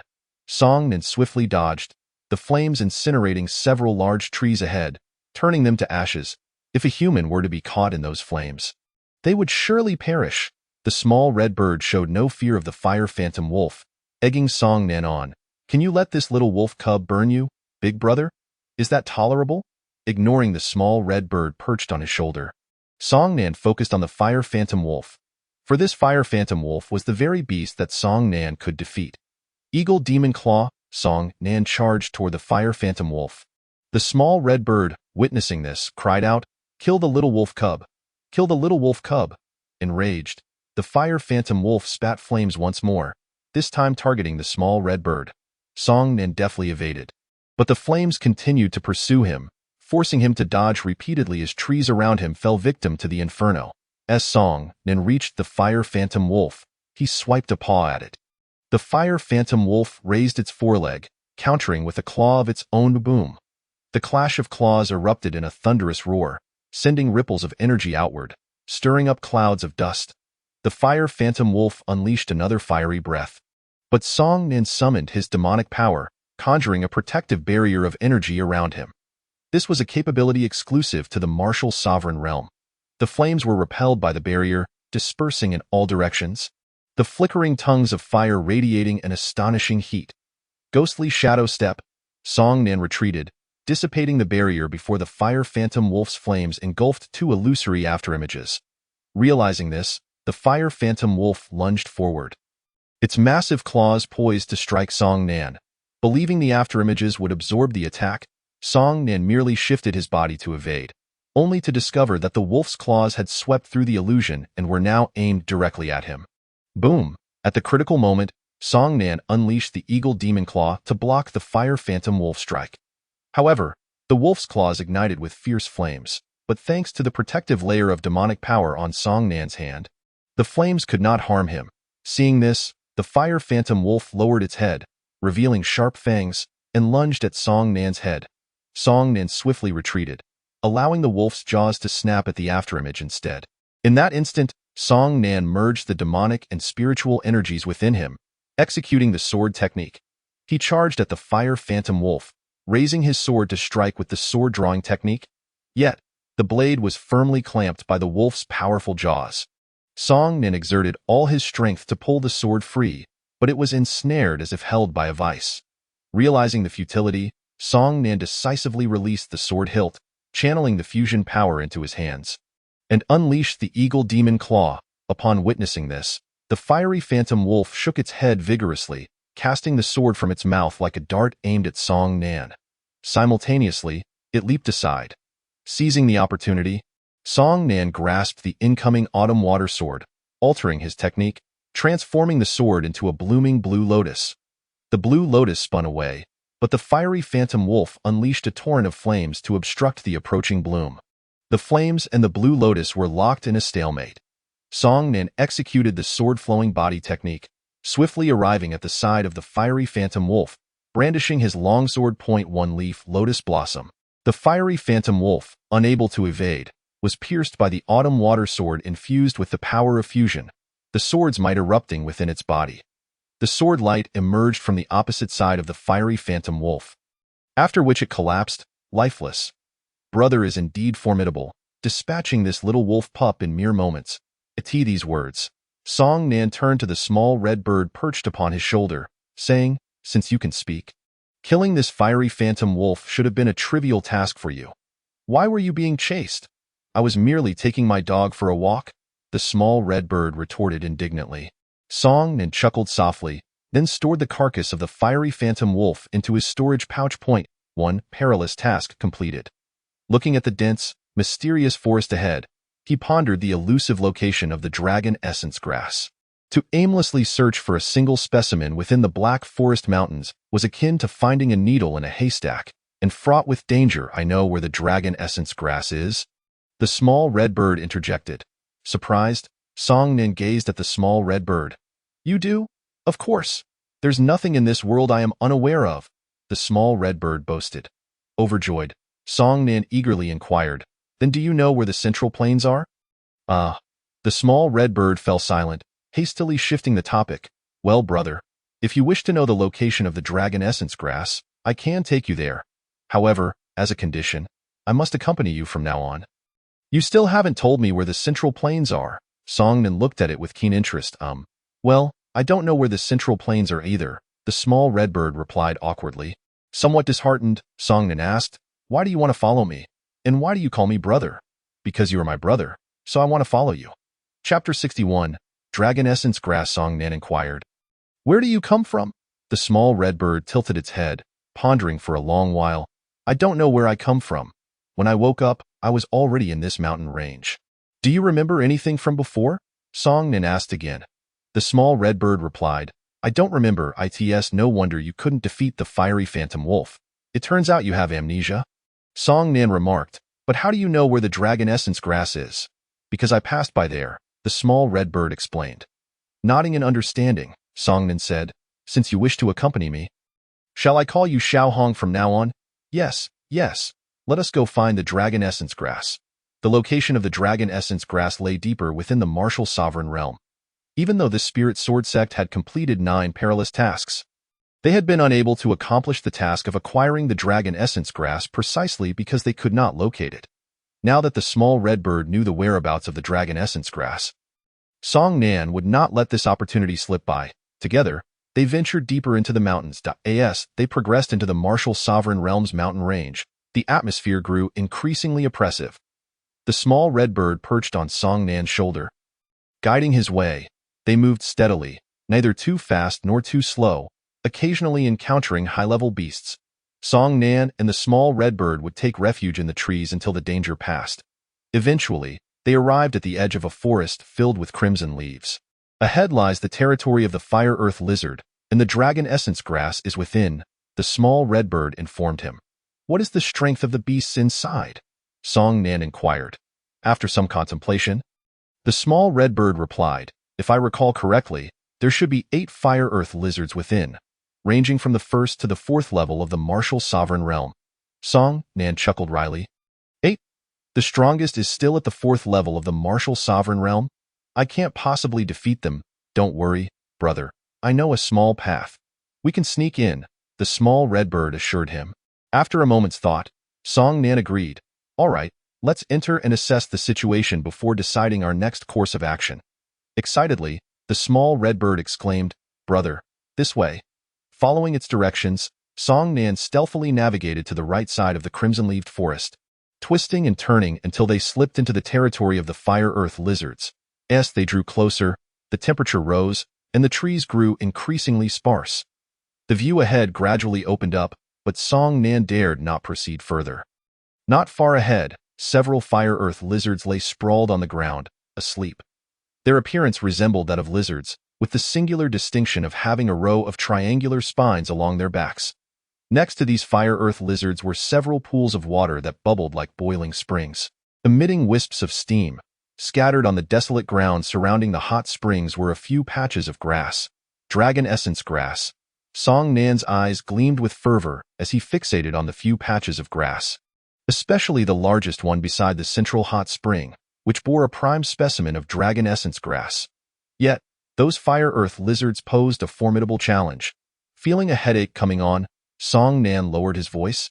I will draw those fire-earth lizards away. You take the chance to collect the dragon essence grass, and then we will rendezvous outside their territory. I'll handle it, brother. You can trust me, the small red bird assured. Song Nan nodded, then cautiously crept to the side, hiding behind a tree, before signaling the small red bird with a nod. Understanding the cue, the small red bird raised its wings, indicating it understood. The success of this endeavor hinged on this moment. Emerging from his hiding spot, Song Nan stepped out from behind the tree, raising the autumn water sword. As the power of fusion surged forth, 1 leaf lotus blossom, the fierce sword light shot towards one of the fire-earth lizards. Awakened by the sudden appearance of the sword light, the previously slumbering fire-earth lizards all snapped their eyes open and rose to their feet. Upon seeing them roused, Song Nan immediately turned to flee. The 8 fire-earth lizards surged forward, disregarding the incoming sword light. The sword light collided with one of the fire-earth lizard's heads, shattering upon impact, leaving merely a shallow mark on its scales. That particular fire-earth lizard must have been at the 4th level of the martial sovereign realm. Song Nan dared not lag behind, employing the sword-flowing body technique to sprint away at full speed. In a fan-shaped formation, the 8 fire-earth lizards pursued him relentlessly. Along the way, they toppled trees that stood in their path, stirring up clouds of dust. Realizing Song Nan's speed was too swift for them to catch up in the short term, one fire-earth lizard let out a roar. Suddenly, the row of triangular spines along the backs of the 8 fire-earth lizards began to glow red from the tail forward, as though charging up. As the red light reached their heads, they opened their mouths in unison, unleashing a torrent of searing flames. Fireballs of varying sizes, akin to shooting stars with long fiery tails, hurtled towards Song Nan. The whistling sounds of the fireballs whizzing through the air compelled Song Nan to glance back instinctively. Seeing the 8 fireballs hurtling towards him, Song Nan hastily dodged. Boom, boom. A cacophony of explosions ensued. Engulfing the area in black smoke and flickering flames, the ground pitted with varying depths. Realizing the immense destructive power of those fireballs, Song Nan's expression changed, and he sprinted away without a moment's hesitation. Whoosh! A fireball zipped past him, leaving him with a burning pain on his left side from the intense heat. Boom! A fireball struck the ground ahead, sending Song Nan tumbling to the earth. Fortunately, the fireball landed at a distance, and he was merely knocked over by the shockwave, suffering no significant injury. Quickly regaining his footing, he directed the autumn water sword at the nearest fire-earth lizard, unleashing the blue lotus, and then activated the sword-flowing body technique to dash away. The fire-earth lizard retaliated with a fireball aimed at the blue lotus. Boom! The two collided in midair, creating an explosive sound that resonated across the landscape. Covered in soot and with a sense of urgency, Song Nan dashed forward, dodging left and right. Fireballs continued to rain down around him, the booming noises ringing in his ears as trees were obliterated, igniting in flames. The scene was dire and perilous. Being struck by even one fireball would undoubtedly spell doom for Song Nan. He understood that he would surely be encircled by the 8 fire-earth lizards, with no hope of escape. Refusing to be careless, he avoided moving in a straight line, causing the fireballs to frequently miss their mark. Meanwhile, the small red bird hid in a tree, waiting for the 8 fire-earth lizards to venture far away before casting its excited gaze upon the unattended dragon essence grass. Spotting the prime specimen of dragon essence grass, it flew over, filled with exhilaration. The small red bird landed beside the prized dragon essence grass, brimming with anticipation. It was just about to open its mouth to unleash flames and refine the grass when a massive, menacing head, as large as a water barrel, suddenly erupted from the largest hot spring nearby. Its cold, bell-like eyes fixated intently on the small red bird. The small red bird couldn't help but feel a wave of embarrassment. "You look so ugly. Could you not stare at me like that?" Chapter 62. The little red bird that drove the beasts mad. The 8 fire lizards continued their relentless pursuit of Song Nan. Fireballs rained down around him like a torrential storm, the explosive sounds never ceasing for a moment. Song Nan, in a state of utter disarray, clutched his head while desperately evading the attacks. Although the fire lizards were not as agile as feline beasts, their incessant bombardment effectively hampered Song Nan's speed. The 3rd and 4th tier fire lizards of the martial sovereign realm gradually closed the gap, inching closer with every passing moment. Song Nan sensed the imminent danger of the fire lizards closing in behind him. He had no choice but to intermittently unleash the Azure Lotus Sword technique to slow their advance. However, the disparity in strength was significant. Thus, the effectiveness of the Azure Lotus Sword technique was minimal. Even if the fire lizard's speed was momentarily hindered, Song Nan found himself impeded by the fireballs launched by the other fire lizards. Soon, a 4th tier fire lizard of the martial sovereign realm had nearly caught up to him, its massive jaws poised to bite at Song Nan's waist. Ghostly shadow step, Song Nan swiftly dodged, narrowly avoiding the lizard's bite, which instead clamped down on an afterimage. Sword technique, after evading, Song Nan took off at an incredible speed. The fire lizard opened its mouth once more, gathering a robust flame that swiftly coalesced into a fireball, which shot out with remarkable speed. With the distance too short and the fireball's velocity overwhelming, Song Nan had no time to evade or unleash a technique. He could only summon the power of fusion to form a protective barrier around himself. Boom! The fireball struck the barrier, the force of the explosion causing it to shatter instantly and sending Song Nan hurtling backward, injuring him in the process. Fortunately, the barrier had not fully collapsed, so his injuries were not severe. After crashing to the ground, Song Nan scrambled to his feet without daring to linger, employing the sword technique to dash away once more. The remaining fire lizards pursued him with unwavering determination. "You look so ugly. Can you stop staring at me like that?" This remark from the little red bird instantly incited fury in the fire lizard stationed in the center of the territory, which immediately stretched its neck and lunged at the bird with its mouth wide open.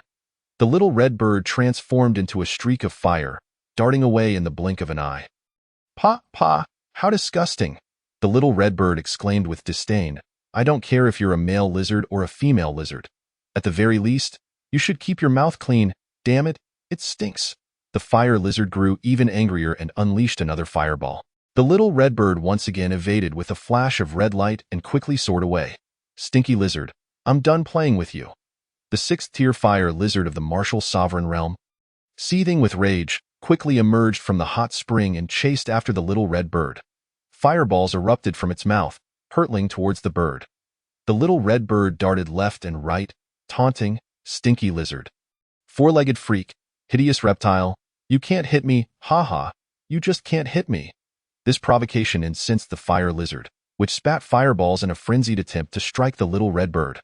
The bird, with an infuriating demeanor, continued to mock, can't hit me, ha, I dodge again." In a fit of rage, the fire lizard stomped the ground, its powerful strike causing the earth to crack like a spider's web and sink beneath it. It leapt into the air, lunging towards the little red bird, but but its jump was insufficient, forcing it to unleash another fireball. The little red bird soared high, once again evading the fire lizard's attack. Not only are you ugly, but you're also incredibly foolish. You think jumping will reach me? What a joke, four-legged reptile. The fire lizard crashed to the ground, roaring in frustration. Its cries echoed across the land, causing the other 8 fire lizards that had been pursuing Song Nan to come to a halt. They cast a disdainful glance at the fleeing Song Nan before turning to rush towards the center of their territory. The 6th-tier fire lizard was summoning them. As Song Nan fled, he suddenly felt the atmosphere around him grow eerily quiet. Something was amiss. He turned back in haste, only to discover that the group of fire lizards had abandoned the chase. With a sigh of relief, he quickly made his way towards the edge of the territory. Meanwhile, the little red bird, witnessing the 6th-tier fire lizard calling for reinforcements, felt an immediate surge of annoyance. Hey, you stinky reptile! You can't catch me, and now you're calling for help? What a disgrace to reptiles! The fire lizards glared, filled with rage, wishing they could fly, for they would have surely devoured the insufferable little red bird. The little red bird, full of bravado, taunted from above, "Come on, ugly! If you can fly up here, I want to move an inch, you can hit me. But you're just a reptile, a hideous one at that. You can't fly, ha-ha!" In a fit of frustration, the fire lizard continued to spew fireballs in an attempt to strike the little red bird. Unfortunately for it, the agile bird effortlessly dodged every fiery projectile. As the other fire lizards approached, the little red bird ceased its games and ascended to the skies, gradually vanishing from the sight of the furious fire lizard. The fire lizard roared in anger, its cries reverberating through the air. Moments later, Song Nan escaped the territory of the fire lizards, collapsing onto the ground, drenched in sweat and gasping for breath. The little red bird descended gracefully, landing on Song Nan's shoulder. "Well, did you manage to obtain the dragon's essence grass?" Song Nan asked, his voice weary. The little red bird, feeling a twinge of guilt, retorted, "It's all that ugly lizard's fault. Otherwise, I would have had the dragon's essence grass." "Huh?" Song Nan turned his head, puzzled. "What do you mean? I led away all 8 fire lizards. There's still one," the little red bird replied, "and it's a 6th-tier one, hiding in the hot spring." Upon hearing this, Song Nan felt a sense of resignation. It would be no easy feat to re-enter the territory of the fire lizards next time. Unbeknownst to him, the 6th-tier fire lizard was seething with rage, ready to unleash its wrath upon Song Nan and the little red bird should they dare to intrude upon its territory again. As Song Nan pondered how to acquire the dragon's essence grass, a thunderous voice resonated through the realm, shaking the very fabric of existence. "You little creature! This time you cannot escape." The terrifying voice echoed from above, causing both Song Nan and the little red bird to pale in fear. Instantly, darkness enveloped the surroundings, as though the very sky had turned black. Instinctively, Song Nan looked up, and his pupils dilated in shock as a wave of terror washed over him. The little red bird, sensing danger, wasted no time and transformed into a streak of flame, fleeing at high speed. However, just as it took off, it was ensnared by a wave of purple light, falling from the sky, immobilized and unable to move. Chapter 63. The Amethyst Black Dragon. Looking up, Song Nan beheld a colossal dragon, its body enshrouded in black scales, descending slowly like a dark cloud. The terrifying aura emanating from the beast filled him with dread. All the beasts of the martial sovereign realm trembled in fear, their hearts racing with trepidation. Yet the little red bird, unperturbed, shouted in anger, "Pa, you fat, dead dragon! How dare you ambush me? You have no sense of honor." The black dragon folded its wings, descending gracefully. However, as it retracted its wings, it stirred the air, summoning a fierce wind that swept across the ground, uprooting trees and scattering debris. Song Nan struggled to maintain his footing, swept away by the powerful gust. "Big brother! Big brother!" The little red bird cried out repeatedly, but it was in no position to assist Song Nan. Boom! The black dragon landed, shaking the earth as if an earthquake had struck. From a distance, Song Nan gazed in shock at the dragon, which loomed like a small mountain. Yet, with the little red bird still in peril, he gritted his teeth and activated the sword technique, sprinting toward it.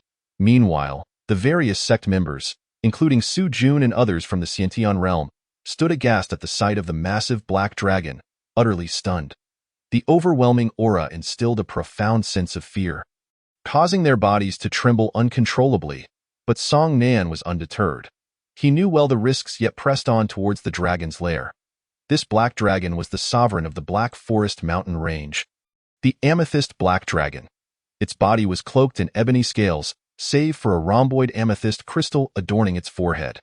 The amethyst black dragon fixed its gaze upon the little red bird, which was small enough to be crushed by a single swipe. "You little rascal, how dare you steal my blood jade spirit herb? You have quite the audacity." "Pa, it's just a worthless herb. Is it really necessary for you to chase me out of your territory for so long?" The little red bird retorted indignantly, as if wronged. "Valueless herb?" The tone of the amethyst black dragon shifted ominously. "That was the blood jade spirit herb, the only one of its kind in the entire Black Forest mountain range. And you devoured it completely, leaving not even a root behind. If I don't kill you, my heart will never find peace."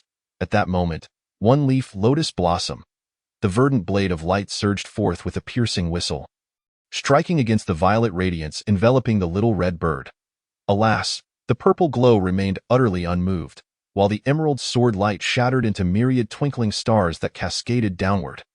Nevertheless, due to the impact of the lotus leaf strike, the little red bird was sent tumbling, yet it remained unscathed and capable of movement. Song Nan was uncertain whether the violet light had imprisoned the little red bird in that position. Thus he tested it with his sword technique. Upon realizing that the purple glow merely restrained the little red bird, Song Nan swiftly rushed over, scooped it up, and turned to flee. "Big brother!" exclaimed the little red bird. Taken aback and filled with joy, the amethyst black dragon had long since noticed Song Nan. However, to the dragon, a human it could easily crush was hardly worth its concern. Yet, as Song Nan drew near, it suddenly sensed something amiss. In a moment of distraction, Song Nan had already acted, seizing the little red bird away. The amethyst black dragon snapped back to attention, erecting a purple barrier in the direction of Song Nan's escape. Blocking his path, Song Nan turned to face the amethyst black dragon. At that moment, the little red bird interjected, "Big brother, you shouldn't have come back to save me." Song Nan looked down at it and replied, "Since you call me big brother, how could I, as your elder, stand idly by when my little brother is in peril?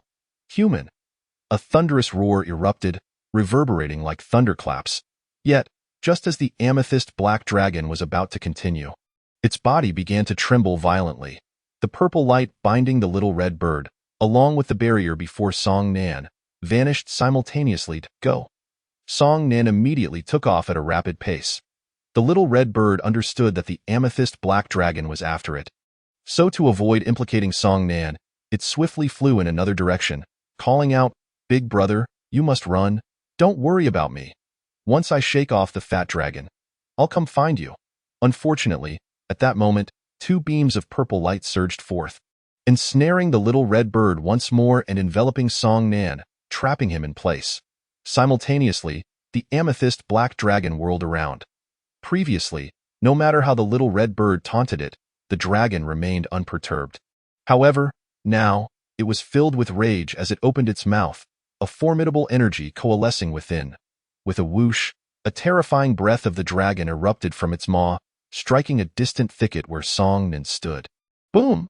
The ground trembled as a thunderous explosion resounded, sending a dark mushroom cloud, streaked with flames, billowing into the sky. This spectacle left Song Nan, along with Su Junjiao and others in the distance, utterly dumbfounded. Yet the little red bird cursed, "Damn fat dragon, showing off again, damn it." As the black cloud dissipated, revealing an unfathomable chasm, the amethyst black dragon was somewhat taken aback, for it sensed a portal within the depths of the pit. However, it had no time to ponder this, as it flapped its wings and soared upward. Suddenly, its claws reached out, capturing Song Nan and the little red bird within its grasp. Furious, the little red bird exclaimed, "What do you want, fat dragon? I'm male and have no interest in you." Meanwhile, Song Nan furrowed his brow, his expression grave, his gaze fixed upon the immense pit below. For there, suspended above the chasm, floated a figure, Lu Yin. At that moment, she appeared quite disheveled, covered in dirt, her hair in disarray, and her right sleeve soaked in blood, droplets trickling down her fingers. The amethyst black dragon hovered in the air, fixated on the woman floating above the abyss. Its cold voice cutting through the tension. You, a mere soul, dare to attempt to control me? The mysterious sorceress, upon seeing Song Nan alongside the amethyst black dragon, contemplated seizing control of the dragon to eliminate Song Nan. Yet, the dragon's will proved stronger than she had anticipated, allowing it to break free from her grasp. Of course, this was also due to the fact that the sorceress was but a spirit. Had her true form been present, the amethyst black dragon would not have been able to escape her control. With a disdainful huff, the sorceress retorted, "Had my true form been here, you would not have had the opportunity to speak." "Ha ha," the amethyst black dragon laughed heartily, "but you need a true form for that to happen." Another cold snort escaped the sorceress. "Even without my true form, if I wish to leave, you cannot stop me." "You do indeed possess the ability to withstand my dragon's breath," the amethyst black dragon conceded. In the next moment, the mysterious sorceress flickered, vanishing from the depths of the pit. This juncture, the amethyst black dragon suddenly loosened its grip, causing Song Nan to rise, suspended before its massive head. "Human, with her abilities, killing you would be effortless. Why does she go to the trouble of attempting to control me to do so?" The amethyst black dragon referred to itself as I. Rather than this lord, in addressing Song Nan, brow furrowed, replied, "She has long sought to seize my body, and she must have entered my being at some point. Yet, I do not understand why she refrained from taking control. Subsequently, she has relied on external forces to attempt to eliminate me." The amethyst black dragon remarked, "If that is the case, then there must be something within you that instills fear in her, preventing her from acting directly." Song Nan nodded. "Can you discern what lies within me?" The amethyst black dragon fell silent for a moment before stating, "I can only sense a trace of true dragon essence within you." It had sensed this true dragon aura within Song Nan, which had caused its momentary distraction, allowing Song Nan to rescue the little red bird. After all, the amethyst black dragon was merely a beast with a hint of dragon blood. Not a true dragon, hence it lacked the true dragon essence, leading to its profound curiosity about Song Nan. A human possesses true dragon essence. It was indeed astonishing. Furthermore, this essence was remarkably pure, evoking a desire within the dragon to venerate Song Nan. Were it not for the vast disparity in their strengths, it would have been unable to maintain such a calm conversation with Song Nan. "Nonsense." The little red bird's voice drifted up from below. "My big brother clearly possesses the essence of the vermilion bird, you ignorant fat dragon." Chapter 64. The portal of space. The amethyst black dragon's eyes abruptly narrowed. It naturally trusted the little red bird's words. For the little red bird was no ordinary creature. Despite its feeble strength, it had managed to evade the dragon's pursuit time and again, disregarding its might and bloodline suppression. No other beast in the Black Forest Mountains could achieve such feats. Moreover, the dragon could only sense the true dragon essence within Song Nan. It did not know specifically what kind of dragon it was.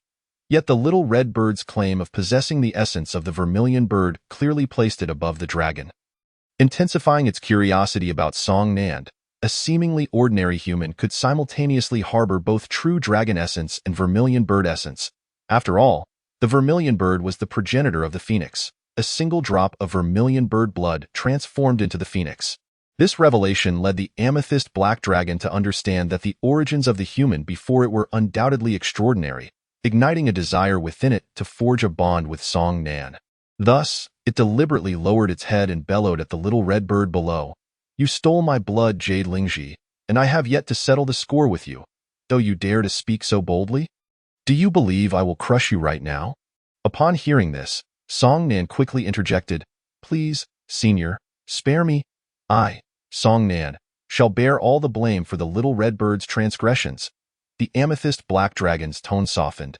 "In light of your true dragon essence, I shall grant you a favor and spare that little creature, but there is a condition." As it spoke, the dragon dissipated the purple light surrounding Song Nan, restoring his freedom. "Please, senior, state your condition." With the assistance of the amethyst black dragon's power, Song Nan floated in the air. "According to your human customs, you must owe me a favor." Agreed. Upon hearing this, The amethyst black dragon felt a sense of relief and thus released the little red bird. It was acutely aware that with the true dragon essence and vermilion bird essence within Song Nan, he would undoubtedly grow to become a dominant force in this world. What it needed to do now was to cultivate a relationship with this future overlord in pursuit of immense opportunities ahead.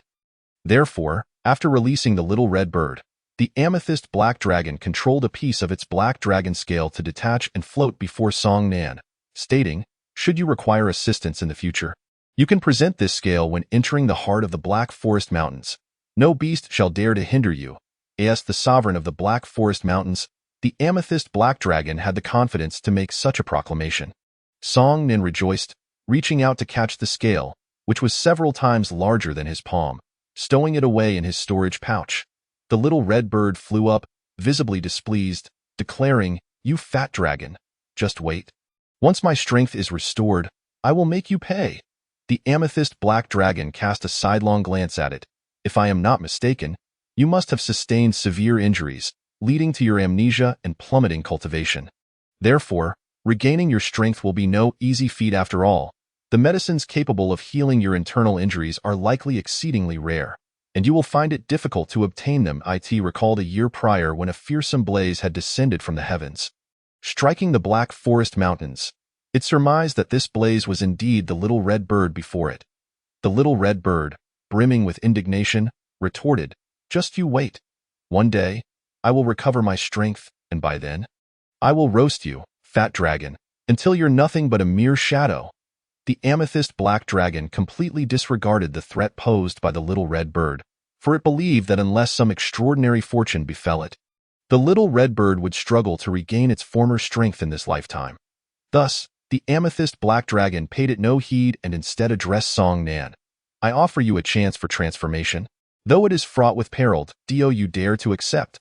Without a moment's hesitation, Song Nan replied, "The younger generation fears nothing.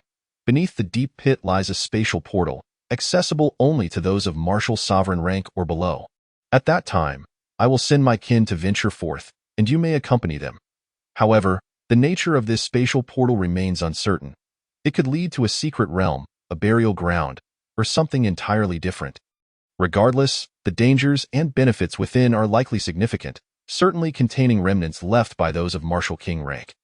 Given that only beings of martial sovereign rank or lower can enter the portal, it follows that the portal's master must possess strength exceeding that of a martial sovereign, i.e. in the hierarchy of martial ranks. The rank succeeding martial sovereign is martial king. Yet, it is not to be assumed that a martial king can simply cleave through space. Song Nan's heart raced with excitement as he asked, "Thank you, esteemed senior. May I bring others with me? The Xinqing sect is currently at a disadvantage within the Xinmin Tower, and with such an opportunity at hand." Song Nan wished to summon the sect leader and elders to test their fortunes. Perhaps they could seize a chance for advancement. After all, the strength of the sect leader and others would allow the Xinqing sect to rise to prominence as the foremost sect in Xinmin Tower, enabling Song Nan to reap the rewards of tenfold merit points and other benefits in the future. The amethyst black dragon replied, "Once the spatial portal appears, your human Xinmin Tower will undoubtedly take notice, and they too will bring others along. Thus, it matters not whether you choose to bring companions." Understanding this, Song Nan pondered for a moment and said, "Might I trouble you with a request, esteemed senior?" "Speak." The amethyst black dragon responded kindly. Song Nan pointed to the crimson-leaved forest below and said, "That is the territory of the fire-earth lizards. I wish to procure a dragon's essence herb from there. But those fire-earth lizards are far too powerful for me to contend with at present." The amethyst black dragon assured him, "As long as you wield my dragon scale, those little creatures will certainly not dare to act recklessly." At that moment, the little red bird scoffed derisively, "A mere fake dragon scale. What kind of deterrent could that possibly be? Brother, do not listen to the bluster of this fat dragon." Suddenly, a flash of purple light appeared, swiftly sealing the little red bird's beak and binding it, causing it to plummet from a height of 1,000 meters. Seeing Song Nan's worried expression, the amethyst black dragon reassured him, "Do not fret. Its skin is tough and its flesh resilient. It will not perish from the fall." Song Nan could only smile helplessly, for the little red bird's words had indeed been quite foul, and it was no wonder the amethyst black dragon chose to punish it. The amethyst black dragon continued, however, What it said holds some truth. I am not a true dragon, merely possessing a trace of draconic bloodline. Thus, my scales are not true dragon scales. To ensure absolute safety, you should take out the scales I just gifted you. Creatures like the little red bird, regardless of the amethyst black dragon scales or even its true form, would not fear in the slightest. If a beast emerged from the Black Forest Mountains that was undeterred by the dragon scales and harmed Song Nan, the consequences would be dire. After all, nothing in this world is absolute. Thus the amethyst black dragon felt compelled to exercise caution. Song Nan retrieved the scale from his storage bag, and the amethyst black dragon flicked its claws, sending a drop of blood radiating a rich purple light soaring towards Song Nan. This drop of blood towered above Song Nan, exuding an awe-inspiring aura of power, many times stronger than the scale in his hand. Under the amethyst black dragon's control, the blood began to merge with the scale in Song Nan's grasp. Once the blood was fully absorbed, the aura of power emanating from the scale resonated as though the amethyst black dragon itself were present, causing Song Nan's hand to tremble involuntarily, rendering him unable to hold it. As soon as Song Nan loosened his grip, the scale floated in midair, radiating a gentle purple glow. Observing this, the amethyst black dragon's forehead crystal shone with brilliance, enveloping both Song Nan and the scale within its light. The scale then flew towards Song Nan, merging into his right hand. The amethyst black dragon stated, "This scale, infused with my essence, possesses a deterrent force equivalent to my own, sufficient to ensure your safety." "Thank you, esteemed senior," Song Nan expressed sincerely. Chapter 65. I know you won't. With the aid of the amethyst black dragon's power, Song Nan safely returned to the ground, while the amethyst black dragon retreated to the central territory of the Black Forest Mountains. As soon as the amethyst black dragon departed, the purple light binding the little red bird also dissipated. Furious, the little red bird soared upwards, shouting at the distant figure of the amethyst black dragon. "Now beyond sight, you fat dragon. When I regain my strength, I will surely pin you to the ground and rub you in the dirt." Song Nan looked up at it and remarked, "Even if you wish to take revenge, you'll need to wait until you recover your strength. Come down. We are headed to the territory of the fire-earth lizards." The little red bird descended and perched on Song Nan's shoulder. Though its face was still clouded with anger, which made Song Nan chuckle, the little red bird fumed, "Brother, you cannot imagine the indignity. That fat dragon sealed my beak and bound me, causing me, an avian creature, to plummet from the sky. Such a grave insult. To it, this was an unbearable humiliation." Song Nan replied, "In truth, the black dragon senior has been quite merciful. You consumed its blood jade spirit herb, yet it did not hold it against you. How could it not hold a grudge? It chased me down for leaving its territory." The little red bird protested. Song Nan countered, "You pilfered its belongings. It pursuing you is entirely reasonable," the little red bird retorted. "Regardless, once I regain my strength, that fat dragon will pay." Song Nan chuckled softly, choosing not to elaborate further. After the amethyst black dragon's departure, the beasts within the martial sovereign realm gradually regained their composure. Within the crimson-leaved forest, the 9 fire-earth lizards lay sprawled on the ground. After a time, the 6th-tier martial sovereign fire-earth lizard slowly rose and crawled toward the hot spring, diving in. Soon after, the other fire-earth lizards followed suit. Eventually, Song Nan and the little red bird boldly entered the crimson-leaved forest, making no effort to conceal themselves, advancing steadily. Sensing the presence of intruders in their territory, the heads of the fire-earth lizards emerged from the hot spring before they crawled to the surface. Upon spotting a human and a bird, several fire-earth lizards let out cries of alarm. The 6th-tier martial sovereign fire-earth lizard sprang from the water. Its fury ignited upon seeing the little red bird. It fixed its gaze on the little red bird, inching closer from the hot spring. Before letting out a furious roar, the other fire-earth lizards scattered, their eyes locked on Song Nan and the little red bird in a predatory manner. The 6th-tier martial sovereign fire-earth lizard roared at the little red bird. The little red bird coldly scoffed, glaring at the fire-earth lizard. "Oh, you dare threaten to kill me?" The strongest of the fire-earth lizards, seething with rage, opened its massive jaws, drawing in formidable energy. Simultaneously, the remaining 8 fire-earth lizards also opened their mouths, gathering fireballs. With such proximity, Song Nan and the little red bird were thoroughly locked onto by the 9 fireballs. their destructive potential astonishing. As the fireballs coalesced, the temperature in the vicinity surged alarmingly, the energy fluctuations becoming increasingly terrifying. At that moment, Song Nin raised his right hand, and with a thought, a black scale radiating purple light slowly rose from his palm, enveloping him in a brilliant glow.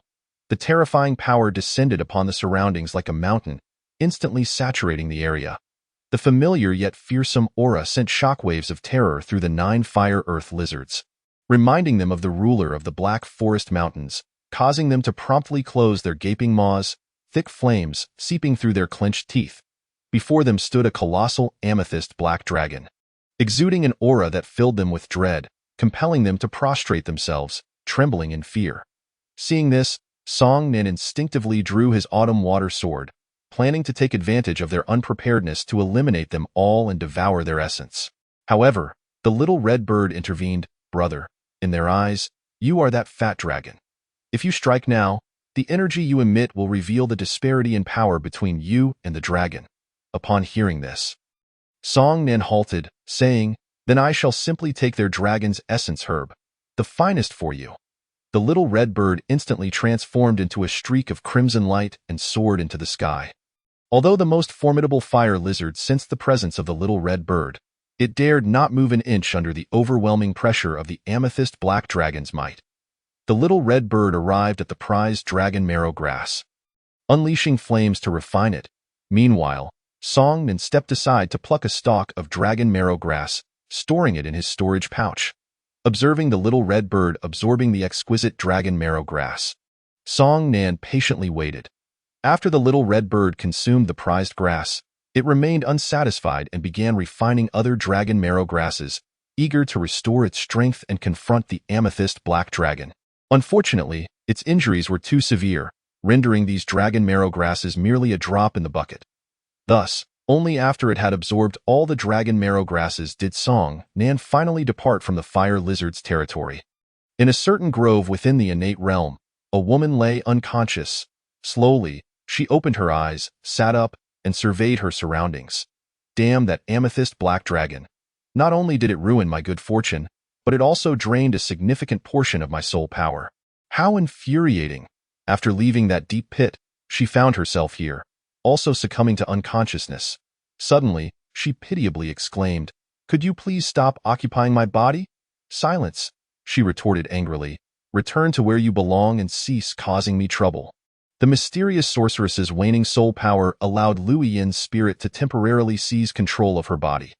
Lu Yin, feeling aggrieved, replied, You've occupied my body for so long.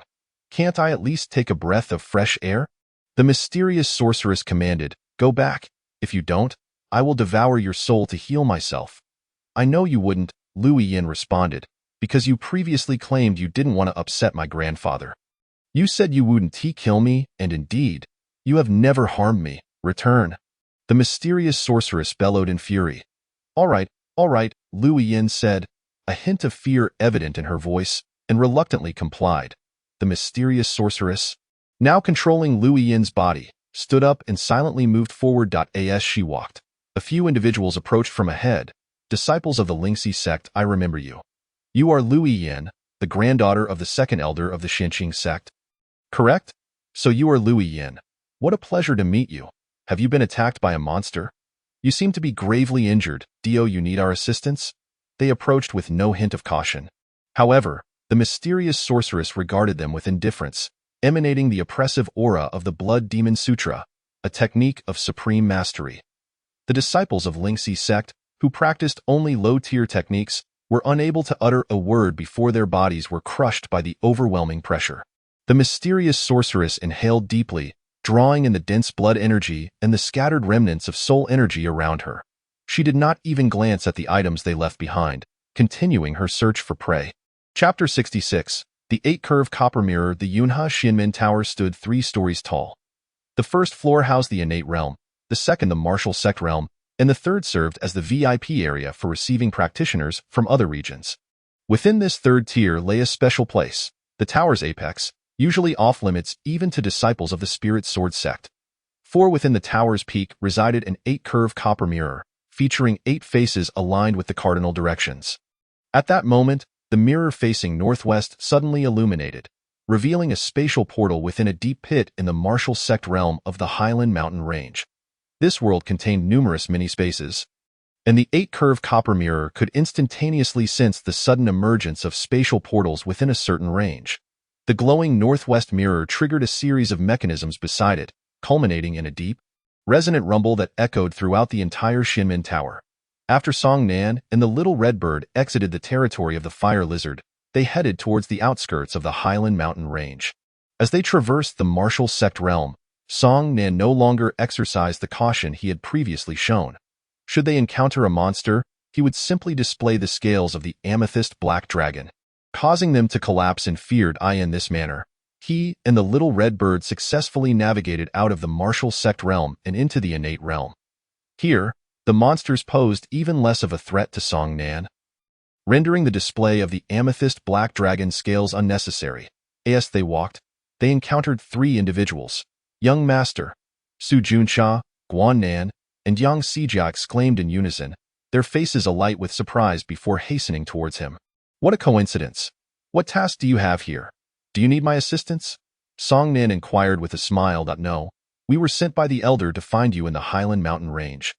Su Juncha replied. Why are you looking for me? Song Nan asked, puzzled. Su Juncha explained. You accepted 2 perilous tasks, and the Elder fears for your safety. Thus, he commanded all disciples in the Shinmin Tower to search for you here.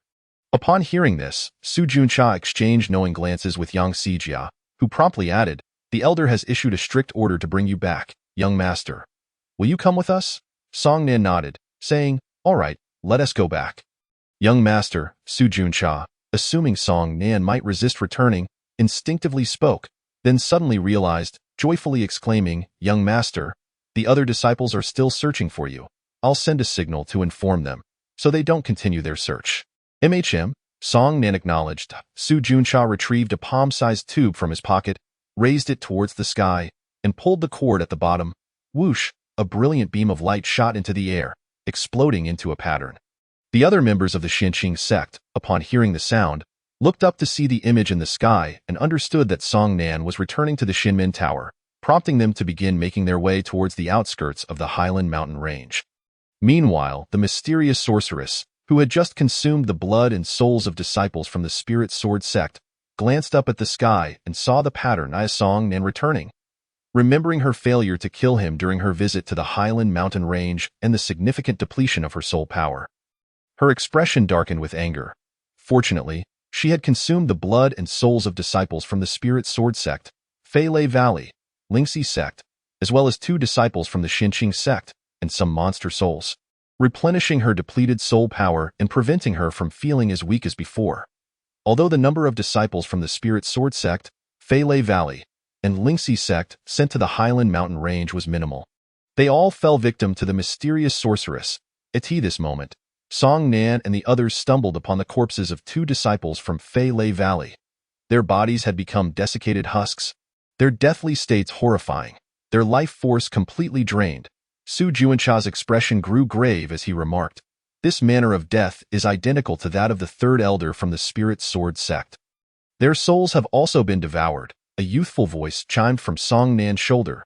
Su Juncha and the others then noticed a tiny bird perched upon Song Nan's shoulder. So adorable, Yang Sijia exclaimed, her face filled with affection. Hearing the little red bird's words, Song Nan mused, it must have been that sorceress who drained their life force. Yang Sijia instinctively reached out to pet the little red bird. With a serious expression, the little red bird declared, you are ugly. Don't touch me. This statement struck Su Juncha, Yang Sijia, and Guan Nan like a bolt of lightning, their faces pale with fear as they hurriedly retreated. It can talk. Su Juncha stammered, his legs trembling. Yang Sijia and Guan Nan were equally taken aback. Do not be afraid. Song Nan reassured them, it is an exception. It merely can speak and is not particularly powerful. Hearing this, Su Juncha and the others remained skeptical. Song Nan sighed, let us go back to the Shinmin Tower first. Within the Yunha Shinmin Tower, the sound triggered by the 8-curve copper mirror alerted the elders from all 4 sects to the emergence of a mini-space in the Highland Mountain Range, igniting their excitement. Over 100 years ago, the Spirit Sword sect had entered a mini-space, acquiring techniques and treasures that propelled them from third place to first. Conversely, the Xinqing sect, once the top sect, suffered a catastrophic loss when its leaders perished within that mini-space, severing the transmission of the Shuanglian Ju and Shuanglian Sword Ju, reducing the Xinqing sect to the weakest faction within the Yunhe Xinmin Tower. Now, the emergence of a new mini-space represented a tremendous opportunity, yet it could also spell disaster. Regardless, neither the Spirit Sword sect nor the Xinqing sect, nor the other two sects, could resist the allure of this mini-space. At this moment, within the Xinqing sect's realm, the elder paced anxiously, muttering, "It's been so long. Why haven't we found Song Nan yet?" The second elder, observing this, jested. "Last time when Ian participated in the practitioner assessment, you said I was overly concerned. Now you are unable to maintain your composure? It's not the same," the elder replied sternly. "Song Nan is crucial to the rise of our Xinqing sect. Moreover, a new microspace has emerged, and it is possible that Song Nan could seize an opportunity within that realm. When the time comes for our Xinqing sect to rise, it will be even more assured." "Indeed," the second elder nodded. The grand elder let out a discontented snort. "I am not like you. I have no worries about Song Nan at all." The second elder chuckled. "You are mistaken. I simply believe that Song Nan possesses divine-level talent. After all, he managed to escape unscathed from the perilous situation in Black Wind Stronghold last time. I trust he will do so again on this occasion. That is entirely different. That was a life-or-death mission. Whether it involves hunting demon beasts of the martial sovereign realm or seeking out dragon essence grass, it is beyond the capabilities of someone at the innate realm," the Grand Elder added. "As for the dragon essence grass, even the Spirit Sword sect has yet to locate it. I worry that he may become trapped in the martial sovereign territory while searching for it, which would inevitably put his life in jeopardy." Chapter 67. Return to Xinmin Tower. Xinmin Tower, Mission Hall. Do you know that 5 days ago, Song Nan accepted 2 life-or-death missions? Who doesn't know about that?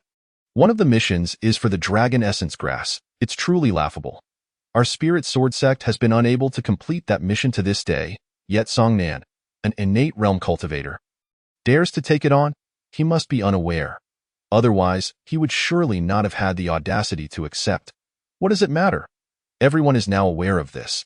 They are all waiting to see Song Nan's embarrassment. If he dies in the Black Forest Mountains, then that spectacle will never come to pass. Ha ha.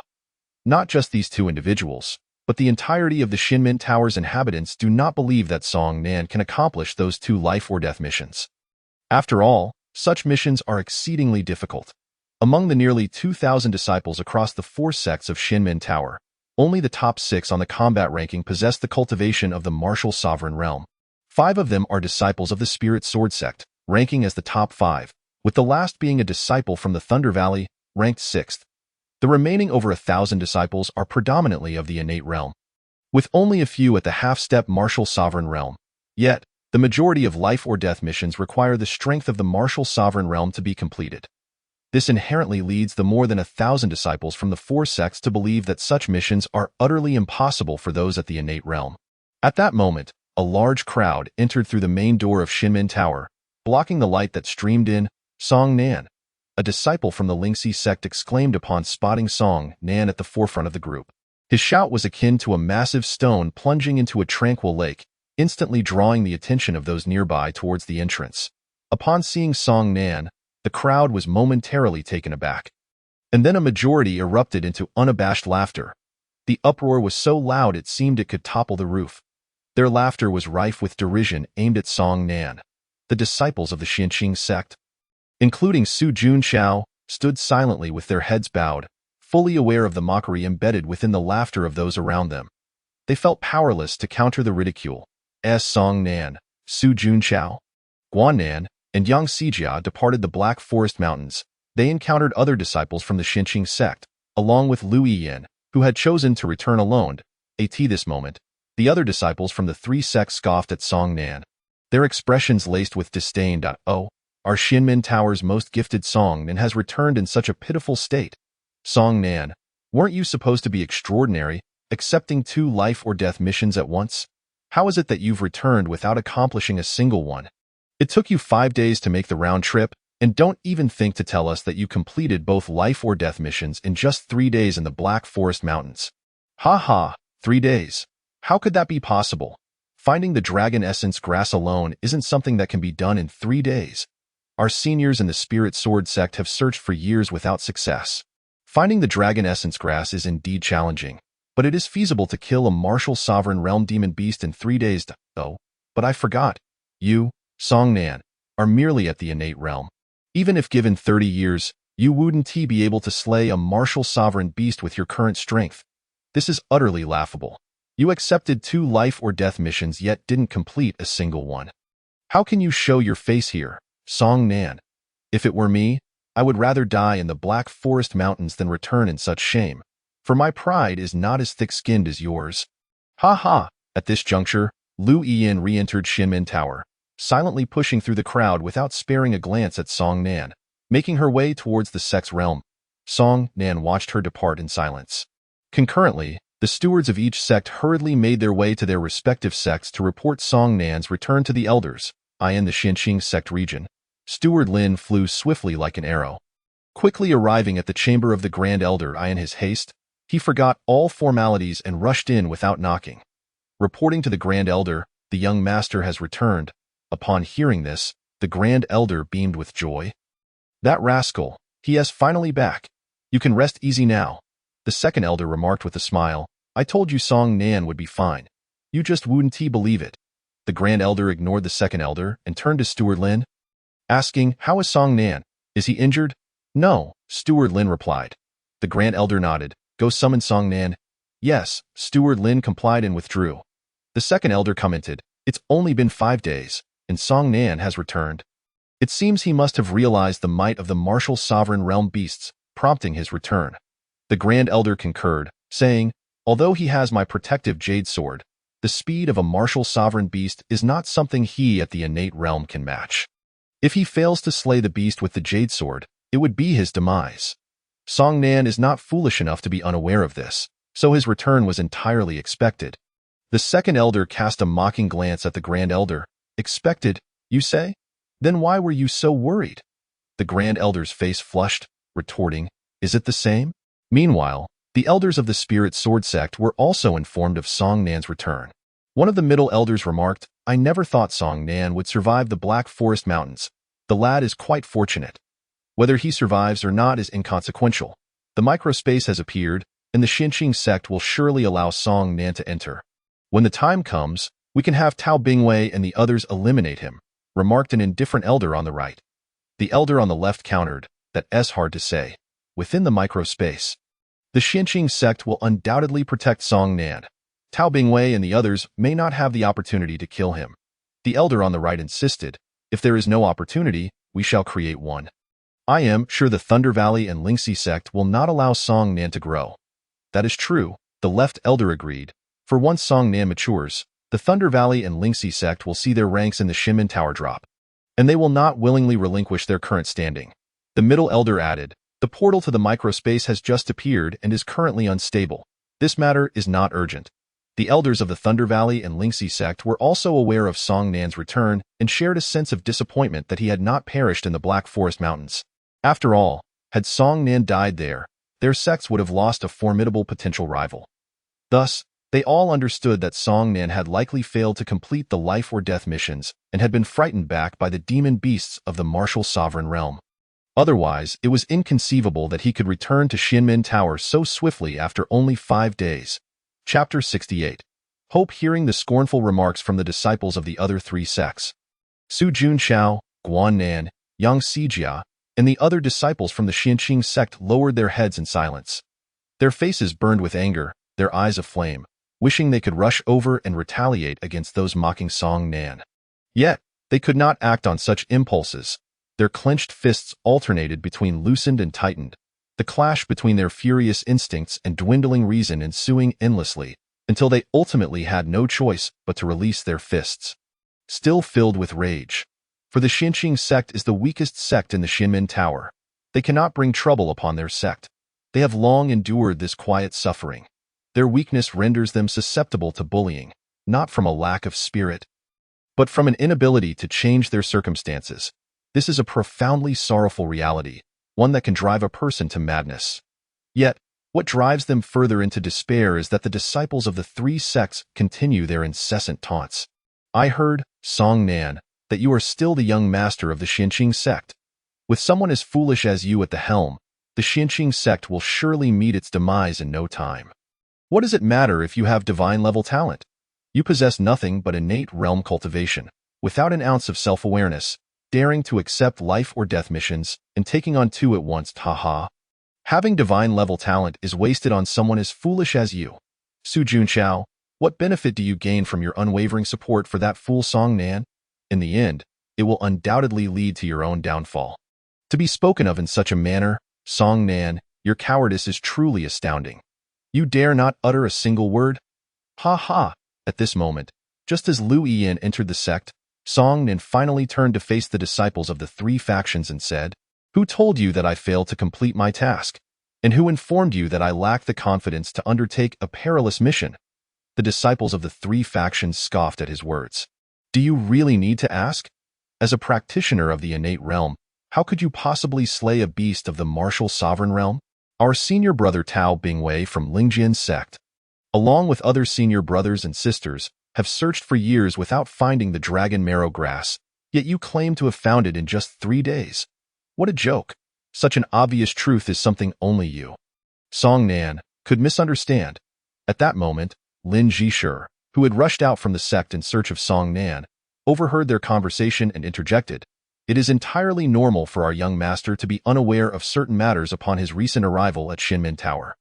Just as he began to elaborate, Song Nan raised his hand to silence him, turning instead to the disciples of the three factions. "It's merely 2 tasks, is it not?"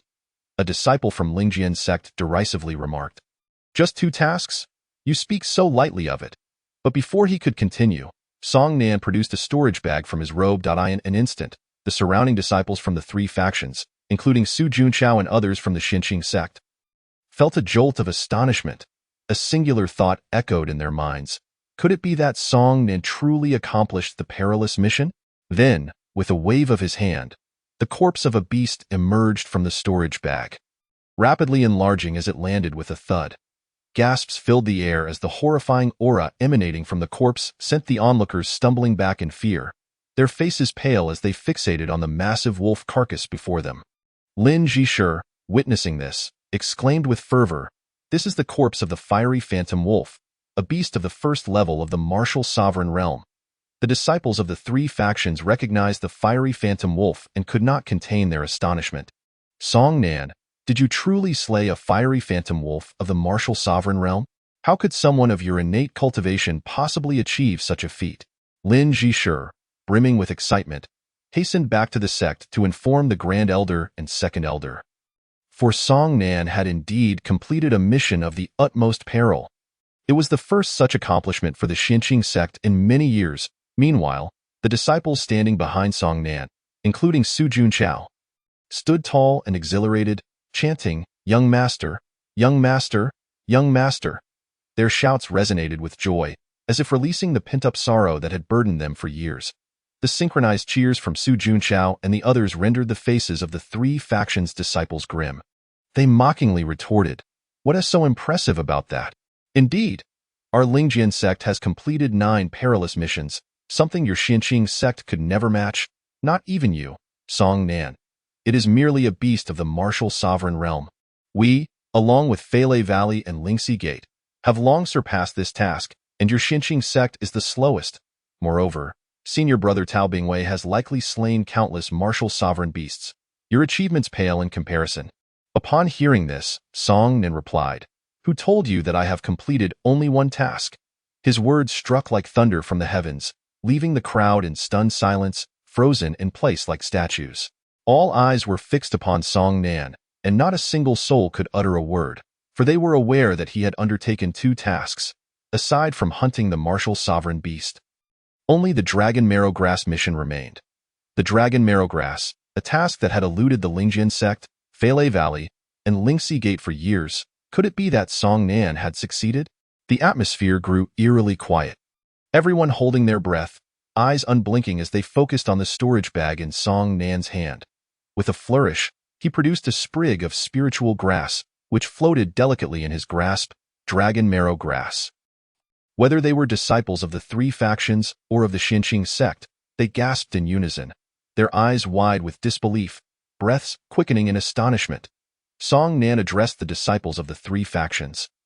Your inability to achieve something does not imply that I, Song Nan, cannot do so. Upon hearing his declaration, the disciples of the three factions turned their gazes toward him, but they found themselves stripped of any boasting or derision. Left in silence.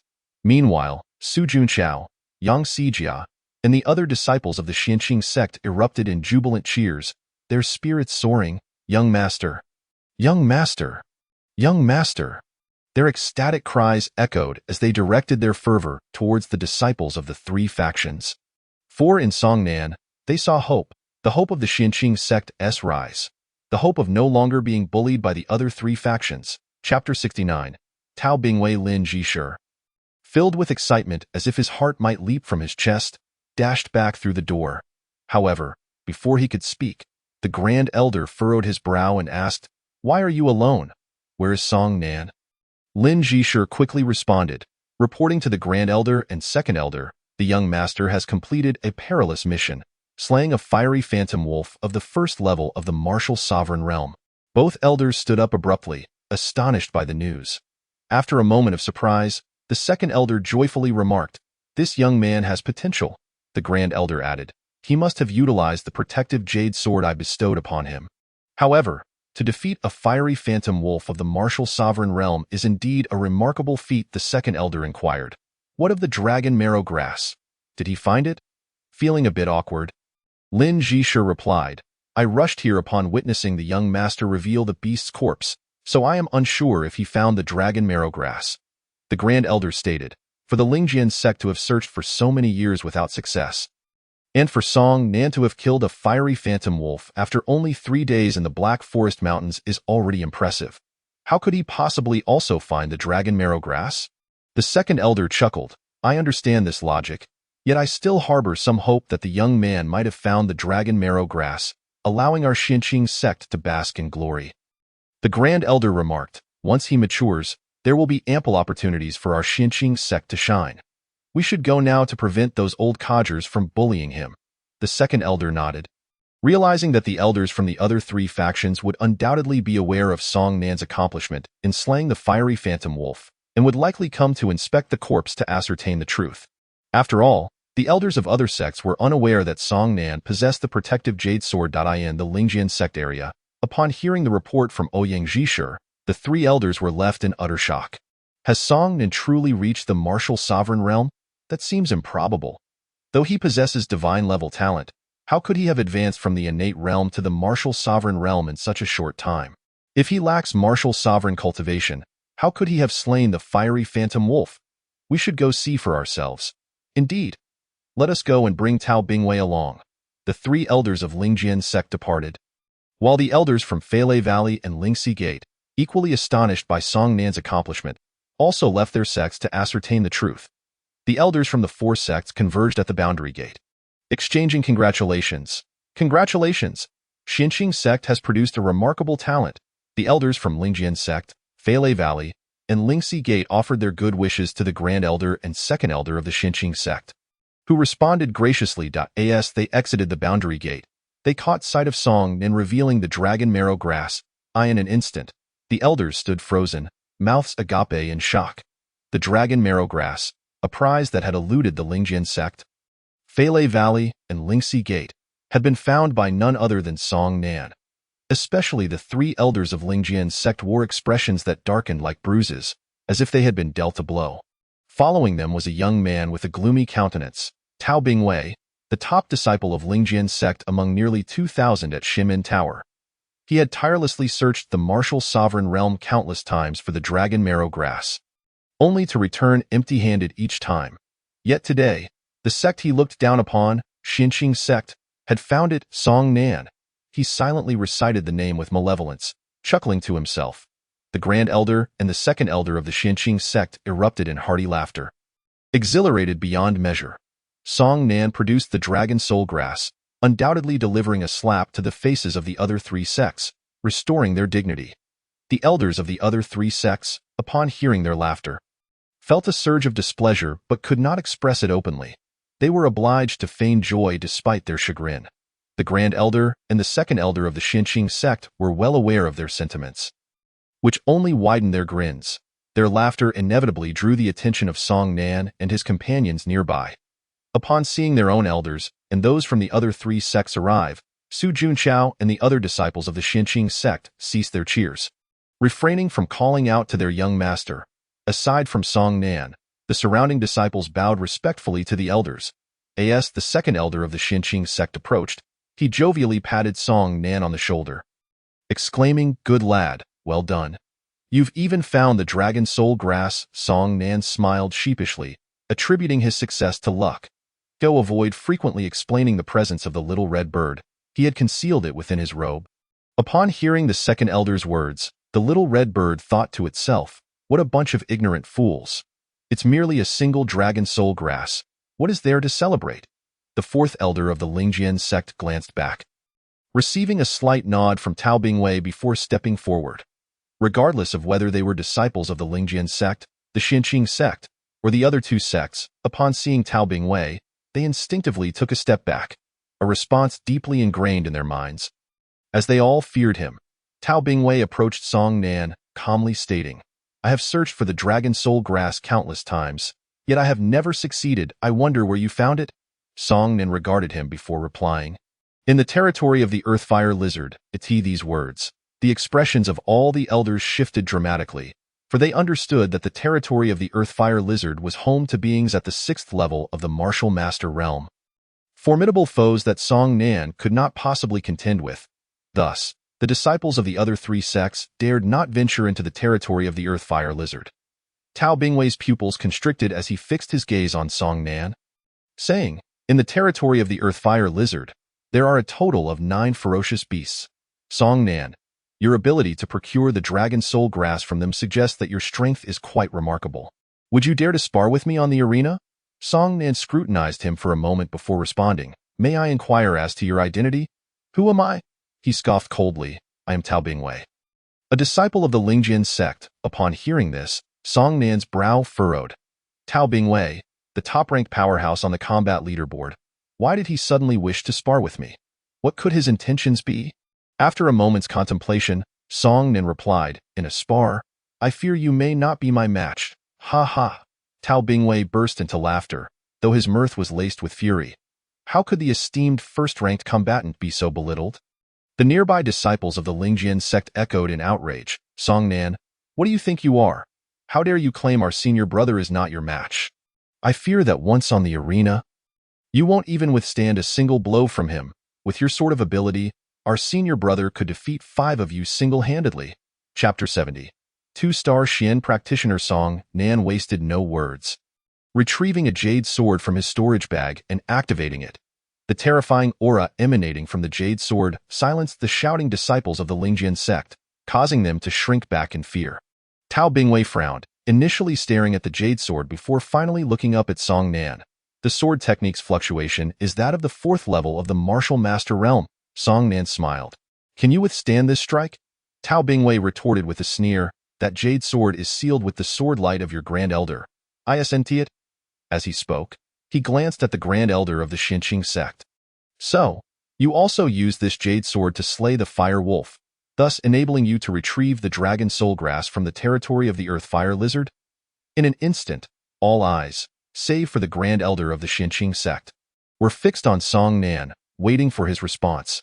Song Nan looked at Tao Bingwei as if he were an imbecile before chuckling, "Indeed." Upon hearing this, the disciples of the Lingjian sect, Feilei Valley, and Lingxi Gate erupted in laughter, their voices filled with mockery for Song Nan. However, Tao Bingwei did not join in the laughter. Instead, he stared intently at Song Nan, trying to discern the truth behind his earlier assertion. Unfortunately, he was unable to determine its veracity.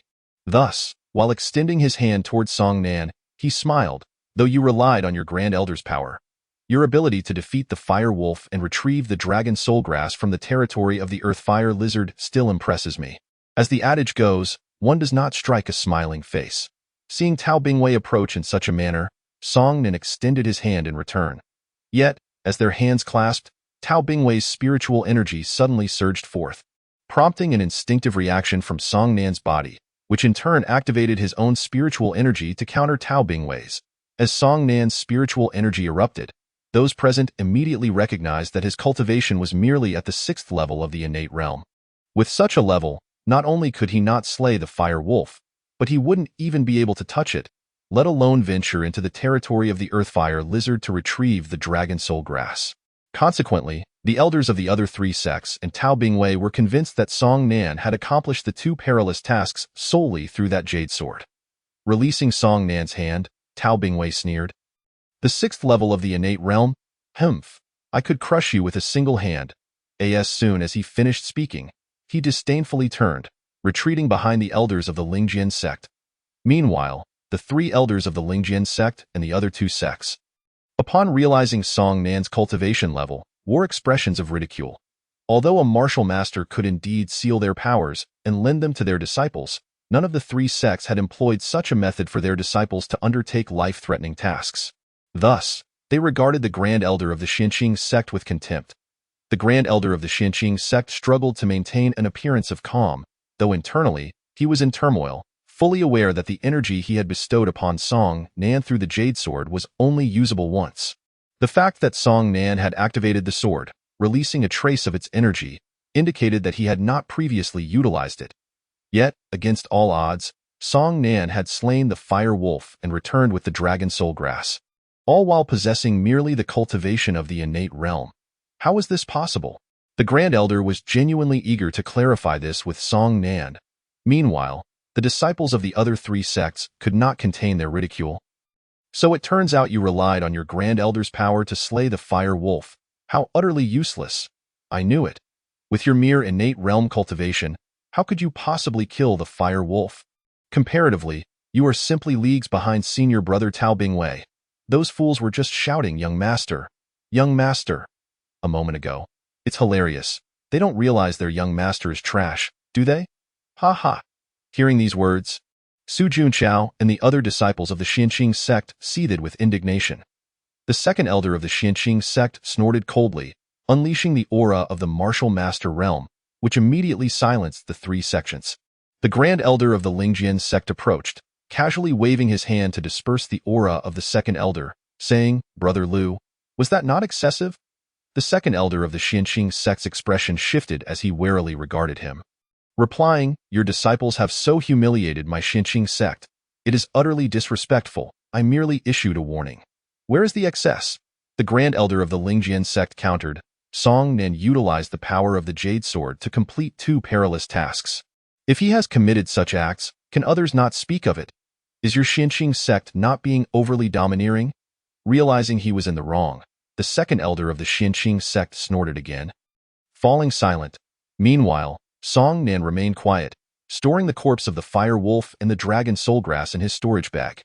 This time, he secured the storage bag at his waist and proceeded towards the task hall. It was only then that the Grand Elder of the Xinqing sect came to his senses and called out to Song Nan, "Upon completing your task, come to the sect." "Yes, Grand Elder," Song Nan responded, turning to continue on his way. The disciples of the 3 sects blocked his path, their faces brimming with arrogance, unwilling to yield. Song Nan furrowed his brow slightly, drawing out the Choshui sword from his storage bag, declaring, "Those who refuse to clear the way shall meet their demise." With that, Song Nan swung the sword, causing the disciples of the 3 sects to scatter in fear, cursing him as they fled. Paying them no mind, Song Nan continued to cleave through anyone obstructing his path. Terrified, they dodged continuously until Song Nan finally reached the task hall, where he submitted the corpse of the fire wolf and the dragon soul grass.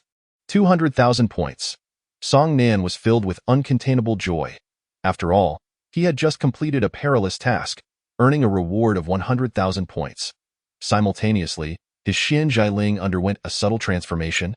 As it now boasted 2 stars instead of just 1, the threshold for becoming a 2-star Xin Ji required precisely 100,000 points, thus marking Song Nan as a 2-star Xin Ji. With the Xin Jialing in hand, Song Nan made his way to the treasure area, eager to purchase a map. The crowd that had once gathered at the entrance had long since dispersed. Upon reaching the treasure area, he could hardly contain his excitement as he inquired, "How many types of maps do you have here?" The staff member behind the counter replied, "There are a total of 9 maps." The first type is valued at 1,000 points, the second at 10,000 points, the third at 100,000 points, the fourth at 500,000 points, and the fifth at 1 million points. Which one would you like? Hearing this, Song Nan was suddenly struck by a sense of his own impoverishment. The fourth map was priced at 500,000 points, and the fifth soared to 1 million points. Unable to suppress a sigh, he said, "Please get me the third map." Chapter 71. Blood Princess holding a jade slip, Song Nin infused it with spiritual energy, causing it to radiate a brilliant glow. Revealing mountains, lakes, rivers, towns, villages, and more, all laid out before him. This was a map of the Yunhe region and its surroundings. As he searched meticulously, he found no sign of the Central Plains. Father, mother, little sister, Song Nin couldn't help but feel a wave of disappointment as he stored the map in his spatial bag. For now, he could only continue completing tasks to earn points, hoping the fourth map would contain information about the Central Plains. However, this was not the time for tasks. The microspace had opened, and he needed to venture inside to try his luck. With that thought, Song Nan departed the treasure area and headed to the sect to find the Grand Elder Dai in the Xinqing sect area. The Grand Elder was in his chamber. Noticing the second elder sitting there with a gloomy expression, he remarked, "Do you also believe that Song Nan completed 2 near-fatal tasks thanks to the protective jade sword I gifted him? Isn't that the case?" The second elder retorted irritably. The Grand Elder smiled mysteriously, saying, "Do you remember when Song Nan took out the jade sword and allowed the energy within to dissipate?" The second elder glared at him impatiently. "What are you trying to say?" The Grand Elder explained, "The energy sealed within the jade sword I gave him can only be used once." Upon hearing this, the second elder was momentarily stunned. Only once. His eyes widened in realization. But Song Nan never used that jade sword. The Grand Elder nodded. "Indeed. Why are you only saying this now?" The second elder glared at him. The Grand Elder replied, "Of course, I didn't want them to know. If they discover that Song Nan did not rely on the jade sword to complete his tasks, he would be in danger." The second elder nodded in agreement. "That makes sense. However, how did that boy, with only innate realm cultivation, manage to accomplish those tasks?" At that moment, a knock echoed from outside. "Come in." Song Nan pushed the door open and entered. The Grand Elder and second elder's eyes instantly lit up, gazing at him as if he were a precious treasure. "Why are the two of you looking at me like that?" Song Nan inquired. The second elder snorted lightly. "You little rascal, quite impressive, managing to keep secrets from us old men. Tell us, how did you kill the fire phantom wolf?" The Grand Elder had previously informed Song Nan that the jade sword could only be used once. So Song Nan understood that while he could deceive others, he could not fool the Grand Elder. Thus, he had already prepared a response for their inquiries, knowing full well he could not reveal the truth about the demonic sect's cultivation. "I found it on the way. Do you believe me?" Song Nan said. The second elder laughed scornfully. "You think a martial sovereign realm beast's corpse is as easy to find as cabbage on the roadside?" The Grand Elder then asked, "And what about the dragon-scented grass?" Song Nan replied, "The earth fire lizard gifted it to me." The Grand Elder shot Song Nan a sidelong glance and remarked, "If you don't wish to share, we can understand, but your excuses are quite lacking in substance." Song Nan continued, "I wonder if both elders are aware that the purple crystal black dragon has appeared in the martial sovereign realm area of the Black Forest mountain range?" The Grand Elder's expression shifted slightly. "You encountered the purple crystal black dragon?" The second elder's breath caught in his throat as he stared at Song Nan. "Yes," Song Nan confirmed.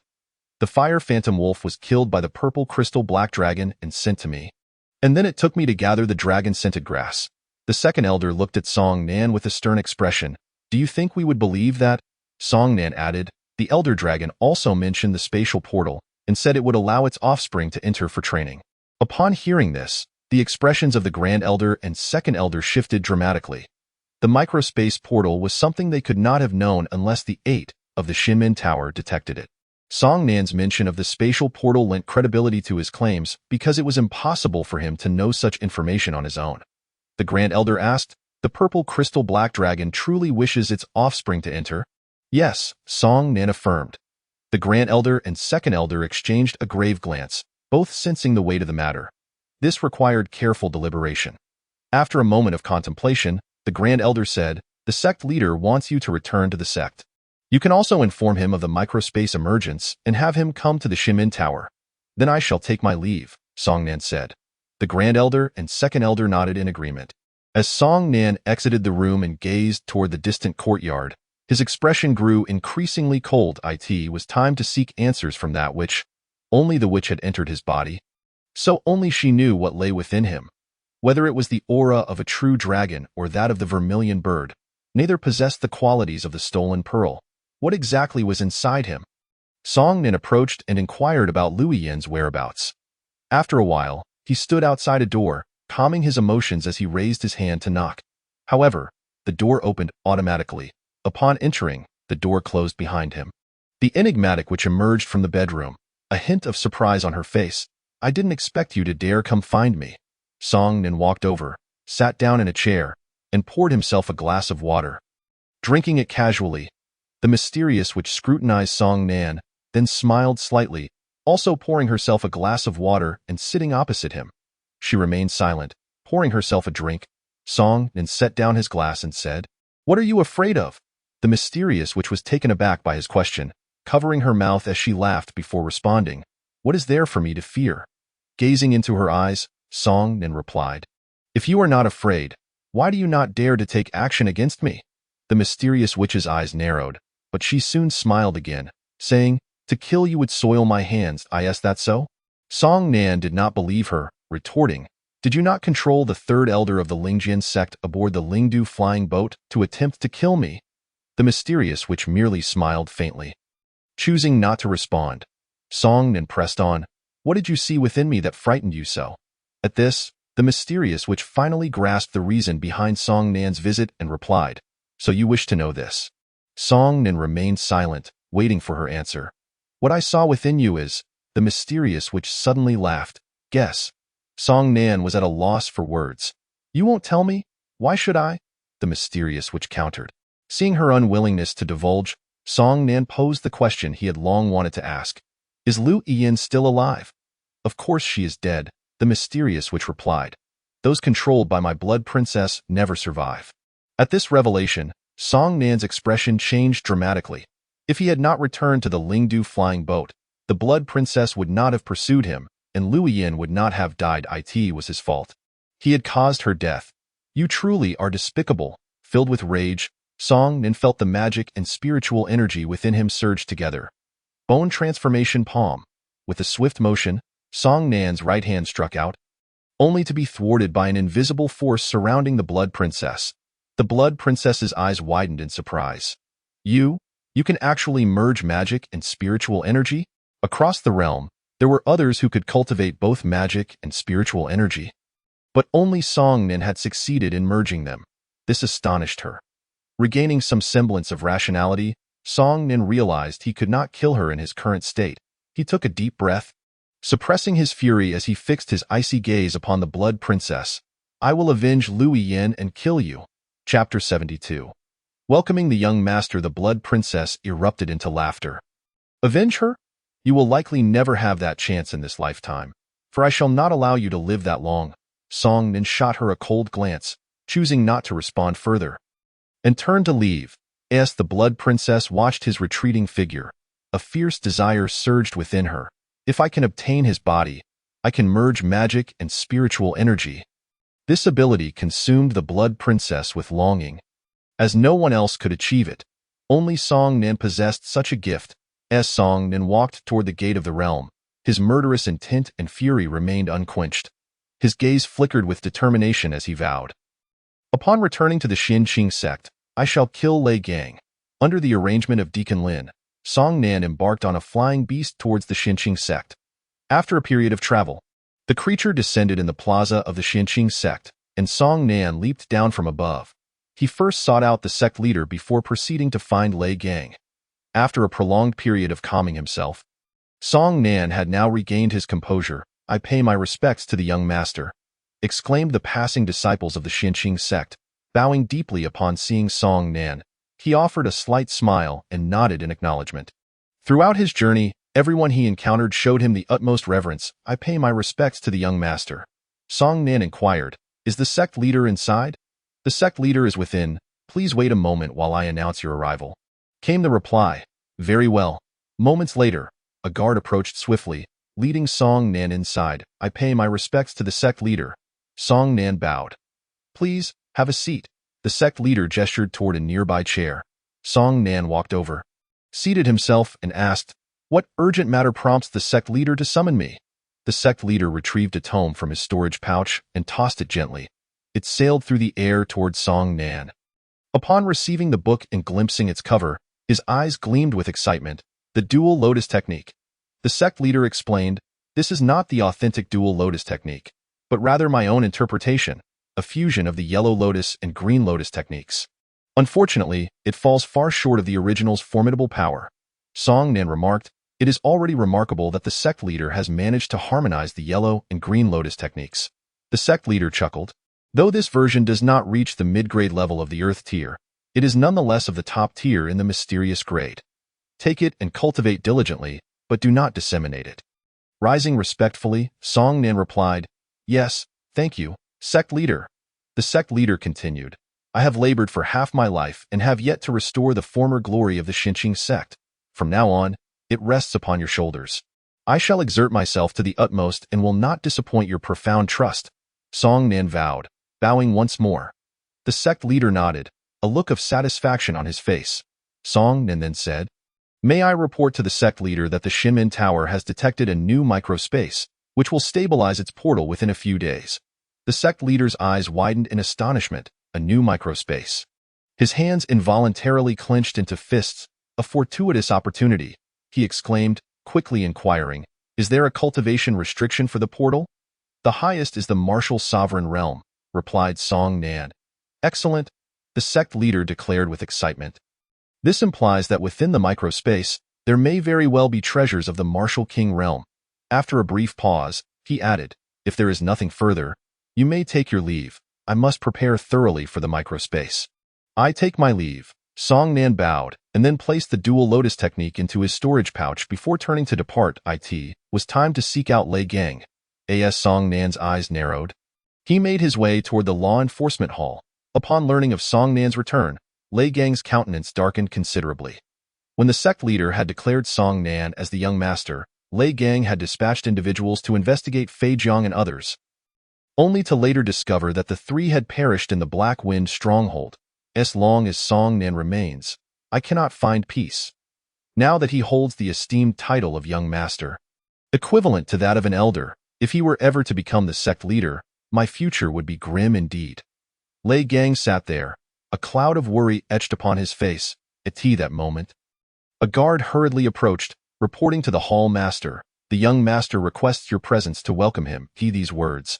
Lei Gang, filled with rage, seized the teacup before him and hurled it violently to the ground, shattering it into countless pieces. "Where is Song Nan?" he bellowed. "He is just outside the main gate," the guard replied. Song Nan, now the young master and the future sect leader, held a status far beyond that of a mere hall master like Lei Gang. Moreover, according to sect regulations, Lei Gang was indeed required to step out and greet Song Nan.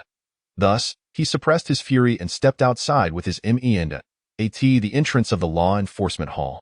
Song Nan stood with his back to the door.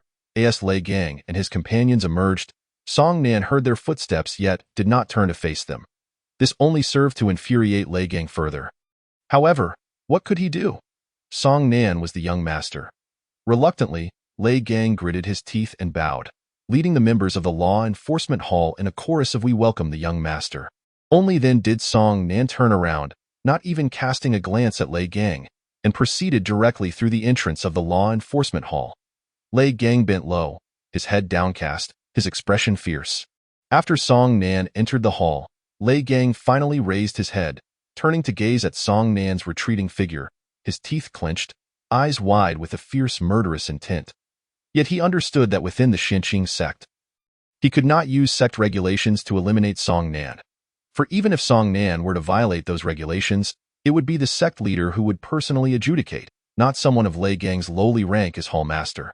Song Nan entered the grand hall of the law enforcement hall and took a seat in the position typically occupied by Lei Gang, who stood to the side upon entering. It was then that Song Nan addressed him.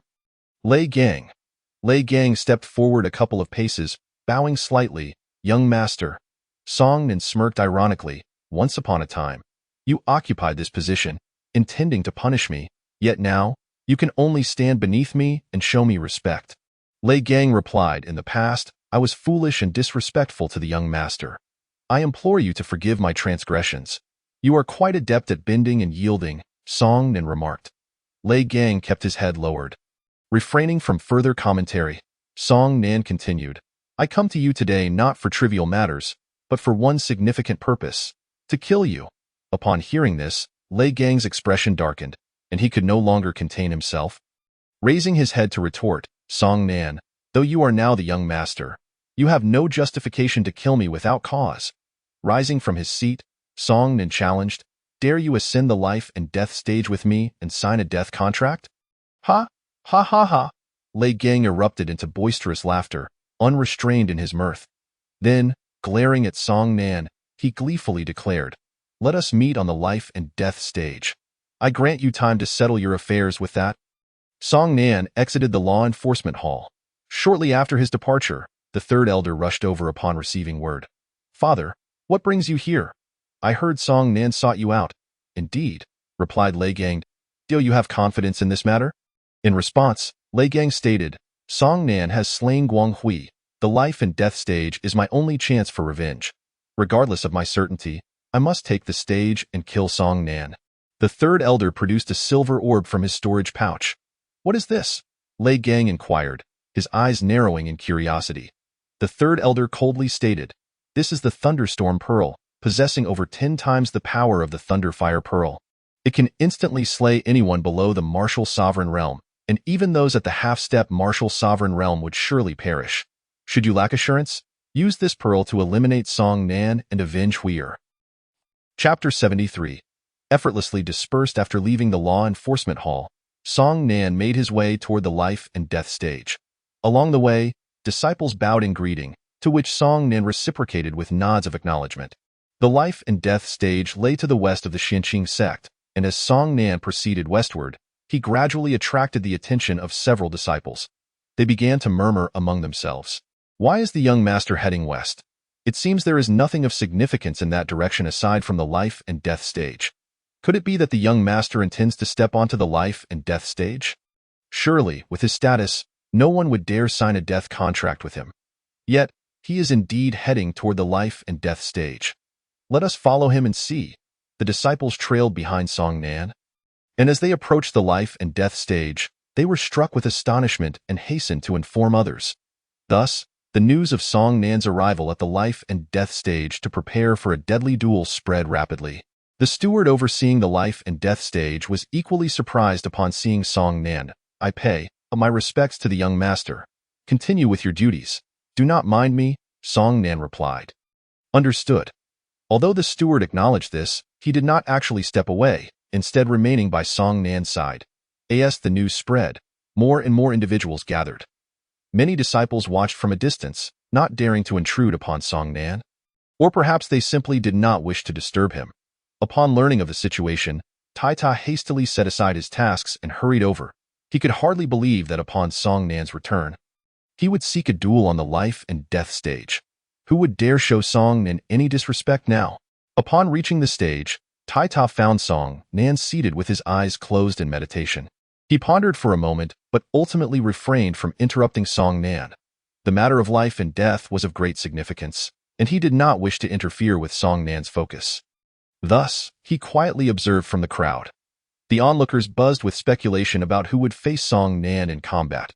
After all, Song Nan was currently the young master and the heir apparent to the next sect leader. Before long, Lei Gang arrived. The crowd quickly pieced together the situation, realizing that Lei Gang, the hall master of the law enforcement hall, was the one to duel Song Nan. They were all aware that Song Nan had slain Lei Guangwei, and that previously, Lei Gang had even prepared to punish Song Nan within the law enforcement hall. Had the sect leader and the second elder not intervened, Song Nan would have likely met a dire fate. Tai Ta felt a shiver run down his spine. He knew Lei Gang had reached the 8th level of the innate realm, while Song Nan had only recently arrived at the Shimin Tower. How could his cultivation possibly surpass that of Lei Gang? He was quite anxious and wished to intervene, yet the moment he set foot forward, he found himself halted. Although his interactions with Song Nan had been limited, he was well aware of Song Nan's temperament. Once he made a decision, It was nearly impossible for anyone to alter AT that moment. The third elder arrived. Upon seeing him, numerous disciples bowed respectfully. Shortly thereafter, the sect master also made his entrance, astonishing the gathered disciples. After all, the sect master frequently secluded himself and rarely appeared in public. With his eyes closed, Song Nan opened them to pay his respects to the sect master. The sect master inquired, "Have you now reached a level of cultivation comparable to Lei Gang?" Regarding Song Nan's impending life and death duel with Lei Gang, he was not at all surprised. After all, Song Nan had previously provoked Lei Gang in front of him at the law enforcement hall. After pondering for a moment, Song Nan replied, "Not quite." The sect master chuckled, "You, my boy, with cultivation inferior to Lei Gang's, dare to challenge him to a duel to the death? Nevertheless, I have faith in you." "Thank you, sect master," Song Nan responded. The sect master patted Song Nan on the shoulder, uttering no further words before walking inside. It was then that Song Nan turned to see an elderly man conversing with Lei Gang. He recognized the third elder. Even with the third elder's presence, today, Lei Gang must die. Not inclined to wait any longer, Song Nan turned and entered the arena. Lei Gang and the third elder did the same. In an instant, excitement surged among the crowd. The duel between the young master and the head of the law enforcement hall was a battle of innate realms. Under normal circumstances, they would have no opportunity to witness such a spectacle. Furthermore, given their statuses, it was generally inconceivable for them to engage in a life-and-death duel. Thus, this confrontation promised to be thrilling. The crowd, brimming with enthusiasm, hastened inside to secure their seats. The steward had already brought forth the life-and-death contract. Without uttering a word, Song Nan signed his name on the document and turned to leave. Observing this, Lei Gang snorted coldly, also signing his name before departing. His icy gaze fixated on Song Nan's back. Silently vowing, "Today, I shall surely slay you to avenge Huir," Song Nan ascended the life-and-death arena. Moments later, Lei Gang followed suit onto the stage. At this juncture, unless one of them perished, neither could descend from the arena. Fire sword.